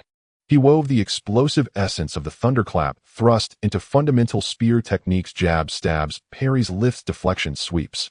Each motion humming with suppressed thunder, faster, stronger, more deviously angled. The third chief, enraged and alarmed, hastily drew a flexible sword from his waist with his left hand, its blade flickering like a serpent's tongue, attempting to parry. But his right hand was crippled, his blood and chi disrupted by Zhou Ming's spear force, his combat prowess severely diminished. Clang, clang, clang. The flexible sword met the azure-scale spear in rapid succession, each impact jarring his arm, splitting his palms, staining the hilt crimson. Zhou Ming's assault intensified, swifter, fiercer, like gale-force rain swallowing the third chief whole. Thwip! A soft, terrible sound. The azure-scale spear seized an opening, darting like a venomous dragon through the sword's guard, to pierce the third chief's left shoulder with surgical precision. Dark chi detonated. The third chief screamed, a shriek of agony, as his left scapula shattered. The immense force hurled him airborne, slamming him backward into several bandits, sending them tumbling in a heap. Third chief, the one-eyed giant, and others cried out in terror. Zhou Ming did not pause, shook blood from the spear tip, and locked his gaze upon the retreating bandit chief. He shot forward like lightning spear leveled. "Stop him! Stop him now!" The one-eyed giant shrieked, his voice cracking with panic. Though terrified, the surrounding bandits, seeing their leader gravely wounded and Zhou Ming charging like a god of slaughter, had no choice but to grit their teeth and charge, howling, brandishing blades and spears. "Kill!" Chun Qing, finally snapping from stunned awe, surged with adrenaline, swung his sword high and roared, "Brothers, follow senior brother Zhou, cut them down. None shall escape." Witnessing Zhou Ming cripple the dark Qi bandit chief with overwhelming dominance, the caravan guards' morale soared, like warriors injected with elixirs. They charged from their defensive formation, abandoning defense for furious offense, descending upon the disordered bandits, whose leadership had just collapsed. The battle instantly tipped into a one-sided rout. Zhou Ming was a tiger unleashed among sheep, his azure scale spear invincible, finding no opponent worthy of a single exchange. With dark Qi amplifying his spear art, its power was monstrous. Ordinary bandits died on contact or were grievously wounded at a touch. His sole focus remained the wounded third chief. Several bandit captains who tried desperately to shield him fell before Zhou Ming's spear in under 3 moves, slain outright. The third chief struggled to flee, but with his scapula shattered, his viscera injured, and his blood and Qi in chaos, his speed was crippled. Seeing Zhou Ming close in like a shadow, despair flashed in his eyes. He bit his tongue hard, spitting a mist of blood, and his aura surged wildly, ignoring injury, forcing a forbidden secret art. His left-hand flexible sword blazed into a crimson whirlwind, his final desperate gambit. Blood-devouring sword. The blade shrieked, brutal, fatal, embracing mutual annihilation. Zhou Ming's expression did not waver. He shifted his footing, evading the sword's deadliest arc. Then his azure scale spear traced a strange, sinuous curve, rising from below to slash upward in a diagonal cut. The spear tip, arriving late, yet striking first, struck the sword's spine with perfect accuracy. Clang! Sparks erupted. The frenzied, blood-devouring sword force shattered instantly beneath the denser, more commanding thunderclap spear energy. The flexible sword flew from his grasp. The azure scale spear drove home, piercing the third chief's chest as he stared wide-eyed with utter dread. The shaft vibrated. Dark Qi detonated within his body. His frame locked rigid. Light fled his eyes, replaced by fading disbelief and bottomless fear. Then he crumpled silently to the ground, lifeless. The third chief of the Ironstone bandit camp, dead. The third chief is dead. Run, for your lives. With their leader slain, the remaining bandits broke completely, abandoning all fights, screaming, scattering into the dark forest, cursing their parents for not giving them extra legs. Chun Qing led his men in pursuit for a short distance, cutting down a dozen slower stragglers, then halted, regrouping swiftly and securing the battlefield. In this battle, only 5 of their own sustained minor injuries, none killed. The bandits left over 30 corpses, including the third chief. A decisive, resounding victory. Campfires burned anew, bathing the clearing in warm light. Thick, coppery blood scent hung heavy in the air, but spirits soared electric with triumph. Every guard now looked upon Zhou Ming not merely with reverence, but with fervent, near-religious adoration. A dark Qi master, so young, and yet he had slain the feared third chief of the Ironstone bandit camp on the battlefield. Chun Qing approached Zhou Ming, watching him stand calmly, spear sheathed, breathing steady, and found himself speechless, mouth opening and closing like a fish. After a long moment, he delivered a hearty punch to Zhou Ming's shoulder and laughed. "Halfangry, half-fought. You sly pup. How long have you been hiding this? Dark Qi, when did you break through? Does the Hall Master know?" "Wait, of course he does. No wonder." Before he could finish, realization dawned. He recalled Zhou Ming's reclusive, tireless training, and all pieces fell perfectly into place. Zhou Ming smiled without further explanation. It was a fortuitous breakthrough not long ago. The master instructed that a tree standing tall in the forest is the first to be toppled by the wind. Chun Qing nodded in understanding, his eyes brimming with admiration and envy, yet devoid of any jealousy. "I understand. Junior brother Zhou, no senior brother Zhou. If not for you today, all of us would have perished here. Words cannot express my gratitude. If you ever need anything, just command me." He uttered the title senior brother with heartfelt sincerity. In the world of martial arts, precedence was determined by mastery. Zhou Ming, having reached the dark force realm, was worthy of the address. "Senior brother Qin, you flatter me. There is no need for such formality between us. Please continue to call me junior brother."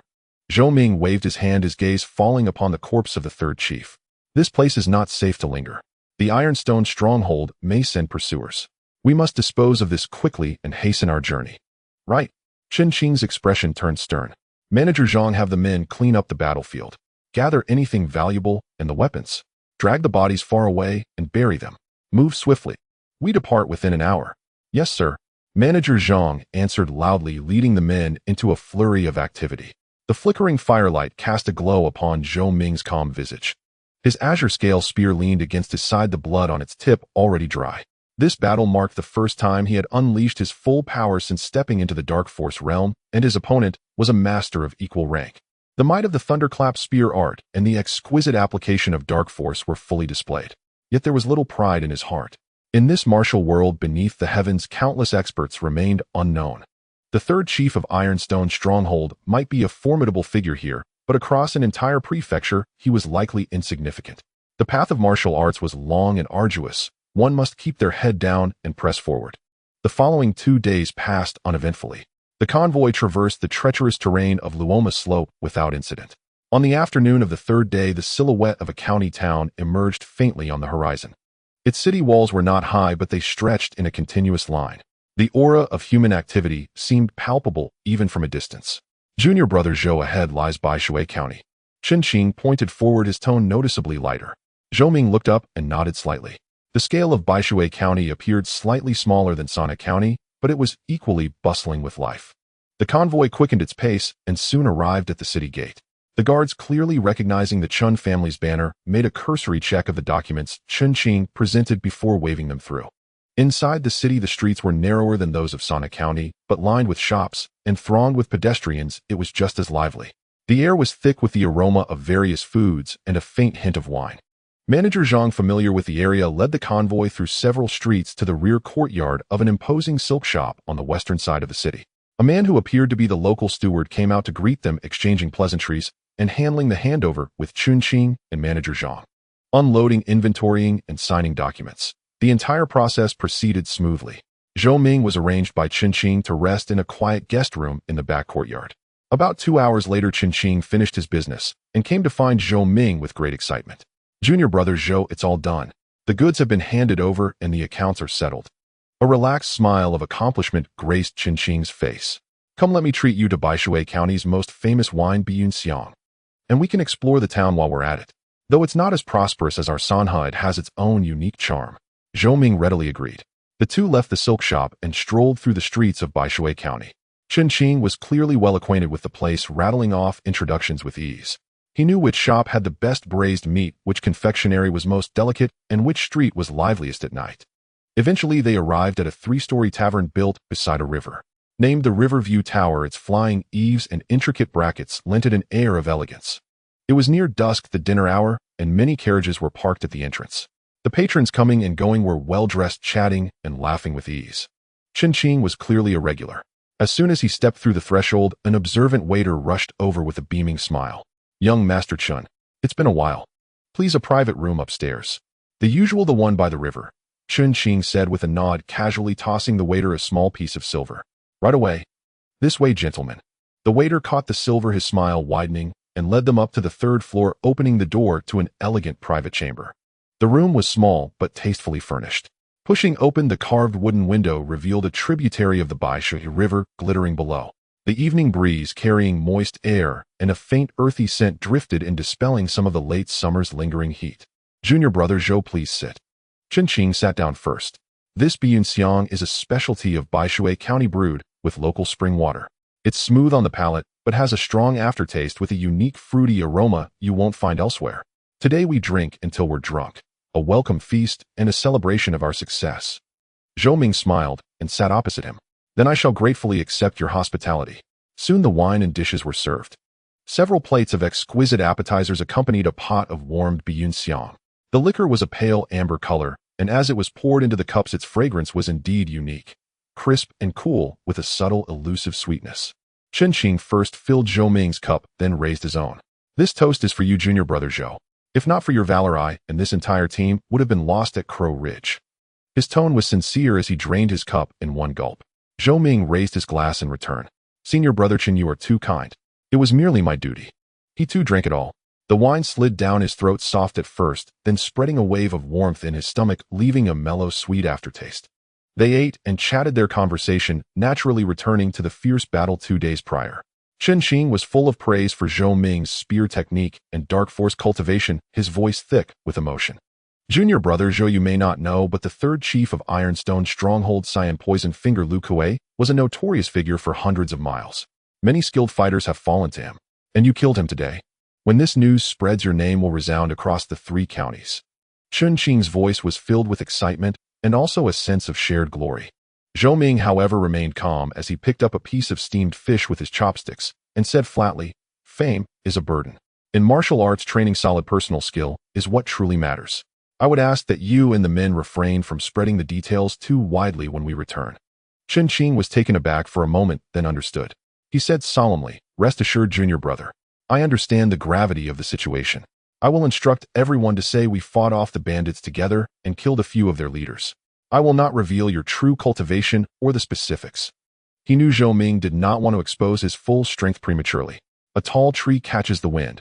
He understood the principle well. "Thank you for your understanding, senior brother." Zhou Ming raised his glass in a silent toast. They continued their conversation, discussing martial arts insights and tales of the Jianghu, the atmosphere harmonious. Chen Qing was well-traveled and knowledgeable. Though his martial arts were inferior to Zhou Ming's, his rich experiences from his journeys broadened Zhou Ming's horizons considerably. After several rounds of wine, Chen Qing's face flushed red, and he became more talkative. "Junior brother Zhou, due to the unforeseen circumstances, the reward is 60 taels. When we return, I'll have the remaining 40 taels sent to your home." Also, he lowered his voice. "From Lu Kuei and the other bandit leaders, we collected over 80 taels of loose silver and some decent jewelry and jade pendants. I had them appraised. They're worth roughly another 20 to 30 taels. By custom, the one who contributes most gets the largest share of the spoils. I've decided you should take 90%. What do you think?" Zhou Ming pondered for a moment. Cultivation in the dark force realm did indeed require more precious resources, which were costly. He did not refuse. "Then I thank you, senior brother." "Don't thank me. You earned it." Chen Qing waved his hand, then sighed. "This trip had its troubles, but we came through safely and even made a windfall. However, I doubt the Ironstone Stronghold will let this go. Their first chief, Mountain Cleaving Palm Luo Hong, is said to be a master of the advanced dark force realm, extremely fierce. The second and fourth chiefs are also formidable. Losing the third chief and dozens of men and losing face. I'm afraid." A hint of worry crept into his eyes. Zhou Ming's expression remained unchanged as he set down his cup. "We will counter whatever move they make. If the Ironstone Stronghold dares to seek revenge in Sana County, the authorities and the martial arts school will deal with them. After this incident, they will have to think twice." Chen Qing nodded, finding the logic sound. Sana County was after all not a desolate wilderness. It had a government, a garrison, and the Jinwei Martial Arts School with its master. No matter how arrogant the Ironstone Stronghold was, they had to consider the consequences. "You're right, junior brother. I was overthinking. Come, let's drink." They shared another few cups. Outside the window, the sky had darkened completely. The river reflected the scattered lights from the shore, shimmering with the ripples. The Riverview Tower had lit its lanterns, casting a warm yellow glow upon the window frames by the river. Having eaten and drunk their fill, Chen Qing was slightly tipsy. Zhou Ming, however, remained sober. A dark force martial artist possessed robust vitality that quickly dispelled the effects of the alcohol. They left the Riverview Tower and strolled slowly along the riverbank, letting the cool breeze clear the fumes of the wine. Baishui County's night was not as bustling as Sana County's, but there were still many vendors and people out enjoying the cool air along the river, lending the scene a lively rustic charm. "Junior brother Zhou will set out for home tomorrow. Rest well tonight." Chen Qing pointed to a brightly lit and not far away. "That's a Chun family property here. The accommodations are decent. I've arranged for the best rooms." "Thank you for your trouble, senior brother." Zhou Ming nodded. Back at the inn, an attentive waiter showed them the way. The room was spacious and clean, with a window open to the street letting in the night breeze. Zhou Ming saw Chen Qing off and closed the door, but did not rest immediately. He walked to the window, gazing at the sparse figures on the street below and the dark, distant outline of the city, while his mind perfectly clear. The trip to Baishui County, though not without its minor troubles, had been successful. The 60 taels of reward plus the 90+ taels from the spoils made this a lucrative journey, enough to fund the purchase of more precious herbs for his subsequent cultivation. More importantly, the life and death battle with the dark force martial artist Lu Kuei had given him a clearer understanding of his own abilities. The thunderclap spear art combined with the fierce tiger dark force had exceeded his expectations in power. Lu Kuei's cyan poison finger was insidious and eerie, its force possessing strong penetrative power. If his own dark force had not been more condensed and overbearing, and his spear technique swifter and more precise, that battle would not have been so easily won. Advanced dark force. Mountain-cleaving palm Luohong. Zhou Ming murmured the names Chen Qing had mentioned. He did not entirely dismiss the threat of the Ironstone stronghold, but neither would he be careless. The Jianghu was fraught with peril, though a little extra vigilance never hurt. For now, improving his strength was paramount. He sat cross-legged on the bed, cast aside distracting thoughts, and began his unvarying evening meditation. Circulating the fierce tiger stance technique, his qi and blood flowed, like mercury coursing along specific pathways within his body, gently nourishing his sinews and bones, tempering his organs. The core wisp of dark force floated and sank within his dantian, seeming to condense a fraction more with each breath. The night passed without incident. At dawn the next day, the convoy was ready. The return cargo was light, mainly silver and some local products from Baishui County. The load was much lighter, and the convoy traveled considerably faster than on the outward journey. Perhaps due to the swift pace, the return journey was smooth with no further obstacles. 3 days later in the afternoon, the familiar east gate of Sana County came into view. Finally back. Chen Qing let out a long sigh of relief, a relaxed smile spreading across his face. Zhou Ming looked at the approaching city gate, a warmth stirring in his heart.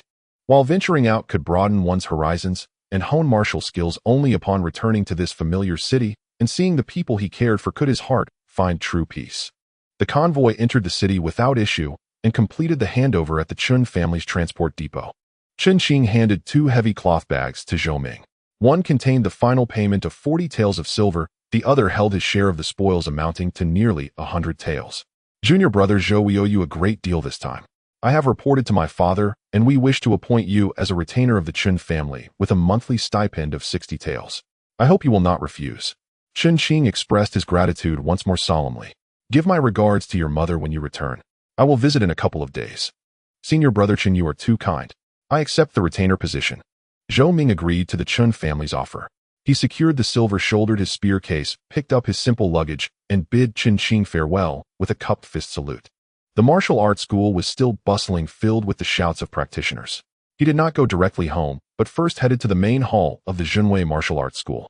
Having returned from a journey, it was only proper to report to the master. Within the main hall, the scent of sandalwood curled softly in the air. Chun Zhenwei was engaged in a hushed discussion with 2 instructors. Upon noticing Zhou Ming's entrance, he gestured for them to withdraw. You've returned. Chun Zhenwei's gaze settled on Zhou Ming. Yes, master. Zhou Ming stepped forward and bowed respectfully. I accompanied senior brother Chen 7 days ago to escort bolts of cloth to Baishui County and returned this morning. He paused briefly before continuing. On the way we encountered bandits at Laowa Ridge. Chun Zhenwei's hand poised to lift his teacup halted for an instant as he looked up at Zhou Ming. Oh, tell me the details. At first we faced about 50 men, seemingly common highway robbers. Senior brother Chen the other laborers, and I managed to drive them off. Zhou Ming's tone remained steady, as if recounting an ordinary occurrence. However, that night the bandits' leader returned with a larger force of nearly 70 or 80 men surrounding our camp. Chen Zhenwei set down his teacup and leaned forward slightly. Continue. They called themselves the Ironstone Stronghold. Their leader was known as the Third Chieftain. As Zhou Ming spoke, his voice remained calm, yet Chen Zhenwei's pupils abruptly contracted. Ironstone Stronghold. Third Chieftain Lu Kuei. Chen Zhenwei's voice dropped. I've heard of him. He's a master of hidden strength, especially his azure poison finger. Vicious and hard to defend against. How did you handle it? I killed him.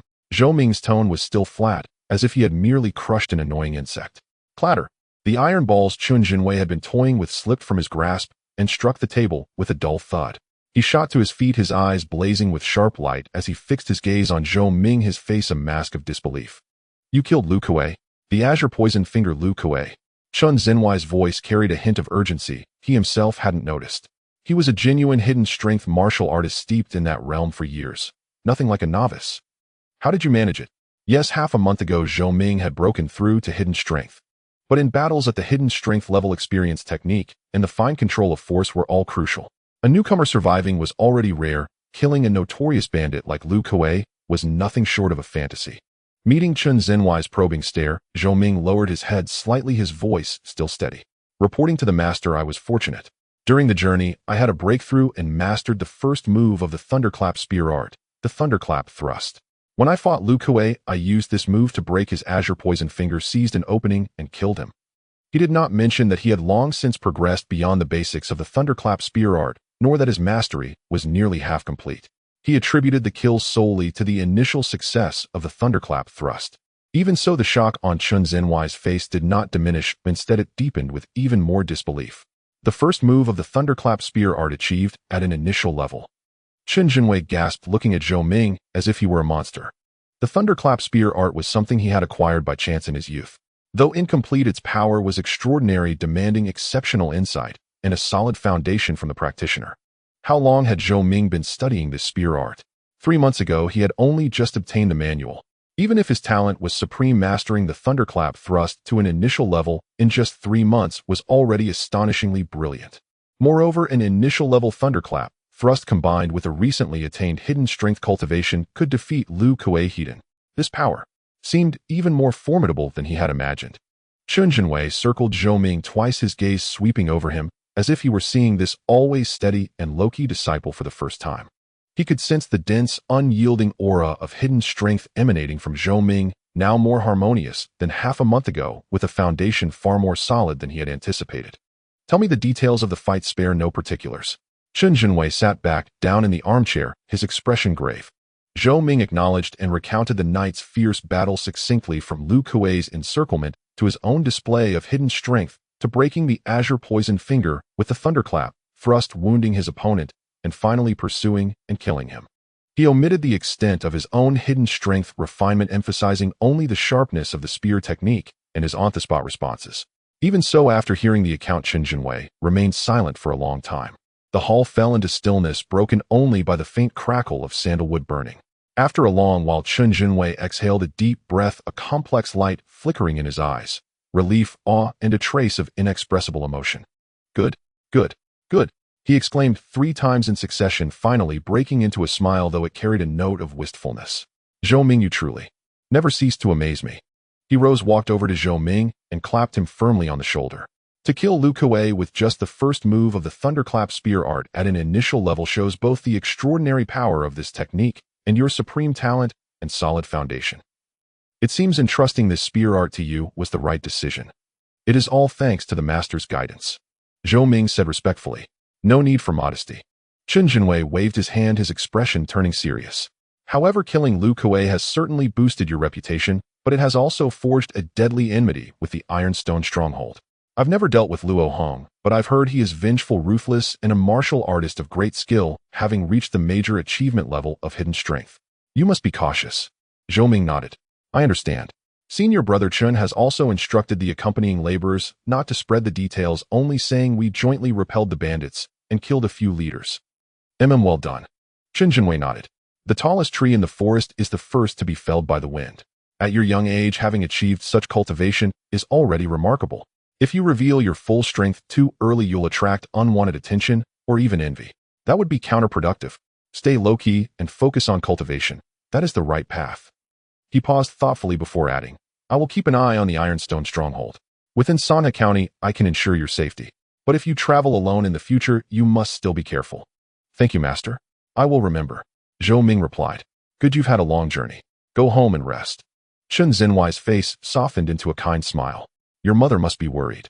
In cultivation, balance is key. Don't push yourself too hard.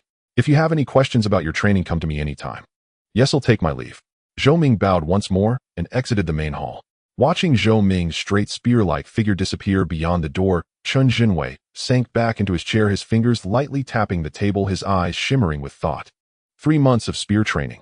Initial mastery of the thunderclap thrust. Killing Lu Kuei. He murmured to himself, shaking his head with a wry smile. This disciple of mine. Could he be some kind of prodigy? It seems that matter might be considered earlier. He gazed out the window at the disciples sweating through their training in the yard, his heart filled with boundless hope for Zhou Ming's future, yet also a faint undercurrent of pressure. Such a rare, fine talent. He as the master must protect and guide him while never allowing him to perish midway. The afternoon sunlight filtered through the branches of the old locust tree beside the courtyard wall, casting dappled, shifting shadows upon the blue stone ground. Zhou Ming pushed open the half-closed courtyard gate. The familiar scent of soapberry and a faint medicinal aroma mingled with the earthy smell of soil greeted him. The small yard was neat and clean. In the corners, several plots of vegetables grew lush and vibrant. His mother Zhou Wangshi sat on a low stool under the eaves, sewing a shoe sole in the daylight, her focus unwavering. fine dense stitches extended from her slightly rough, yet steady fingers. Hearing the gate, she looked up, and upon recognizing her son, her eyes instantly shimmered with joyful light. "Minger, you're back." She set down her work, rose, and hurried over, her gaze sweeping over Zhou Ming.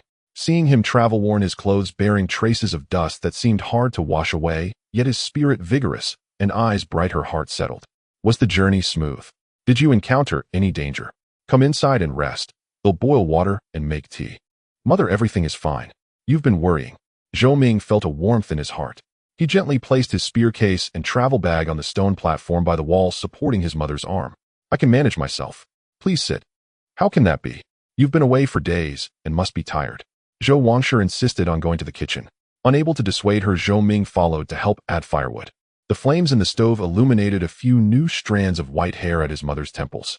Zhou Ming paused as he ladled water, a mix of sorrow and a sense of responsibility welling up in his heart. Soon the water was boiled, and a coarse clay bowl was filled with hot tea. Mother and son sat at the square table in the main room. Zhou Ming gave a brief account of the trip to Baishui County, omitting the life-and-death battle with the hidden strength master Lu Kuei, the third chieftain of Ironstone Stronghold. He only mentioned encountering a few common bandits easily dealt with by him and senior brother Chun. Even so, Zhou Wangshe listened with a racing heart, shuddering with fear, and repeatedly murmured prayers to the Buddha. "Out there, swords and spears have no eyes. If such a thing happens again, you must be extremely careful." She urged him repeatedly, her eyes filled with deep concern. "Mother, rest assured. I understand." Zhou Ming replied softly, taking 2 heavy cloth bags from his bosom and placing them on the table. "These are the wages from this trip, plus the proceeds from some spoils we seized along the way." He pushed the slightly smaller bag toward his mother. "This is the 60 taels of silver from the Chin family, the remaining 40 taels of the payment. This larger one, about 100 taels, is my share of the spoils distributed by senior brother Chun." Zhou Wangshe stared at the 2 bundles of silver on the table, stunned. Though she knew her son had made progress in martial arts, she never imagined he could bring back so much money from a single trip.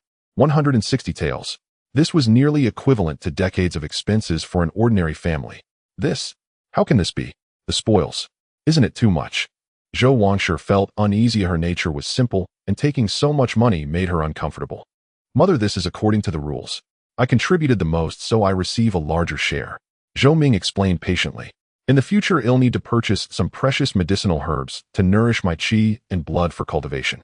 The expenses will be considerable, and this money will come in handy." Mentioning her son's cultivation, Zhou Wangshe said no more. She understood that the path of martial arts was arduous, demanding immense resources, and her son's success made her happier than anything. "Then you must store it carefully. Don't squander it, but don't stint where it's needed." She carefully put away the silver, mentally calculating how much to save and how much to use for improving their meals and buying her son some sturdy, durable clothes and shoes.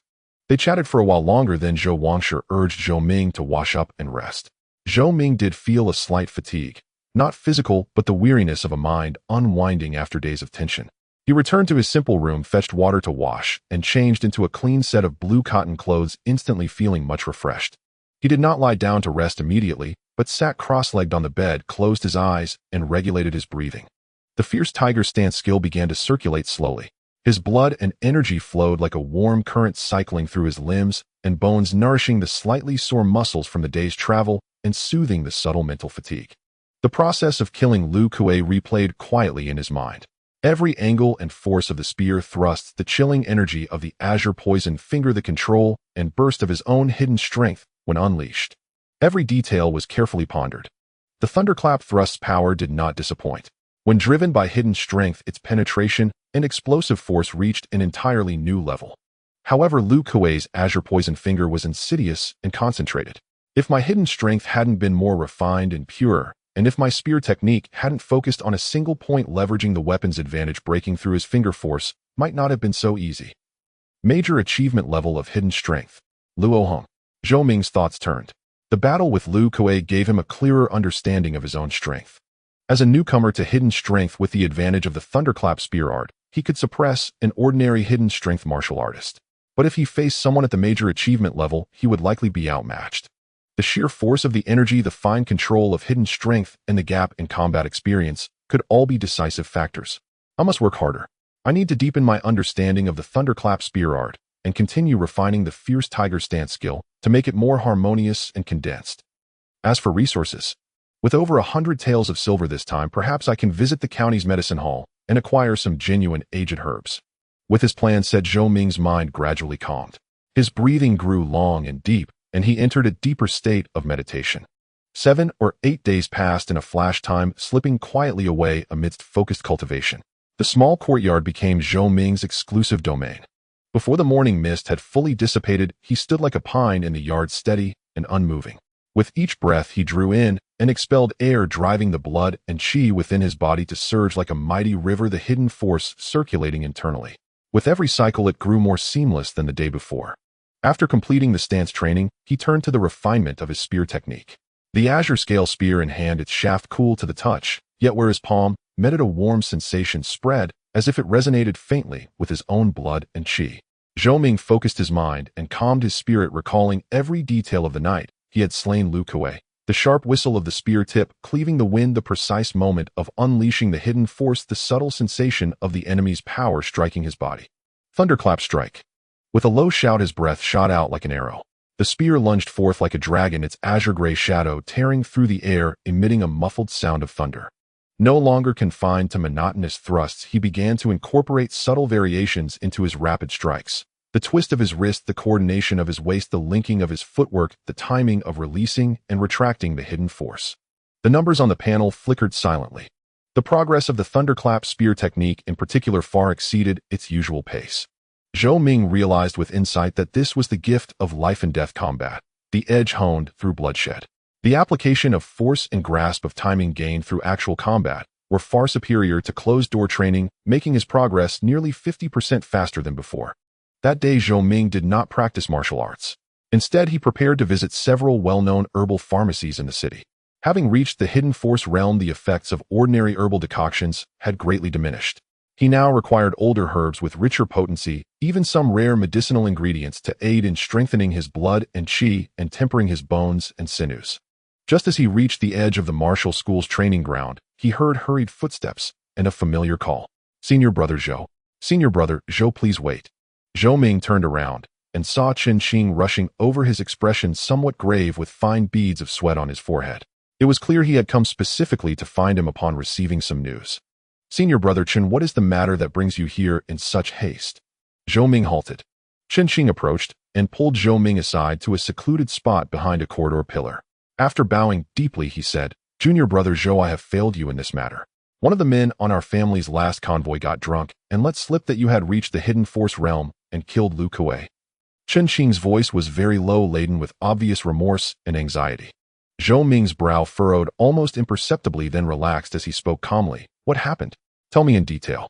Chen Qing's face flushed red, a mix of guilt and anger. "It was a guard named Zhao Laosan, a distant relative of mine. Usually he's quite reliable, but he has a loose tongue when he drinks. After this escort mission, he got his reward and went to a tavern for a few too many cups of cheap wine." He paused and stamped his foot in frustration. The damned fool, once he had a few drinks in him, he forgot himself. He started bragging about how thrilling and remarkable the escort mission was, and in his excitement he let slip how you displayed your might and killed Lu Kuei, the third leader of the Ironstone Stockade. He even said that you are already a hidden force expert at such a young age, an unparalleled genius of our Jinwei martial school. Zhou Ming fell silent for a moment. The news had finally leaked. He hadn't expected to keep it completely hidden given the number of convoy hands who had witnessed the battle. He just hadn't anticipated it spreading so quickly and in this manner. "Who was present at the time?" Zhou Ming asked, his voice betraying neither pleasure nor anger. "I heard there were quite a few people in the tavern from all walks of life." Chen Qing's expression grew even more bitter. "I've already sent people to investigate. Zhao Laosan was scared half to death when he sobered up and knew had caused trouble, but the words were already out beyond recall. The biggest problem is that reportedly 2 petty officials from the county yamen and a guard from the Sun family were at the neighboring tables. In Sanhe County, the Jinwei Martial School was the preeminent one, but there were other forces of comparable strength. The county yamen represented the government and was certain to have a transforming force expert, needless to say.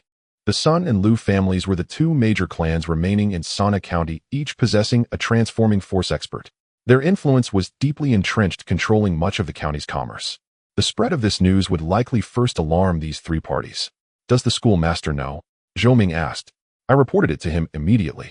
Chen Qing quickly replied. "The schoolmaster scolded me a bit, then only said paper cannot contain fire, what must come will come. He told me to come find you right away, inform you of this, and tell you to be cautious in your actions in the near future. Zhou Ming nodded. Chen Xinhuai's reaction was within his expectations. A martial artist so young who had reached the hidden force realm could never remain hidden forever in a place like Sana County, no matter how low-key he tried to be. Zhao Laosan's blunder had merely hastened the revelation. It's fine, senior brother Chen. Don't dwell on it too much. Zhou Ming comforted Qinqing instead. This matter was bound to come to light sooner or later. A few days earlier or later makes little difference. Just make sure to instruct the men under you to be cautious with their words in the future. Seeing that Zhou Ming was not angry, Qinqing breathed a sigh of relief, but the worry in his eyes did not diminish. Junior brother, even so your edge is now exposed. It's bound to attract unwanted attention, even trouble. Setting aside the ironstone stockade for now within the county, the two major clans and the Yamen might also develop certain intentions towards you. I understand. Zhou Ming's gaze swept across the training ground where his fellow disciples were secretly looking his way, their eyes filled with awe and curiosity. The path of cultivation has never been smooth. A little wind and rain are also a form of tempering. As long as one's own strength is solid, there is no fear of demons and monsters. His tone was calm, yet it carried a rock-solid confidence. Qinqing looked at his composed profile and felt his own anxiety soothe somewhat. He couldn't help but marvel this junior brother Zhou was not only exceptionally talented, but also possessed a mental fortitude far beyond his peers, even surpassing many seasoned veterans. I'm glad you are aware, junior brother. Qinqing clasped his hands. If you need anything at all, just say the word. Thank you, senior brother. Zhou Ming nodded in gratitude. They exchanged a few more words in low voices, then Qinqing hurried away. He still had to deal with the Lustung Zhao Laosan and further discipline his men. Zhou Ming stood still for a moment, pondered briefly, then turned and walked towards the main hall deep within the martial school's inner courtyard where schoolmaster Chen Jinwei usually conducted business. Since the schoolmaster already knew and had advised him to be careful, there might be further instructions or arrangements. Outside the main hall, green bamboos provided shade, creating a tranquil environment. Just as Zhou Ming reached the entrance, he heard Chen Xinhuai's voice from inside, "Come in." He pushed the door open and saw Chen Jinwei standing with his hands behind his back by the window looking out at the bamboo grove. Hearing the footsteps, he turned around. "Greetings, schoolmaster." Zhou Ming bowed. Did Qinqing find you?" Chen Jinwei gestured for Zhou Ming to sit, then returned to his seat behind the desk. "Yes, senior brother Chen has informed me of the matter. What do you think?" Chen Jinwei picked up his teacup, took a light sip, and fixed his gaze on Zhou Ming's face. Zhou Ming replied frankly, "The leak of information, though undesirable, was within reason. Since I have stepped into this realm, I knew it would be difficult to remain hidden for long. I just didn't expect it to spread this way. I apologize for the trouble this has caused the schoolmaster and the martial school." "Trouble?" Chen Jinwei put down his teacup with a soft laugh, a sharp glint flashing in his eyes. "It's hardly trouble. On the contrary, it might be an opportunity." He leaned forward slightly, looking at Zhou Ming. "Sanhe County is neither too small nor too big. A hidden force martial artist so young is enough to influence the county's balance of power. With such an achievement at your age, many will be envious, wary, and also eager to court and befriend you. The Sun family, the Liu family, the county Yamen, and even forces from neighboring counties will likely take notice of you soon." Zhou Ming listened quietly, saying nothing. "But you need not worry. As long as I am here, no one will dare to make a move against you openly." Chen Xinhuai's tone turned serious. "However, you must guard against underhanded tactics. I have already made arrangements regarding Luo Hong of the Ironstone Stockade. I have sent people to monitor the county and its surroundings. If they dare to come to Sanhe County, they will not leave alive. I am grateful for your efforts, schoolmaster." Zhou Ming thanked him sincerely. "You are my disciple. Protecting you is my duty." Chen Jinwei waved his hand and changed the subject. "But passive defense alone is not the best strategy. You must improve your strength as quickly as possible. The difference between an ordinary hidden force expert and a grandmaster of hidden force is vast. The martial school will prioritize resources for you. Also," he paused briefly, a look of consideration in his eyes, "since news of your breakthrough has already spread, there's no need to deliberately avoid it. In a few days, I will formally accept you as my personal disciple. I will invite the county magistrate, the heads of the Sun and Liu families, and the heads of other martial schools in the county to witness the ceremony. Firstly, it will clarify your status, letting all parties know that you are my heir and disciple, and not to be trifled with. Secondly, it will serve as an opportunity to gauge the reactions of various parties." Zhou Ming understood. This was a move both open and protective. It would publicly and irrevocably bind his identity as Chen Xinhuai's personal disciple. Anyone wishing to move against him would first have to consider Chen Xinhuai's weight. This was undoubtedly a solid talisman of protection, especially now with the threat of the ironstone stockade looming. I understand. I will follow your arrangement, schoolmaster. Zhou Ming did not hesitate, rising to bow respectfully. Good. Chen Jinwei nodded with satisfaction. The ceremony will be held in 5 days here at the martial school. Continue your cultivation as usual these few days. There is no need to prepare anything. The school will handle all the arrangements. Also, I know you need to purchase medicinal herbs for your cultivation. The school storeroom has some stock. They'll have someone send you a list later. If there's anything you need, you can take it at cost. Thank you, schoolmaster. Zhou Ming was inwardly delighted. This was substantial support. The martial school's medicinal herb channels and inventory were far more reliable and affordable than anything he could buy on the open market. Go on, cultivate diligently. In 5 days, watch as I pave the way for you. Chen Jinwei waved his hand, his eyes filled with expectation. Zhou Ming bowed once more and withdrew from the main hall. As he exited the inner courtyard, the shouts and cries from the training ground seemed louder than usual. Many disciples in the intervals of their practice couldn't help but glance at Zhou Ming, whispering among themselves, their eyes full of awe. Zhou Ming acted as if he hadn't noticed and went straight back to his small courtyard. Closing the gate, he shut out the disturbances of the outside world. He sat down cross-legged, but did not immediately begin to cultivate. Instead, he carefully reviewed the day's events in his mind. The leak of information, the personal disciple ceremony. Seemingly abrupt, yet having its own inevitability. It's for the best. This will be an opportunity to officially step into the spotlight. Hiding in the shadows is safe, but it also dulls one's edge and lacks tempering. The path of martial arts must ultimately be walked through wind and rain. With his mind made up, all distracting thoughts vanished. He took out the azure scale spear and slowly began to practice the thunderclap spear technique in the yard. This time his spear momentum no longer sought extreme speed and explosiveness, but instead gained a quality of heaviness and fluidity. The spear tip cut through the air, the thunder sound deep and lingering like the distant rumbling of a summer mountain thunder, coiled and unspent, yet harboring even more terrifying power. Meanwhile, the news that Zhou Ming had broken through to the hidden force realm at only 17, and that Chen Jinwei would publicly accept him as a personal disciple in 5 days struck Sana County like a boulder dropped into a lake, stirring up a monstrous wave. Chen Jinwei, the head of the Jinwei Martial School, was recognized as the strongest person in Sana County, a grandmaster of the transforming force realm, holding a transcendent status. Although he had many students, he had never formally taken a personal disciple. Now this position of inheriting his legacy had fallen upon a mere 17-year-old youth of humble origins. The news was too shocking and spread rapidly through every corner of the county through various channels. In tea houses and taverns, on the streets and alleys, people buzzed with discussion. Did you hear? That Zhou Ming from the Jinwei Martial School, only 17 and already a hidden force expert. More than that, Schoolmaster Chun is going to formally accept him as a personal disciple. The apprenticeship ceremony will be held at the Martial School in 5 days, and it's said the county magistrate himself might attend. Good heavens, a 17-year-old hidden force. How many years has it been since our Sana County produced such a genius? Schoolmaster Chun has truly found a treasure. A treasure. He's a mythical beast. The Jinwei Martial School's prestige is about to reach new heights. Not just the martial school, this Zhou Ming is about to soar to the heavens. As Schoolmaster Chen's personal disciple, he has at least the potential to reach the transforming force realm. Envy, amazement, jealousy, curiosity. A mix of emotions intermingled. The county Yamen, the Sun family, the Liu family, and the other slightly less powerful martial schools in the county all received detailed reports immediately. Reactions varied, but all elevated the name Zhou Ming to a position requiring close attention. Some shrewd merchants and local gentry had already begun to ponder how to establish a connection with this rising young hero. Meanwhile, in the west city of Sana County, within a stately residence marked by the plaque inscribed with Li Mansion, a starkly different atmosphere prevailed. In the main hall of the Li family, the family head Li Qingyun, a middle-aged man with a scholarly appearance and shrewd eyes, was seated opposite his wife Lu Shi as they sipped tea. Lu Shi, in her 40s, well-maintained and elegantly dressed, carried a hint of sharpness and snobbery in her demeanor. Seated at the lower end was their daughter Li Yuner, around 16 or 17 years old, with apricot-shaped eyes and a charming face.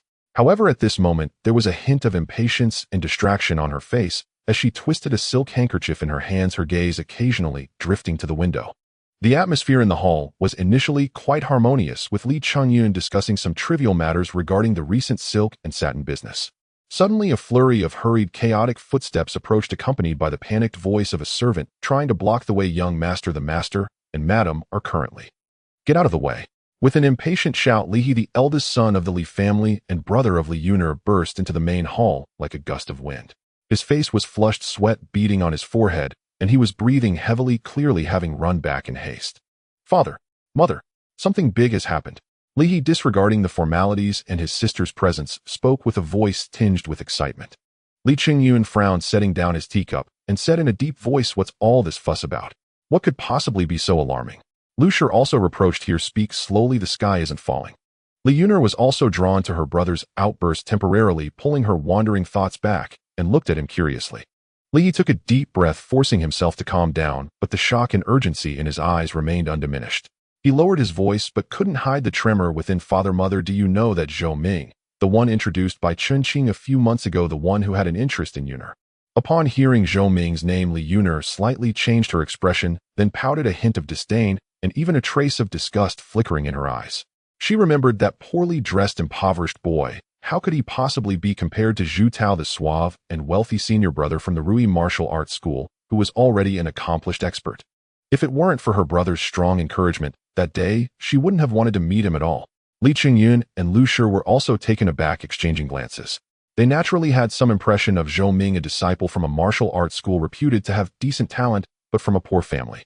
At that time, with Chen Qing as the matchmaker, they considered Zhou Ming's martial potential and the Chun family's reputation and didn't completely refuse, but they didn't regard it too seriously, especially since they noticed their daughter wasn't very willing.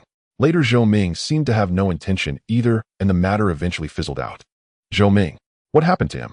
Lu Shi asked, puzzled, a vague sense of foreboding creeping into her heart.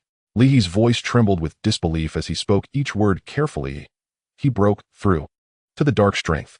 Just recently, and on top of that, just a few days ago, the Chun family's convoy was ambushed by bandits from the Taishu Zhai on their way to Baishui County, and Zhou Ming. He slaughtered the third leader of Taishu Zhai, the notorious Qing Sha Lu Kuei, a well-known old expert in the dark strength realm." "What?" Li Chunyun shot up from his seat, the teacup in his hand crashing onto the table with a loud bang, splattering tea everywhere. His scholarly face instantly turned pale, with shock, his eyes wide open. "He broke through to the dark strength. He slaughtered Lu Kuei." Lu Shi also gasped in disbelief, her hand shaking as her handkerchief fell to the floor, her complexion paling significantly. Li Yuner felt as if struck by lightning, her apricot eyes wide open, her mouth slightly agape, frozen in place as her silk handkerchief silently slipped from her grasp. "Dark strength. The boy I dismissed as a loser is actually a dark strength expert. And he even killed the notorious third leader of Taishu Zhai. How could this be possible?" Li He looked at his stunned parents and sister, managing a wry smile, then dropped an even heavier piece of news. "That's not all. The latest news today is that Master Chun of the Jinwei Martial Arts School has decided to hold a formal apprenticeship ceremony in 5 days at the school, publicly accepting Zhou Ming as his personal disciple. At that time, the county magistrate, the heads of the Sun and Lu families, as well as other martial arts masters may be invited to witness." Personal disciple. Li Qinjian's voice was dry, his body swaying slightly as he steadied himself against the table. Master Chen's personal disciple. He knew all too well what this meant. This means Zhou Ming's status will be entirely different from now on, not only backing the strongest expert in Sana County, but also potentially becoming a strong competitor for the next head of the Jinwei Martial Arts School. His future prospects are limitless. His position will far surpass that of ordinary wealthy families, and he may even stand on equal footing with the heirs of the Sun and Lu families in the county. Lu Shi's face turned pale, her lips trembling as she mumbled, "Personal disciple. Master Chen's personal disciple. We should have." She suddenly recalled that several months ago, although she hadn't explicitly opposed it, she hadn't shown much enthusiasm for the match either, and now. Li Yuner was even more lost, her mind blank, her ears ringing. Zhu Tao was an expert in the dark strength, and his family background was good, but the Zhu family was still overshadowed by the Sun and Lu families. Yet Zhou Ming, once he became Master Chen's personal disciple, his potential status and influence could likely overshadow Zhu Tao in an instant. She couldn't believe that she had once. Regret, unwillingness, disbelief, and a touch of embarrassment from being harshly slapped by reality all surged within her heart like venomous snakes. "Here is this news, reliable." Li Qingyun took a deep breath, forcing himself to calm down, but his voice still trembled. "Absolutely true. The whole city is talking about it. Master Chen himself said it. How could it be false?" As for Zhou Ming's killing of Lu Kuei, although the martial arts school and the convoy staff said it was a combined effort to repel the attack, many witnesses were present at the time and the details have long circulated. Considering Zhou Ming's dark strength cultivation, this matter is a done deal. What should we do now? Li He asked urgently. Although we didn't explicitly refuse before, we didn't show much warmth either, especially since Yuner. He glanced at his sister, whose face was pale, and didn't finish the sentence, but the meaning was clear. Lu Shi suddenly grabbed Li Qingjian's arm, her voice tinged with tears. Master, if only we had agreed to that match back, then even if it was just an initial agreement, our Li family. Here's future Yuner's fate. The more she thought, the more regretful she became, wishing she could turn back time. Li Qingyun was also in a state of turmoil, filled with regrets. He had prided himself on his keen eye, believing Zhou Ming had potential and had allowed the meeting, but he never expected to underestimate Zhou Ming's potential by such a wide margin.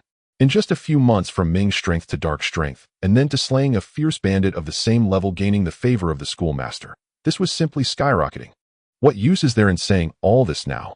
Li Qingyun said irritably, shaking off Lu Shi's hand and pacing back and forth in the hall. Who could have predicted he would be such a prodigy? That Master Chen would accept him as a personal disciple. He stopped, his gaze flickering, his merchant instincts kicked in as he quickly contemplated remedial measures. Now that it has come to this, regret is pointless. The key is how we can rectify the situation. At the very least, we must not make enemies. Right. We must not make enemies. Lu Shi quickly agreed, looking at her husband eagerly. Master, please think of a way. Should we prepare a generous gift to congratulate the martial arts school? Or should we ask Chen Qing's esteemed nephew to mediate? After all, he was the matchmaker, and there's still some goodwill. Li He urged, Father, we must visit Chen Shixiang again. Our attitude must be sincere. And on the day of the apprenticeship ceremony, in 5 days, our Li family must be present with a substantial gift. No matter what, we must express our goodwill and address the misunderstanding from before. Misunderstanding. Li Yuner suddenly interjected sharply, her face still pale, but her eyes were now filled with a hollow and stubborn look. What misunderstanding? It was I who was unwilling. Now that he's powerful, do we have to curry favor? The girl's pride made it hard for her to accept this disparity and her parents' reality. Be quiet. Li Qingyun rarely raised his voice at his daughter, scolding her sternly. What do you understand? This is a different time. Zhou Ming is now a rising dragon, and not only our Li family, but even the Sun and Lu families must regard him as an equal. If you continue to be willful and ruin the family's important matters, I won't spare you. Lu Shi quickly grabbed her daughter, softly advising Yuner, my dear daughter, this is not the time to be stubborn. Zhou Ming is young and accomplished with a bright future. If we could rekindle the bond, it would be your blessing and also a fortune for our Li family. Better than Zhu Tao. Li Yuner bit her lip, tears welling in her eyes, her heart filled with mixed emotions. Her parents' reality made her feel humiliated, but deep down the young man she had once looked down upon now shone brightly, like a star, igniting a complex feeling within her heart mixed with regret, unwillingness, and a hint of wavering she herself was reluctant to acknowledge. Li Qingyun ignored his daughter's little emotional turmoil and quickly made a decision. Here, you immediately prepare a generous gift, no, 2 gifts. One to be sent to Chen Qing to thank him for his matchmaking and subtly express that our Li family has always valued Zhou Ming, but at the time, well, we just thought the children were too young and wanted to observe a bit longer. The other one needs to be grand, to be used for the apprenticeship ceremony in 5 days. I will write an invitation and personally visit the martial arts school to congratulate Master Chen and Zhou Ming, celebrating his breakthrough to dark strength and expressing my congratulations for the apprenticeship ceremony. Hope rekindled in his eyes, as if he had grasped a lifeline. As long as our attitude is sincere enough and the gift substantial enough, and leveraging Chen Qing's goodwill, perhaps we can still make amends. Even if the marriage proposal can't be discussed again, forming a good relationship would be beneficial for our Li family. Yes, Father. I will take care of it right away. Li He responded, eagerly rejuvenated. Lu Shi also took her dazed daughter, starting to quietly discuss how to dress up and how to casually appear at the apprenticeship ceremony in 5 days to leave a good impression. In the main hall of the Li family, the previous shock and chaos were swiftly replaced by a sense of urgent and utilitarian plotting. However, they did not realize, or perhaps chose to ignore, that the initial faint interest and the later fizzling out had likely long since faded into nothingness in Zhou Ming's heart. At this moment, Zhou Ming's mind was entirely immersed in martial arts cultivation. In the following days, Zhou Ming secluded himself, spending most of his time diligently practicing in his small courtyard. Chen Jinwei sent over a list of medicinal herbs from the martial arts school's pharmacy, which turned out to be even more diverse than Zhou Ming had anticipated, including precious herbs like huangjing and old mountain ginseng aged around 20 to 30 years, with prices, indeed, nearly 20% cheaper than the market. After careful consideration, he purchased a batch with part of his silver, which combined with his previous stock would last him for a while. He also visited the two largest pharmacies in Sanhe County Jishir Hall and Baichao Xian, and indeed found a few supplementary herbs that were not available in the martial arts school's inventory. The prices were steep, but Zhou Ming did not hold back. For cultivation resources, one must spend when necessary. During this period, Chun Qing visited again, informing him that the garrulous Zhao Laosan had been heavily punished and reassigned from the convoy to handle the most arduous tasks in the warehouse to set an example. The Chun family further strengthened their control over their servants and also offered 50 taels as compensation. Zhou Ming accepted the silver without much comment, since the incident had occurred. Seeking accountability was not the priority. He vaguely sensed that the atmosphere in the county seemed to have subtly changed. Occasionally when he went out, he could feel scrutinizing gazes directed at him. Around the martial arts school, there seemed to be more unfamiliar faces peering in.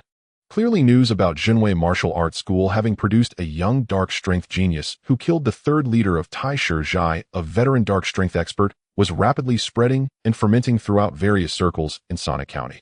At 1/4 the hour of Chun, the sun shone brightly, illuminating the newly refreshed entrance of the Jinwei Martial Arts School. Today, although the martial arts school lacked the extravagant adornments of affluent families, it exuded a solemnity and strength unique to martial artists. The vermilion door swung open, flanked by auspicious pine and cypress branches, while the plaque inscribed Jinwei Martial Arts School gleamed brightly. Within the main hall, an incense altar stood, elevated offerings neatly arranged with several armchairs flanking both sides. Chun Jinwei, the martial hall's master, sat at the central seat, his indigo tight-fitting suit wrapped in a brown tiger-striped robe, lending him an aura of solemn authority. His gaze was calm as he looked toward the courtyard. Zhou Ming stood just inside the hall's entrance, his silver-gray direct disciple attire tailored perfectly, outlining a figure as upright as a pine. His face remained serene, eyes clear and steady, lacking the nervousness of a youth facing a grand occasion, instead exuding a refined sharpness forged through tempering. The azure scale spear tied with red silk leaned quietly against a corridor pillar, the crimson tassel at its tip swaying slightly in the morning breeze. Zhou Ming's mother, Zhou Wangshi, sat at a slightly offset position in the main hall, her hands tightly gripping her closed fingertips, whitening from the strain. She forced her back straight, yet her gaze unconsciously followed her son, her heart brimming with anxiety and indescribable pride and a faint fear of making a misstep. Chun Jinwei noticed her unease and turned his voice gentle. "Sister, Zhou, no need to be tense. Today is a joyous day for Minger and a celebration for our Jinwei Martial Hall. Sit at ease and simply watch." The master's personal reassurance, delivered in an approachable tone, warmed Zhou Wangshi's heart. Her tense shoulders relaxed slightly, and she murmured, "Thank you, Master Chun." As they spoke, a disciple's loud announcement came from outside the gate. "Master Zhang of Liyuan Martial Hall from the West City arrives. Master Wang of Rui Martial Hall from the South City arrives. Manager Qian of Baichao Pavilion arrives. Manager Sun of Jishir Hall arrives." The announcements continued in succession as one by one influential figures of Sanhe County arrived.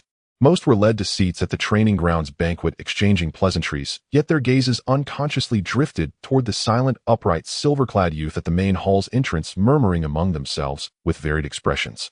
Envy, curiosity, scrutiny, inquiry. All manner of gazes converged upon Zhou Ming. Zhou Ming seemed oblivious, merely following Chun Jinwei's prior instructions, offering a slight nod of greeting to each important guest entering the main hall area, his demeanor neither servile nor arrogant, composed and steady. Only a select few entered the main hall. The first to step through were two middle-aged men of distinguished bearing. The one on the left, clad in a silk robe with a fair face and a sparse beard, had shrewd eyes and a well-measured smile. He was Sun Wenhuan, the patriarch of one of Sanhe County's two great clans, the Sun family. With the cultivation at the transformation force level, he managed the vast Sun family enterprise, making him a true power figure in the county. The one on the right, robust with a dark complexion, wore a brown short jacket and a leather vest, his every movement exuding a rugged boldness. He was Lu Jinshan, patriarch of the Lu family. He too was at the transformation force level. The Lu family had risen from military roots, with Lu himself serving as a military captain in his youth, and now they controlled nearly 90% of the county's escort agency business. "Master Chin, congratulations. Taking in such an exceptional disciple ensures the legacy of Jinwei Martial Hall. Truly a grand event for Sanhe County." Sun Wenhuan said with a bow and a smile, his voice clear. "Patriarch Sun flatters me. Please have a seat." Chun Jinwei rose to greet him, his tone calm, yet infused with due courtesy. Lu Jinshan let out a hearty laugh, his voice booming. "Brother Chin, that's not fair of you. Hiding such a rough gem and only revealing him today." "Young brother Zhou, extraordinary. At such a young age to have this level of cultivation, your future achievements are boundless. His eyes blazed as he looked at Zhou Ming with undisguised admiration and a hint of inquiry. Patriarch Lu flatters me. I am merely fortunate, Zhou Ming replied, clasping his hands and salute his tone even. Young man, unassuming and not arrogant. Excellent. Lu Zhinshan nodded, taking his seat in one of the armchairs to the left, while Sun Wenhuan sat on the right. Then the announcement rang out again, the county magistrate arrives. The crowd's expressions turned solemn as an official in his 40s with a gaunt face and steady eyes walked in, flanked by several constables. He was Feng Yuandao, the magistrate of Sana County. Beside him were the deputy magistrate and the county military officer. Master Chen, congratulations, Magistrate Feng said with a smile, his tone quite polite. Though unskilled in martial arts, as a court official governing the county, his status was transcendent. Moreover, his constant guards were rumored to include transformation force experts, so no one dared underestimate him. Your honor graces us with your presence, bringing radiance to our humble hall. Please take the seat of honor, Chen Jinwei said with great solemnity, guiding Magistrate Feng to the guest of honor's seat. Before sitting, Magistrate Feng's gaze also fell on Zhou Ming. After a moment's appraisal, he nodded. Truly, heroes emerge from youth. Zhou Ming, your resistance against the mountain bandits has rendered service to this region. Master Chen's keen eye has found a worthy disciple. I hope you will diligently cultivate your martial skills and never forget the principles of loyalty and righteousness. I shall heed your honor's teachings, Zhou Ming replied with a bow, his response appropriate. Magistrate Feng nodded in satisfaction before taking his seat. Thus, the guests eligible for the main hall had mostly arrived: Patriarch Sun and Lu and the three officials, magistrate, deputy magistrate, and military officer. The rest, including other martial hall masters, major shop owners, and minor clans, were seated at the training ground outside. For a moment, the atmosphere in the main hall was solemn, yet charged with undercurrents. Sun Wenhuan and Lu Zhinshan appeared to sip tea with smiles, but their gazes frequently swept over Zhou Ming, their minds working. Magistrate Feng conversed quietly with Chen Jinwei, seemingly making small talk, yet he too was observing. Outside, the training ground buzzed with activity. The martial hall masters, familiar with one another, murmured among themselves, their conversation naturally centering on the day's protagonist. 17 years old and at the inner force level. And he killed Lu Kuei. What luck, TSK. It's more than luck, the lad's temperament is remarkably steady. He's no ordinary fish. This way, Jinwei Martial Hall's standing will be even more secure for decades to come. Who can argue with that? Many also cast glances at the Li family members seated at a periphery table, their expressions complex, yet tinged with anticipation. Li Chengyun sat upright, a forced smile on his face, occasionally exchanging pleasantries with neighbors, but his eyes frequently darted toward the main hall. Lu Shi and Li Yuner had also dressed meticulously. Lu Shi struggled to maintain composure, while Li Yuner kept her eyes lowered, her fingers unconsciously twisting a handkerchief, her emotions a tangled mess. Li He, seated among the male guests, was particularly restless, eager for the ceremony to begin, yet inexplicably uneasy. At the appointed hour of C, the auspicious moment arrived. Chen Jinwei slowly rose and walked to the incense altar. Inside and outside the hall, silence fell, all eyes converging on him. Today, Chen Jinwei began, his voice not loud, but clear to every ear. I, Chen Jinwei, set up this incense altar to honor the past masters and formally accept Zhou Ming as my direct disciple to inherit my martial legacy. He turned to Zhou Ming, his gaze deep and solemn. Zhou Ming stepped forward. Zhou Ming took a deep breath, stepped steadily forward, and knelt on the cushion before the altar. First, bow to heaven and earth, grateful for creation bestowing you with innate talent, the master of ceremonies intoned. Zhou Ming faced the open door and bowed reverently. Second, bow to the past masters, ensuring the continuity of martial arts. He turned to the tablets representing the hall's lineage of masters and bowed again. Third, bow to your master who imparts wisdom and resolves doubts, a grace as profound as rebirth. Finally, he turned to Chen Jinwei and bowed deeply. Chen Jinwei accepted the bow and said solemnly, entering my tutelage, you must uphold martial virtue, train diligently, respect your master and the path, aid the weak, and never bully the powerless or betray the sect. Can you do this? Disciple Zhou Ming vows to obey the master's command, never failing your teachings or the name of this martial hall. Zhou Ming's voice was clear and firm, resounding with conviction. Excellent. Chen Zhenwei's face lit with a gratified smile as he gestured for him to rise. Stand up. Zhou Ming stood and waited at the side. Chen Jinwei surveyed the hall and courtyard, announcing loudly, today, fellow martial artists and esteemed local worthies, bear witness, Zhou Ming is henceforth my direct disciple and the next heir of Jinwei Martial Hall. In his future endeavors, I ask for your guidance and care. With these words, Zhou Ming's future standing in the Junwei Martial Hall and Sana County's martial world was formally declared. Inside the hall, Sun Wenhuan and Lu Jinshan were the first to clasp their hands. Congratulations, Master Chun. Congratulations, Junior Zhou. Magistrate Feng also nodded with a smile. Outside, a chorus of congratulations erupted. Congratulations, Master Chun. Best wishes, young Master Zhou. Amid the din, the Li family's expressions grew even more complex. Li Chongyun forced a smile and joined the salute, but his heart was a churning cauldron of emotions. Liu Shi, watching the silver-clad youth standing tall in the hall, then glancing at her silent daughter beside her, was flooded with regret. Li Yuner bit her lower lip so hard it nearly bled. The figure she had once scorned now, under the glow of the crowd's attention and the master's public acknowledgement, seemed so towering and dazzling that it stung her eyes. And the Zhu Tao she admired could only sit in the training ground, unable to enter the main hall. The apprenticeship ceremony concluded and the banquet began. Chun Jinwei hosted a table in the main hall for the distinguished guests, with Zhou Ming as the new direct disciple attending at his side. After several rounds of wine, the atmosphere grew lively. Sun Wenhuan set down his cup and asked casually, "Nephew Zhou is a prodigy. What are your future plans? Will you continue training at the martial hall, or do you have other aspirations? The Sun family has several enterprises that could benefit from a young talent like you." Lu Jinshan laughed heartily. "Brother Sun, you're poaching right in front of Master Chun. But speaking of which, young brother Zhou, if you're interested in escorting goods, the Lu family's escort agency doors are always open to you. The position of deputy chief escort awaits." Both spoke in jest, but their intent to probe and recruit was clear. Before Zhou Ming could respond, Chun Jinwei interjected calmly. "Minger is still young and needs to refine his foundation. For now, his priority is cultivation. As for the future, the path of martial arts is long, it depends on his own fate. I thank you both on his behalf for your kind intentions." This reply declined the immediate offers while leaving room, maintaining proper decorum. Sun Wenhuan and Lu Jinshan exchanged a smile and said no more, turning to other topics. Magistrate Feng, more concerned with local peace, inquired about the details of Taisher Fort. Zhou Ming answered cautiously, offering only a general account. The banquet lasted nearly an hour before gradually winding down. Guests took their leave one by one, with Chun Jinwei and Zhou Ming seeing them to the gate. The Li family lingered until the end. Li Chongyun seized a moment, his face wreathed in smiles, bearing lavish gifts, and approached. "Master Chen Zhou. Nephew Zhou, congratulations." Li Chongyun clasped his hands, his tone unusually warm. "When Chen Qing recommended you, I knew Nephew Zhou was no ordinary person. Today you've achieved greatness, truly heartening.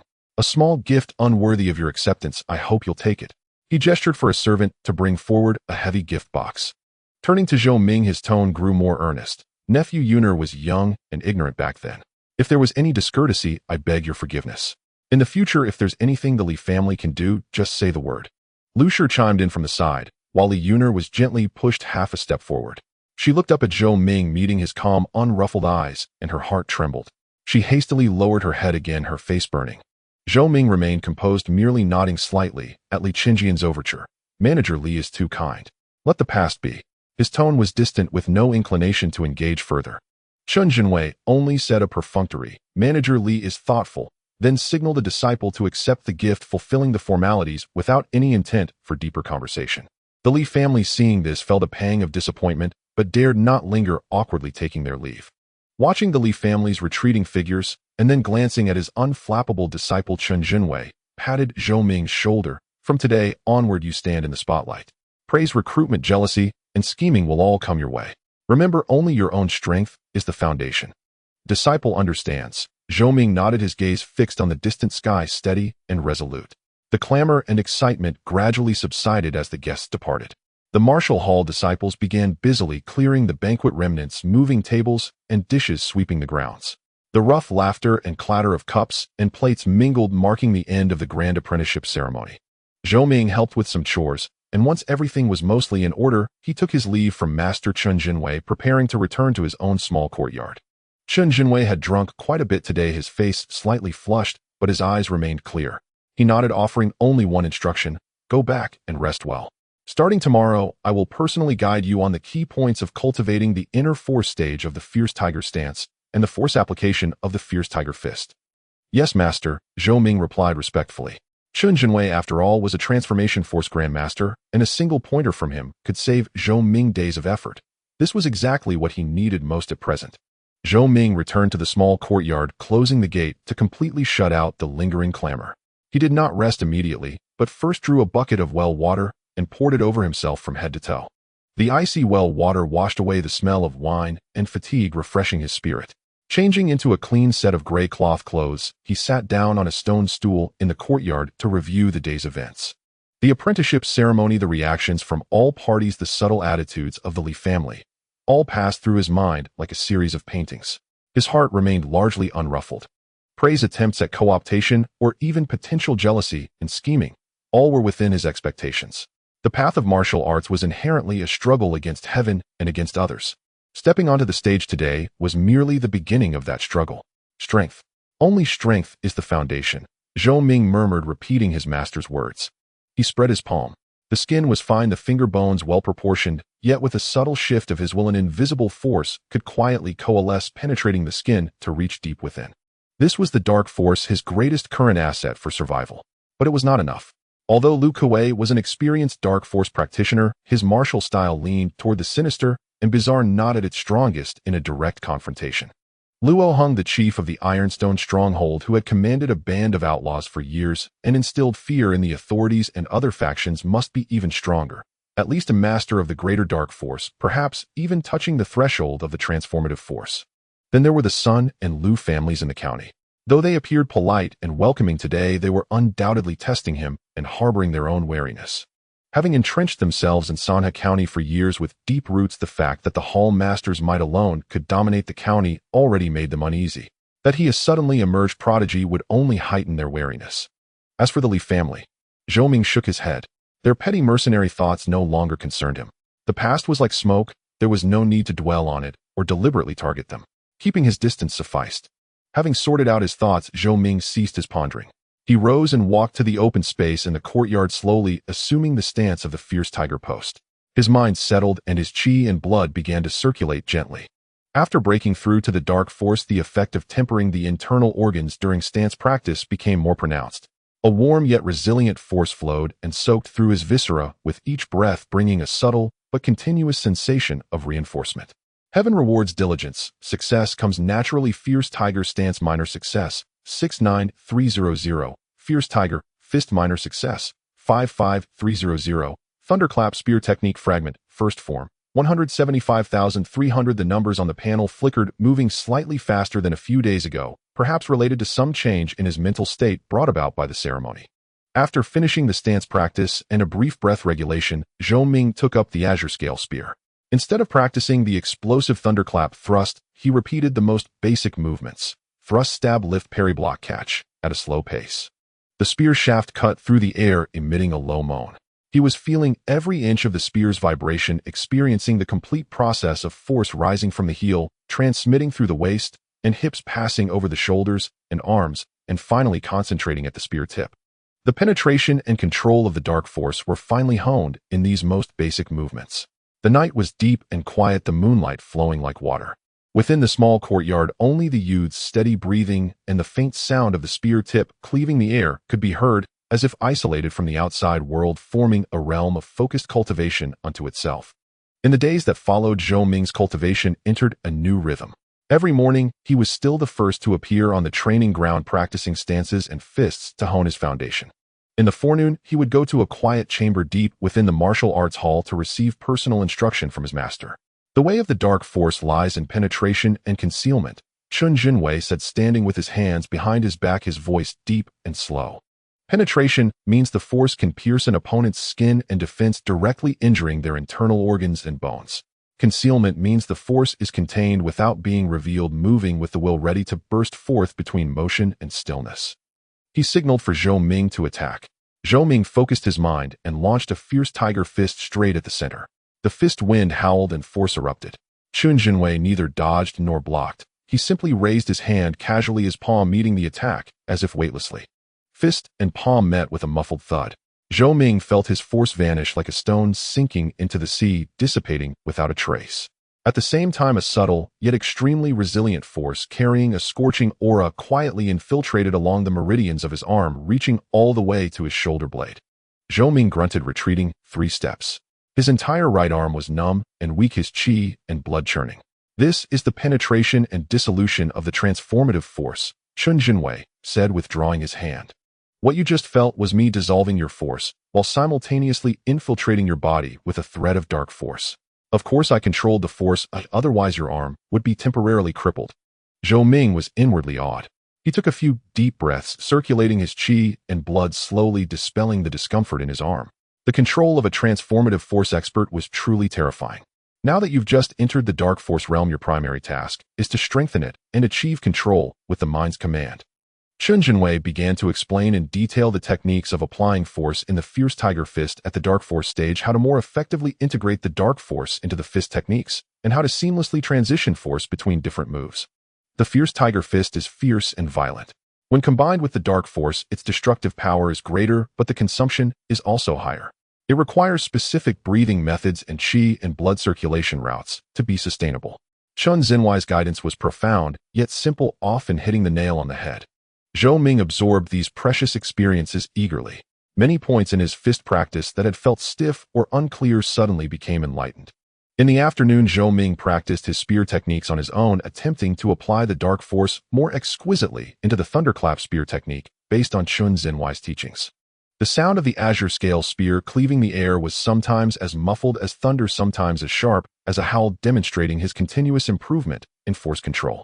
Evenings were reserved for the unvarying routine of medicinal baths and quiet sitting to regulate his breath, nourishing his qi and blood, and consolidating his cultivation.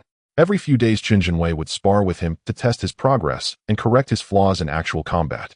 Under this high-intensity, systematic training and guidance from a renowned master, Zhou Ming's strength improved at a visible rate. The frequency of data changes on the panel noticeably increased. Heaven rewards diligence. Success comes naturally. Fierce Tiger Stance Minor Success 96300. Fierce Tiger Fist Minor Success 82300. Thunderclap Spear Technique Fragment First Form 203300. The progress of the first form of the Thunderclap Spear Technique had already exceeded 2/3. Beyond the growth in his cultivation base, Zhou Ming could clearly feel that his control over the dark force was becoming more refined. Initially, the eruption of the dark force often carried considerable momentum and was difficult to hide completely. Now he could largely conceal it, hearing thunder and silence, while the power was more concentrated. One day, as Zhou Ming was leaving the quiet chamber to go for lunch, he encountered Chen Qing, who seemed to be waiting for him in the corridor. "Junior brother Zhou," Chen Qing greeted with a smile, his attitude holding more reverence than before. Zhou Ming had officially become the Hall Master's personal disciple. His status was now different. "Senior brother Chen, is something the matter?" Zhou Ming asked. "There is something," Chen Qing said, hesitating for a moment before lowering his voice. "The Li family sent word again a few days ago, wanting to invite you to their residence for a visit. I declined on your behalf. Li Qingyun still seems unwilling to give up. Yesterday, he sent another gift to me. I didn't accept it and gave no reply." Zhou Ming smiled faintly. No need to pay attention. Seeing Zhou Ming's clear attitude, Chen Qing also breathed a sigh of relief. Good. The Li family's intentions are impure. If they had been sincere from the start, they wouldn't have acted that way. Now that your star is rising, they come to curry favor. Truly contemptible. Junior brother, focus on your cultivation. They'll handle these trivial matters for you. They exchanged a few more words, and Chen Qing hurriedly left. He had begun to take over his family's affairs, and was quite busy, rarely coming to the martial arts hall anymore. Time flew like a white horse passing a crack. In the blink of an eye, 3 months had passed. The old locust tree in the small courtyard had its leaves turned from tender green to deep emerald, rustling in the warm summer breeze, casting dappled shadows on the ground. In the courtyard, Zhou Ming stood holding his spear, eyes slightly closed, his breath deep and steady. 3 months of arduous cultivation, daily medicinal baths, occasional personal guidance from Master Chen Jinwei, supplemented by resources from the martial arts hall's collection and self-purchased old medicines, had made his qi and blood increasingly vigorous, and his bones, muscles, and skin had undergone substantial tempering. His mind sank into his body. The dark force flowed like a babbling stream, circulating smoothly and harmoniously. Compared to 3 months ago, both the total amount and his control had undergone a qualitative leap. Suddenly, Zhou Ming's eyes snapped open. A flash of lightning seemed to flicker in his gaze. "Thunderclap, thrust," he uttered in a low voice which lacked the deliberation of 3 months ago and held more naturalness. Without any apparent preparatory movement, the azure scale spear transformed into a blue-gray afterimage, tearing through the air. Shine. The sound of the spear tip breaking the wind was sharp and short, like tearing silk, or like the low hum of a true thunderbolt before its sudden detonation. A straight, almost tangible spear trace flashed through the air, followed by a muffled, thunderous aftersound. As the spear move reached its limit, Zhou Ming twisted his wrist, the shaft following in a circular motion. With a surge and retraction of force, his technique abruptly changed. No longer a monotonous rapid thrust, the spear shadows layered upon each other like a fierce wind and sudden rain, or like rolling thunderclouds enveloping the space several feet in front of him. Spear tips were like dots of cold stars, each containing a penetrating dark force. The air was pierced into countless tiny ripples, emitting a continuous chichi sound like a rainstorm beating on plantain leaves, yet even more sharp and deadly. This was no longer a simple thunderclap thrust. Based on the mastery of the first form, he had begun to touch upon the second form recorded in the thunderclap spear technique fragment, the thunderclap collapse. Although it was only a preliminary glimpse, far from being mastered, the speed, density, and ferocity of the spear technique already far surpassed ordinary spear methods. The text on the panel silently appeared, the data clearly visible. Heaven rewards diligence. Success comes naturally. Fierce Tiger Stance minor success, 300300. Fierce Tiger Fist minor success, 285300. Thunderclap Spear Technique Fragment, first form, 300300. Second form, 49400. The stance was now complete. One more session of practice would break through to the greater success realm, at which point the nourishment of chi and blood and the tempering of internal organs would reach a new level. The Fierce Tiger Fist was also nearing the peak of minor success. As for the Thunderclap Spear Technique, not only was the first form, Thunderclap Thrust, already perfected, but he had also successfully comprehended and begun cultivating the second form, Thunderclap Collapse. Though the start was difficult and the progress slow, he was now on the right track. Zhou Ming slowly withdrew his spear, its tip pointing diagonally at the ground. A wisp of white vapor emerged from his mouth, curling, without dispersing, vanishing only after extending about a foot. He felt the surging chi and blood and dark force within him, several times more vigorous and condensed than 3 months ago. His heart was as clear as a mirror. These 3 months of arduous cultivation with ample resources, a renowned master by his side, and his own undivided focus had resulted in progress far beyond ordinary imagination. His dark force cultivation was now only one step away from entering the greater success realm. Ordinary martial artists often took several years or even over a decade of painstaking effort, along with sufficient resources and opportunities, to progress from the initial dark force stage to the greater dark force stage. But Zhou Ming, aided by the Heaven Rewards Diligence panel coupled with his own firm will and extraordinary encounters, had traversed in just a few months a path that others might need years to complete. Of course, this was also inseparable from Chun Zhenhuai's devoted mentorship. The vision and experience of a transformative force grandmaster had saved him from too many detours. Greater dark force. Zhou Ming murmured to himself, a blazing light igniting in his eyes. Once he entered this realm, the total quantity and quality of his dark force would leap again, its operation becoming more effortless, the tempering effect on his body stronger, and his combat power would see a significant increase. At that time, even if he faced an old-school dark force practitioner like Lu Kuei again, he was confident that within 2 or 3 moves, relying on his more vigorous force and more exquisite spear technique, he could slay him. He walked to the center of the courtyard and slowly assumed the stance of the Fierce Tiger Post. This time he did not rush to circulate his chi and blood. Instead, he completely quieted his mind, carefully sensing every subtle change in his body. His chi and blood were like mercury flowing slowly through his blood vessels, emitting a faint rustling sound, the ultimate manifestation of vigorous vitality. His skin was tough, his muscles knotted, his bones lustrous, his internal organs strong, together forming a body brimming with power. And the dark force hidden beneath his muscles, bones, and skin was like a coiled dragon, quiet yet containing astonishing explosive force. Stance practice is not only about strengthening chi and blood and tempering the physique, but also a bridge to communicate the internal and external, to understand the changes in force. Master Chun Zhenhuai's teaching echoed in his ears. The transition from the open force to the dark force is the penetration of force from the outside in. The greater dark force is the penetration and expansion of force from the inside out, a key step for quantitative change to trigger qualitative change. Zhou Ming adjusted his breathing, making it long and deep. With each inhale and exhale, his lower abdomen rose and fell slightly, as if harmonizing with the rhythm of heaven and earth. He no longer deliberately controlled the circulation of his blood and chi. Instead, he guided them, using his will as a beacon, allowing the blood and chi to flow naturally along the most fundamental path of the tiger stance. At first, everything was as usual, but gradually, as his mind grew more ethereal and serene, Zhou Ming sensed a subtle difference. The hidden force lurking deep within his body, as if stirred by the long, deep breaths and the surging tide of blood and qi began to grow restless. It was no longer confined to instantaneous bursts of power upon striking piercing enemies or nourishing his organs and sinews in daily practice. Instead, as if answering a summons, it began to try and merge with the surging blood and qi. Thread by thread, wisp by wisp, pure hidden force seeped out from the marrow of his bones and the acupoints of his 5 viscera and 6 bowels, actively converging into the torrent of blood and qi.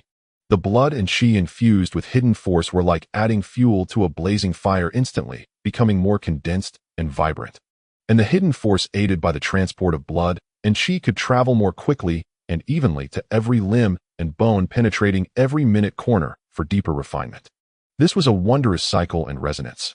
Blood and qi nourished and strengthened the hidden force. The hidden force in turn refined the physique. A stronger physique led to more abundant blood and qi. Zhou Ming's body began to tremble slightly. A faint jade-like sheen appeared on his skin, tinged with the red of abundant blood and qi. Sweat continuously oozed out, but it was not ordinary sweat. It carried a grayish, foul-smelling impurity. The circulation of blood and qi within him grew faster and faster, the rushing sound growing louder, like a great river roaring through his body.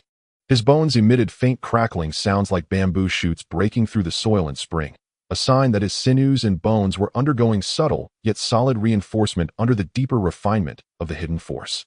His internal organs felt a wave of warmth, as if immersed in a hot spring, comfortable and filled with strength. Finally, when the resonance between the surging blood and qi and the hidden force reached a critical point, boom! It was as if a thunderclap exploded in Zhou Ming's mind. It was not a real sound, but a mysterious enlightenment, a feeling of breaking through shackles and ascending to a new realm, exhilarating and clear. In an instant, the surging blood and qi and the hidden force within him seemed to shatter some invisible barrier, merging completely like water and milk. The total amount of hidden force surged instantly, its quality becoming purer and more condensed, moving with the ease of a well-trained arm, smooth and unimpeded. An aura several times stronger than before involuntarily rose from Zhou Ming. The courtyard stirred without wind. Dust on the ground was pushed aside by an invisible force, forming a clear circle. The text on the panel changed silently. Heaven rewards diligence. Success comes naturally. Tiger stance mastery. 1400. Tiger fist minor mastery. 285300. Thunder spear technique fragment. First form. 300300. Second form. 49400. The stance had broken through to mastery. His realm followed suit, reaching hidden force mastery. Zhou Ming slowly withdrew his posture and opened his eyes. As his gaze opened and closed, a glint of sharp light appeared, then faded, returning to calm. He felt the surging power within him, a comprehensive enhancement. The total amount of blood and qi had increased by about 30%, becoming more condensed and pure. The total amount of hidden force had surged by nearly double, with significant increases in speed, explosive power, and penetrative ability. The strength of his bones, sinews, and skin had increased. His 5 viscera and 6 bowels were brimming with vitality. His ears and eyes seemed sharper, able to capture even the faintest sounds from afar. So this is hidden force mastery. Zhou Ming clenched his fist, and his knuckles cracked crisply. The air in his palm was compressed into a faint popping sound. He felt that if he were to fight his former self now, he could secure victory within 10 moves. If he were to face Lu Kuei again, he might not even need the second form of the Thunder Spear technique. Merely the first form, Thunderbolt Strike, empowered by his mastery-level hidden force, would be enough to utterly crush him in a single move. Strength was the greatest confidence. Zhou Ming calmed his surging emotions, walked to the well, drew a bucket of cool water, and slowly washed away the filth expelled from his body. The water cascaded over his increasingly defined body, which held explosive power, washing away fatigue and bringing clarity. After changing into clean clothes, Zhou Ming did not continue practicing. After a breakthrough, both body and mind undergo a transformation and require proper relaxation and consolidation. He sat on a stone stool in the courtyard, slowly eating the prepared dried meat and flatbread infused with medicinal herbs, washing it down with water to replenish his expended energy. In his mind, he began planning his future cultivation. The stance has broken through. Next, I need to train the fist technique to mastery as well.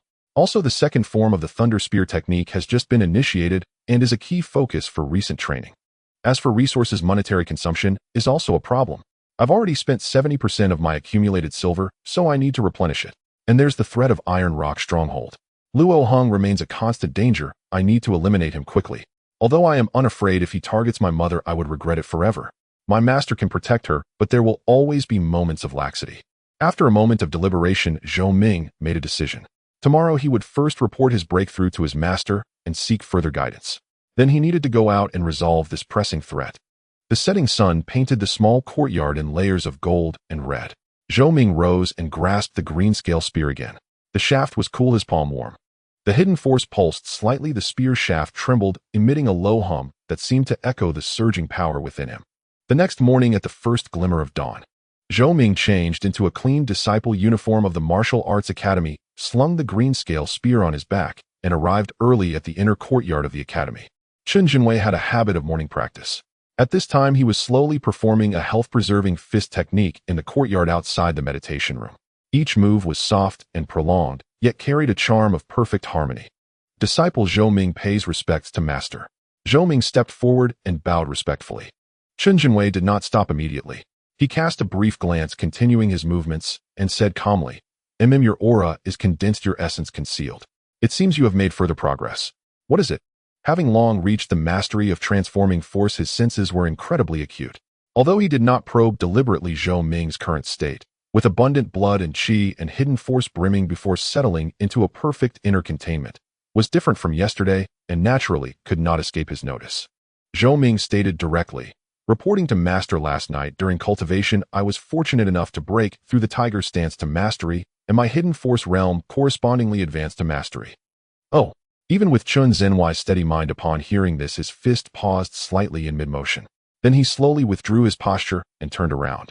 His gaze was like lightning, carefully scanning Zhou Ming from head to toe. After a moment, his face showed undisguised surprise and admiration. Excellent. Excellent. Excellent. Chen Jinwei exclaimed 3 times in a row.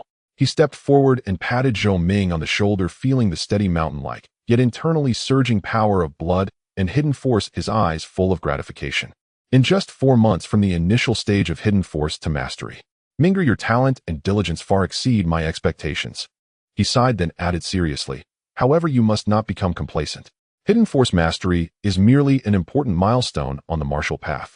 The barrier to transforming force ahead is the true test, requiring greater accumulation, insight, and even fortune.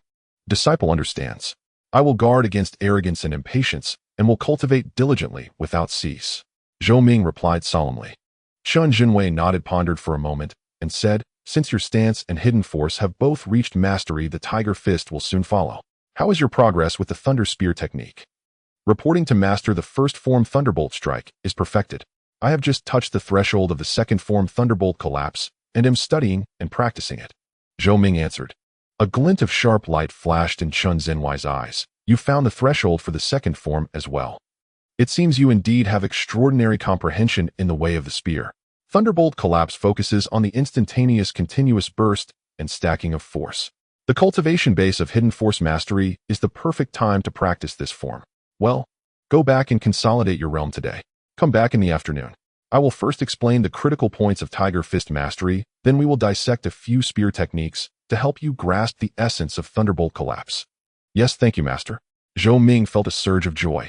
By the way, Chen Jinwei recalled something and asked, now that your cultivation has greatly advanced, what are your plans? Will you continue in seclusion, or? Zhou Ming thought for a moment and decided to speak frankly, reporting to master, with my cultivation newly accomplished, I wish to go out for some practical experience. At the same time, I want to eliminate the threat of Iron Rock Stronghold. Luo Hung entrenched there is a constant source of trouble. I want to seek an opportunity to eliminate him, both for the people's sake and to remove this future worry. Chen Jinwei frowned upon hearing this. He did not immediately object, but fell into thought. After a moment, he said slowly, your desire to eliminate Luo Hung is commendable, but Luo Hung's strength should not be underestimated. He was already at hidden force mastery years ago and may have advanced further. You have also reached hidden force mastery and possess exquisite spear techniques, but in a life or death battle, experience, mental fortitude, adaptability, and even luck are all crucial. He paused, looking at Zhou Ming's calm and resolute eyes, and continued, however, the martial path ultimately requires tempering through life and death situations to truly grow. Since you have decided, I will not stop you, but there are a few things you must remember. Please instruct me, master. Zhou Ming said respectfully. First, be fully prepared. The terrain of Iron Rock Stronghold is treacherous, and there are many bandits. Do not recklessly charge in like a fool. First, find out their recent movements and the stronghold's defenses. It is best to find an opportunity when Luo Hung is alone. Second, do not underestimate your enemy. Luo Hong has been notorious for years and is not comparable to Lu Kuei. He is sure to have a trump card. When you engage, go all out to seize the initiative. Once you land a blow, give him no chance to catch his breath. Third, act with secrecy. Your current identity is sensitive and your every move may be watched. If people learn that you are going out for training, unexpected trouble may arise.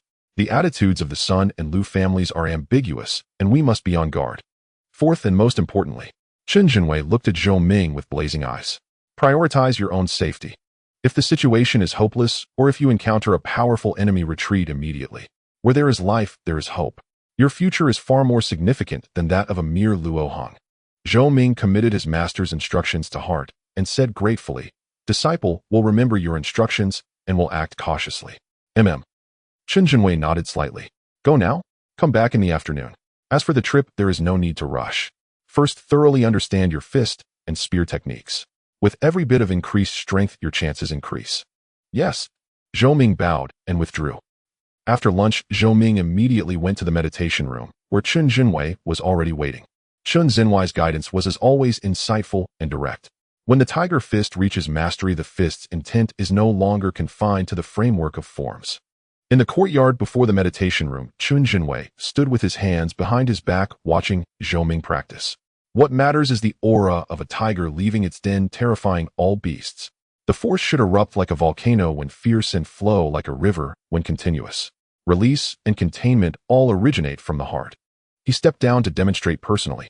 Without assuming any starting pose of the tiger fist, Chen Jinwei simply stood casually.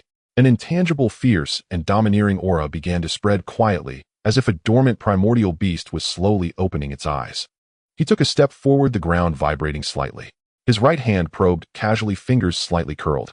Though it seemed slow, it brought a sharp, piercing whistle through the air as it grabbed at Zhou Ming's shoulder. This grab was not a fixed form, but it merged the viciousness of tiger claw explores the mountain, the swiftness of tiger pounces on prey, and the stability of tiger coils and dragon crouches into one. The force was contained yet unreleased, but it brought immense pressure to Zhou Ming. Zhou Ming's pupils contracted. He dared not meet it head-on. He sidestepped with a sliding foot, while simultaneously executing tiger swings, its tail sweeping his left leg like a steel whip silently at Chen Jinwei's lower body, infusing it with hidden force to penetrate sinews and bones. Chen Jinwei did not dodge or evade. He simply bent his knee slightly and sank down a little.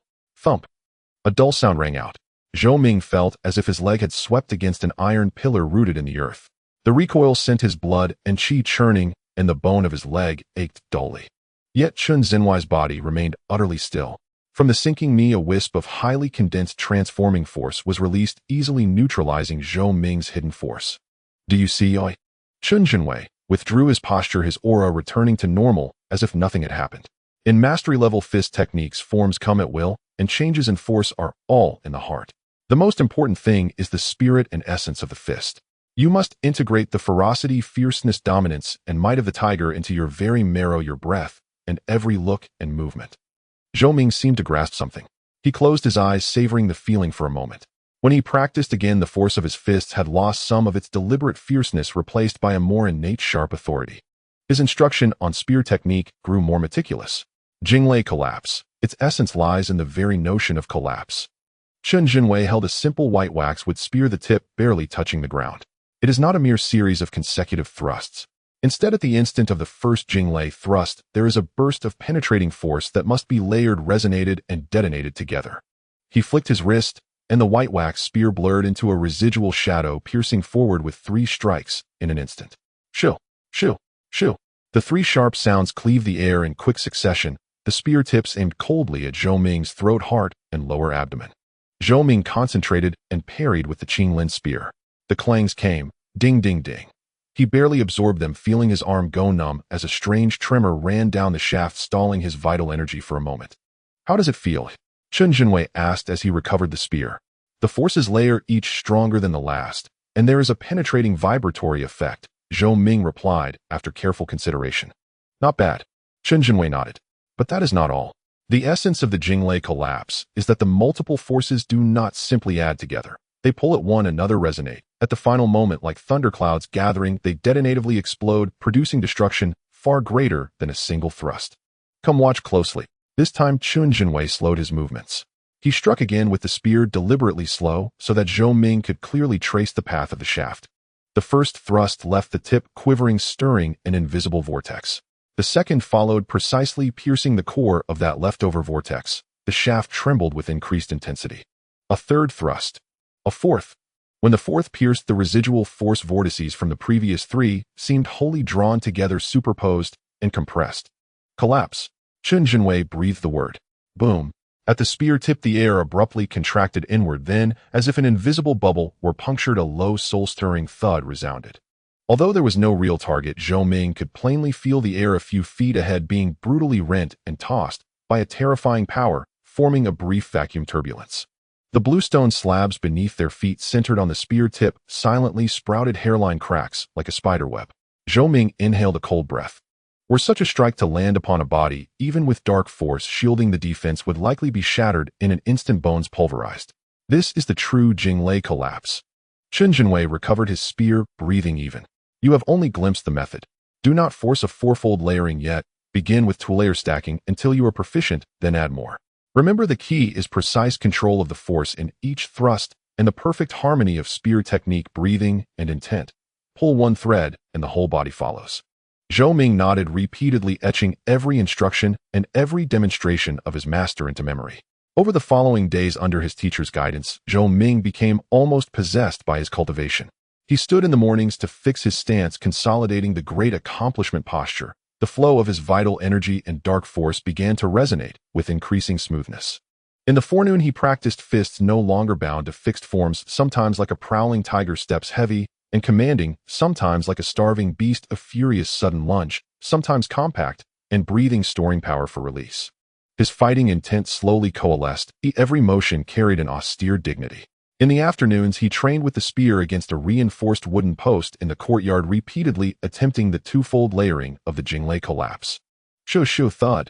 At first, the two thrusts scattered their forces, the stacking weak and even mutually disruptive. He continually adjusted the angle, speed, and application of power, feeling every subtle tremor along the shaft, seeking that mysterious point of resonance.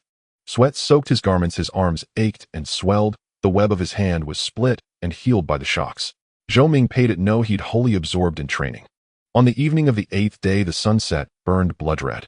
Zhou Ming stood in the yard before the stubborn wooden post, his mind clear. His vital energy flowed like a river, the dark force condensed like molten mercury. He inhaled slowly, holding the Qinglin spear level, its tip drooping slightly. Suddenly, a flash of light burst from his eyes. Jinglei collapse. The shout was no longer an experiment, but a declaration. The Qinglin spear moved. The first thrust came as swift as lightning. The tip sliced the air with a sharp, brief howl as the dark force condensed at a single point and drove hard into the post.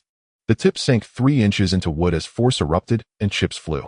In the subtle instant between the old force finishing and the new force beginning, the second thrust, at a more cunning angle and with fiercer speed, followed the vibration left by the first and pierced precisely the same point. Boom. The two concentrations of dark force did not merely add, guided by spear intent, they formed an uncanny resonance and superposition. It was as if a small explosive had detonated inside the post. Crack. With a muffled report, the hard training stake, large enough for several to embrace, burst from within. It was not pierced or cleaved in the usual way, but as if some violent power had swollen and torn it outward from the inside. Shards and splinters radiated backward, the farthest flying nearly a zhang away. Dust filled the air. Zhou Ming stood with his spear tip slanted to the ground, trembling faintly and humming low. His chest heaved, breath short, yet his eyes shone like stars. He had done it. The twofold Jinglei collapse could be his strongest killing move at this stage. Not merely a rise in proficiency, it meant he had truly grasped the force essence of the form. On the 9th day, Zhou Ming returned to the inner courtyard to show Master Chen Jinwei the results of his recent effort. Chen Jinwei watched him practice the fierce tiger fist with its fledgling austere intent and saw in the spearwork the nascent shape of collapse force. A satisfied smile appeared on his face. Not bad, your fist has entered the gate of great accomplishment, and the second form of your spear technique has already come into its own. He nodded. With your current strength paired with the Qinglin spear's edge and the might of the Jinglei collapse, once your dark force reaches mastery, you will be hard to meet by any opponent. Against Luo Hung, your chances increase by a good margin. He paused and produced a small porcelain vial from his bosom. Inside are 3 heart-protecting pills. They are not miraculous elixirs, but they work wonders on internal injuries. In a pinch, they could save a life. Keep them on you. A warmth flooded Zhou Ming's chest, and he bowed deeply. Disciple. Thanks, master, for your care. No need for such formality between teacher and student. Chen Jinwei waved his hand, his face turning serious. I have said and given what I must, the rest of the path you must walk yourself. Remember my words, preserving your own life comes first. When will you depart? Zhou Ming hesitated and replied, I intend to leave early tomorrow to go to senior brother Qin Qing's house, ostensibly to escort his caravan. We will spread word to lure out Luo Hong. That way the danger will be much reduced. Good, that is wise. I will keep an eye on the Sun and Lu families within the county and the county office. I will prevent them from interfering with your plans. Chen Jinwei nodded. Go then. You need not return tomorrow to take leave. I will await your return. Yes. Thank you, master. I will not disappoint your expectations. Zhou Ming bowed and left the quiet courtyard. The setting sun lengthened his shadow. His steps were resolute as he walked toward his small home. At the next day's Mao hour, Zhou Ming practiced the fierce tiger fist twice in the yard, adapting to the changes in force circulation after his dark force had reached greater accomplishment. He felt more rounded and surging. He then took out the Qinglin spear and slowly rehearsed the starting movements of the Jinglei collapse in the courtyard. With his dark force more accomplished, the power was majestic, yet finely controlled. Trying to stack multiple dark force layers on the spear tip in a brief instant became noticeably easier. The instantaneous superposition of two dark force layers exploded with intensified spear power. After practicing for about half an hour, Zhou Ming recovered his spear, wiped the sweat from his brow, changed into an unremarkable gray cloth garment, wrapped the Qinglin spear in coarse cloth, and slung it across his back. He bade farewell to his mother Zhou Wangshi and left the martial hall toward the west of the city. Passing through several bustling lanes, he soon arrived at the wealthy residential quarter in the west of the city. The streets here were broader and tidier, flanked by high walls and deep courtyards, the gates of noble households sometimes opening to reveal well-decorated carriages. Before long, he stopped at a stately residence. Above the lintel hung a black plaque with gold characters reading, Chun Mansion, solemn and dignified. 2 stone lions flanked the gate and 2 attendants in teal stood alert in the portico. Zhou Ming stepped forward and addressed one. Please announce Zhou Ming of Jinwei Martial Hall. I request to see senior brother Qin Qing. The attendant had at first only given him a perfunctory glance. Zhou Ming's plain clothes and the coarse-wrapped long object on his back hardly drew notice. The man was somewhat indifferent. But the instant the attendant heard the words, Jinwei Martial Hall's Zhou Ming, his expression changed. He froze, then shock and alarm flashed across his eyes before he replaced them with an overweening obsequious smile and an unconscious bend of the waist. Young Master Zhou, you honor us with your presence. Please come in. I had no idea. Forgive my ignorance. He stepped aside hurriedly, his tone brisk and respectful. Zhou Ming's reputation in Sanhe County had evidently spread, especially among families tied to Martial Hall disciples. His name carried weight. He made a beckoning gesture with his hand while urging the other attendant in a low, urgent voice, What are you waiting for? Go inform the master and the eldest young master at once. Tell them young Master Zhou has arrived. Quick! The other attendant reacted and dashed into the depths of the mansion so fast he nearly stumbled on the threshold. Young Master Zhou, please mind the step. The remaining attendant led Zhou Ming through the gate with a broad smile, half bowing as he guided him across the front courtyard toward the main hall. Servants along the way paused at the sight of the attendant respectfully escorting a spear-bearing youth. Coupled with the young Master Zhou address, they all stopped their chores to cast curious, admiring, and deferential glances, bowing from afar. Chen Mansion stretched deep, with pavilions, rockeries, and water features arranged with tasteful elegance, a clear sign of wealth. Zhou Ming's expression remained placid and his step steady. He paid little heed to the sights or the stairs. He was soon ushered into the main hall. The chamber was bright and spacious, its furnishings refined zeton wood chairs, shelves displaying ceramics, and jade calligraphy, and paintings on the walls, a faint scent of sandalwood in the air. Young Master Zhou, please take the seat. The master and the eldest young master will be here shortly. The attendant courteously invited him to the guest seat and swiftly summoned a maid to serve tea. A fine celadon teacup held a green liquor whose fragrance rose delicately, clearly a choice for honored guests. Hardly had Zhou Ming settled and lifted the cup toward his lips when hurried footsteps and low restrained voices could be heard outside, betraying suppressed excitement. Really? Is it that Zhou Ming? Young Master Zhou, the headmaster's personal disciple? A middle-aged man's voice asked in incredulous confirmation. Absolutely, father, he has already been brought into the main hall, a younger voice replied. Quick, do not be remiss. Before the words finished, 2 figures entered the hall. The foremost was a man of about 50, slightly corpulent with a prosperous face, wearing a dark blue brocaded robe and a matching kerchief. Qin family head Qin Jianhua. A keen smile brightened his features, and despite his shrewd eyes, he could not fully hide his excitement and a trace of nervousness. Half a step behind him stood a young man in his late 20s bearing some resemblance to Qin Qing, but sterner and more capable. In a deep blue robe, his gaze was sharp and his bearing composed. Qin Qing's elder brother, the Chun family's eldest son, Qin Chong. Both men regarded Zhou Ming with surprise and solemnity. "A young master Zhou, an esteemed guest. Your arrival brings honor to Qin Mansion." Qin Jianhua strode in with fanfare, bowing with both hands clasped, as if to mark the occasion with grandeur. Qin Chong followed and offered a polite bow, smiling. "Disciple Zhou, I have long admired your name. To see you at last, you truly are remarkable." By addressing him as disciple, he acknowledged Qin Qing and Zhou Ming's fellow disciple bond, indicating both familiarity and proper courtesy. Zhou Ming placed down the teacup, stood up, clasped his hands in a gesture of respect, and said calmly, "Uncle Qin, brother Qin, I apologize for the abrupt visit." "Not at all. It is an honor for our Chun family to have you here. How could it be an inconvenience?" Qin Jianhua quickly waved his hands, personally stepped forward, and gestured for Zhou Ming to sit down, while he took the main seat beside him, with Qin Chong sitting at the lower end. Qin Jianhua looked at Zhou Ming and was increasingly astonished. Although he was not versed in martial arts, he had extensive experience in the business world and had seen countless people. This young man exuded a calm and restrained aura, his gaze clear and steady, seated there with a demeanor as profound and unwavering as towering mountains. He was a person likely to take charge of the Zhenwei Martial Arts Hall in the future, or even become a formidable martial artist. His significance far outweighed that of other disciples of martial arts halls in the county.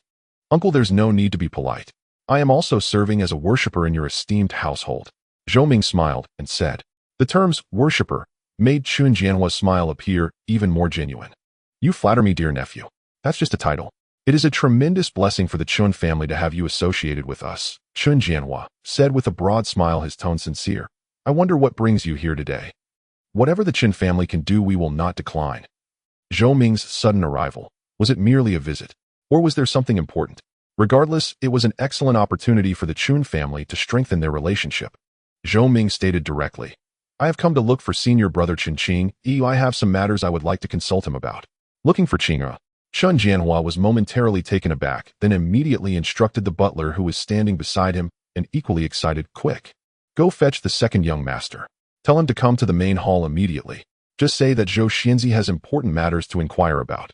He deliberately emphasized the words "immediately" and "important matters." The butler nodded and nearly ran out. Qin Jianhua turned back to Zhou Ming, smiling broadly. "Please wait a moment. Qing'er has been handling some business affairs at home these past few days. He will be here soon. Have you had lunch yet? If you don't mind, how about having a simple meal at our residence? They'll have someone prepare it right away." Qin Chong also smiled in agreement. "Yes, Zhou Shidi has come a long way. We must extend our hospitality." Zhou Ming politely declined, saying, "Uncle Qin, brother, you are too kind. I have already had a meal. I primarily came to seek out senior brother Chun to ask about some matters, and I will leave after my questions. I do not wish to trouble you too much." "Ah, dear nephew, you are being too formal." Qin Jianhua pretended to be displeased, but then smiled again. "If that's the case, then let's have a cup of tea and sit for a while. If you need any assistance from the Qin family, do not hesitate to ask. It is a blessing for Qing'er to have a talented person like you as a fellow disciple. Our Qin family feels deeply honored." Just as they were speaking, a flurry of hurried footsteps came from outside, and Qin Qing rushed in, a thin sheen of sweat on his forehead, clearly having hurried over after receiving the news. "Father, big brother." Qin Qing first paid his respects to his father and brother, then immediately turned to Zhou Ming, his face showing surprise and a bit of awkwardness. "Zhou Shidi, what brings you here? If you have something to say, you could have sent a message. I could have come to the martial arts hall to find you without making you come in person."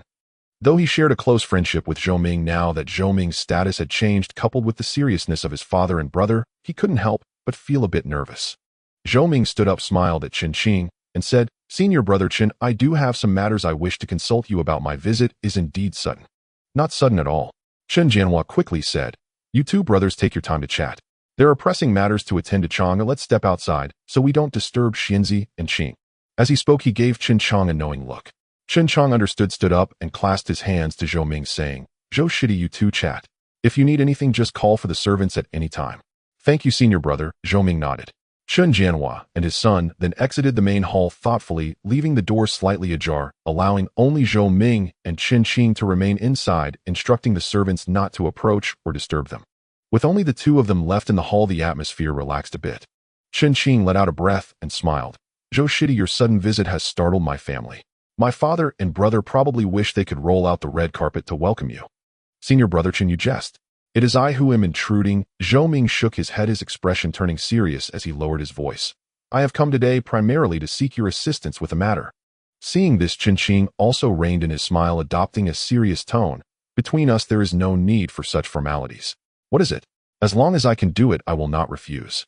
Zhou Ming laid out his long-considered plan. I want to go out and deal with the hidden threat of Luo Heng from the Ironstone village. This person is quite powerful, entrenched in the mountains and forests, and while he may not actively provoke the martial arts hall, I cannot leave this threat lingering. However, if I go directly to the Ironstone village, first, the casualties from a forceful assault are unpredictable. Second, it is easy to alert the snake in the grass. Third, it would attract too much attention. I want to use your family's merchant convoy as cover. Zhou Ming's gaze was calm. I have heard that the Chun family's merchant convoy has a trip to Baishui County to transport cloth soon, and I want to join this convoy as a disciple of the martial arts hall and a worshipper of the Chun family, accompanying them out of the city. At that time, I will spread the word that I am following the merchant convoy, and if Luo Heng learns that I am alone outside, given his vicious nature, he is likely to take action against me. Thus, I can lure him out of the village and deal with him in the wild. No way, Chen Qing exclaimed almost without thinking, his expression changing. That is too dangerous. Luo Heng is a notorious bandit, a vicious person with deep, dark strength. He has many underlings and employs ruthless methods. How could you risk yourself like this? Even though you are also at the dark strength level now, but... He raised his voice in urgency, but quickly realized it was inappropriate, lowering it again as he anxiously advised, Shidi, your talent and future are far beyond a Luo Heng. Why rush? Does Master know? He would never agree. Master knows and has already agreed, Zhou Ming replied calmly. Chen Qing gasped, looking at Zhou Ming in disbelief. Seeing that he did not seem to be lying, he became even more anxious. How could Master? Even if Master agrees, I do not. This is too dangerous. What if something happens to you? He grasped Zhou Ming's arm tightly, his grip firm, his eyes filled with concern and worry. Shidi, listen to your brother's advice. This matter should be considered in the long term. Wait until your cultivation advances further, or invite a few more senior brothers to help, or even ask Master to assist in secret. Wouldn't that be more prudent? Why must you take the risk alone? Zhou Ming could feel Chen Qing's genuine concern and felt a warmth in his heart, but his resolve was already set. Senior brother, Zhou Ming gently patted the back of Chen Qing's hand, his tone steady and firm. I have made up my mind. Luo Heng is like a thorn in my throat. I cannot feel at ease until he is removed. My cultivation has improved recently, and I am confident to a certain extent. Moreover, this plan is set up with me in the dark and him in the light, allowing me to outsmart him, increasing my chances of success. If I wait until he takes the initiative to attack or allies with other forces, it will add more uncertainties, and my mother is in the city. Although the martial arts hall offers protection, there are bound to be oversights, and I cannot take that risk. I know you care for me, senior brother, but the path of martial arts requires one to brave dangers. This time for me, it is both a way to eliminate a threat and to sharpen my skills. Chen Qing opened his mouth, looking at Zhou Ming's unyielding determination and the confidence and sharpness subtly emanating from him. The words of persuasion stuck in his throat. Only then did he realize that this younger brother before him was no longer the inexperienced novice who had just entered the martial arts hall needing his guidance, but had truly become a strong individual with the strength of a hero. After a long silence, Chen Qing helplessly released his grip and let out a long sigh. I knew it. I couldn't persuade you. He smiled bitterly, looking at Zhou Ming with a complex expression. You have always been the most opinionated and driven. You were so in training, now, even more so. He paused, his expression turning serious. Since you insist, and Master has agreed, then there is no point in my saying more. I will do my utmost to assist you. Chen Qing began to think quickly. The matter of the merchant convoy can be arranged easily. My family indeed has a batch of silk to transport to Baishui County, which can depart today. The escort force was originally to be composed of our own guards, and having you join is just right. I will arrange for you to be the head of the escort, and we will say that you need to go out for training and are accompanying the convoy. This way it can explain your presence without appearing too forced. That sounds great, thank you, senior brother, Zhou Ming nodded. Between us there is no need for thanks. Chen Qing waved his hand, but his brows remained furrowed. But how will we release the news? If it is too obvious, it may raise suspicion. If it is too vague, I am afraid Luo Heng won't receive the message. Zhou Ming replied, this matter does not need to be arranged. There are surely many forces within the city that have connections to the outside, and the news will spread on its own, so it won't raise any doubts. Chen Qing's heart sank as he realized that Zhou Ming's planning for this action was more comprehensive than he had imagined. Then, "Shitty, what else do you need? Weapons and armor, rations and medicine, travel expenses?" Chen Qing inquired. "Just some rations and medicine will suffice. I have travel expenses. As for armor," Zhou Ming shook his head. "Light leather armor will do. Heavy armor will hinder movement. My Qinglan spear is enough." "All right, I will have the best leather armor and healing medicine prepared right away," Chen Qing noted. "As for the merchant convoy, I will ensure that the head steward and the old guards will follow your orders." "Thank you, senior brother," Zhou Ming expressed his gratitude again. The two carefully discussed some details until they felt there was nothing overlooked before they stood up to prepare for the merchant convoy's departure. Chen Qing immediately took action after leaving the main hall. He briefly explained the situation to his father Chen Jianhua and brother Chen Chang.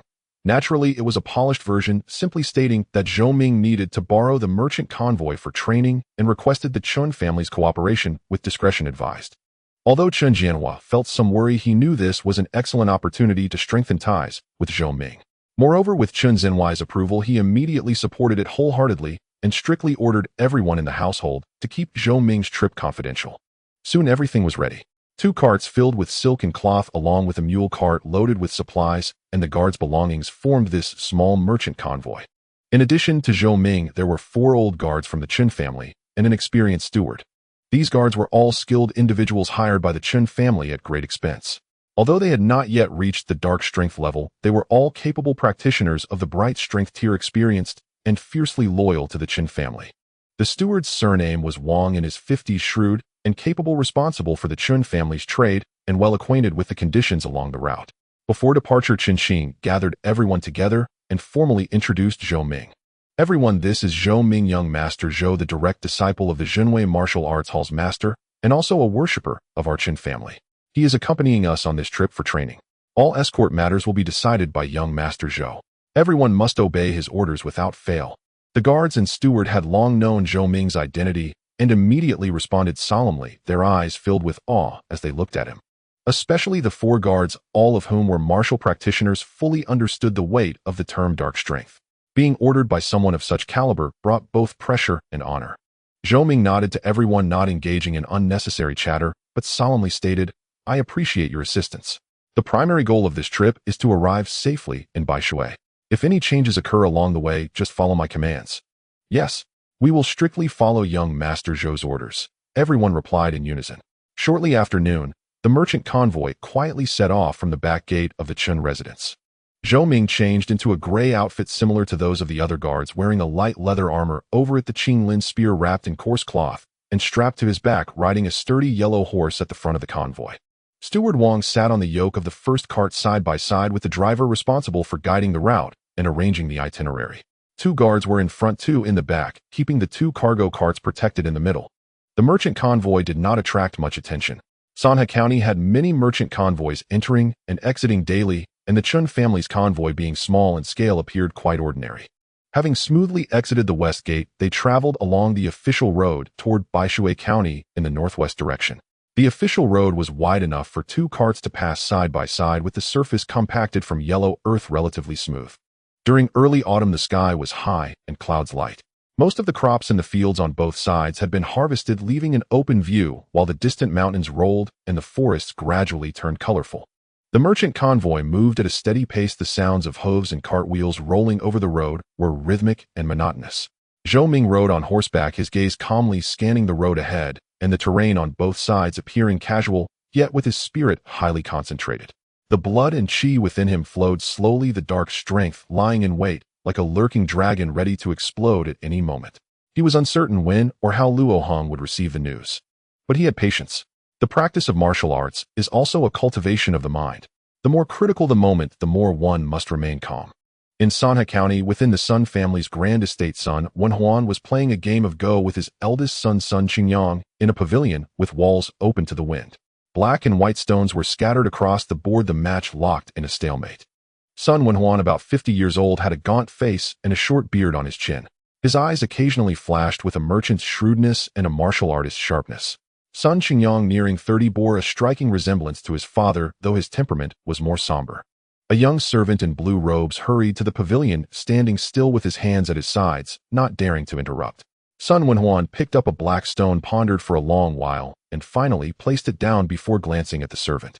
What is it? Reporting to the master and the young master, the servant said in a low voice. News from the west side of the city. About an hour ago, a small trading caravan from the Qin family left the west gate heading toward Baishui County. Sun Wenhuan's expression did not change. He picked up a white stone. The Qin family's caravans come and go daily. Why report this one specifically? Reporting to the master, the servant said, his voice even lower. According to our informant among this caravan is that newly promoted direct disciple of Jinwei martial arts hall, Zhou Ming. With a sharp crack, Sun Qinyang unconsciously crushed the ghost stone he was playing with, a fine fissure appearing on it. He jerked his head up, his eyes shooting out a sharp light. Zhou Ming. He left town with the Qin family caravan. Is this true? Absolutely certain, the servant affirmed. The informants saw it with their own eyes. Zhou Ming was in a tight-fitting outfit, carrying a spear on his back, riding at the head of the guards. The caravan was led by the Qin family's steward Wang Laoyou, and they were indeed heading toward Baishui. Sun Wenhuan's hand about to place a stone paused slightly. He gently put the white stone back into the bowl and waved his hand. The servant understood and bowed as he withdrew. Only the father and son remained in the pavilion. Father Sun Qinyang could no longer contain himself, lowering his voice with a mix of urgency and ruthlessness. This is our chance. A godsend. Zhou Ming actually dares to leave the city alone. He is walking right into his death. Luo Hung, that savage, must be going mad with hunger for blood in the mountains. If he learns of this, he will surely send out his entire force to intercept and kill him. Sun Wenhuan did not respond immediately. He picked up his teacup from the stone table, took a light sip, and fixed his gaze on the chessboard, seemingly still contemplating the game. Father. Sun Qinyang grew anxious. We cannot hesitate any longer. That boy's talent is too terrifying. An internal force expert at 17. Given time, he will surely become a transformative force master. When that happens, will there be any place for our Sun family in this county? Qin Jinwei already has the upper hand over us. If he gains another transformative force disciple, Jinwei Martial Arts Hall will become completely dominant. Then in Sanhe County, we might not even get the scraps. Sun Wenhuan finally put down his teacup, looked at his son, and said slowly, Qinyang, do you think Zhou Ming is an arrogant and foolish person? Sun Qinyang was taken aback, frowning. Of course not. To have cultivated to the internal force level in such a short time, he must be someone of strong will and extraordinary talent. Then why would he leave town with an ordinary caravan during this sensitive time? To Baishui, for training. Isn't that too coincidental? Sun Wenhuan tapped his finger lightly on the chessboard. Would Qin Jinwei let him take such a risk? Would Zhou Ming himself have no preparations? Sun Qinyang calmed down and thought it over. Father, do you mean this could be a trap? Intentionally luring Luo Hung to strike. It may not be a trap, but he must have some support, Sun Wenhuan said, his gaze profound. Perhaps Qin Jinwei has made other arrangements or is secretly following. Then we. Sun Qinyang hesitated. But regardless, this is indeed an opportunity, Sun Wenhuan said, his tone shifting as a cold glint flashed in his eyes. An opportunity to possibly eliminate a major threat. Luo Hung has been entrenched for years, ferocious and cunning. If he goes all out, even if Zhou Ming is prepared, he may not escape unscathed. Even if Qin Jinwei is protecting him in secret and fails, it will just be a blood feud between Luo Hung and Jinwei Martial Arts Hall. What does that have to do with us? Sun Qinjiang's eyes lit up. Father, you are wise. We only need to secretly pass the news to Taisher stronghold, and we can watch the tigers fight from a safe distance. Sun Wenhuan nodded slightly. This must be done secretly, leaving no evidence. Let Grey Rat handle it. He knows what to do. Grey Rat was a trusted agent secretly cultivated by the Sun family, specializing in liaising with certain underworld forces. He was elusive and reliable. Yes, I will go make the arrangements now. Sun Qinyang stood up, an excited look on his face. Watching his son's hurried, retreating figure, Sun Wenhuan turned his gaze back to the chessboard. He picked up a black stone and placed it in a corner of the board. The previously stagnant game now subtly revealed a deadly intent. Zhou Ming. You can only blame your own talent for being too high, your rise too fast for blocking others' paths. In this world, the tall tree catches the wind. The whispered words dissipated in the autumn wind, the chill growing sharper. Taisher stronghold was located in the vast verdant mountains over 60 li northwest of Sanhe County. The terrain there was steep with deep forests and dense trees. Only a few hidden trails led to the stronghold, making it easy to defend and hard to attack. Inside the stronghold's main hall, the lights were blazing bright. On the main seat, a tiger-skin armchair, sat a man. He was extremely tall and burly, sitting like half an iron tower. His bare upper body was a mass of knotted muscles covered in old and new scars. A particularly gruesome claw mark on his chest was almost bone deep, adding to his ferocity. His face was rugged with high cheekbones and deep-set eyes. When his eyes opened and closed, they sparkled with a sharp light like a dormant beast. This was the chief of Taishi's stronghold, Luo Heng, known as the Mountain Cleaver. He was idly playing with a pair of fist-sized pitch-black iron balls which rotated silently in his large calloused hands, occasionally clashing with a low metallic ring. On either side below sat the stronghold's other two leaders, both fierce-looking men, but at that moment they were holding their breath, not daring to make a sound. The atmosphere in the hall was somewhat oppressive. Chief, a thin, tall man with a gaunt face and a goatee, spoke up. He was the stronghold's second-in-command, Qian Tong, known as the Ghost Abacus. News has just come from Sana County. It seems to have been passed on by one of the local families. Oh, Luo Heng raised his eyelids slightly, his voice hoarse like gravel grinding together. What news? Qian Tong lowered his voice and spoke faster. The message says that Zhou Ming, the brat from Junwei Martial Arts Hall, who killed Lu Kuei, left Sana County this afternoon with a Chen family caravan heading toward Baishui County. The caravan is not large, with only about 7 or 8 people, including guards, the steward, and the drivers. Zhou Ming. The iron balls in Luo Heng's hands suddenly stopped spinning, and a fierce light blazed in his eyes like two ghostly flames ignited in the darkness. He dares to leave the city. And Chen Junwei. Is that old bastard in town? Qian Tong said sinisterly. The person who passed the message hinted that Chen Junwei was seen at the martial arts hall this morning instructing his disciples and was not seen leaving the county in the afternoon. But who knows if it's a trick? If Chen Junwei is secretly following to protect him and we act rashly, we might suffer a backlash. Luo Heng fell silent, his thick fingers slowly stroking the cold iron balls. The vicious claw scar on his chest rose and fell slightly with his breath. The enmity of a brother's murder was irreconcilable. Although Lu Kuei was only a sworn brother, he was Luo Heng's right-hand man and the face of Taishi's stronghold. To be killed by a mere wet-behind Thier's brat. If this vengeance went unavenged, how could Luo Heng maintain his standing in the underworld? The prestige of Taishi's stronghold would plummet. But Chen Junwei, that old man, a grandmaster of the transformative force, was a mountain he could not cross. If not for his fear of this man, he would have long led his men into Sana County to flay Zhou Ming alive. Now an opportunity seemed to have presented itself. Zhou Ming had left the city, and Chen Junwei was apparently still there. Was it a trap? Or was that brat relying on his talent, arrogant and ignorant, truly going out for training? Thoughts raced through Luo Heng's mind. A life lived on the edge of the blade had forged a character that was both suspicious, cautious, and ruthlessly decisive. Second brother, he said slowly, his voice like sandpaper. Send Night Owl immediately with 2 clever brothers.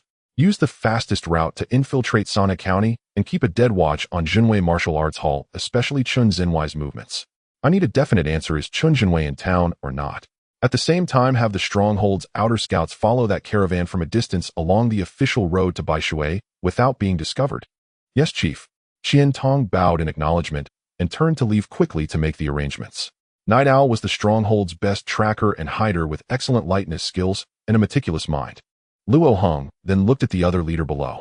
He was a stocky man with a face as dark as iron, with unusually long arms and broad calloused hands. This was the stronghold's fourth-in-command, Zhou Ming, known as Iron Arm. He was skilled in external martial arts and palm techniques, also at the internal force level. Fourth brother Luo Heng said in a deep voice, muster 30 of the strongest and most obedient brothers. Equip them all with strong bows and crossbows, including those few hand crossbows we've kept in reserve. Prepare horses' rations, ropes, quicklime, and smoke bombs. Be ready to move out at any moment. Zhou Ming's eyes flashed with a bloodthirsty light, and he answered in a gruff voice, Don't worry, big brother. I've been itching for this. This time we'll make sure that brat never returns to avenge third brother. Luo Heng nodded, his murderous intent filling the hall like a tangible force. Remember, without my final order, no one is to make a move. Everything waits for Night Owl's news. 2 days later at dusk, the setting sun was like blood, painting the rolling mountains and barren fields in a layer of mournful red. On a gentle slope beside the official road, relatively sheltered from the wind, and near a water source, the Chun family caravan set up a simple camp. 2 carts were parked side by side, mules and horses tied to nearby trees. A few guards and drivers were busy lighting a fire to cook and setting up simple shelters. Zhou Ming sat cross-legged on a large rock at the edge of the camp, the green scale spear lying across his knees, his eyes closed in meditation. The 2-day journey had been peaceful, with no bandits or even petty thieves encountered. It was almost unnervingly smooth. But he could sense that a few pairs of eyes seemed to be watching the caravan from afar in the shadows. Those gazes were hidden and greedy, carrying the wild scent of the mountains. He knew the bait had been cast, and the fish were testing the waters. Steward Wang approached with 2 bowls of steaming meat soup and a few flatbreads, saying respectfully, "Young Master Zhou, please have some food first. We will need your vigilance tonight." Zhou Ming opened his eyes and took the bowls and chopsticks. "Thank you for your trouble, Steward Wang. Tell everyone to rest quickly. I will take the first watch tonight. We can switch shifts later." "Yes, sir." Steward Wang acknowledged, then lowered his voice. "Young Master Zhou, I have traveled this road no less than 20 times. About 30 li ahead there is a place called Luoma Slope. The terrain on both sides is steep with dense woods. It is a frequent haunt of bandits. Please be careful." Zhou Ming nodded. "I understand. Thank you for the warning." He looked toward the northwest. In the twilight, the silhouettes of the distant mountains resembled a crouching giant beast. Late at night, the main hall of Taishi's stronghold was brightly lit. A figure that almost merged with the night slipped silently into the hall and knelt on one knee. It was Night Owl, who had been sent to Sana County. He was small and thin, wearing a black mask that only revealed a pair of gleaming eyes. "Chief, it's confirmed." Night Owl's voice was low and urgent. "I had my men watch Jinwei Martial Arts Hall for 2 full days. Qin Jinwei appeared in the training ground at the Qin hour every day, instructing the core disciples. He never left the martial arts hall for an extended period. It is certain that Qin Jinwei is still within Sana County." Luo Hung shot up from his tiger skin armchair, his towering frame exuding an immense sense of pressure.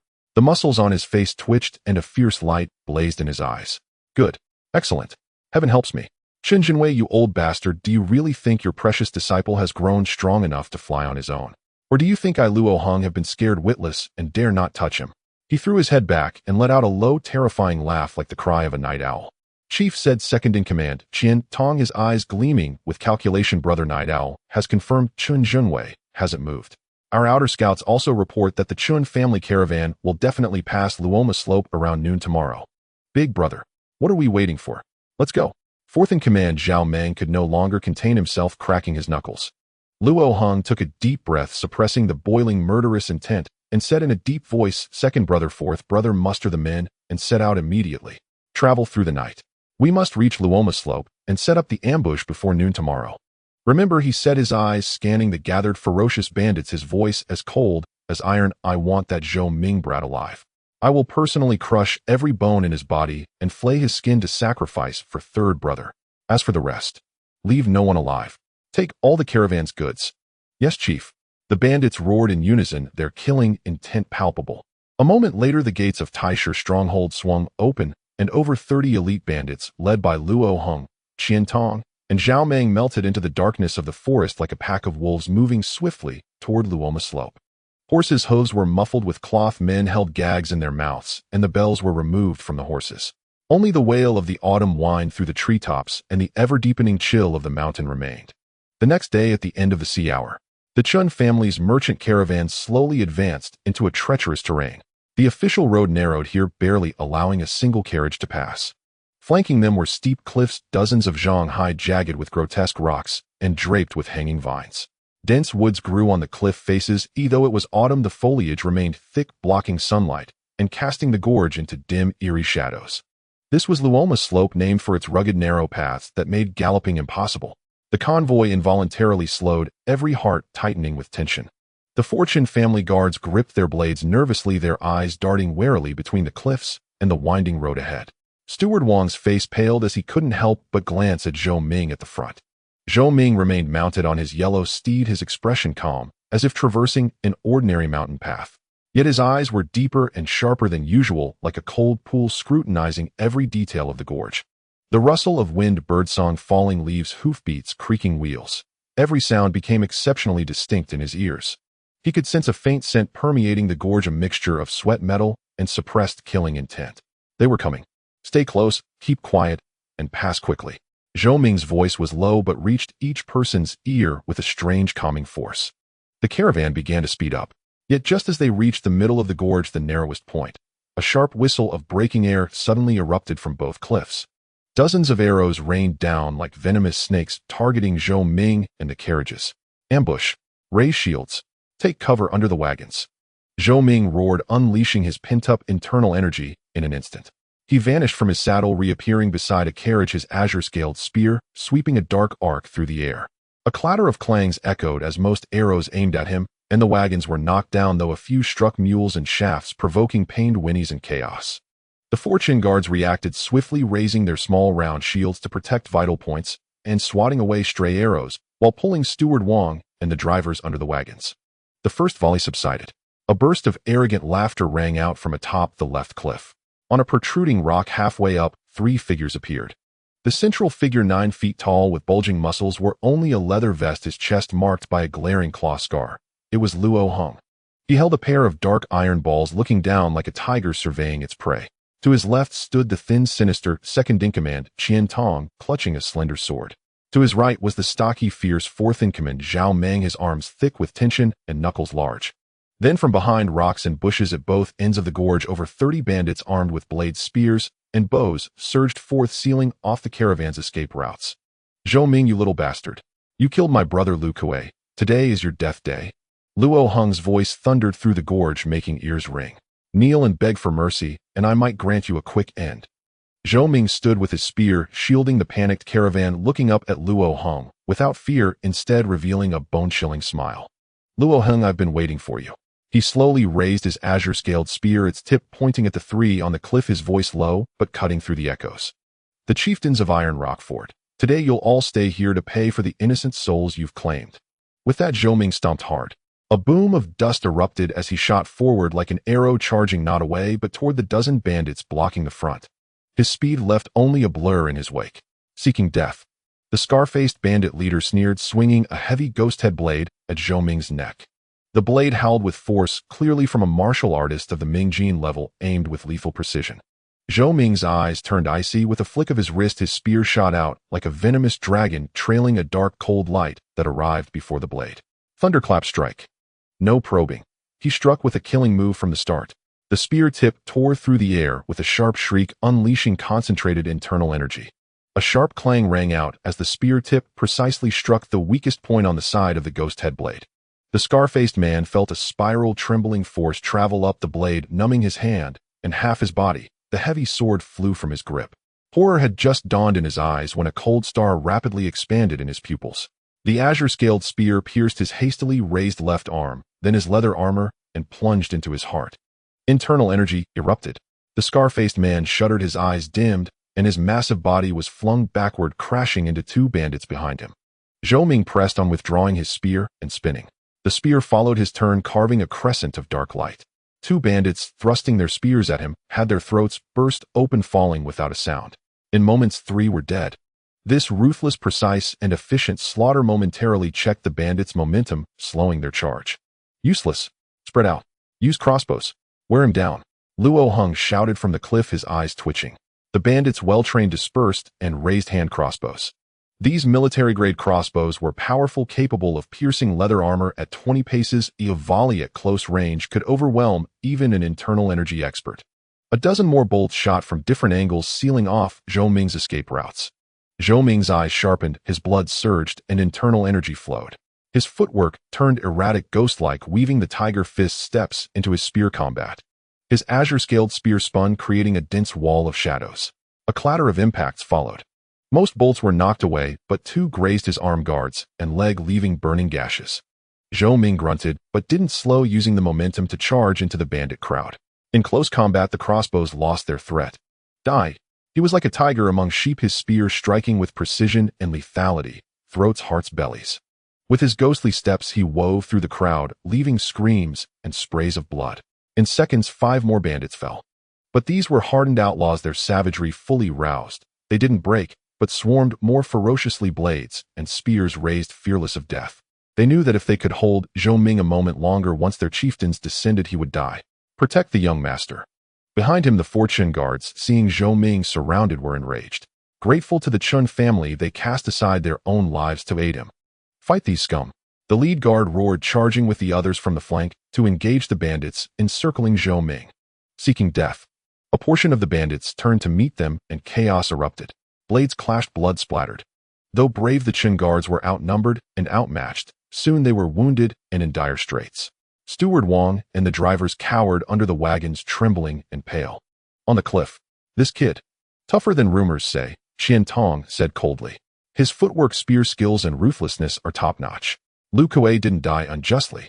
No matter how skilled, he's only at the internal energy level. They'll tear him apart myself." Zhou Ming burned with killing intent, eager to join the fray. Luo Heng stared at Zhou Ming, who was weaving through the crowd like a phantom, his own killing intent boiling like a volcano, yet he wore a cruel smirk. He's got some skill, no wonder he killed third brother. But this is as far as he goes. He surveyed the battle below. Though Zhou Ming had slain nearly 10 men, the bandits were numerous and coordinated, using bows to harass from afar and fearless melee to constrict his space. The fortune guards were on the verge of death. Second brother, take some archers and pin down his escape routes with crossbows from here, Luo Heng ordered. Fourth brother, take half the men around from the back, block the gorge's other end, and watch for any other ambushes. And you, big brother? Zhou Ming asked. Luo Heng cracked his neck, joints popping like beans, his scarred face twisting into a grin of white teeth. He'll go down myself and teach this arrogant brat a lesson. Let's see if his spear is faster or my mountain-splitting palm is harder. Without waiting for a reply, he leaped forward. From that height, he jumped without ropes, landing with a thunderous crash that shook the ground and kicked up dust. He bent his knees slightly, absorbing the impact, showing immense control. The bandits, seeing him enter the fray, roared with renewed morale. Ignoring his men, Luo Heng fixed his deadly gaze on Zhou Ming 10 zhang away and strode forward. With each step, his aura grew. Fierce, brutal, a palpable killing intent that made even the fighters nearby slow down, their hearts seized with dread. Zhou Ming, having just skewered a bandit, sensed something and turned sharply. Their gazes collided in midair, sparks seeming to fly. Zhou Ming could clearly feel the surging volcano-like internal energy within Luo Heng, far stronger than Lu Kuei's. Stronger than any opponent had faced before. Luo Heng was likely only a hair's breadth from the transformation level. Moreover, the murderous aura from countless battles was enough to cow the weak-willed before a single blow. But Zhou Ming's heart was like a still pond. His training, planning, and waiting were all for this moment. Get out of the way. Luo Heng's roar shook the gorge. The bandits around Zhou Ming scattered, clearing a space. They knew the chieftain was about to fight. Luo Heng stopped 3 zhang from Zhou Ming, his eyes sweeping over the corpses, his fury deepening. Little bastard, killing so many of my brothers. They'll skin you alive to quell my hatred. Zhou Ming slowly raised his spear, its tip dripping blood. Enough talk. Let's see who's stronger. Good. Arrogant. Luo Heng laughed in rage. Let's see how long you can keep this up. Before finishing, he stomped hard, cratering the ground. His massive form charged with shocking speed, like a primordial beast. 3 zhang closed in an instant. Mountain-splitting strike. Luo Heng roared, his right palm lashing out with pure force and speed. His palm was dark red, veins bulging, the air compressed into a muffled explosion. The scorching, domineering palm pressure enveloped Zhou Ming before the strike even landed. Zhou Ming's gaze sharpened, realizing that he could not meet the attack heat in. He swiftly changed his footwork, his figure drifting back like willow catkins in the wind, while the green-scaled spear in his hand transformed into a streak of black lightning, stabbing directly at Luo Heng's palm, aiming for the Laogong acupoint. Strike at the point to break the surface. Attack where it is most critical. A glimmer of mockery flashed in Luo Heng's eyes as his right palm maintained its force, while his left palm struck first, slamming down on the green-scaled spear with the force of an iron gate. Clang! A deafening clash of metal echoed. Zhou Ming felt a tremendous force surge from the spear, causing his hands to tingle, and the green-scaled spear nearly slipped from his grip. The spear tip was knocked aside. Meanwhile, Luo Heng's right palm had already pierced through the spear's shadow, striking towards Zhou Ming's chest. Zhou Ming remained calm in the face of danger, using the immense force transmitted from the spear to accelerate his retreat, while his left hand formed a fist, gathering hidden energy, and he launched a tiger's claw towards Luo Heng's palm. Bang! The fists and palms collided, producing a muffled sound. Zhou Ming was jolted as if struck by a rampaging rhinoceros, his blood surging, and a sweetness filled his throat as he staggered back 7 or 8 steps before finally steadying himself, his face slightly pale. Luo Heng, on the other hand, merely swayed slightly before standing firm, a fiercer light gleaming in his eyes. Is that all you've got? Kid, your flashy spear techniques are useless against my absolute strength. Luo Heng sneered, not letting up his advantage, and pounced again, his palms striking in rapid succession, the gusts of wind from his strikes enveloping Zhou Ming's vital points. Zhou Ming took a deep breath, suppressing the turmoil in his blood, yet his gaze grew increasingly calm. He understood that Luo Heng's strength and hidden energy were indeed superior to his own, making a heat-in clash unwise. However, he had yet to unleash his true killing move. No longer engaging Luo Heng directly, he maximized his agility, utilizing the length advantage of the green-scaled spear to begin a dance of combat. The spear's shadows flickered like a torrential downpour, targeting Luo Heng's eyes, throat, armpits, and joints. vulnerable, or difficult to defend areas. Luo Hong's palm techniques were bold and powerful, unmatched in ferocity, but facing Zhou Ming's slippery, cunning spear play, he found it somewhat difficult to adapt. Though his strength was dominant and his defense formidable, he still did not dare to let the green-scaled spear easily strike his vital points, especially since the spear tip radiated a chilling aura, clearly not an ordinary weapon. The two engaged in a breathtaking battle in this open area of the canyon. Luo Hong resembled a raging bear, his palm strikes powerful enough to stir up dust and debris, forcing Zhou Ming to continually evade and block. Zhou Ming, akin to a nimble leopard, moved with agility, his spear striking like lightning, narrowly avoiding lethal attacks and forcing Luo Hong to defend against his swift counterattacks. Clang clang, bang, boom. The sounds of metal clashing, energy colliding, and shouts echoed continuously. The aftermath of the battle carved deep grooves into the ground, with shattered stones flying everywhere. The surrounding bandits were left dizzy and frightened. They had never seen anyone withstand such a ferocious assault from their leader for so long, let alone launch sharp counterattacks. Qiantong, perched on the cliff, grew increasingly serious. He realized that although Zhou Ming was at a disadvantage, he was holding steady with astonishing resilience, seemingly waiting for something. Something's not right. A hint of unease arose in Qiantong's heart. Does this kid have a trump card? He scanned the two ends of the canyon. Zhou Ming had already led men to block the rear exit while bandits guarded the front. It seemed foolproof. But was Chun Jinwei really not coming? In the battleground, Zhou Ming narrowly avoided a powerful, mountain-splitting palm from Luo Hong, the spear tip slicing a shallow wound on Luo Hong's left arm. Luo Hong howled in pain, his attack becoming even more frenzied.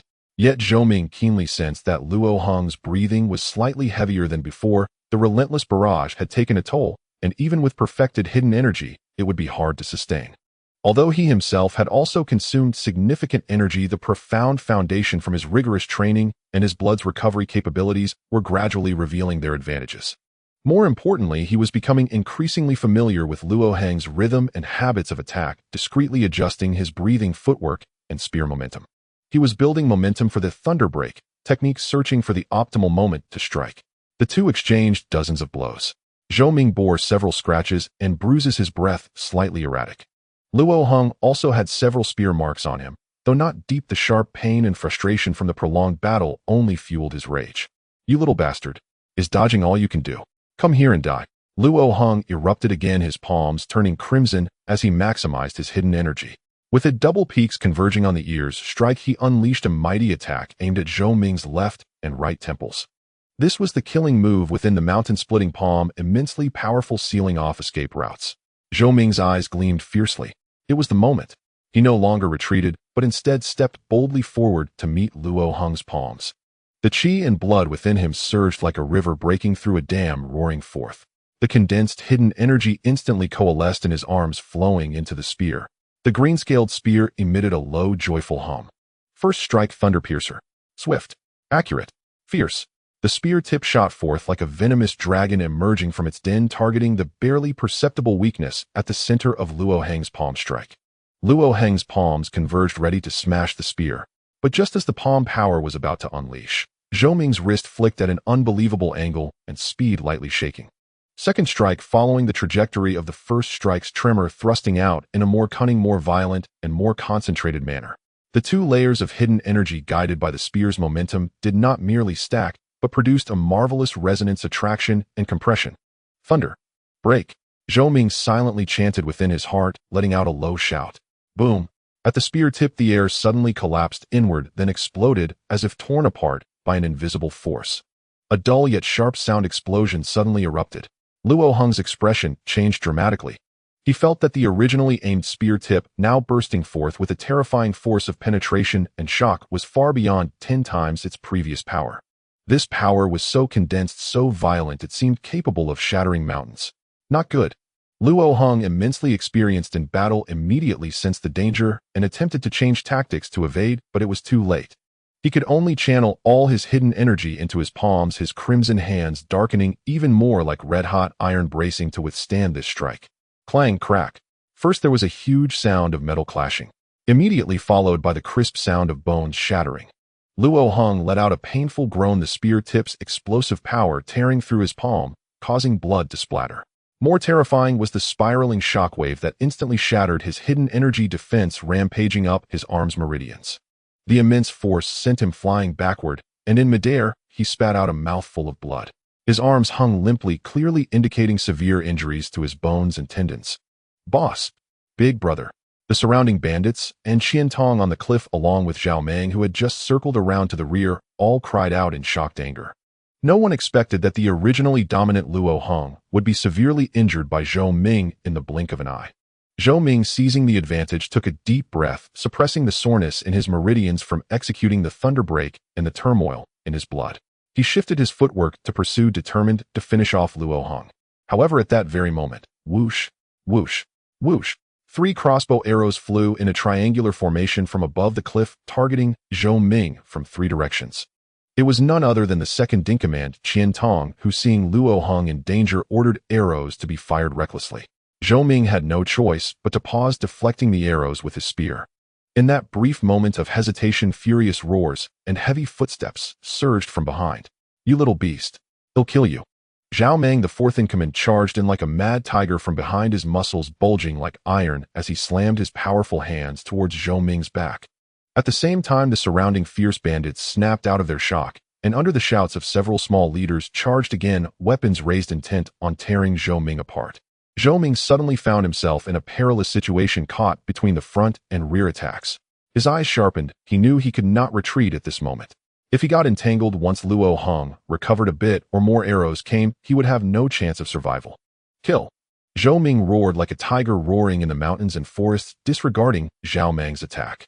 The green-scaled spear transformed into a roaring black dragon, actively charging into the crowd of bandits rushing towards him. The spear struck like a dragon, with blood blossoms erupting.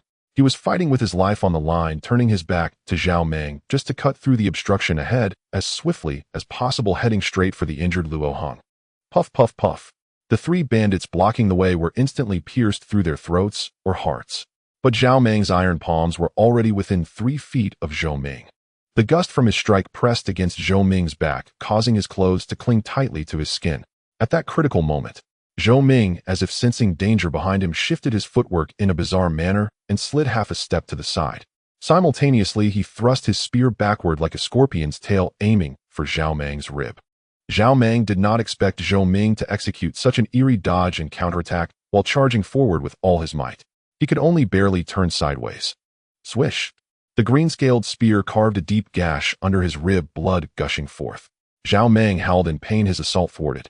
Zhou Ming, using the recoil from the thrust, increased his speed further, like an arrow released from its bow, finally breaking through the obstruction of the bandits ahead and reaching Luo Hong, who had just staggered back to his feet. Luo Hong, with his arms injured and strength greatly diminished, saw Zhou Ming charging at him with murderous intent, and a hint of horror finally flashed in his eyes. Yet his ferocity did not wane. With a roar, he charged forward, instead of retreating, lowering his head like a rampaging bull, while his right foot, like a scorpion's tail, stealthily kicked towards Zhou Ming's lower regions. It was a vicious and cruel move. Zhou Ming's gaze turned icy, having anticipated Luo Hong's desperate counterattack. He changed his footwork again, narrowly avoiding Luo Hong's headbutt and low kick, while the green-scaled spear, propelled by his forward momentum, transformed once more into a deadly cold light. This time it was no longer the thunder break, but a concentrated strike of all his strength, speed, and killing intent. The thunder piercer. The spear tip aimed directly at Luo Hong's exposed throat. Swift, accurate, fierce. Luo Hong's arms could not block, and it was too late to evade, so he could only awkwardly turn his head. Puff! The green-scaled spear grazed the side of his neck, spraying blood and tearing flesh. However, the hidden energy contained within the spear tip still penetrated his neck's meridians. Luo Hong trembled violently, the brilliance in his eyes fading rapidly, his massive body stiffening for a moment before collapsing to the ground, raising a cloud of dust. Blood gushed from his neck, and it was clear he wouldn't survive. The leader of the Ironstone stronghold, Luo Hong, the mountain-splitting palm, was dead. Boss! Big Brother! The entire canyon fell silent in an instant, leaving only the bandits' cries of shock, anger, and despair, along with the wind's mournful wail through the canyon. All the bandits, including Zhou Ming, who had just been clutching his injured side with disbelief, and Qiantong, whose face had turned as pale as paper on the cliff, stood, as if frozen, staring blankly at Luo Hong lying on the ground. The leader, who had seemed invincible like a demon in their hearts, had actually died. died at the hands of a 17-year-old boy. Zhou Ming stood with his spear breathing heavily, his chest rising and falling. After the intense battle, especially after forcibly using the thunder break to break through and kill Luo Hong, he was left greatly exhausted with multiple injuries and blood stains covering him. Yet he stood straight, the green-scaled spear pointed at the ground, its tip dripping blood. His gaze swept across the dazed bandits, cold as ice. Luo Hong has been slain. Do you still wish to resist? His voice was not loud, but echoed like thunder in each bandit's ears. The bandits exchanged glances, their eyes filled with fear and confusion. With the leader dead and the fourth in command severely injured, how could they continue this fight? 4. For the boss, revenge. A loyal small leader of Luo Hong shouted hoarsely, trying to rally morale. But before he finished speaking, Zhou Ming's eyes flashed with cold light, and with a flick of his wrist a cold star flew from his hand. Puff! The small leader suddenly had a blood hole in his throat, staring wide-eyed as he fell back dead. Zhou Ming had shot out an iron thorn he had taken from a bandit as a hidden weapon. This move completely shattered the remaining bandits' psychological defenses. Run! Someone yelled, and the remaining 10 or so bandits immediately collapsed, losing all will to fight, crying, and fleeing desperately towards the ends of the canyon, wishing they had been born with 2 more legs. Zhou Ming did not give chase. A cornered foe should not be pursued, especially when he was not at his peak. The Chun family's guards and the merchant caravan still needed his protection. He walked over to Luo Hong's corpse, using the tip of his spear to part his clothes. He retrieved some banknotes, loose silver, and a thin booklet bound in leather. The blurred characters on the cover seemed to read, Open Mountain Palm Manual. Pocketing the banknotes and the manual, Zhou Ming then moved to the bodies of the scar-faced leader he had first slain and several other minor leaders, quickly scavenging them and obtaining a fair amount of silver and miscellaneous items. These were his spoils of war, rightfully earned. Having done this, he turned and walked towards the caravan. All 4 of the Chun family's guards were wounded, 2 of them severely. Yet thankfully they were all alive. They now leaned on each other, their eyes fixed on Zhou Ming, filled with the thrill of survival and profound awe. Manager Wang and the coachman crawled out from under the wagon, their legs still trembling, gazing at Zhou Ming as if he were a deity. Master Zhou, are you all right? Manager Wang's voice quivered. It's nothing, just a scratch. Zhou Ming shook his head, glanced at the 2 severely injured guards, and took out some wound medicine from his bosom. Treat their wounds and stop the bleeding first. This place is not safe. Pack up quickly, we must leave immediately. Yes, sir. Manager Wang hurriedly took the medicine and called for the able-bodied coachman to assist. Suppressing their pain and fear, everyone worked as fast as possible to harness the usable mules, secure the scattered cargo, and drove the wagons out of the Luoma Slope Gorge. Only after they had left the gorge for over 10 li and found a relatively safe forest path did they stop to thoroughly treat their injuries and take a short rest. A campfire was lit, dispelling the autumn chill and the shadows in their hearts. Zhou Ming sat cross-legged by the fire, circulating his energy to restore his spent inner strength and stamina. On his status panel, data flickered silently. Fierce Tiger Stance, Great Completion, 23400. Fierce Tiger Fist, Great Completion, 16400. Thunderbolt Spear Art Fragment, First Form, 300300. Second Form, 77,400, 90,400. A life and death battle, especially one where he slew a formidable foe like Luo Hong, brought immense insights and growth. His application of inner strength, his understanding of fist and spear techniques, and his grasp of combat rhythm had all ascended to a new level. More importantly, it was the tempering of his heart. Through this battle, he had truly acquired the confidence and killing intent of a martial artist. Zhou Ming opened his eyes, gazing at the dancing flames with a calm look. The bandit chief of Ironstone Fortress had been slain, removing most of the threat. But the second-in-command Qian Tong and the injured fourth-in-command Zhao Meng had escaped along with some remnants. The lair of Ironstone Fortress still stood. Evil must be eradicated completely. A new plan had formed in his mind. To return to the fortress alone to deal with those heinous bandits and the wealth they had plundered over the years. He would not let any of them off. The autumn wind rustled through the treetops, carrying the chill of distant mountains and a faint scent of blood. Zhou Ming's silhouette, illuminated by the firelight, stood tall and straight as a spear. As the night deepened, the campfire in the forest crackled, casting light on the weary faces of the survivors. Zhou Ming finished his breathing exercises and opened his eyes, which shone with a sharp light. Most of his earlier exhaustion had faded. He rose and walked over to the 2 severely injured guards. One had a long gash across his chest and abdomen.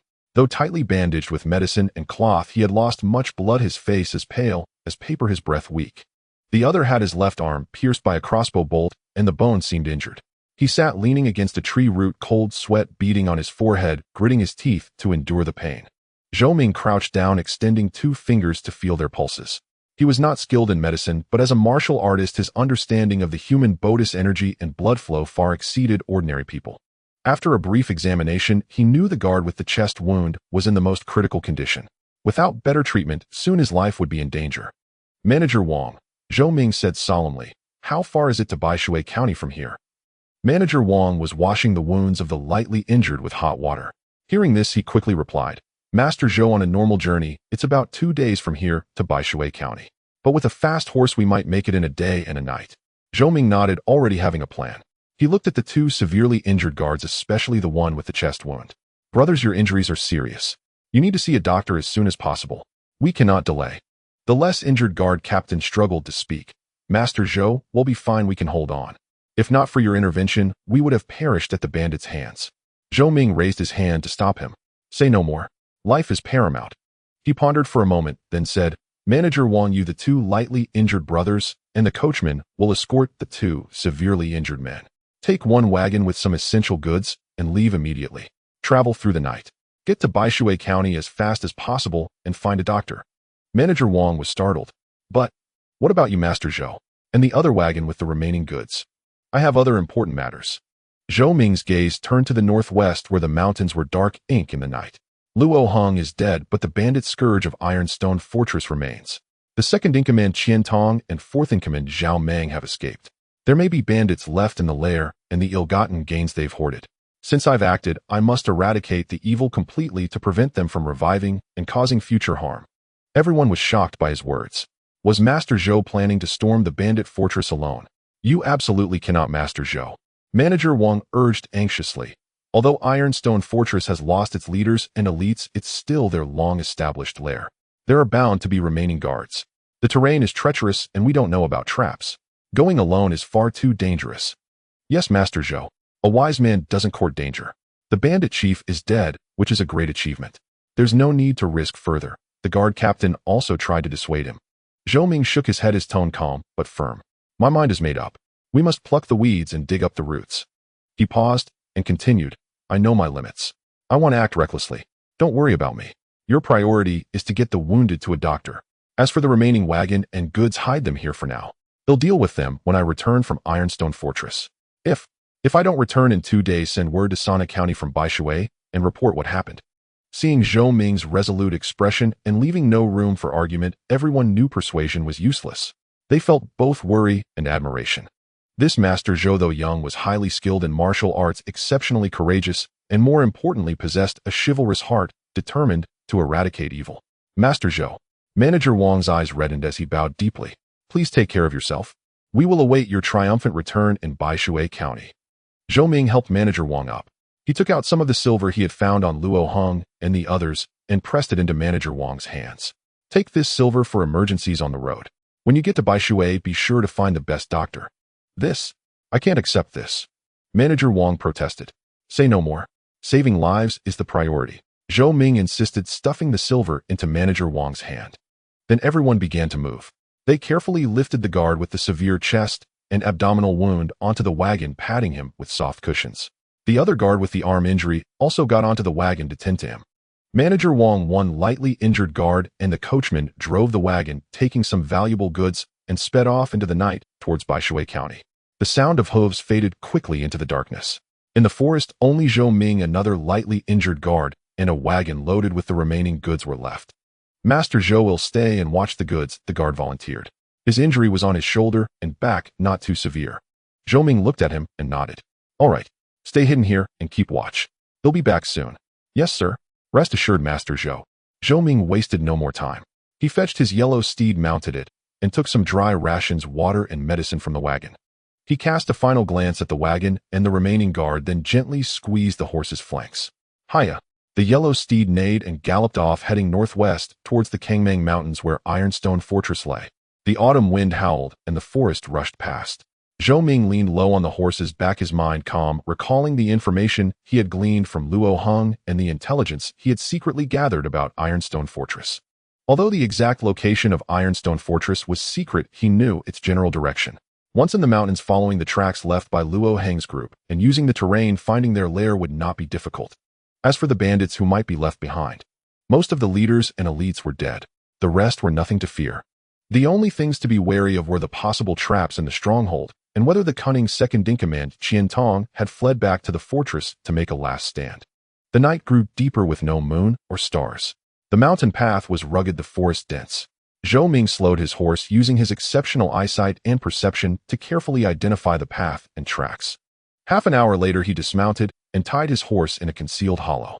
The terrain ahead became steeper and more treacherous, impassable for the horse. He used his movement technique, moving through the forest like an agile ape, swift and silent. After another half an hour, the moon was high in the sky. Zhou Ming crouched behind some bushes on a high slope, his eyes sharp as lightning, looking down into the valley below. Deep within the valley, built against the mountain, was a stronghold of considerable size. Its walls were made of wood and stone, built against a natural cliff face, complete with watchtowers and arrow towers. The main gate was tightly shut. He could vaguely see the scattered houses and flickering lights within.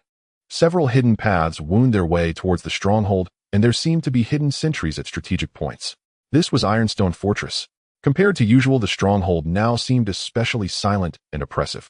The patrol figures on the walls were sparse, and the lights were dimmer. An air of unease and panic permeated the place. Clearly, news of Luo Heng's defeat had reached the fortress.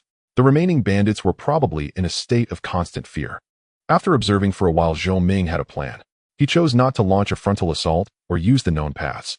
That would surely alert the bandits, leading to a protracted fight and potentially triggering traps. He lowered his body, sliding down the slope like a cat, and silently circled to the rear side of the fortress. There stood a near vertical cliff over 20 zhang high, covered with hanging vines and protruding rocks. For ordinary people, this was an insurmountable natural barrier. But for Zhou Ming, who had reached the inner strength level, possessed agile movement, and had trained in the fierce tiger fist, which was adept at climbing and leaping, it was not impassable. He took a deep breath, circulating his blood qi and inner strength, filling his limbs with power. Spotting several handholds on the cliff face, he leaped powerfully, soaring into the air like a large bird. His hands precisely grasped the cracks and protruding rocks, his toes tapping lightly, climbing upward with agile grace. In a few breaths, he had ascended several zhang. His movements were light and swift, like a gecko crawling on a wall, making almost no sound. Soon he neared the top. He listened carefully. There was no sound of guards. Using his arms, he performed a kestrel's flip and landed lightly on the cliff top. This was inside the stronghold at the rear of the buildings. It was a relatively desolate slope, overgrown with weeds and piled with miscellaneous items. A few dozen paces ahead were the core buildings, the main meeting hall, and the leaders' residences. Zhou Ming kept low, using the darkness before dawn and the shadows of the buildings to move forward silently. He encountered 2 patrols of bandits along the way, but he sensed them in advance and easily avoided them. These remaining bandits were already unsettled and perfunctory in their patrols, completely unaware that someone had infiltrated the stronghold. Soon Zhou Ming arrived behind the main meeting hall. He pressed his ear to the wall and listened for a moment. There was no sound of people inside, only the faint crackling of the burning lamps. He moved to the side, found a half-open window, shrank his body, and slipped into the hall like a fish. The main hall was empty and dimly lit. The tiger skin seat was empty, the chairs on both sides were in disarray, and the floor was littered with broken wine jars and debris, looking messy. Clearly the bandits had been in chaos after receiving the bad news. Zhou Ming's gaze swept the room and landed on a passage at the rear of the hall that should lead to the stronghold's treasury and the leader's private quarters. Without hesitation, he slipped into the passage. Torches on the walls provided dim light. After walking for about 10 zhang, he came to a fork. Zhou Ming used his senses and chose the left passage, from which came faint sounds of voices and clattering objects. Approaching cautiously, the end of the passage revealed a heavy wooden door with light seeping through its cracks. Muffled voices of a quarrel came from within. "We must leave. Leave this instant. The 1st and 3rd chiefs are dead, the 4th is gravely wounded, and the 2nd hasn't returned. He might have fallen too. The government troops could be on their way already. If we don't flee now, are we waiting to die?" A hoarse voice urged urgently. "Flee? Where to? All our savings over the years are in the treasury. If we don't take them, we'll have nothing but the wind to feed on," another shrill voice retorted. "How dare you? When the 2nd chief returns, he'll flay you alive. If we lose our lives, what use are possessions? Grab some gold and valuables and make a run for it. Where there's life. The 2nd chief. It's uncertain if he'll even make it back." Zhou Ming listened for a moment, understanding dawned. Inside were likely the remaining bandit underlings or stewards, arguing over whether to flee with the loot. He ceased hiding and strode forward, kicking the wooden door with full force. Boom! The heavy door burst open, its bolts snapping apart. The three bandits arguing inside were startled, whipping their heads around. There at the entrance stood a strange youth, his attire stained with blood, holding a dark long spear, his gaze as cold as a blade. Who are you?" a scar-faced bandit demanded instinctively, his hand moving to the knife at his waist.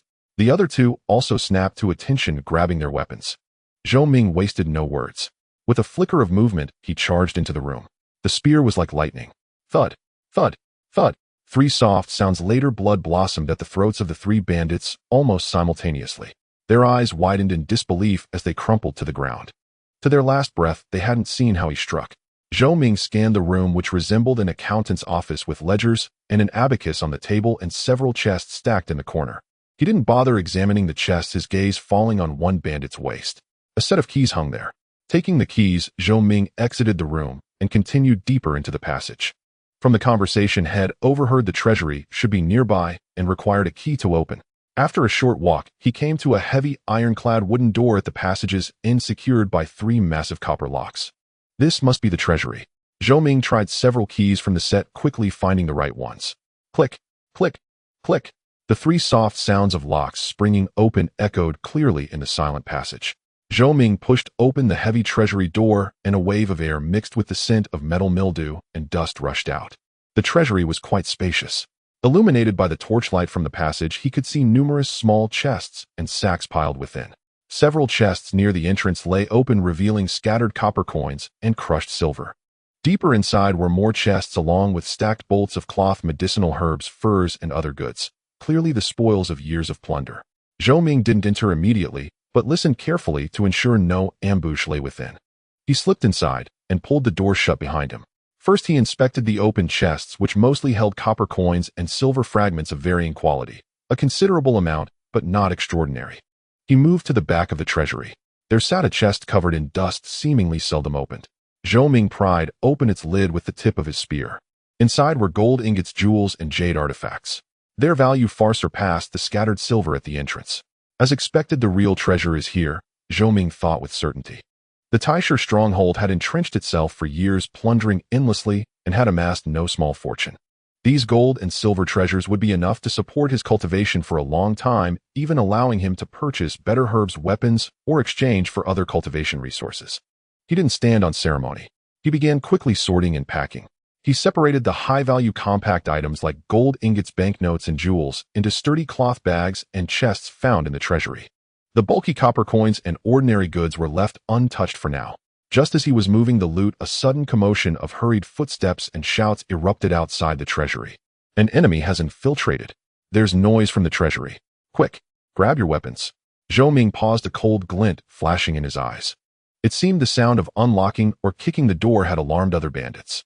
No matter, it saved him the trouble of hunting them down one by one.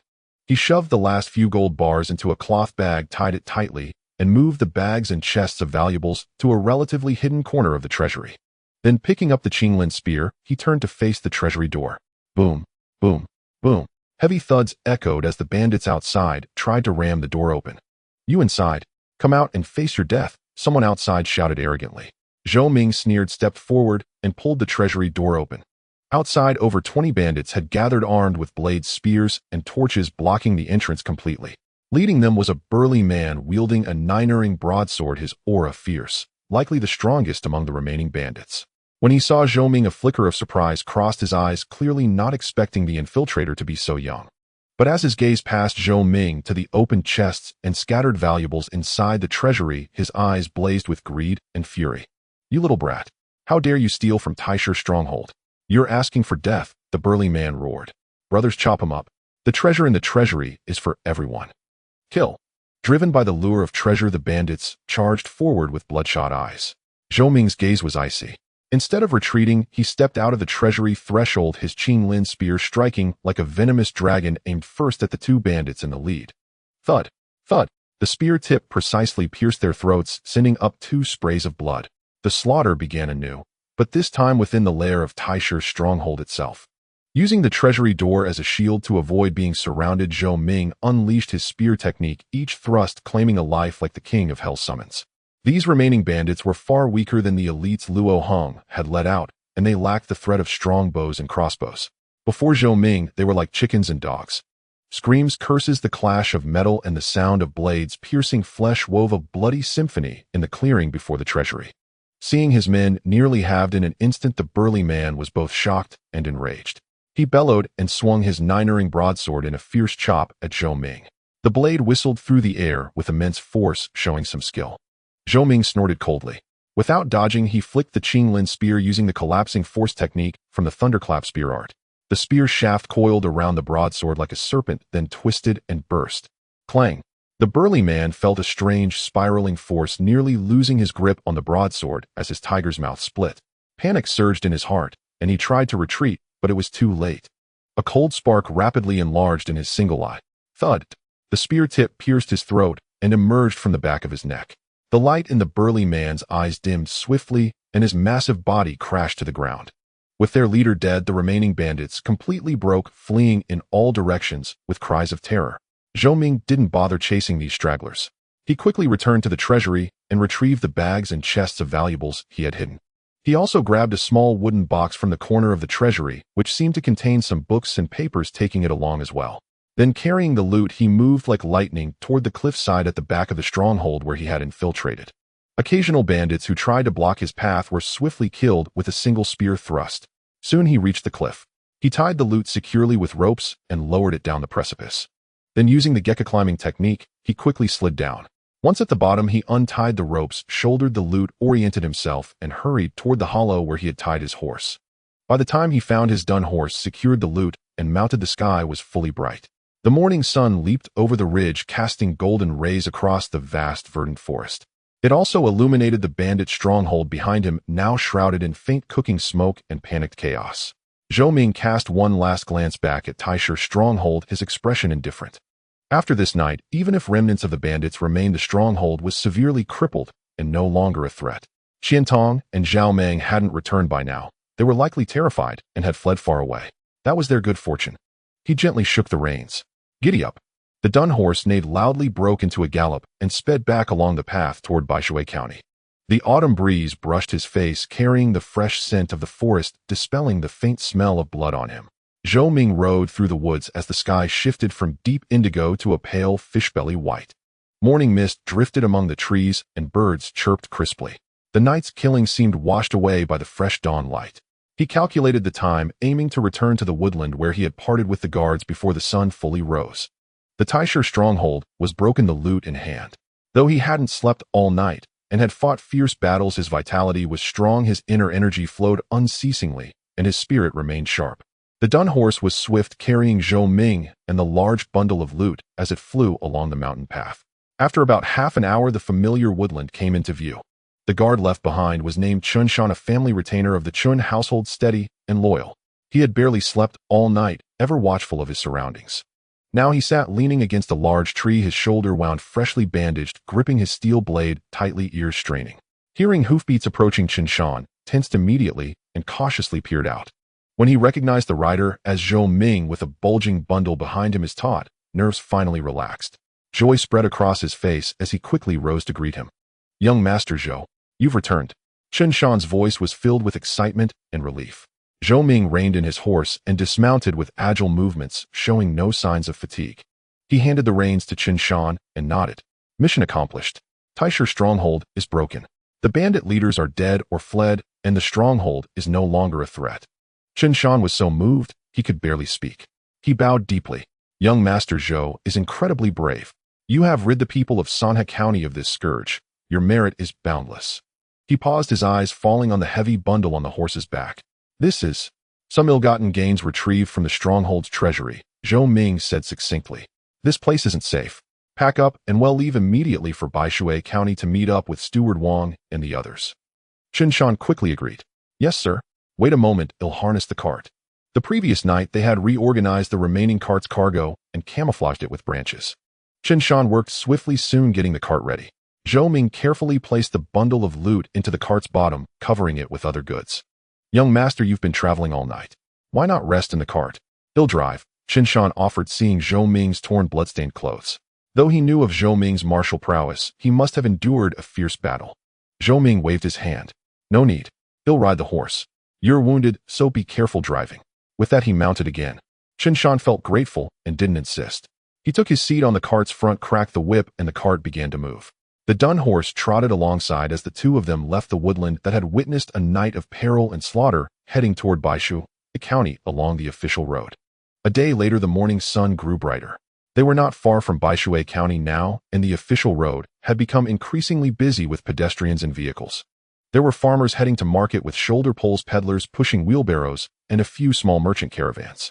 Zhou Ming and Qinshan blended into the crowd, unremarkable. Along the way Zhou Ming took out some dry rations and a water pouch from his bosom, eating simply and sharing with Qinshan. They chatted a few words as they traveled. Qinshan was filled with profound admiration for Zhou Ming and couldn't help asking about the previous night's solo raid on the stronghold. Zhou Ming didn't elaborate, only mentioning briefly that he had found the stronghold, routed the remaining bandits, and taken what he needed. Even so, Qinshan could imagine the danger involved, and his gaze toward Zhou Ming held even more reverence. Young master, Zhou, once we reach Baishui County, Steward Wang and the others should have settled in. We must properly thank you then, Qinshan said. There's no need for that, Zhou Ming interrupted. The Taisher bandits came because of me, and it brought trouble upon you all. Hearing Zhou Ming's calm tone and his willingness to take responsibility, Qinshan felt even more moved. By noon, they stopped at a roadside tea stall to rest, watering and feeding the horses. The tea stall was quite lively, with many travelers stopping for a break and a meal. Zhou Ming and Qinshan found a corner table, ordered 2 bowls of coarse tea and a few flatbreads. A few merchants at the neighboring table were speaking loudly, their topics seemingly related to the recent unrest in the world. Have you heard? A big incident happened at Luoma Slope. A tall, thin merchant lowered his voice, yet his excitement was palpable. Oh, what is it? Could another caravan have been robbed? His tablemates asked curiously. More than robbed. The bandits of Taisher's stronghold have fallen. The thin merchant's voice dropped even lower. I heard their leader Luo Hung led a group of elites to rob a caravan from Sana County at Luoma Slope, but they bit off more than they could chew. Bit off more. Did the government send troops? Not the government. Word is the caravan hired a young martial artist, incredibly formidable. One man with a spear routed Luo Hung and dozens of bandits, throwing away their armor in defeat. Luo Hung died on the spot. The second and fourth leaders were gravely wounded and fled. Hiss, really? Luo Hung was a master at the peak of hidden strength, and Taisher stronghold has a notorious reputation. The government couldn't touch them for years. How could a young martial artist be so powerful? Absolutely true. A relative of mine came from near there this morning and saw the canyon in a mess, the bloodstains still fresh. I heard that martial artist used a pitch-black spear, swift as lightning, fierce as thunder. As domineering as Luo Hong was, he was stabbed to death in just a few moves. Others in the tea shack were drawn by the conversation, pricking up their ears as murmurs buzzed. Heaven has eyes. Those damn Taisher stronghold thugs finally got their retribution. Which martial arts school does such a formidable warrior belong to? From the prefecture. I hear he's a local from Sanha County, very young, surnamed Zhou. What was his name? Right, I think it was Zhou Ming. Zhou Ming. Could he be the direct disciple of Master Qin Jinwei of the Jinwei Martial Arts Academy? Hey, that's him. But he's only 17. A hero is young indeed. At least this road should be peaceful for a while. Zhou Ming and Qinshan listened in silence, exchanging a glance. News traveled fast, but rumors were inevitably exaggerated and distorted. Qinshan's eyes were full of pride, as if the hero they spoke of was himself. Zhou Ming remained calm, lifting the coarse clay tea bowl slowly, sipping the bitter brew, as if hearing a story about someone else. After resting for about a quarter of an hour, the two resumed their journey. The remainder of the trip was much smoother. Perhaps news of Taisher stronghold's fall had begun to spread, and the atmosphere along the way seemed more relaxed. By dusk, the silhouette of a city nestled between mountains and rivers appeared on the horizon. The blue-gray city walls looked ancient and imposing in the sunset's glow, with towering gate towers. This was Baishui County. At the city gate, a steady stream of pedestrians and carts passed through, with guards conducting routine checks. Zhou Ming and Qinshan mingled with the crowd, entering the city, faced no interrogation, and entered smoothly. Zhou Ming had come here before escorting cloth with Qinxing. Baishui County was much smaller than Sana County, but just as bustling, with various food aromas wafting through the air. The two drove the carriage to an impressive silk shop in the west of the city, a property the Chun family had acquired in Baishui County, which Zhou Ming had visited previously. Qinshan steadied the carriage, took out a special bronze token from the Chun family's guards, engraved with the character Chun on the front and a serial number along with cloud patterns on the back. The gatekeeper recognized the token, and seeing Chun Shan wounded and travel-worn accompanied by a young martial artist with a pitch-black spear, whose dusty blood-stained clothes couldn't hide the authority in his gaze, dared not be negligent. He quickly stepped aside, opened the gate, and respectfully said, "Please enter. The steward has given instructions." A sharp-eyed servant had already run inside to report. Just as Zhou Ming and Chun Shan drove the carriage into the front courtyard, Steward Wang hurried out from the main hall, followed by the arm-wounded guard whose injuries had been simply treated. "Young Master Zhou, Chun Shan, you've finally arrived." Steward Wang was visibly emotional, rushing forward a few steps. Seeing Zhou Ming unharmed and the carriage intact, he sighed with relief, his eyes slightly red. "Was the journey smooth? Did you encounter any more danger?" The guard behind him also quickly bowed his gaze toward Zhou Ming, full of gratitude. "No trouble. All went well." Steward Wang quickly replied. "Thanks to young Master Zhou, as soon as we arrived in the county yesterday, we called the best doctor and applied medicine. Brother Li, who was wounded in the chest and abdomen, has stabilized. The doctor says he needs good care for a month or two, but his life is out of danger. The other brother's arm injury is also fine, just damaged tendons and bones requiring some rest." He paused, lowering his voice, his face a mix of fear and relief. "The incident at Luoma Slope. Young Master, you were truly, divinely brave. We are endlessly grateful." Zhou Ming waved his hand. "It was my duty." Steward Wang, no need to dwell on it. "The goods on that carriage. They've all been counted and stored, not a single item missing." Steward Wang quickly said, "Young Master, please come inside.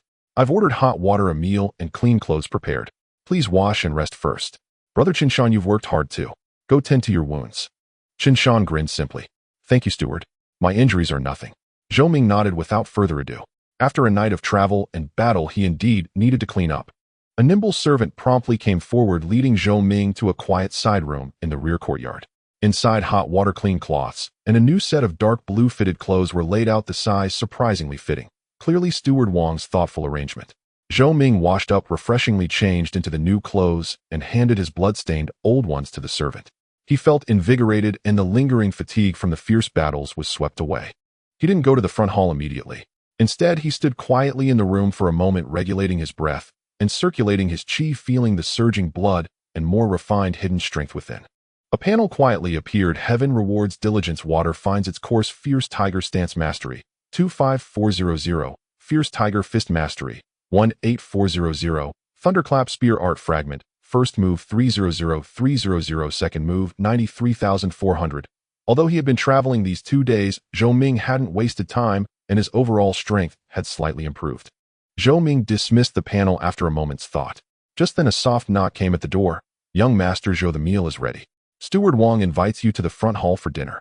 "Understood," Zhou Ming replied, pushed open the door, and walked out. In the front hall, a sumptuous feast was laid out. Not a banquet of exotic delicacies, but chicken, duck, fish, and meat in abundance, steaming and fragrant. Steward Wang, Chun Shan, and 2 other guards who had mostly recovered from their injuries were already waiting. Seeing Zhou Ming enter, they quickly rose to greet him. "Young Master Zhou, please take the seat of honor." Steward Wang warmly invited. Zhou Ming, not one for excessive formalities, sat in the main seat. Steward Wang personally poured him wine, raised his cup, and said, "Young Master Zhou, words cannot express our gratitude. This cup, on behalf of the entire Chun family caravan, I toast to you. If not for your righteous intervention, we would have been ghosts beneath Luoma Slope." Chun Shan and the others also raised their cups, their gazes earnest. "No need for this. The Taisher stronghold bandits came because of me, and I implicated you. This cup is my toast to you." Zhou Ming raised his cup in acknowledgement and drank it down in one go. The wine was a local brew, mellow on the palate. Everyone took their seats, eating and chatting. Steward Wang said, "Young Master Zhou, you're too modest. Even without you, those bandits would still rob and plunder, and we would have encountered them eventually." Then Steward Wang detailed the arrangements made after arriving in Baishui County yesterday and cautiously inquired about Zhou Ming's solo raid on Taisher stronghold. Zhou Ming omitted the details, simply saying that the stronghold's defenses were weak and he had taken advantage of it, routing the bandits and seizing some valuables. Even so, it made Steward Wang and the others' hearts pound with fear, and their admiration for Zhou Ming's courage and martial skill was boundless. "The valuables you brought back I have had carefully counted and recorded in a ledger." Steward Wang took a list from his bosom and respectfully handed it to Zhou Ming. "Apart from some bulky goods left in the stronghold's warehouse, the gold, silver, jewelry, and banknotes you brought back total about 8,000 taels." Zhou Ming glanced at the list, which was clearly itemized: gold ingots, banknotes, jewelry, and jade, all valued and estimated. He had already anticipated that the Taisher stronghold's plunder over the years was certainly more, but alone bringing back these essentials was already an achievement. 8,000 taels. Zhou Ming's heart stirred. This amount far exceeded his expectations. An ordinary well-off family in the county spent only a few dozen taels of silver annually. A hidden strength martial artist after 20 years of accumulation might have no more than this. These 8,000 taels, mostly in gold ingots and banknotes, were compact and valuable, perfect for him to carry. As for the bulky copper coins and ordinary goods worth at most 1,000 taels left in the stronghold, they might later be confiscated or benefit other passers-by. He didn't care. Young master, these valuables are all yours, won through blood and battle. Seeing Zhou Ming's silent, Steward Wang quickly stated his stance. We are fortunate just to have survived and have no thoughts of coveting them. I will report to the family head about the caravan, explaining the circumstances, and I am sure he will agree. The other guards also nodded in agreement, their eyes clear without a trace of greed. Zhou Ming looked at them, folded the list, and put it away. After a moment's thought, he said, this ambush left the brothers injured and the caravan shaken. Take 1,000 taels from these valuables as compensation for the brothers' shock and medical expenses, and as a pension for the seriously injured one. Steward Wang, you handle the distribution. This? How can this be? Steward Wang was shocked, waving his hands repeatedly. Young master, you saved us out of righteousness, and we are already beyond grateful. How can we share in what you earned through bloodshed? Absolutely not. Chun Shan and the others also hurriedly declined. No need to refuse. Zhou Ming's tone was calm, but brooked no argument. Since I decided to act, I had my reasons. This silver is my genuine compensation and goodwill. This matter is settled. Seeing Zhou Ming's resolute expression, Steward Wang and the others knew his mind was made up. They were deeply moved, their eyes moist. This young master Zhou was not only highly skilled in martial arts and exceptionally courageous, but also valued loyalty and righteousness and was fair in his dealings. Truly admirable. Young master Zhou, your great virtue will be engraved in our hearts. Steward Wang stood leading Qin Shan and the others in a deep bow toward Zhou Ming. Zhou Ming raised his hand to gesture them up. No need for this. Sit and eat. Everyone sat back down, the atmosphere even warmer, their respect for Zhou Ming heartfelt. After dinner, Zhou Ming returned to the quiet room Steward Wang had arranged for him. Outside the window, the night grew deep, and the faint sound of night watchmen's clappers drifted through Baishui County. Zhou Ming sat cross-legged on the bed, not immediately sleeping, but calming his mind and carefully sorting through the thoughts head had during the day's journey. The various rumors heard on the road today proved that news of Taisher stronghold's fall was spreading rapidly. For him, this had both advantages and disadvantages. The advantage was that this battle would greatly boost his reputation in Sana County and the surrounding counties. A 17-year-old martial artist who could single-handedly kill a hidden strength peak bandit leader and destroy a notorious stronghold that had plagued the area for years would attract attention and command respect wherever he went. This was an intangible asset for his future travels and entry into higher circles. But the disadvantages were equally clear. As the saying goes, the tallest tree catches the wind. The strength and potential he displayed would inevitably stir some people's nerves. He also had to be wary of the escaped second leader, Qian Tong, and fourth leader, Zhao Mei. Qian Tong in particular was cunning and slippery. If he held a grudge, it could bring unnecessary trouble. Strength. Ultimately, it's all about strength. Zhou Ming's mind was clear. All schemes and crises were but fleeting clouds before absolute power. His immediate priority was to digest the gains from this battle, improve his cultivation, and stabilize his realm. With a thought, he took out the unremarkable wooden box he had brought back from Taisher Stronghold's warehouse. He had grabbed it on a whim, feeling it contained some books and papers that might be valuable. Opening the box, several booklets were neatly stacked inside. The top one had an old cover inscribed with 3 characters, Open Mountain Palm, the very manual he had taken from Luo Hong. This was the original. Zhou Ming picked it up and flipped through it casually. It was a palm technique following a path of fierce and domineering force, emphasizing overwhelming strength over skill. The palm energy was powerful, and when mastered to perfection, it could indeed split mountains and shatter rocks. Luo Hong had clearly immersed himself in this palm technique for many years, nearing perfection. Unfortunately, he encountered Zhou Ming, whose thunderclap spear art was swift and unpredictable, complemented by his pure and profound hidden force, which naturally suppressed Luo Hong's ferocious style. This palm technique is slightly inferior to the fierce tiger fist in grade, yet its pure pursuit of power and momentum has its unique merits. With his now broadened vision, Zhou Ming quickly discerned the strengths and weaknesses of this technique after a brief glance.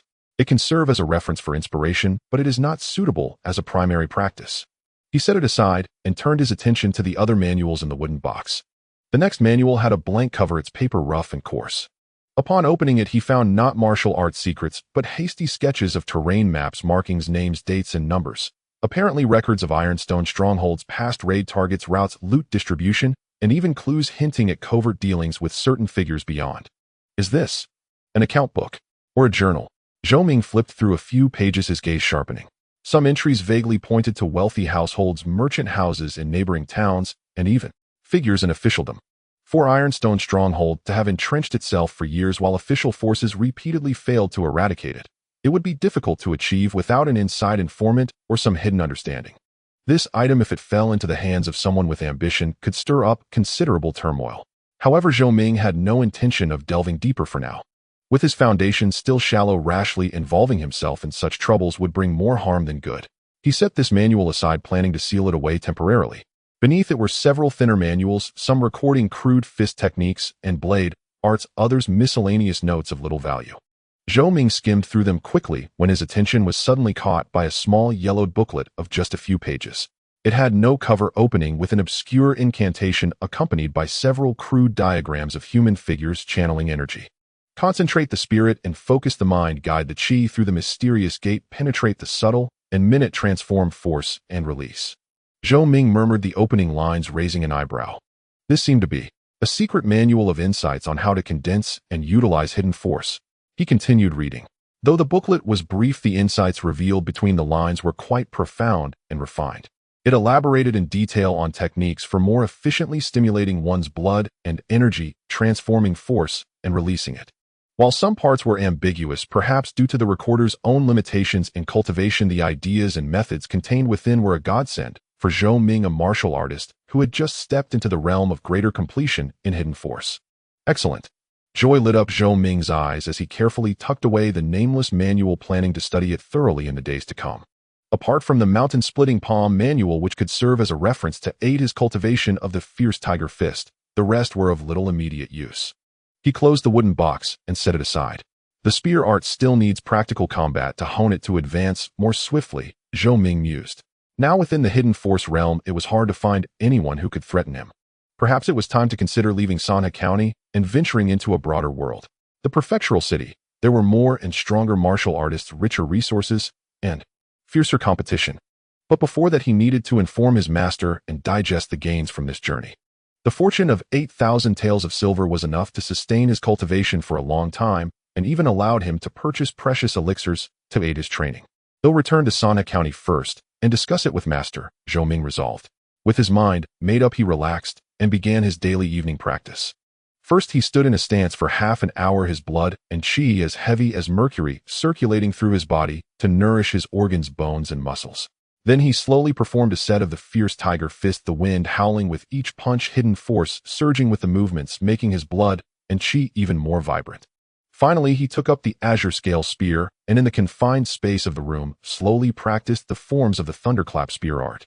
He exerted no force, focusing only on grasping the spear's intent and sensing the flow of energy.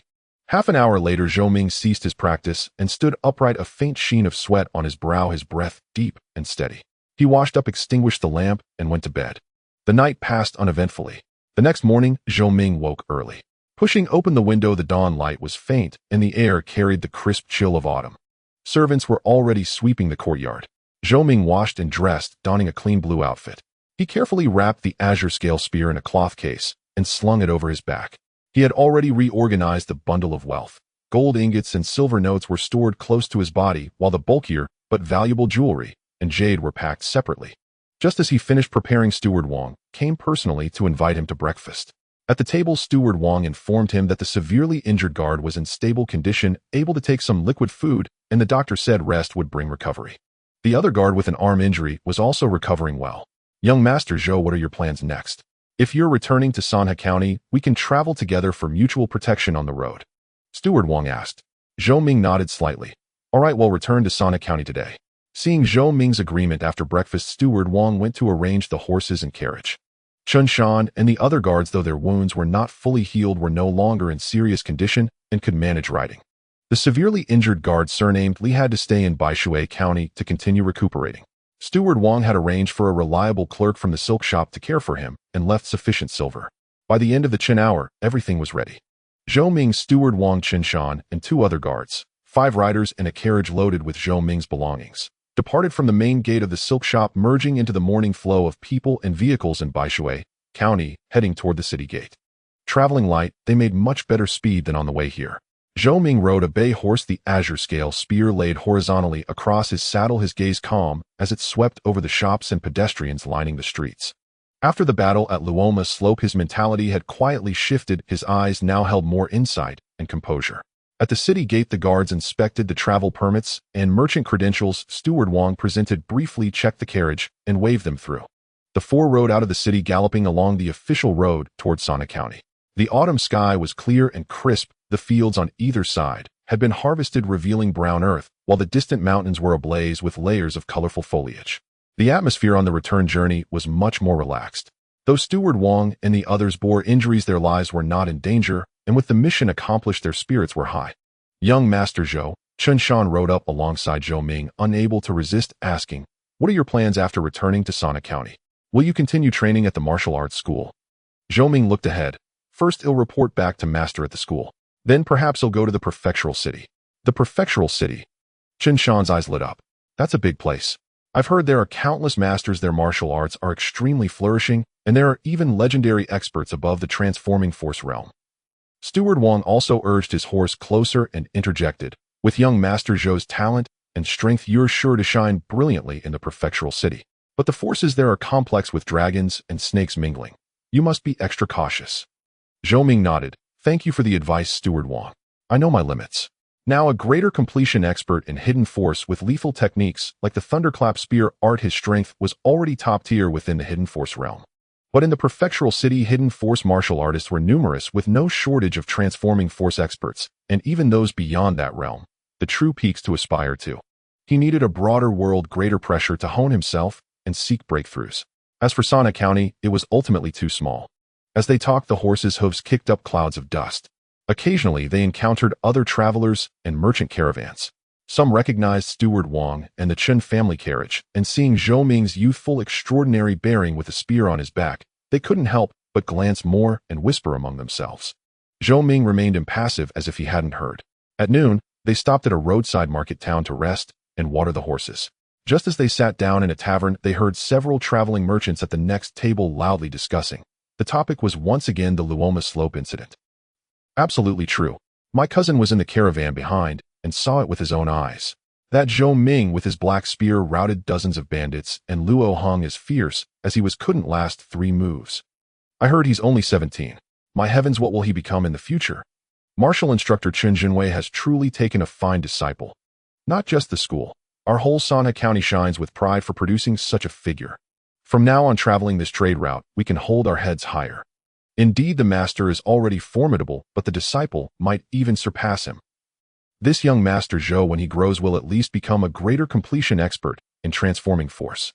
Listening to these remarks, Steward Wang and the others exchanged smiles, feeling proud to be associated with him. Zhou Ming, however, silently ate his meal, his heart undisturbed. Fame was merely an accessory to strength. What he cared about was strength itself. After resting about 3/4 of an hour, the 4 set off again. The afternoon journey was equally smooth, meeting no further trouble. As dusk approached, the familiar outline of the city walls gradually emerged on the horizon. Sana County at last. There seemed to be more people than usual at the city gate, including some well-dressed individuals who looked like stewards from various households, apparently waiting and watching. When they saw Zhou Ming and his party approaching on horseback, especially Zhou Ming and the azure scale spear on his back, the crowd stirred. "It's Zhou Ming. Young hero Zhou has returned." Quick report to the family head. "Young hero Zhou, you've had a hard journey." Some people greeted him from afar with cupped hands, their attitudes respectful and eager. Zhou Ming raised an eyebrow and looked at Steward Wang. Steward Wang said in a low voice, "Young master, news of the Luoma Slope incident has probably already reached the county. These are likely representatives from various families waiting here especially to make your acquaintance." Zhou Ming understood. He nodded slightly, slowed his horse, and acknowledged those greeting him with a nod, but did not linger. Those people were also tactful and did not press forward to bother him, merely watching Zhou Ming's party enter the city, their eyes filled with curiosity, awe, and envy. Once inside the city, the streets were thronged with people, the usual hustle and bustle unchanged. But Zhou Ming could feel many eyes on him, and whispers occasionally drifted into his ears. Is that Zhou Ming? He looks so young. You can't judge by appearances. I heard the Ironstone Stronghold's chief Luo Hong was stabbed to death by him in just a few moves. Incredible. Instructor Chen truly has a keen eye. Our Sana County might be about to produce an extraordinary figure. Zhou Ming remained calm, ignoring the surrounding attention. He first followed Steward Wang to deliver the carriage and goods to the Chun family's warehouse in the city, completing the handover. Steward Wang insisted on inviting Zhou Ming to the Chun residence for a banquet of thanks, but Zhou Ming politely declined. Steward Wang Yu and the brothers are injured and need proper rest. There's no rush for the thanks. I must first return to the school to report to Master, Zhou Ming said. Seeing Zhou Ming's firm resolve, Steward Wang did not insist further, only repeatedly expressing his gratitude and stating that the Chun family would surely offer a generous reward. Taking leave of Steward Wang and the others, Zhou Ming led his bay horse and walked alone toward the Zhenwei Martial Arts School. The setting sun cast a long shadow behind him. The street where the school was located seemed busier than usual. Dozens of people, mostly young martial artists, had gathered outside the school gate, eagerly looking on. When they saw Zhou Ming approaching, the crowd stirred. Senior Brother Zhou is back. It really is Senior Brother Zhou. Senior Brother Zhou, you've finally returned. These were mostly newly admitted disciples of the school. Their gazes at Zhou Ming burned with fervent admiration and excitement. News of the Luoma Slope battle had clearly exploded within the school. 17 years old, single-handedly killing a greater completion hidden force bandit chief, annihilating Ironstone Stronghold. What prodigious talent. It was enough to make these hot-blooded young outer disciples' hearts surge, idolizing Zhou Ming. Zhou Ming nodded to the crowd in greeting and walked straight toward the school gate. A sharp-eyed outer disciple rushed ahead to push open the heavy door, saying respectfully, Senior Brother Zhou, please. The school master is waiting for you in the main hall. Thank you. Zhou Ming handed his horse's reins to a familiar outer disciple, asking him to take it to the rear stable for care, then carrying the azure scale spear on his back stepped into the school. The training ground inside was far more crowded than usual. Not only were almost all the school's disciples present, but there were also unfamiliar faces. Apparently people sent by various forces upon hearing the news, hoping to forge connections with Zhou Ming. As Zhou Ming entered, everyone's eyes locked onto him. Gasps and murmurs rose softly. Zhou Ming walked straight ahead, his gaze unwavering as he crossed the training ground. Arriving before the main hall, he straightened his robes and stepped inside. Within the hall, Qin Jinwei sat upright in the master's armchair, a cup of clear tea at his side. He was still clad in a plain gray cloth robe, his face gaunt, but his eyes gleamed with sharpness as he fixed his gaze upon Zhou Ming, scrutinizing him carefully. Zhou Ming stepped forward and bowed respectfully. Disciple, Zhou Ming pays respects to master. This mission was completed without dishonor. Luo Hong, the bandit chief of Ironstone Stronghold, has been slain, and the stronghold itself is destroyed. Qin Jinwei did not speak immediately, merely looking Zhou Ming up and down, his eyes lingering especially on the azure scale spear strapped to his back, then sweeping over the faint lingering aura of bloodshed that still clung to him. After a long pause, he finally spoke slowly, his voice carrying an almost imperceptible hoarseness. Good, good, good. He uttered the word good 3 times in succession. Rise and take a seat to speak. Qin Jinwei gestured to the chair below. Thank you, master. Zhou Ming straightened up and sat down on the nearby chair, his posture upright and firm.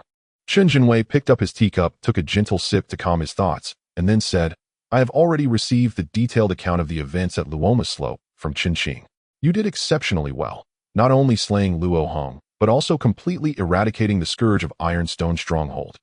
He paused, his gaze deep as he looked at Zhou Ming. However, venturing alone into the bandit stronghold at night was far too reckless. Though you have reached the pinnacle of the inner strength realm, the martial world is treacherous, and the stronghold was fraught with unknown traps and mechanisms. Had anything gone awry? His words carried both concern and admonition. Zhou Ming replied respectfully, This disciple understands master's protective intentions, but I feared the remnants might reignite, causing even greater calamity. After weighing the risks, I deemed myself capable and acted accordingly. In the future, I shall be even more cautious in word and deed. Qin Jinwei nodded. He knew this disciple well, steady and composed, never reckless. Since he dared to go, he must have had a solid foundation. After this battle, has your spear technique improved?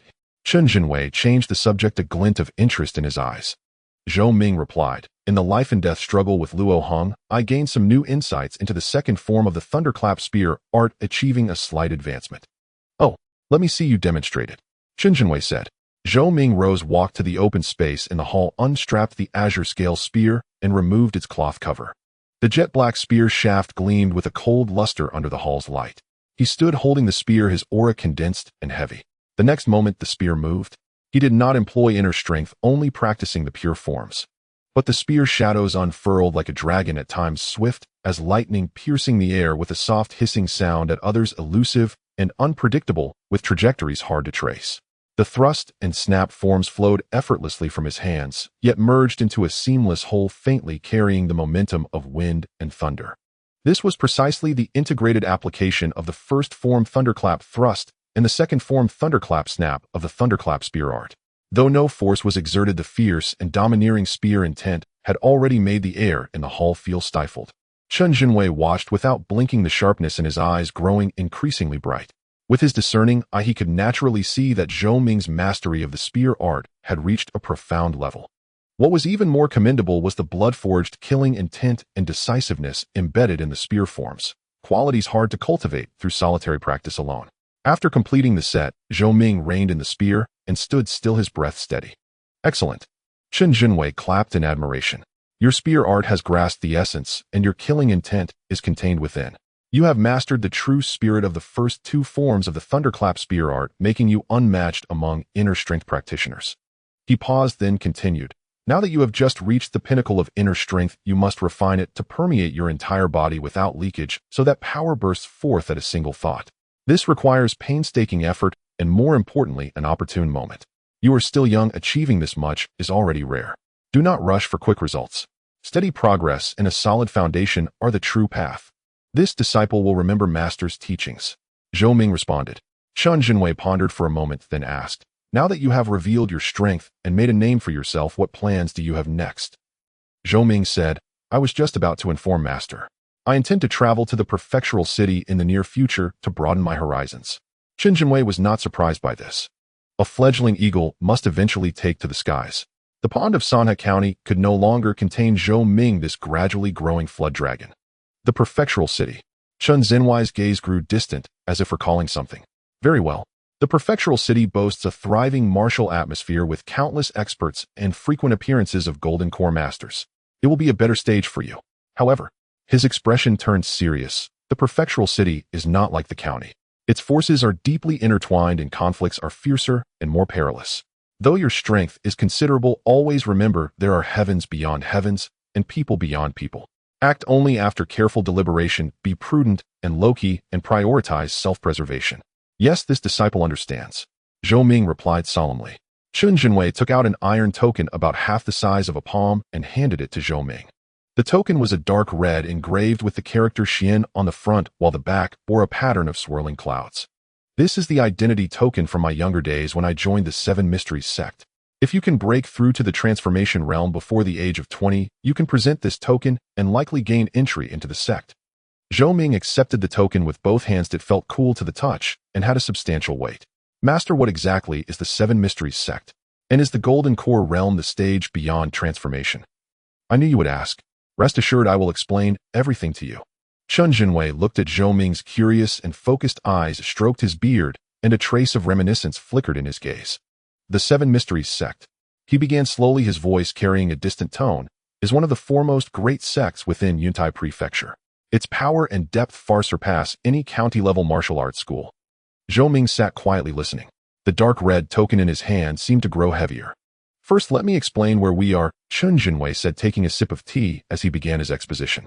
Our Great Yu Kingdom is divided into 4 administrative levels: Prefecture, Commandery, County, and District. Our Sanhe County belongs to Qingyuan Commandery, which in turn belongs to Yuntai Prefecture. Yuntai Prefecture governs 7 commanderies covering a vast territory with a population of tens of millions where martial arts flourish. Among them, the Seven Mysteries sect exclusively controls both Qiyun and Fengyuan commanderies as its home base. In the remaining 5 commanderies, including our Qingyuan Commandery, the sect also has branch offices. Chen Jinwei looked at Zhou Ming. Although Qingyuan Commandery is not solely dominated by the Seven Mysteries sect, its influence here is still formidable. In the prefectural city, the sect has established the Qingyuan branch hall led by a golden core master with over 10 transformation realm martial artists and several hundred inner strength disciples under its command, wielding influence across all sectors of the city. Zhou Ming's heart trembled slightly.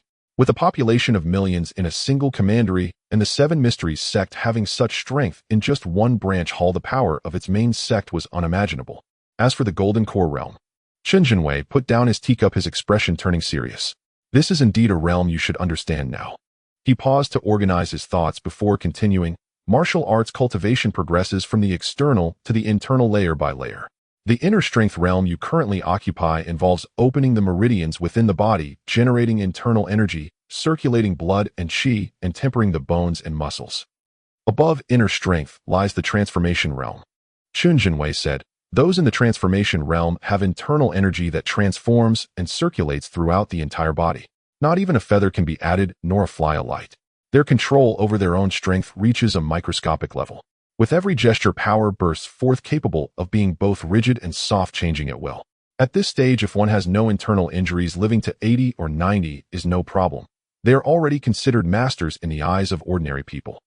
Zhou Ming nodded silently. He had vaguely heard his master mention these things before. And above transformation is the Golden Core realm. A note of reverence crept into Chun Zinwei's voice. Golden Core, as the name suggests, involves condensing internal energy into true qi within the dantian. A martial artist at this realm must refine their entire Buddhist blood qi, internal energy, and spiritual will into a single entity, forming martial true qi in the dantian. Once the Golden Core is successfully formed, it is a complete transformation and a leap in the very essence of life. Chun Zinwei's gaze grew distant. Golden Core martial artists have blood as dense as mercury, generate true essence spontaneously, can see inside their own bodies, and perceive the primordial energy of heaven and earth.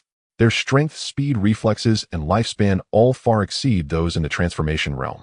Ordinary blades and swords find it hard to wound them. Common poisons are ineffective, and their lifespan can reach over 120 years. They can also channel martial true qi to perform some mystical techniques. Zhou Ming listened with a surging heart. The Golden Core realm was so miraculous. Master, what lies beyond the Golden Core realm? Zhou Ming asked. Haha, don't be impatient. Chun Jinwei laughed at the question. Beyond the Golden Core realm is the true essence realm, a further sublimation of the Golden Core. After a Golden Core martial artist condenses martial true qi, they continue to refine it to perfection. Then they can draw the primordial energy of heaven and earth into their body, merging it with their own true essence to generate true essence. True essence is the quintessence of true qi, the martial aura and baleful energy of martial arts. A martial artist at this realm, protected by true essence, can withstand ordinary weapons and blades. By projecting true essence outward, they can injure others from a distance. Their lifespan can reach 200 years, making them figures akin to immortals in the eyes of the mundane world. Chun Zinwei's tone was filled with deep yearning. True essence realm powerhouses can found their own sects and dominate a region. Even within the entire Yuntai prefecture, they are top-tier figures. The reason the Seven Mysteries sect can be the most supreme sect in Yuntai prefecture is precisely because it has true essence realm experts overseeing it. And more than one. Zhou Ming drew in a sharp breath. More than one true essence realm expert. Such strength was indeed enough to make the Seven Mysteries sect renowned and formidable throughout Yuntai prefecture. The Seven Mysteries sect has been passed down for over 500 years. Its founding patriarch, the Seven Mysteries Venerable, was a master at the pinnacle of the true essence realm. Throughout the generations, the sect has never lacked true essence realm powerhouses. At its peak, as many as 8 true essence experts presided over the sect simultaneously. Though it is not as prosperous as in its heyday, as far as I know, the sect still has at least 3 true essence realm experts. Chun Jinwei looked at the token in Zhou Ming's hand. This Seven Mysteries token is the identity token of an outer disciple of the Seven Mysteries sect. Holding this token and passing the examination, you can be accepted as an outer disciple. If you can break through to the transformation realm before the age of 20 with this token, you can directly enter the inner sect and receive the sect's focused cultivation. Zhou Ming gripped the token tightly, feeling the fine patterns on its surface. Master, in your younger days? Zhou Ming ventured to ask. Chun Jinwei smiled, a complex glint flashing in his eyes. That's right. In my youth, I was also an outer disciple of the Seven Mysteries sect. But my talent was limited. I only broke through to the transformation realm after the age of 20, so I failed to enter the inner sect. Later, due to some circumstances, I left the sect and returned to Sana County to establish this Jinwei martial arts school. He paused, looking at Zhou Ming with a solemn expression. Your talent far surpasses mine. At 17, you have already reached the pinnacle of inner strength, and your spear art has grasped its essence. If you can break through to transformation before 20 and join the inner sect of the Seven Mysteries sect with this token, your future prospects will be limitless. Even the Golden Core realm may not be beyond your reach. Zhou Ming rose and made a deep bow. This disciple will not disappoint master's high expectations.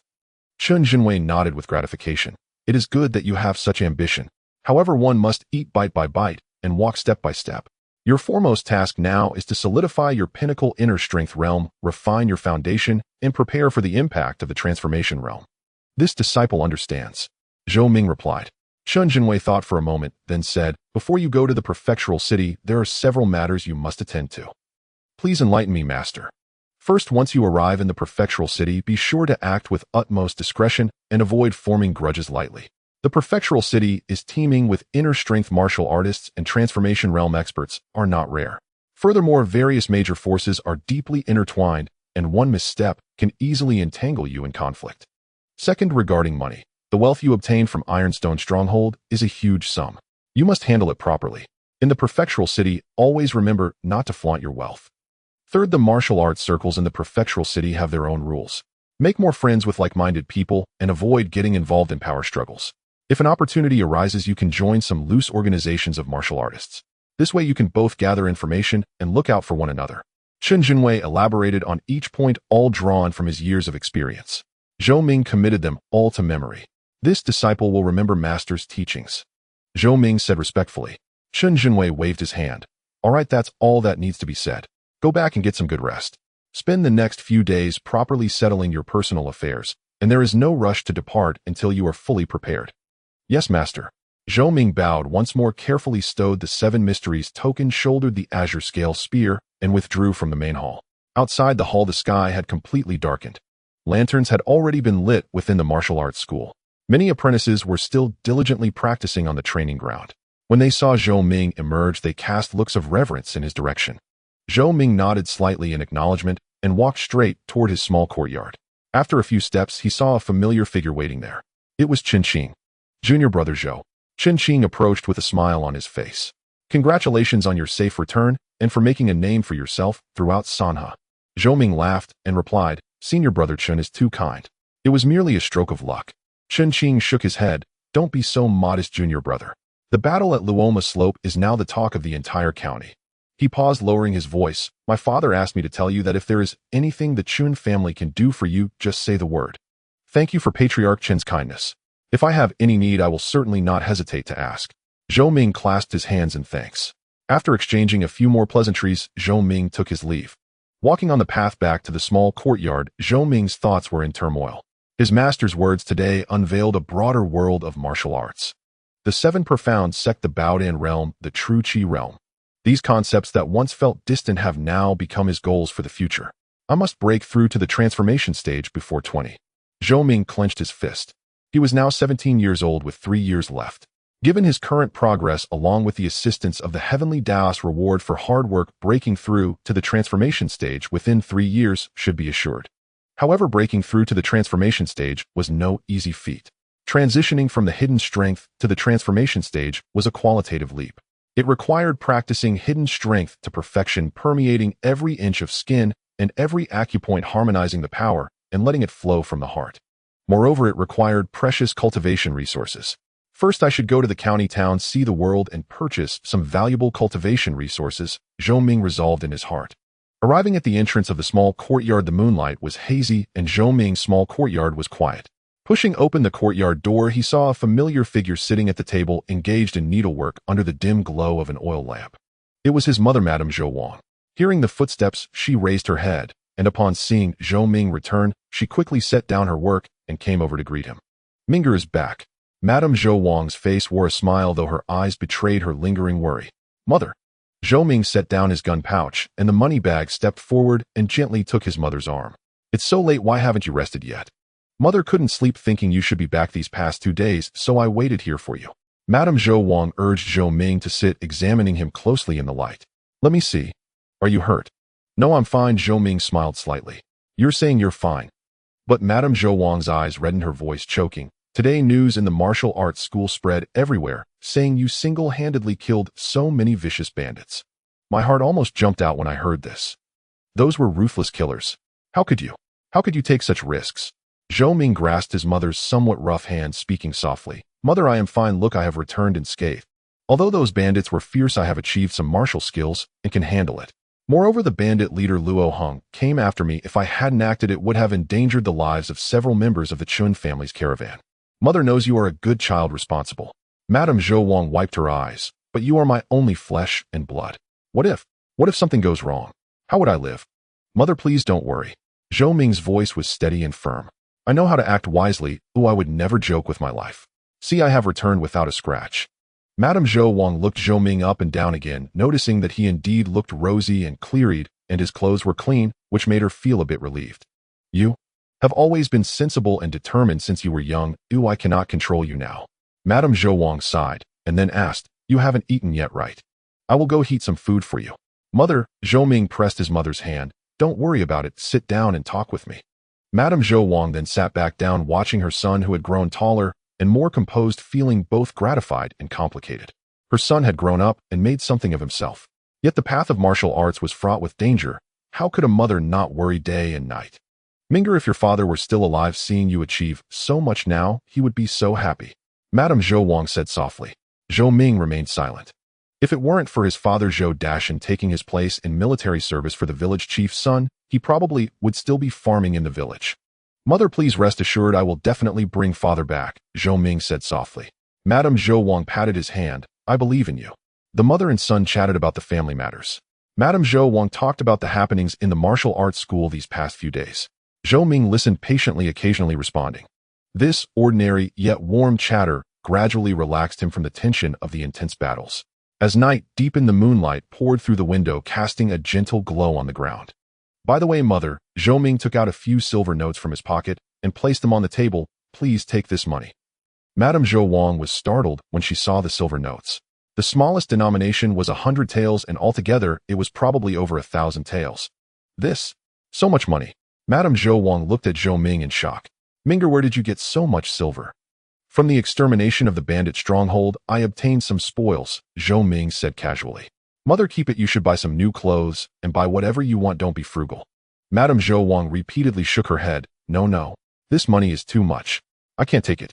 Keep it for yourself. Your expenses for martial arts training are high, and you will need to marry a wife in the future. Mother. Zhou Ming stuffed the silver notes into his mother's hand, his tone leaving no room for refusal. I have my plans. You must accept this money so I can worry less while adventuring outside. Madame Zhou Wang looked at her son's determined eyes, knowing she could not refuse him, so she had to accept it, but tears welled up in her eyes. Minger, are you planning to go far away? Zhou Ming nodded. In a few days I plan to visit the county town. The county town? Madame Zhou Wang murmured, filled with reluctance, but ultimately did not say anything to stop him. A good man should aspire to the world. I won't stop you, but you must take care of yourself and remember to come back often. I will remember, Mother, Zhou Ming replied earnestly. After chatting with his mother for a while longer, seeing that it was already late, Zhou Ming urged his mother to return to her room to rest. After sending his mother back to her room, Zhou Ming returned to his own room and began counting the gains from this trip. He left 1,000 taels for his mother, gave another 1,000 to the steward Wang and others, and currently had about 6,000 taels left. Among them, 3,000 taels were in silver notes, which he carried with him for daily expenses in the county town. The gold ingots and silver coins amounted to around 1,000 taels. The rest consisted of the jewelry and jade artifacts he brought back from the ironstone stronghold, valued at about 2,000 taels.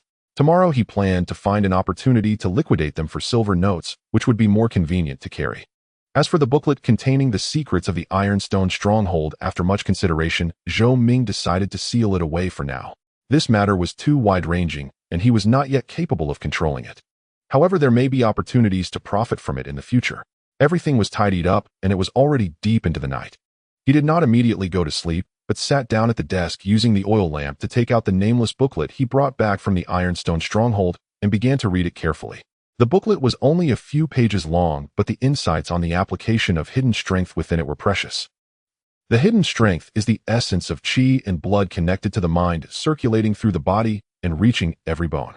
However, to achieve harmony and ease, one must understand the balance of tension and relaxation, being soft, like cotton wrapped around iron, and firm like iron resembling steel. In movement and stillness, the power arises naturally.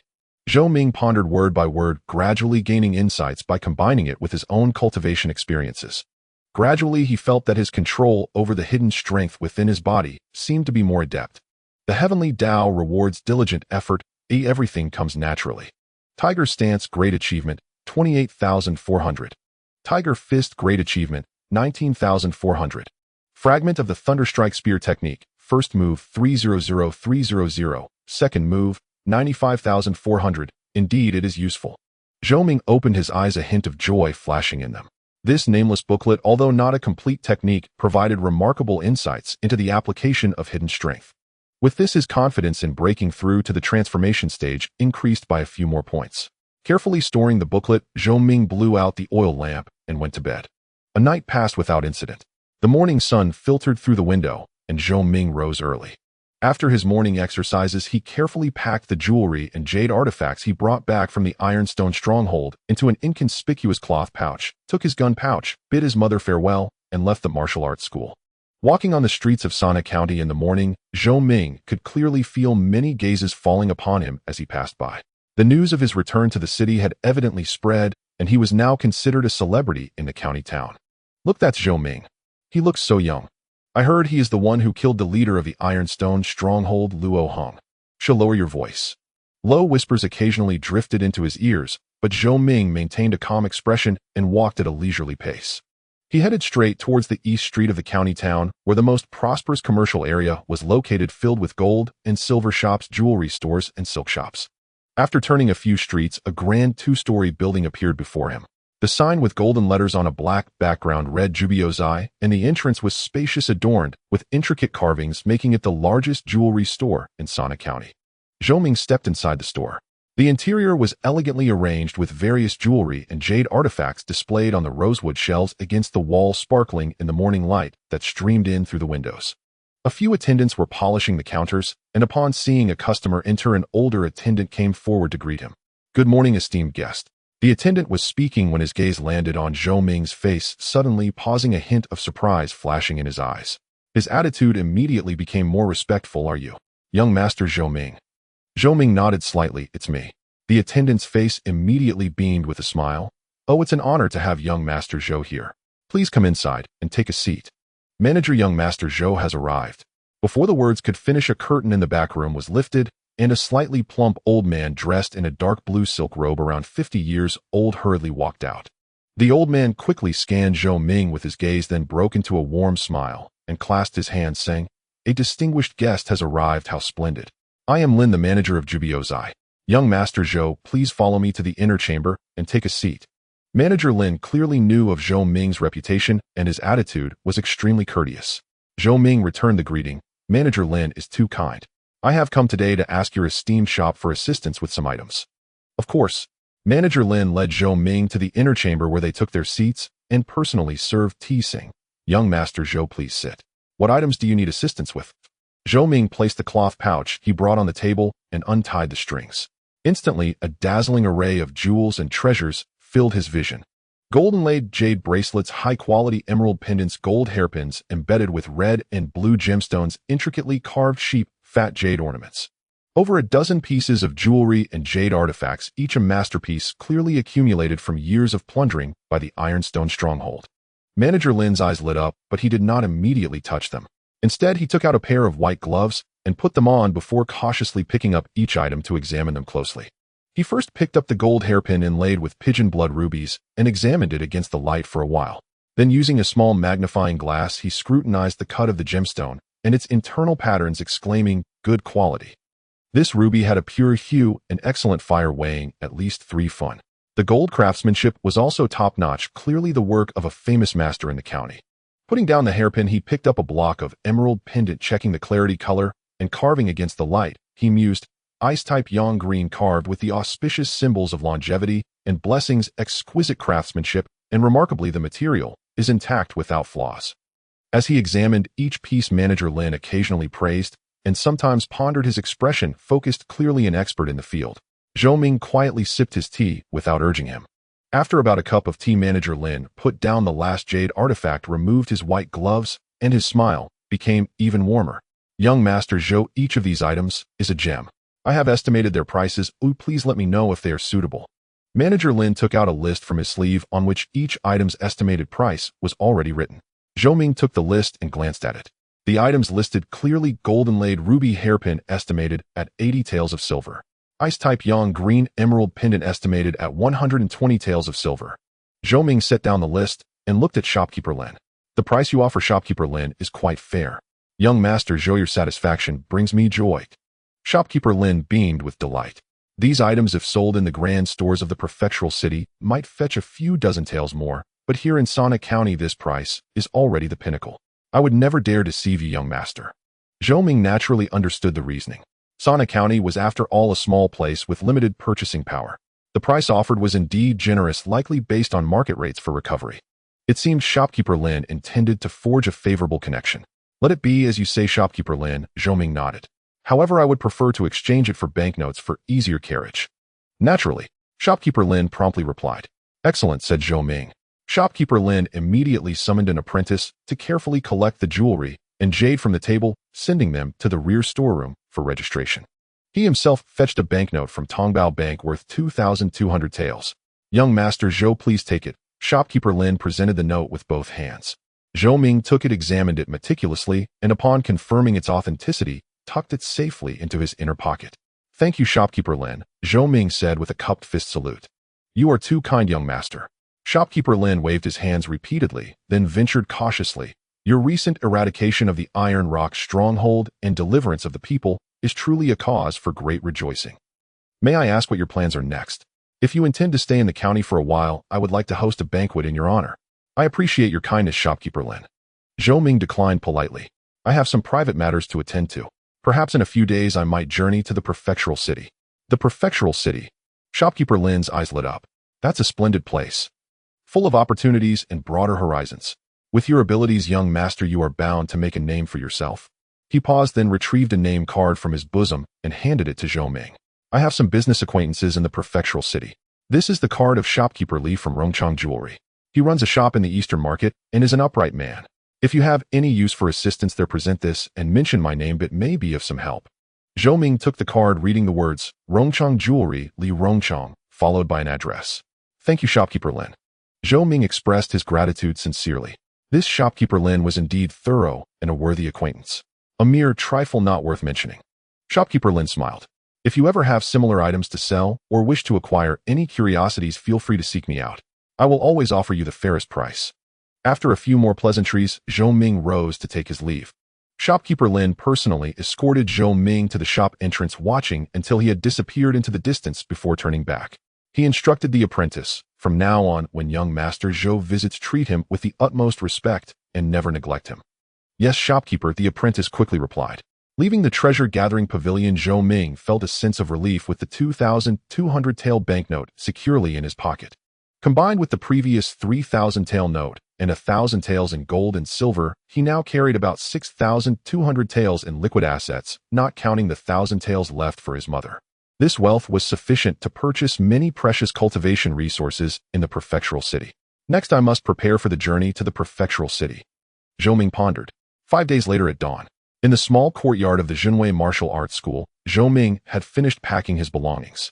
A heavy bundle contained several changes of clothes, dried provisions, a water skin, a fire striker, and other essentials for the journey, along with the few booklets retrieved from Iron Rock Stronghold, including the mountain-splitting palm and the anonymous cultivation notes.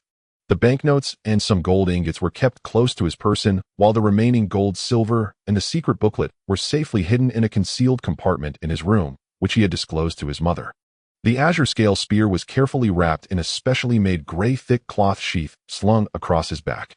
In the yard, Zhou Wangshe had risen early to prepare a hearty breakfast for her son. She meticulously checked his luggage, her eyes brimming with reluctance, yet she held back her tears, only offering endless reminders to be careful on the road, dress warmly, and eat on time. Zhou Ming acknowledged each word, patiently listening to his mother's chatter. He knew this journey would keep them apart for months, perhaps years, and her heart was filled with 1,000 worries. Mother, take care of yourself at home. Spend the silver as needed, don't stint. If anything arises, go to the martial arts school to find master, or to the Chun residence to find senior brother Chun. I've already informed them. Zhou Ming held his mother's hand and spoke gently. I know, my son. Just go and pursue your ambitions, don't worry about home. Zhou Wangshe patted her son's hand, forcing a smile. My son is destined for greatness. I await the day you achieve renown. Just then footsteps sounded from outside the courtyard. Chen Zhenwei, clad in a blue robe, walked in slowly. Master, Zhou Ming greeted with a cupped fist salute. Zhou Wangshi also hastened to greet Chen Jinwei. Chen Jinwei quickly helped her rise, signaling that such formality was unnecessary. His gaze then fell upon Zhou Ming, and seeing his spirited demeanor and composed bearing, a flicker of approval shone in his eyes. "Are you all set?" Chen Jinwei asked. "Yes, master, everything is prepared," Zhou Ming replied. "When traveling abroad, caution is paramount," Chen Jinwei advised again. "The prefectural city is vast, but it is also a place of disputes. Think carefully before acting and avoid making enemies lightly. However, if someone truly bullies you, there is no need to cower. My disciple does not court trouble, but neither does he fear it." "This disciple will bear that in mind," Zhou Ming said with a bow. Casting one last look at his mother and master, Zhou Ming said no more. He shouldered his pack, slung his spear, made a deep bow to Chen Jinwei and his mother, then turned and strode purposefully out of the courtyard. The morning light fell upon his blue martial attire, his silhouette as straight as a pine. Zhou Wangshi rushed to the courtyard gate, watching her son's receding figure until she could no longer hold back, raising her sleeve to wipe the corner of her eye. Chen Jinwei stood with his hands behind his back, his gaze distant, and murmured softly, "The fledgling leaves the nest to see the vastness of the sky and sea.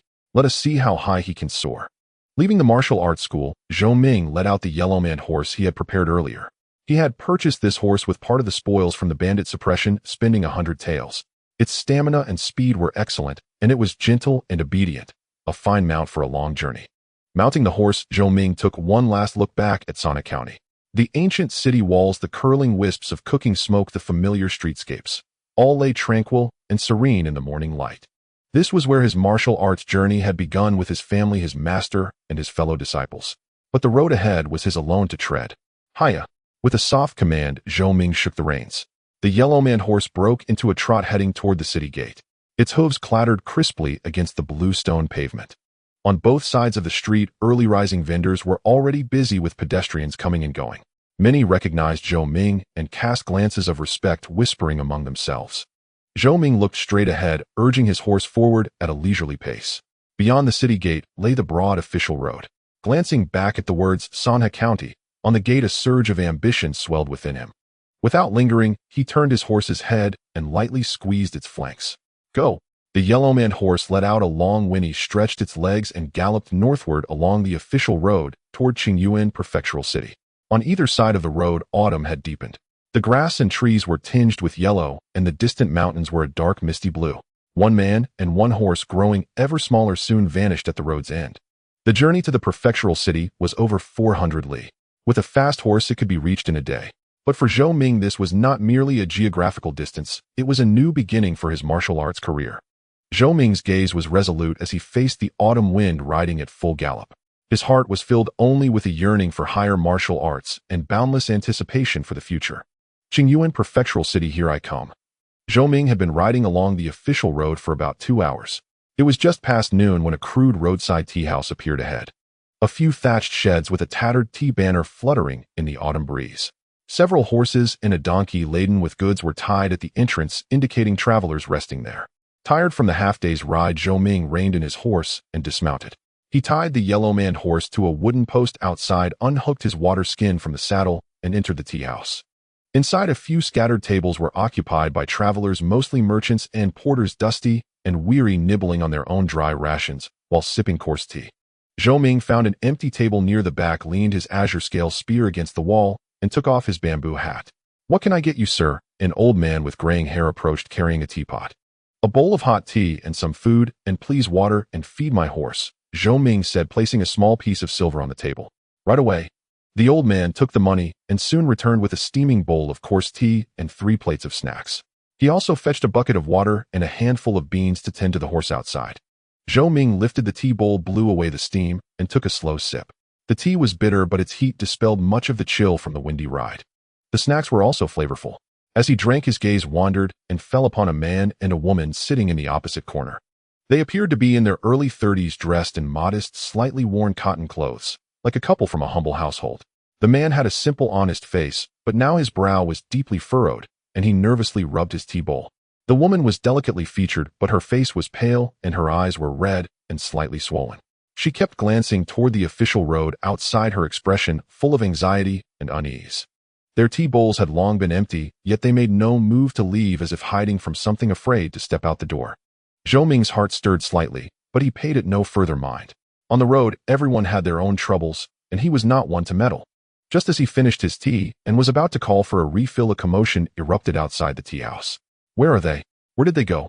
They must be nearby. Search. Boss, there are horses and a broken cart here. Rough shouts mingled with the sounds of hooves and footsteps drew closer. The patrons inside the tea house turned their heads, some showing signs of unease. The couple in the corner trembled, their faces turning deathly pale. The woman clutched her husband's arm tightly, her nails nearly digging into his flesh. The man took a deep breath, trying to appear calm, but his trembling hands betrayed his fear. Zhou Ming set down his tea bowl and looked calmly toward the door. The next moment, with a crash, the flimsy wooden door was kicked open from outside. Over a dozen burly men surged in, packing the small tea house to capacity. Each was broad-shouldered and thick-waisted, clad in matching blue uniforms with swords at their waists, their faces arrogant and overbearing. Leading them was a bald man in his 40s, his face covered in scars, with a knife wound running from the corner of his left eye to his mouth, adding to his ferocity. The bald man's eyes swept through the tea house like a hawk's, finally fixing on the trembling couple in the corner. A cruel grin curled the corner of his mouth. Well, Manager Wu, Lady Li, you've led us on quite a chase. The bald man sauntered over slowly, his boots thudding dully on the earthen floor. Had enough tea? Time to come back with us, isn't it? The man called Manager Wu braced himself, shielding his wife behind him, and addressed the bald man with a cupped fist salute, his voice trembling. Master Liu, that debt has already been fully repaid, and you returned the IOU. Why do you still hound us so relentlessly? Repaid? The bald man let out a sneer, pulling a piece of paper from his bosom and shaking it before Manager Wu. Take a good look. Black and white, principal and interest, 300 taels. You only paid back 200 taels last month. Still owe 100. Trying to renege. Manager Wu's eyes widened in panic. That's not right. The original loan was 200 taels at 30% interest for 1 month, principal and interest totaling 260 taels. I repaid 260 taels last month, and you tore up the IOU on the spot. This 300 tael IOU is a fake. Bullshit, a thug behind the bald man shouted. The IOUs issued by our Azure Dragon gang can't be fake. If Master Liu says it's 300 taels, it's 300 taels. Not a single coin less. The other patrons in the tea house recognized the situation as a gang debt collection and lowered their heads, afraid to get involved. A few timid ones quietly rose, intending to slip out the back door. If you can't produce the money today, the bald man, Master Liu, stepped closer, his gaze lecherously sweeping over the terrified but still beautiful Lady Li behind Manager Wu. Then Lady Li will have to come with us. Our gang leader has been in need of a serving girl lately. A face like hers should surely satisfy him. You? How dare you? Mr. Wu exclaimed in shock and anger, standing protectively in front of his wife.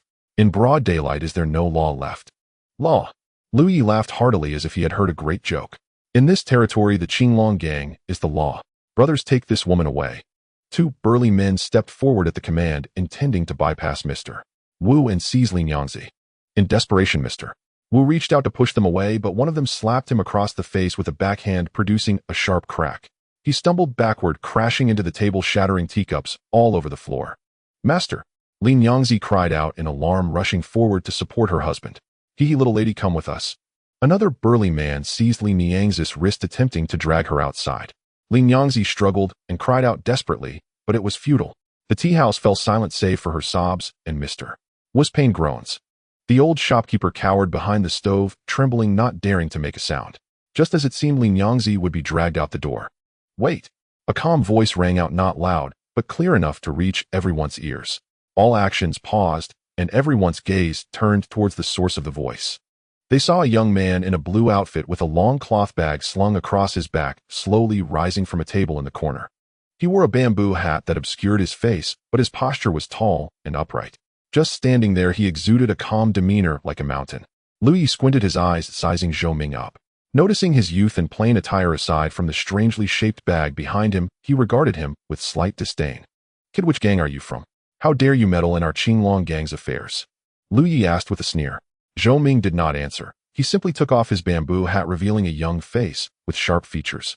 He looked calmly at Liu Yi and said, paying back debts is a matter of principle, but if someone forges a loan document and forcibly takes a woman, that is not a debt, but robbery. Liu Yi's expression darkened. Are you saying I forged the loan document? Kid, you can eat whatever you want, but don't speak carelessly. This document has Wu Fugui's fingerprints on it, clear as day. Zhou Ming's gaze swept across the so-called loan document, and he replied calmly, fingerprints can be forcibly pressed, and ink can be added later. If it were truly a 300-tael loan document, and he repaid 200 taels last month, would you only collect the money and not tear up the document? Would you let the couple leave and only come to collect the remaining 100 taels today? Lu Ye's eyes flashed with menace. Kid, I think you're tired of living. Be sensible and scram, or I will deal with you too. Zhou Ming sighed softly and placed his hat on the table. It seems there is no room for negotiation. Negotiate with your mother. One of Lu Ye's hot-tempered lackeys could no longer contain himself. He drew his knife and shouted, looking for death. He lunged at Zhou Ming, aiming a slash at his shoulder, clearly intending to disable him first. The blade glinted coldly, accompanied by a fierce wind. Gasps of shock erupted in the tea house. Mr. Wu and his wife were so frightened they closed their eyes. Zhou Ming, however, stood still, unmoving. Just as the steel blade was about to reach him, he slightly turned his body, causing the blade to graze his clothing harmlessly. At the same time, his right hand darted out like lightning, lightly touching and twisting the wrist of the lackey holding the knife. Crack! A crisp sound of bone breaking echoed. Out! The lackey let out a piercing scream, the knife clattering to the ground as he staggered back, cold sweat instantly covering his forehead. All of this happened in the blink of an eye. By the time everyone reacted, Zhou Ming had already calmly retracted his hand, as if he had merely brushed off some dust. Lu Ye's pupils constricted. A master knows how to strike. Zhou Ming's earlier move, seemingly casual, was actually fast, precise, and vicious, with impeccable timing. Definitely a skilled fighter. Altogether, waste him. Lu Ye, realizing he had encountered a tough opponent, no longer dared to act arrogantly and barked out orders. The remaining burly men drew their weapons and surrounded Zhou Ming, shouting. The tea house was cramped with tables and chairs in disarray, not conducive to a group battle. But the members of the Qinglong gang clearly fought together frequently. 2 men with knives slashed fiercely from the front, 2 others swept at Zhou Ming's lower body with clubs from the side, while another circled behind him, intent on launching a sneak attack. Their roles were clearly defined and well coordinated. Faced with the attacks coming from all directions, Zhou Ming finally moved. He stepped forward with his left foot, his body slightly sinking, and with a flick of his right arm, the gray cloth bag sprang up, as if alive, landing in his hand. The bag was not yet opened, but Zhou Ming gripped the middle section and used it like a spear, thrusting it forward. Puff! The front end of the bag accurately struck the acupoint of a burly man holding a knife in the chest. The man's forward momentum halted abruptly, as if struck by a heavy hammer. He let out a muffled groan and was sent flying, crashing into a table behind him and collapsing to the ground, unable to rise. Zhou Ming twisted his wrist, and the bag swept horizontally, accompanied by a whistling sound, hitting 2 clubs that were coming at him from the side. Crack! Crack! 2 solid wooden clubs broke in response. The 2 men holding the clubs had their hands split open, blood gushing out as they staggered back in shock. Zhou Ming's footsteps glided like a swimming fish, weaving through the cramped space with agile turns. It looked perilous, yet he managed to dodge the blades and clubs at the last possible moment. In his hands, the cloth bag jabbed, swept, burst, and flicked. With each strike, someone cried out in pain and fell or dropped their weapon. He did not strike to kill, but each blow landed on key joints and acupoints. Those hit found their muscles weak and bones numb, instantly losing their combatability. In just a few breaths, the 7 or 8 burly men who charged in had all collapsed to the ground, groaning, their weapons scattered all around. The tea house was in disarray, yet it was eerily silent. Everyone stared in astonishment at the young figure standing there with the bag. Cold sweat dripped from Lu Ye's forehead, and his hand gripping the knife handle trembled slightly. He prided himself on being experienced, considered a figure of authority in the Qinglong gang, with a solid foundation and inner strength enough to dominate this area. Yet this young man before him was unfathomably strong. The series of movements just now were ghostly fast, and his strength was executed exquisitely, definitely a master of hidden strength. Who exactly are you? Lu Ye's voice was dry, no longer possessing the earlier arrogance. Zhou Ming did not answer. Instead, he focused on the loan document in Lu Ye's hand. Hand over the loan document. Lu Ye's expression changed as he considered acting tough, but looking at his moaning subordinates on the ground, and then at Zhou Ming's calm and unyielding gaze, a chill crept up his spine. He knew he had hit a brick wall today. Gritting his teeth, Lu Ye handed over the loan document.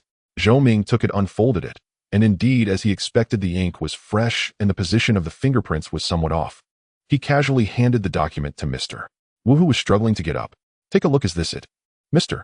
Wu took it, examined it closely, and exclaimed in excitement, It's fake. The fingerprints were pressed after they repaid the money last month. This ink is clearly newly written. Zhou Ming nodded and looked at Lu Ye. What else do you have to say?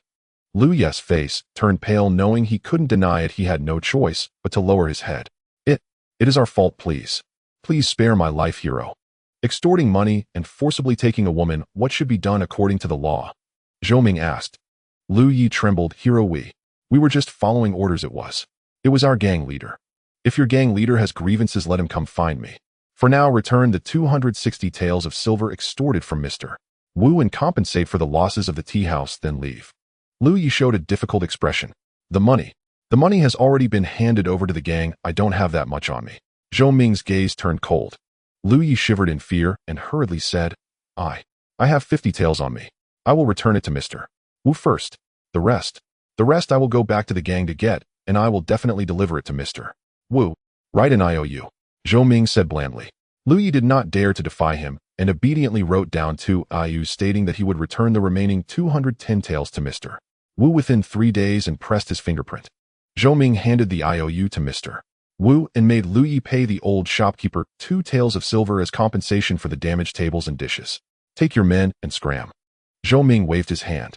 Lu Yi felt as if he had been granted a reprieve, quickly calling to the remaining able-bodied subordinates to help their fallen companions, and fled the tea house in a disheveled state, not daring to look back. The tea house was silent. After a long while, Mr.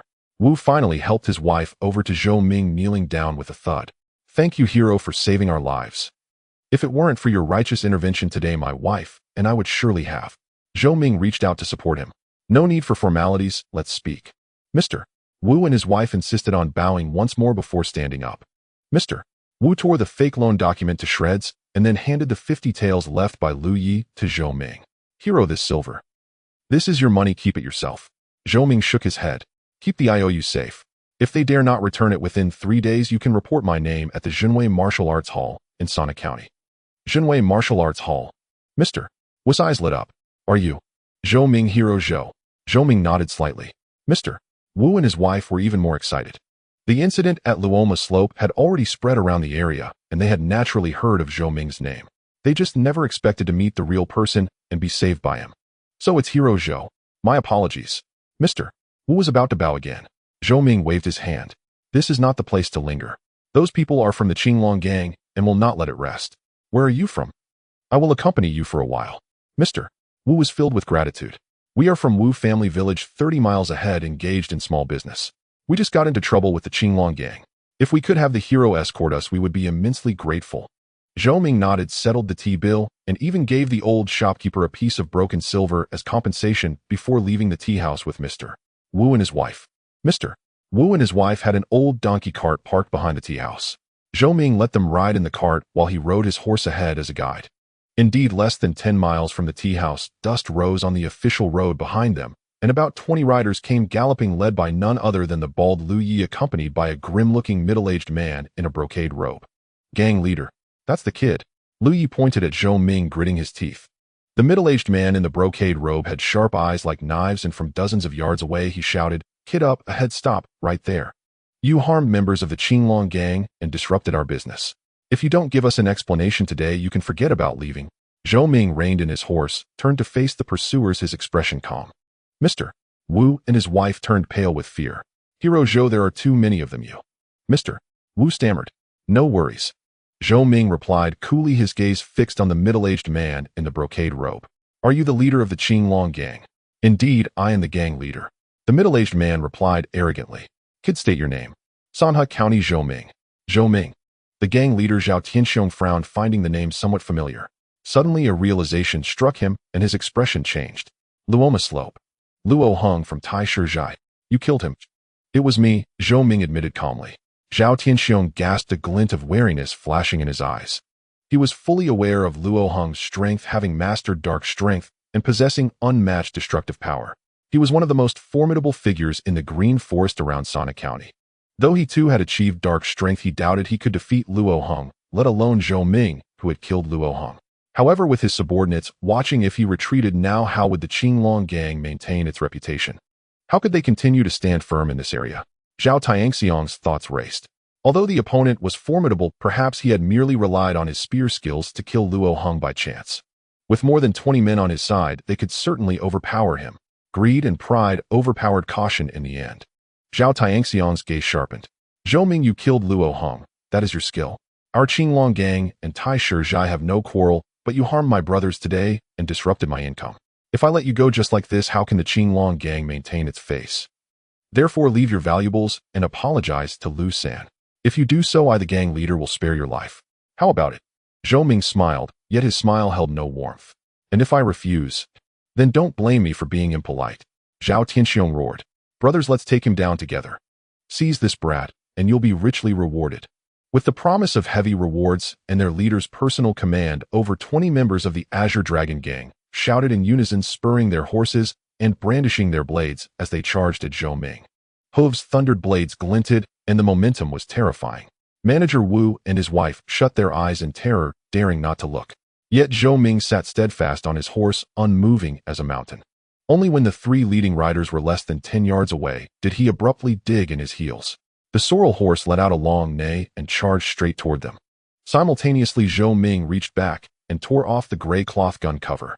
The black shaft of the azure scale spear emerged like a flood dragon breaking through water, trailing a shrill, piercing howl. Thunderclap, spear art. Thunderclap, thrust. A gleam of frost arrived first, followed by the spear, striking like a dragon. The foremost rider only saw a blur before his chest turned icy cold, followed by searing pain and endless darkness. He hadn't even seen how the spear was thrust. Zhou Ming flicked his wrist, withdrawing the spear tip and sending a spray of blood flying. He then swept the shaft horizontally. Bang! The second rider, along with his blade, was sent flying by the spear's shaft. His bones were broken before he even hit the ground. The third rider, horrified, tried to rein in his horse and turn away, but it was too late. Zhou Ming's spear tip flicked upward, precisely knocking away the steel blade from the man's hand. The spear then slid like a venomous snake into his shoulder socket, twisted, and flung him off the horse with a scream. In the blink of an eye, 3 men were unhorsed, some dead, others wounded. Without pausing, Zhou Ming spurred his horse into the enemy ranks. The azure scale spear transformed into streaks of black lightning in his hands, each thrust, sweep, smash, or flick executed with lethal precision, aimed at vital points. Though these Azure Dragon gang members were hardened brawlers, how could they compare to Zhou Ming's spear technique, honed through life and death combat? Coupled with his mastery of the dark force, which granted him superior strength, speed, and reflexes, and the sharpness of the azure scale spear, contact meant injury and a hit meant death. In an instant, men and horses fell in chaos, screams echoing. Zhao Tianxiong's eyes nearly split with rage. He hadn't expected Zhou Ming to be so ferocious, cutting through the siege of over 20 men as if they were nothing. You're asking for death. Zhao Tianxiong bellowed, slammed his saddle, and launched himself into the air like a rock spreading its wings. His palms tinged with an eerie cyan-black hue and reeking of decay, aimed for Zhou Ming's back. This was his years-honed Insha palm, its force venomous, capable of damaging meridians and inflicting unbearable pain. As if Zhou Ming had eyes in the back of his head, the moment Zhao Tianxiong's palm wind touched him, he spun around. The azure scale spear, like a venomous dragon whipping its tail, stabbed straight for Zhao Tianxiong's heart with a piercing shriek. This thrust was fast, precise, ruthless. Zhao Tianxiong was stunned by Zhou Ming's swift reaction and fierce adaptability. Midair with no footing, he gritted his teeth and clapped his palms against the spear shaft, trying to deflect it. Clang! The collision of palm and spear produced a metallic ring. Zhao Tianxiong felt a torrent of immense force surge through the spear shaft, numbing his arms and churning his qi and blood. He was involuntarily sent flying backward. Zhou Ming pressed his advantage, spurring his horse forward. The azure scale spear turned into a flurry of icy specks, enveloping Zhao Tianxiong's vital points. Zhao Tianxiong landed, clumsily retreating frantically while swinging his palms in defense. Yet he found Zhou Ming's spear technique as swift and unpredictable as thunder and lightning. Each thrust carried a terrifying dark force that numbed his palms and threatened to shatter his meridians. After only 4 or 5 exchanges, Zhao Tianxiong was on the verge of collapse, danger closing in. With a soft sound, the azure scale spear finally broke through his palm defense, piercing his left shoulder. Blood splattered. Zhao Tianxiong screamed, staggered back, his face pale as paper. Zhou Ming reined in his horse, the spear tip pointing at the ground as he coldly regarded him, still want to fight. Zhao Tianxiong clutched his wound, gazing at his fallen men strewn about, then up at the expressionless Zhou Ming on horseback. Fear finally consumed his heart. He knew he was utterly defeated. Not only was the opponent's spear technique terrifying, but his dark force was also far more refined. Continuing the fight meant certain death. Young hero Zhou, I concede, Zhao Tianxiong said with difficulty. Today's affair was my Azure Dragon gang's fault. Those 260 taels of silver. No 300 taels, I'll send someone to Wu Manor immediately. There will be no delay. I beg you, young hero. Show mercy. Zhou Ming looked at him. That's fine. I'll spare you today, but you must restrain your men. Do not plague the countryside or bully the common folk again. If I hear of any misdeeds, I will personally call on you and take your head. A chill ran down Zhao Tianxiong's spine, and he nodded frantically. Yes, I will strictly discipline them. I dare not offend again. Get lost. Zhao Tianxiong, as if pardoned, ignored his men, endured his pain, mounted an unclaimed horse, and fled without looking back. The remaining gang members helped each other up and retreated in disarray. On the official road, only Zhou Ming, manager Wu, and his wife, and a few corpses remained. Zhou Ming dismounted and walked to manager Wu. Return to Wu Manor and stay indoors for a few days. The Azure Dragon gang likely won't bother you again. If anything arises, you can go to the Zhenwei Martial Hall in Sana County. Manager Wu expressed endless gratitude, kowtowing to Zhou Ming with his wife before driving their donkey cart away hurriedly. Zhou Ming checked the sky. It was nearly late afternoon. He mounted his horse, glanced at the direction the Azure Dragon gang had fled, then looked ahead at the official road leading to the prefectural city. His gaze was calm and unruffled. This was merely a small episode along the journey. Collecting himself, Zhou Ming flicked the reins, and the sorrel horse trotted northward. The autumn wind brushed his face, carrying a faint scent of blood that soon dissipated into the air. Ahead, the city of Qingyuan Prefecture was already in sight. As the sun set, the silhouette of Qingyuan Prefecture finally appeared on the horizon. Unlike the low walls of Sanhe County, Qingyuan Prefecture's walls stood 15 yards high, their grayish-blue bricks casting an ancient luster in the twilight. At the city gate, carriages and horses streamed like dragons, and pedestrians bustled endlessly. The clamor of voices drifted on the wind, exuding the unique prosperity of a prefectural seat. Zhou Ming rode, slowly merging with the flow through the gates. The guards merely conducted routine checks on a few cargo-laden carts, sparing only a glance for a lone martial artist like Zhou Ming before waving him through. Inside the city, the surging noise made Zhou Ming narrow his eyes slightly. The wide bluestone street could accommodate 4 carriages abreast, flanked by rows of shops and fluttering tavern banners. Silk shops, taverns, pharmacies, blacksmiths' inns. Signs for every trade dazzled the eye. Cries of vendors haggling, the rumble of carts, and children's laughter wove together, brimming with the vitality of the marketplace. The streets were packed with people, their attire far more vibrant than in Sana County. There were silk-robed merchants, blade-wielding martial artists, scholars waving folding fans, and peddlers hawking their wares. Occasionally, a few ornate carriages escorted by guards rolled by, slowly drawing the stares of passers-by. The air carried a medley of scents, the fragrance of freshly baked flatbread, the aroma of wine and dishes from taverns, the bitter tang of herbs from pharmacies, all mingling to form the unique atmosphere of this prefectural city. Zhou Ming led his horse, walking unhurriedly through the crowd, his eyes calmly surveying his surroundings. A prefectural city was indeed different. Just among the martial artists on the street, he sensed dozens of formidable auras, at least at the bright force level, and even several dark force practitioners moving through the crowd. The martial power here far surpassed that of Sana County. He needed to find a place to settle first. After crossing several bustling streets, Zhou Ming arrived at the quieter southern district. This area near the martial-focused southern quarter boasted good security and was suitable for martial artists. The sign of the Joyful Rest Inn stood out vividly in the twilight. It was a 3-story inn with a spacious front. Hitching posts at the entrance held many horses, several of which were robust with fine saddles, suggesting their owners were of no ordinary status. As Zhou Ming reached the entrance, a sharp-eyed attendant hurried over. "Sir, will you be lodging or dining?" The Joyful Rest Inn is one of the best in the South District. Clean, comfortable, and reasonably priced. The attendant smiled broadly, his gaze flickering to the azure scale spear case on Zhou Ming's back and the spirited sorrel horse. His demeanor grew even more deferential. "Lodging. I want a quiet superior room," Zhou Ming said. "Right away. Please come in." The attendant quickly took the reins and called out, "One superior room." Zhou Ming stepped into the inn. The lobby was spacious and bright, with a dozen square tables. 7 or 8 out of 10 were occupied mostly by martial artists gathered in groups, drinking and chatting noisily. Behind the counter, the innkeeper, a lean man with a goatee, was bent over an abacus. "Manager, this guest wants a superior room," the attendant said, leading Zhou Ming to the counter. The innkeeper looked up, sizing up Zhou Ming with a professional smile. "A superior room is 5 maces of silver a day, including breakfast and dinner. Lunch and fodder are extra. How many days will you be staying?" Zhou Ming took 2 tintal ingots from his robe and placed them on the counter. "A month to start." "Excellent." The innkeeper's eyes lit up. He pocketed the silver deftly and handed over a wooden room token. Room Tion 3 at the east end of the third floor. Quiet. Attendant, show the guest up. The attendant acknowledged, leading Zhou Ming to the third floor. Room Tion 3 was indeed fine, spacious, with a table, chair, and bed. Simple furnishings, but clean. The window faced south. Pushing it open revealed a small yard behind the inn, planted with a few phoenix trees. Most leaves had fallen, and the remaining few rustled in the evening breeze. Sir, hot water is available anytime.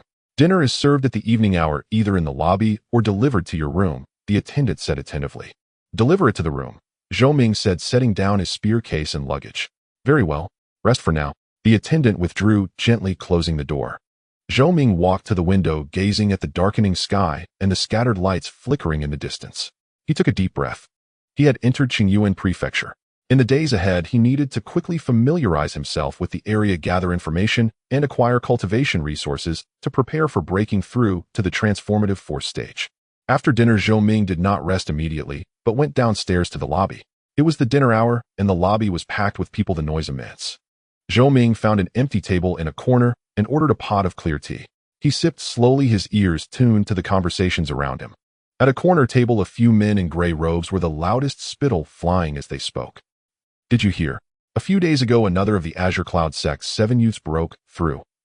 Now 4 of the 7 have reached the transformative force stage, and the other 3 are on the verge. Incredible, and they're barely over 20. That's nothing. The third miss of the Zheng family, just 18 this year, has already reached the Dark Force Grandmaster stage. A nascent Soul Sect Vice Sect leader from Azure Cloud Sect has taken a liking to her and intends to take her as a personal disciple. Tisk, what do these prodigies have to do with us? But the 7 Mysteries Sect branch and the Azure Waves Sect branch, those 2 giants are constantly at odds. I heard blood was spilled again yesterday. Several Dark Force experts died. Zhou Ming listened silently, committing the information to memory. The Azure Cloud Sect, the 7 Mysteries Sect branch, the Azure Waves Sect branch, the Zheng and Wang great families, and the Bloodrock Gang. These 6 powers were the sky over the prefecture, dominating every aspect of Qingyuan Prefecture, each backed by a nascent soul realm expert. Among them, the Azure Cloud Sect was the strongest, with 3 nascent soul experts, while the other 5 had only 1 each. The Azure Wave Sect was the only force in Yuntai Prefecture that could rival the 7 Mysteries Sect, and its main sect was said to have 3 true essence realm experts. Below them were second-rate forces with transformative force experts, numerous and deeply entrenched, controlling various traits. Then came third-rate forces led by dark force martial artists like the Azure Dragon Gang, which could only dominate counties or the fringes of the prefecture. In the heart of a real prefectural city, they were nothing. As for bright force martial artists, they were merely considered capable here.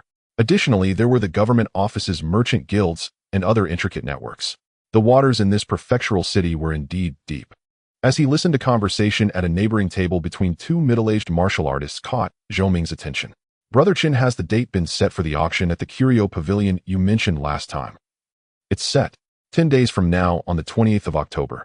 They say there will be many good items, including coagulation force pills, to aid breaking through to transformative force, and several aged spirit herbs. Oh, coagulation force pills. That's a rare find. But the price is bound to be steep, not something we can dream of. Nothing at the Curio Pavilion is cheap. Still, it's worth seeing. I hear representatives from all 6 major powers will attend. The competition will be fierce. The Qijin Pavilion. An auction. Ningjin pills. A thought stirred within Zhou Ming. What he needed most now were elixirs and resources to aid his breakthrough to the Huajin realm. This auction might be worth a visit. With over 6,000 taels of silver in hand, he estimated he could acquire 1 or 2 truly precious cultivation resources. Just as Zhou Ming silently noted the news of the Qijin Pavilion auction, a somewhat hurried footstep sounded from the entrance. 2 young men clad in brocade outfits and sporting long swords at their waists stepped into the hall, their expressions carrying a faint, barely perceptible air of arrogance and urgency. Their gazes swept across the hall before they strode directly to the counter. "Proprietor, are there any superior rooms available?" one of them, slightly taller, asked in a clear voice tinged with an unyielding tone. The proprietor quickly lifted his head from behind the counter, a smile spreading across his face. "All my apologies to you both, young masters, but our superior rooms have just been fully booked. The last one was just taken by this guest here." As he spoke, his hand subconsciously gestured toward the corner where Zhou Ming sat. The gazes of the 2 young men followed, turning to Zhou Ming. Seeing that Zhou Ming was alone, plainly dressed, and young, the taller youth furrowed his brow slightly. The other, with fair skin, spoke directly. "Friend, we brothers have urgent business in the county and need a superior room for a few days. You are alone. Oh, would you be so kind as to yield this room to us? We'll compensate you double the room cost, and you can switch to an ordinary room. What do you say? Though his tone wasn't overbearing, the sense of entitlement in it caused Zhou Ming's brow to lift slightly. Many diners in the hall also noticed the commotion, their gazes drifting over, some with amused curiosity, others with knowing looks. In the county city, such scenes were not uncommon. There were always those who, relying on their status or background, liked to make way with silver. Zhou Ming set down his teacup, his gaze calm as he looked at the two. Everything follows the rule of first come, first served. I have already secured the room and have no intention of yielding it. The fair-skinned youth's face darkened slightly. Friend, when traveling, helping others is helping yourself. We're not forcing you, we're willing to compensate you with silver. Why be so unreasonable? The taller youth also spoke. Indeed, we are disciples of the Qingchuan sword sect and have important matters in the county. We ask you to grant us this favor. The Qingchuan sword sect. Zhou Ming had heard a little about it from the earlier chatter. It was a second-rate force, with its master being a Huajin expert and its sect established on a perilous peak 50 li from the county city. No wonder they carried themselves with some confidence. Yet Zhou Ming merely shook his head. The prestige of the Qingchuan sword sect has nothing to do with whether I yield the room. I will not give it up. Please find another place. At these words, the hall grew noticeably quieter. Many looked at Zhou Ming with a mix of surprise and amusement. Though the Qingchuan sword sect wasn't one of the 6 major powers, it still had considerable renown within the county. For this young man to show no deference at all, either he truly had backing or he was a greenhorn unfamiliar with the ways of the world. The fair-skinned youth's face turned completely cold. Fine. Very well. I never expected to meet such an ungracious character at the Yuan. Dare I ask your esteemed name and the sect you hail from, so that we brothers might make your acquaintance? The words carried an unmistakable threat. Zhou Ming gave him a faint glance. Zhou Ming from Sanha County. Sanha County. Zhou Ming. The fair-skinned youth paused, then exchanged a look with his companion. Both their eyes flickered with confusion and disdain. What notable figure could come from a backwater like Sanha County? So a country bumpkin. The fair-skinned youth sneered, but before he could finish, the taller youth gently tugged at his sleeve. The taller youth studied Zhou Ming's ever-calm gaze, and then the long cloth-wrapped object casually placed by the table. A flicker of unease stirred within him. For someone to remain so composed in the face of the Qingchuan sword sect's name, either he was a fool or he had something to rely on. He recalled some vague rumors circulating in the county about Sanha County, recently whispers of a young man surnamed Zhou, but the memory was hazy. Junior brother, let it go, the taller youth said in a low voice to his companion, then cupped his hands toward Zhou Ming. Since our friend is unwilling to yield, we were presumptuous. Proprietor, are there any ordinary rooms available? The proprietor quickly replied, yes, we have. Then give us 2, the taller youth said decisively. He paid the silver, took the room tags, and pulled his still grumbling companion upstairs without another glance at Zhou Ming. Thus the small storm subsided.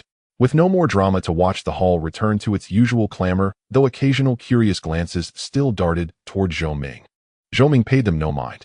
He slowly finished the last of his tea, set down a few copper coins, rose, and returned to his third-floor room. Closing the door shut out the noise of the outside world. Zhou Ming sat cross-legged on the bed, beginning his daily unshakable practice of stance training. The fierce tiger stance technique's mental method slowly circulated. The dense, heavy internal force within his dantian flowed through his meridians like a mighty river, nourishing his flesh, blood, and bones with each breath. After cultivating for about an hour, Zhou Ming ceased his practice and slowly opened his eyes, a glimmer of sharp light flashing through them. He rose and walked to the window, gazing at the dazzling sea of lights in the county city, his mind churning with thoughts. This Qingyuan county city was more complex than he had imagined, a place where opportunity and danger coexisted. Here strength was the foundation, background influence, and wealth were merely extensions or manifestations of power. Alone and without support, if he wished to obtain cultivation resources, establish a foothold, and perhaps even join the Qishuan sect in the future, he had to enhance his strength as quickly as possible. I must attend the Qijin Pavilion auction in 10 days. If I can secure a Ningjin pill or a similar precious elixir, the path to breaking through to Huajin will be much faster. Perhaps I can first try to join this branch of the Qishuan sect, find a patron, and cultivate peacefully until I reach Huajin. Then I can head to the main sect. Zhou Ming quietly began to plan his next moves. The night grew deep and the city's clamor gradually faded. In another room, the oil lamp flickered, casting a dim yellow glow. Senior brother, why did you stop me? That brat was ungrateful, just a country bumpkin from Sanha County. I could have used him to make an example and let everyone in this and know that Qingchuan sword sect is not to be trifled with. The fair-skinned youth named Lu Bai still fumed with indignation, sitting on a chair with a displeased expression. The taller youth Chen Song was a more composed inner disciple of the Qingchuan sword sect. He didn't answer immediately, but walked to the window, closed the slightly ajar pane, and then turned to Lu Bai, his expression somewhat grave. "Junior brother, you're too impulsive," Chen Song said in a low voice. "This is Qingyuan County City, not near our sect's mountain. It's a place teeming with hidden dragons and crouching tigers, deep waters. Have you forgotten the master's instructions before we left? We're here to gather information. Keep a low profile and avoid conflict. A kid from Sana County. What kind of dragon or tiger could he be?" Lu Bai scoffed dismissively. "I think he's just a reckless fool putting on airs." "Sana County. Zhou Ming." Chen Song repeated the words under his breath, frowning deeply as he paced the room. "I feel like I've heard that name recently. Some rumor." "What rumor?" "A backwater like Sana County. What news from there could possibly reach the county city aside from an occasional bandit raid?" Lu Bai took a sip of cold tea from the table. Chen Song didn't reply, straining to remember. He had a wider network than Lu Bai and often kept tabs on the city's affairs. Suddenly a flash of insight struck him, and he stopped in his tracks. "Luoma Slope. Taisher Stronghold," Chen Song exclaimed in a low voice, his expression shifting. "I remember now. A few days ago, while drinking tea at the Tingfeng Tea House in the southern part of the city, I overheard a conversation at a nearby table. They said a young expert from Sanha County had single-handedly wiped out the long-troublesome Taisher Stronghold, killing its chief, Luo Hong. That person was surnamed Zhou." "What?" Lu Bai was startled, setting down his teacup. "Senior brother, are you sure?" "Luo Hong. The opening palm. Luo Hong, a master of dark force. He had some reputation in the county's underworld back then. Why would he end up in a remote place like Sana County? And someone took him down alone. A young man. That's the rumor. The details are unclear, but it's unlikely to be groundless." Chen Song walked back to the table and sat down, tapping his fingers lightly on the surface.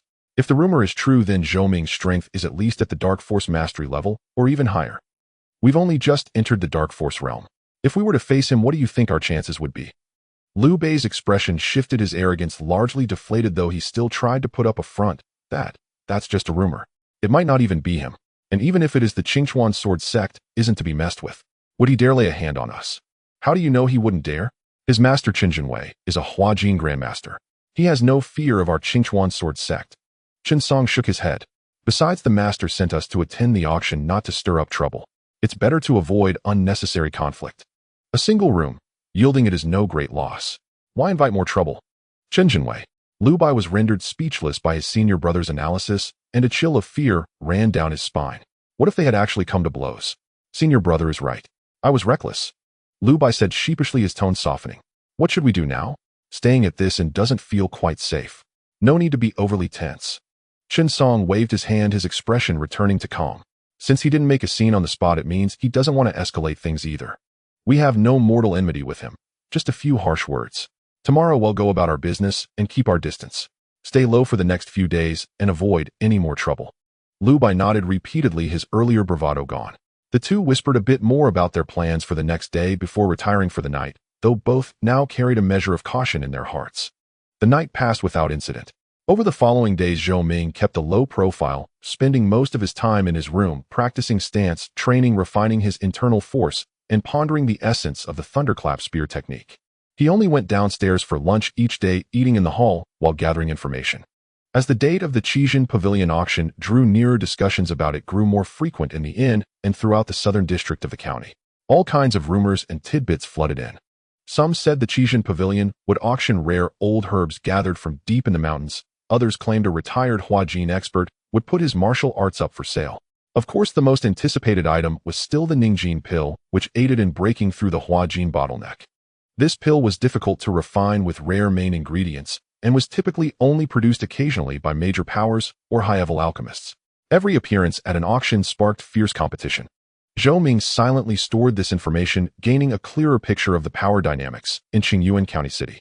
During this time, he encountered the two Qingchuan sword sect disciples a few more times.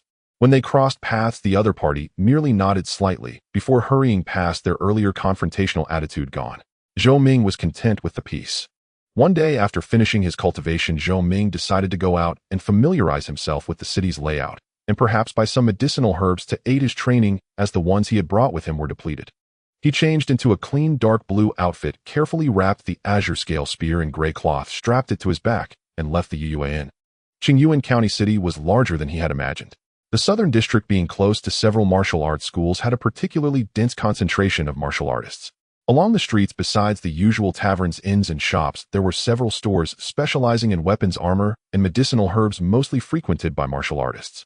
Zhou Ming strolled into a herb shop called the 100 Remedies Hall.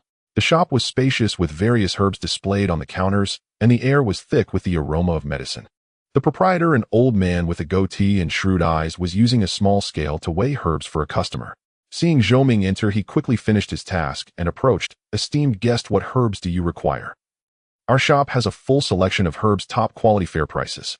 Zhou Ming's eyes swept over the counter before he spoke. "Do you have any herbs beneficial for cultivating dark force?" The shopkeeper's eyes lit up, realizing that a big business opportunity had arrived, and hurriedly exclaimed, "Yes, yes, yes. Esteemed guest, please take a look. This is a 20-year-old refined Ganoderma, which replenishes qi and nourishes blood. This is a 20-year-old red ginseng, which strengthens muscles and bones, invigorates blood circulation, along with this jar of tiger bone ointment made from premium tiger bones, and over 10 precious medicinal herbs effective for external application and internal consumption, greatly beneficial for physical training." He introduced several types of herbs, as if recounting treasured possessions. Zhou Ming examined and sniffed each item, silently nodding in approval. The quality of the herbs in this county town shop was indeed considerably better than that of Sanha County, and the age of the herbs was relatively sufficient. "How much for the refined Ganoderma and red ginseng? What about the tiger bone ointment?" Zhou Ming inquired. "The 20-year refined Ganoderma is 100 taels of silver per piece, the 20-year red ginseng is 150 taels each, and as for this tiger bone ointment, a jar costs 300 taels." The shopkeeper quoted. The prices were considerable, but still within Zhou Ming's budget. He pondered for a moment. 4 pieces of refined Ganoderma, 2 pieces of red ginseng, and 1 jar of tiger bone ointment. This batch of herbs would be sufficient for him to cultivate efficiently for a month. Ordinary dark energy martial artists would not spend such extravagantly. "Great." The shopkeeper beamed and quickly started packing. "The total comes to 1,000 taels of silver." Zhou Ming paid the silver and took the packed herbs. Just as he was about to leave, the shopkeeper lowered his voice again, saying, "If you need even better goods, perhaps something that can aid in breaking through to the transformative stage, our store actually has some connections, but the price." Zhou Ming paused, looking at the shopkeeper. "Oh, what is it?" The shopkeeper looked around and lowered his voice further. "To be honest, the owner has some connections with the Qijian Pavilion and can occasionally obtain a small quota of jade marrow liquid. This jade marrow liquid is diluted from the earth vein jade marrow. While it is not as good as real jade marrow, prolonged use can still nourish meridians and purify power, though the quantity is very limited and the price is high. 500 taels for just a small vial, about 10 drops. Jade marrow liquid. Zhou Ming's heart stirred. He had heard from his master that earth vein jade marrow is the essence of heaven and earth, remarkably effective for the cultivation of those in the golden core stage, especially for nourishing meridians, and Danshan's worth its weight in gold. Although the diluted jade marrow liquid's effect is significantly reduced, it is still a rare aid for dark energy martial artists and even transformative stage masters. "May I take a look?" Zhou Ming asked. The shopkeeper turned and entered the inner room, returning shortly with a palm-sized white jade vial, the opening sealed very well. He carefully removed the cork, and a refreshing, pure, slightly sweet aroma instantly spread out, invigorating one's spirit. Zhou Ming carefully sensed, although the aroma was faint, its quality was extremely high. "How many of this jade marrow liquid can be obtained each month?" Zhou Ming asked. "A maximum of 3 vials each month, depending on whether the Qijian Pavilion has any surplus to release," the shopkeeper replied. "If you are interested, there is still 1 last quota left this month that can be reserved. It will be ready for pickup in 5 days. Zhou Ming thought for a moment. Since he had just arrived, it would be good to stock up on resources for cultivation. Although the jade marrow liquid was expensive, if it could assist him in purifying dark energy faster and lay a solid foundation for breaking through to the transformative stage, it would be worth it.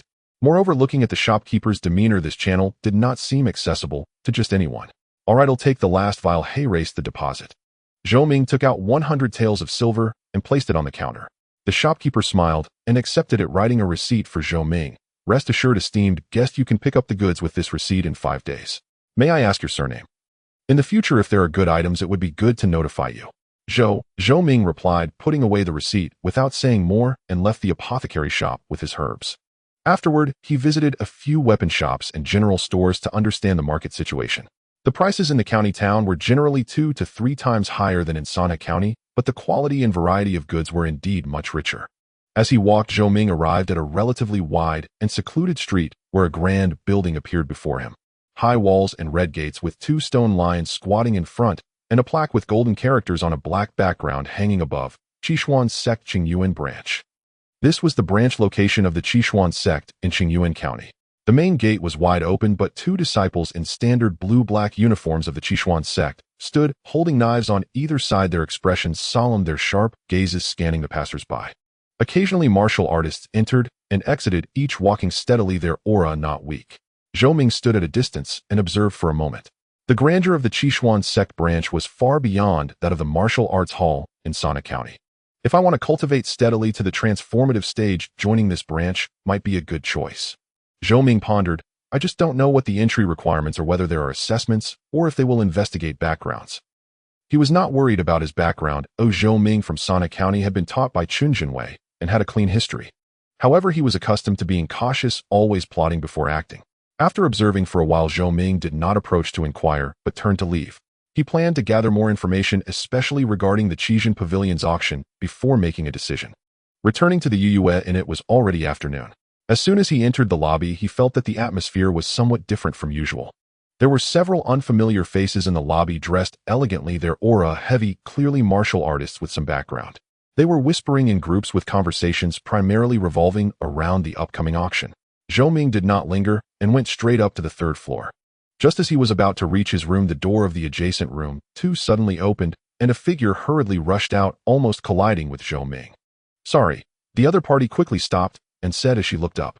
It was a young woman who appeared to be around 18 or 19, dressed in a light yellow outfit with a sword at her waist. She was beautiful, but there was an unmistakable hint of anxiety and fatigue in her expression. Her skin was fair, but she looked somewhat pale at that moment, with slightly reddened eyes, as if she had just been crying. Zhou Ming stepped aside and said lightly, "No problem." The woman glanced at Zhou Ming, nodded, and hurried down the stairs, her steps quick. Zhou Ming pushed open his room door and walked in. He did not pay much attention to this small incident. The inn housed all sorts of people, each with their own troubles which had nothing to do with him. He placed the purchased herbs properly, took out a piece of refined Ganoderma, cut a small slice, and began to meditate. The medicinal power of the refined Ganoderma gradually dissolved with his saliva, and a gentle warmth flowed down his throat, merging with the dark energy circulating within, nourishing his body. After 2 hours of cultivation, Zhou Ming only stopped when he felt hunger in his stomach. He sensed that his dark energy had thickened a bit more, and the effect was remarkable. The Tao rewards diligence. Success comes naturally. Tiger Fist Major Completion, 59,400. Thunder Gun Technique Fragment, First Move, 300,300. Second Move, 119,400. He went downstairs for dinner. The lobby was even livelier than at noon, almost fully occupied. Zhou Ming still found an empty spot in the corner. He ordered 2 small dishes and a bowl of rice. Just as he was eating, he overheard the discussions from a nearby table of several martial artists. Have you heard? The third miss of the Zheng family seems to have encountered an issue. The third miss of the Zheng family. Which one? Who else could it be? It's the third miss of the Zheng family, Zheng Qiaoer, who was said to be favored by the deputy leader of the Qingyun sect and possesses extraordinary talent. What happened to her? Wasn't she recently in the spotlight? The details are unclear, but there are rumors that she seems to have encountered a mishap during cultivation, injuring her meridians and suffering a major drop in her cultivation. The Qingyun sect seems to have withdrawn its intention to recruit her. Is that true? This really is a case of heaven being jealous of talent. Shu, speak softly. Is the Zheng family's affair something we can casually discuss? Be careful not to bring disaster upon ourselves. The group immediately lowered their voices and switched to discussing other topics. Zhou Ming's heart stirred slightly. The third miss of the Zheng family. A mishap in cultivation. He shook his head, dismissing the thought. The Zheng family was one of the 6 major forces, and their internal matters were far removed from him, a newcomer martial artist. After dinner, Zhou Ming did not return to his room immediately. Instead, he strapped on his gun pouch and stepped out of the inn, taking a stroll along the nearby streets to digest his meal and also to experience the night in the county town. Since arriving in the county town, he had not yet gone out at night. As the lights began to glow, many shops remained open, especially the taverns, tea houses, and certain establishments, all brightly lit and bustling with voices. Martial artists, merchants, and commoners of all kinds weaved through, creating a vibrant night scene. Zhou Ming strolled casually, his gaze calmly sweeping over the shop signs and lights on both sides. After crossing 2 streets, the noise suddenly increased. The air was filled with the aroma of food and wine mingled with sweet fragrances and the seductive sounds of stringed instruments. A dazzling cluster of buildings with intricate carvings and bright lights came into view, among which the largest and most eye-catching building displayed a plaque with the words Shangyun Pavilion in gilded characters, shining magnificently under the illumination of countless lanterns. Shangyun Pavilion was a magnificent four-story building with vermilion columns, gold-painted window frames, and delicate glass lanterns swaying gently in the wind, reflecting dazzling lights. The front steps were wide and covered with a crimson carpet extending all the way to the street. Two young women in matching pink skirts with graceful figures stood by the door, charmingly smiling and softly welcoming guests. At this moment, the entrance of Shangyun Pavilion was bustling with carriages and people.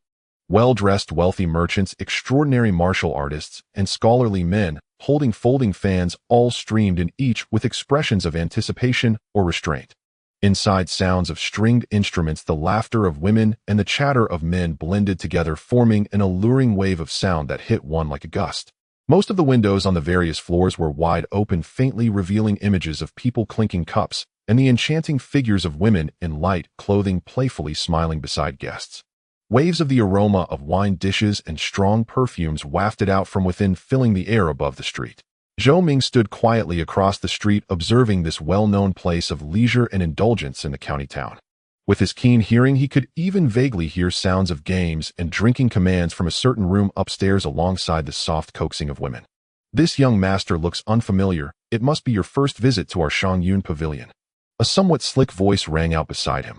Zhou Ming turned to see a middle-aged man wearing a gray short coat and a small hat, his face adorned with a broad smile, his eyes sharp.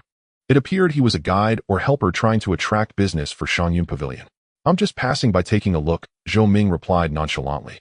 "Young master, you look like a dragon among men, with an extraordinary demeanor." The middle-aged man clearly understood this, while flattering first regardless of its truth, then enthusiastically introducing, "Our Shangyun Pavilion is the best place in Qingyuan County's southern city. The girls inside are all talented and beautiful, skilled in music, and art sure to meet your desires. We also have private rooms for a more elegant experience where you can enjoy poetry and tea with charming companions." He spoke rapidly, praising the charms of Shangyun Pavilion extravagantly. A charming middle-aged woman adorned with pearl and jade hairpins swayed her hips as she approached, a professional yet warm smile on her face. "Esteemed young master, you have such a familiar face. Is this your first visit to our fragrant cloud pavilion? I am the manager here. Everyone calls me Lin Yang. What kind of young lady does the young master prefer? The gentle and quiet type, the lively sort, or one who is understanding and considerate? Or perhaps one skilled in the arts?" Her voice lowered at the end, carrying a hint of innuendo. Zhou Ming replied with a calm demeanor, "Just find me a quiet private room, bring some fine wine, and have a young lady well-versed in music come to play and sing." A flicker of surprise passed through Lin Yang's eyes.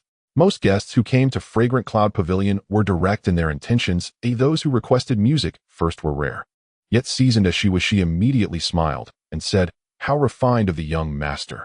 Xiao Chui, escort this young master to the rain-listening pavilion on the second floor and bring out the finest wine. Have Miss Lu Qin prepare herself and attend to him." A young maid in blue responded promptly and led Zhou Ming up to the second floor. The second floor was indeed much quieter. On either side of the corridor were individual private rooms with tightly shut doors, seemingly well soundproofed. Only faint strains of music and laughter could be heard from within. The rain-listening pavilion was at the end of the corridor.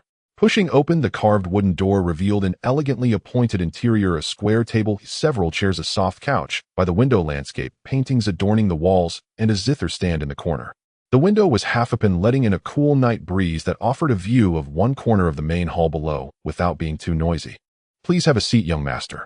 The wine will be here shortly, and Sister Lu Qin will arrive soon," the maid said obediently before withdrawing. Zhou Ming sat by the window, placing his cloth-wrapped azure scale spear within reach, and gazed downstairs. From this vantage point, he could see the stage at the center of the main hall, and the guests indulging in pleasure with greater clarity. All kinds of people, a panorama of life. Some spent fortunes just to win a bow-tie smile, others drowned their sorrows in wine with faces full of dejection, while still others appeared wild and unrestrained, yet kept their eyes clear. Soon a maid in green brought wine, fruits, and snacks.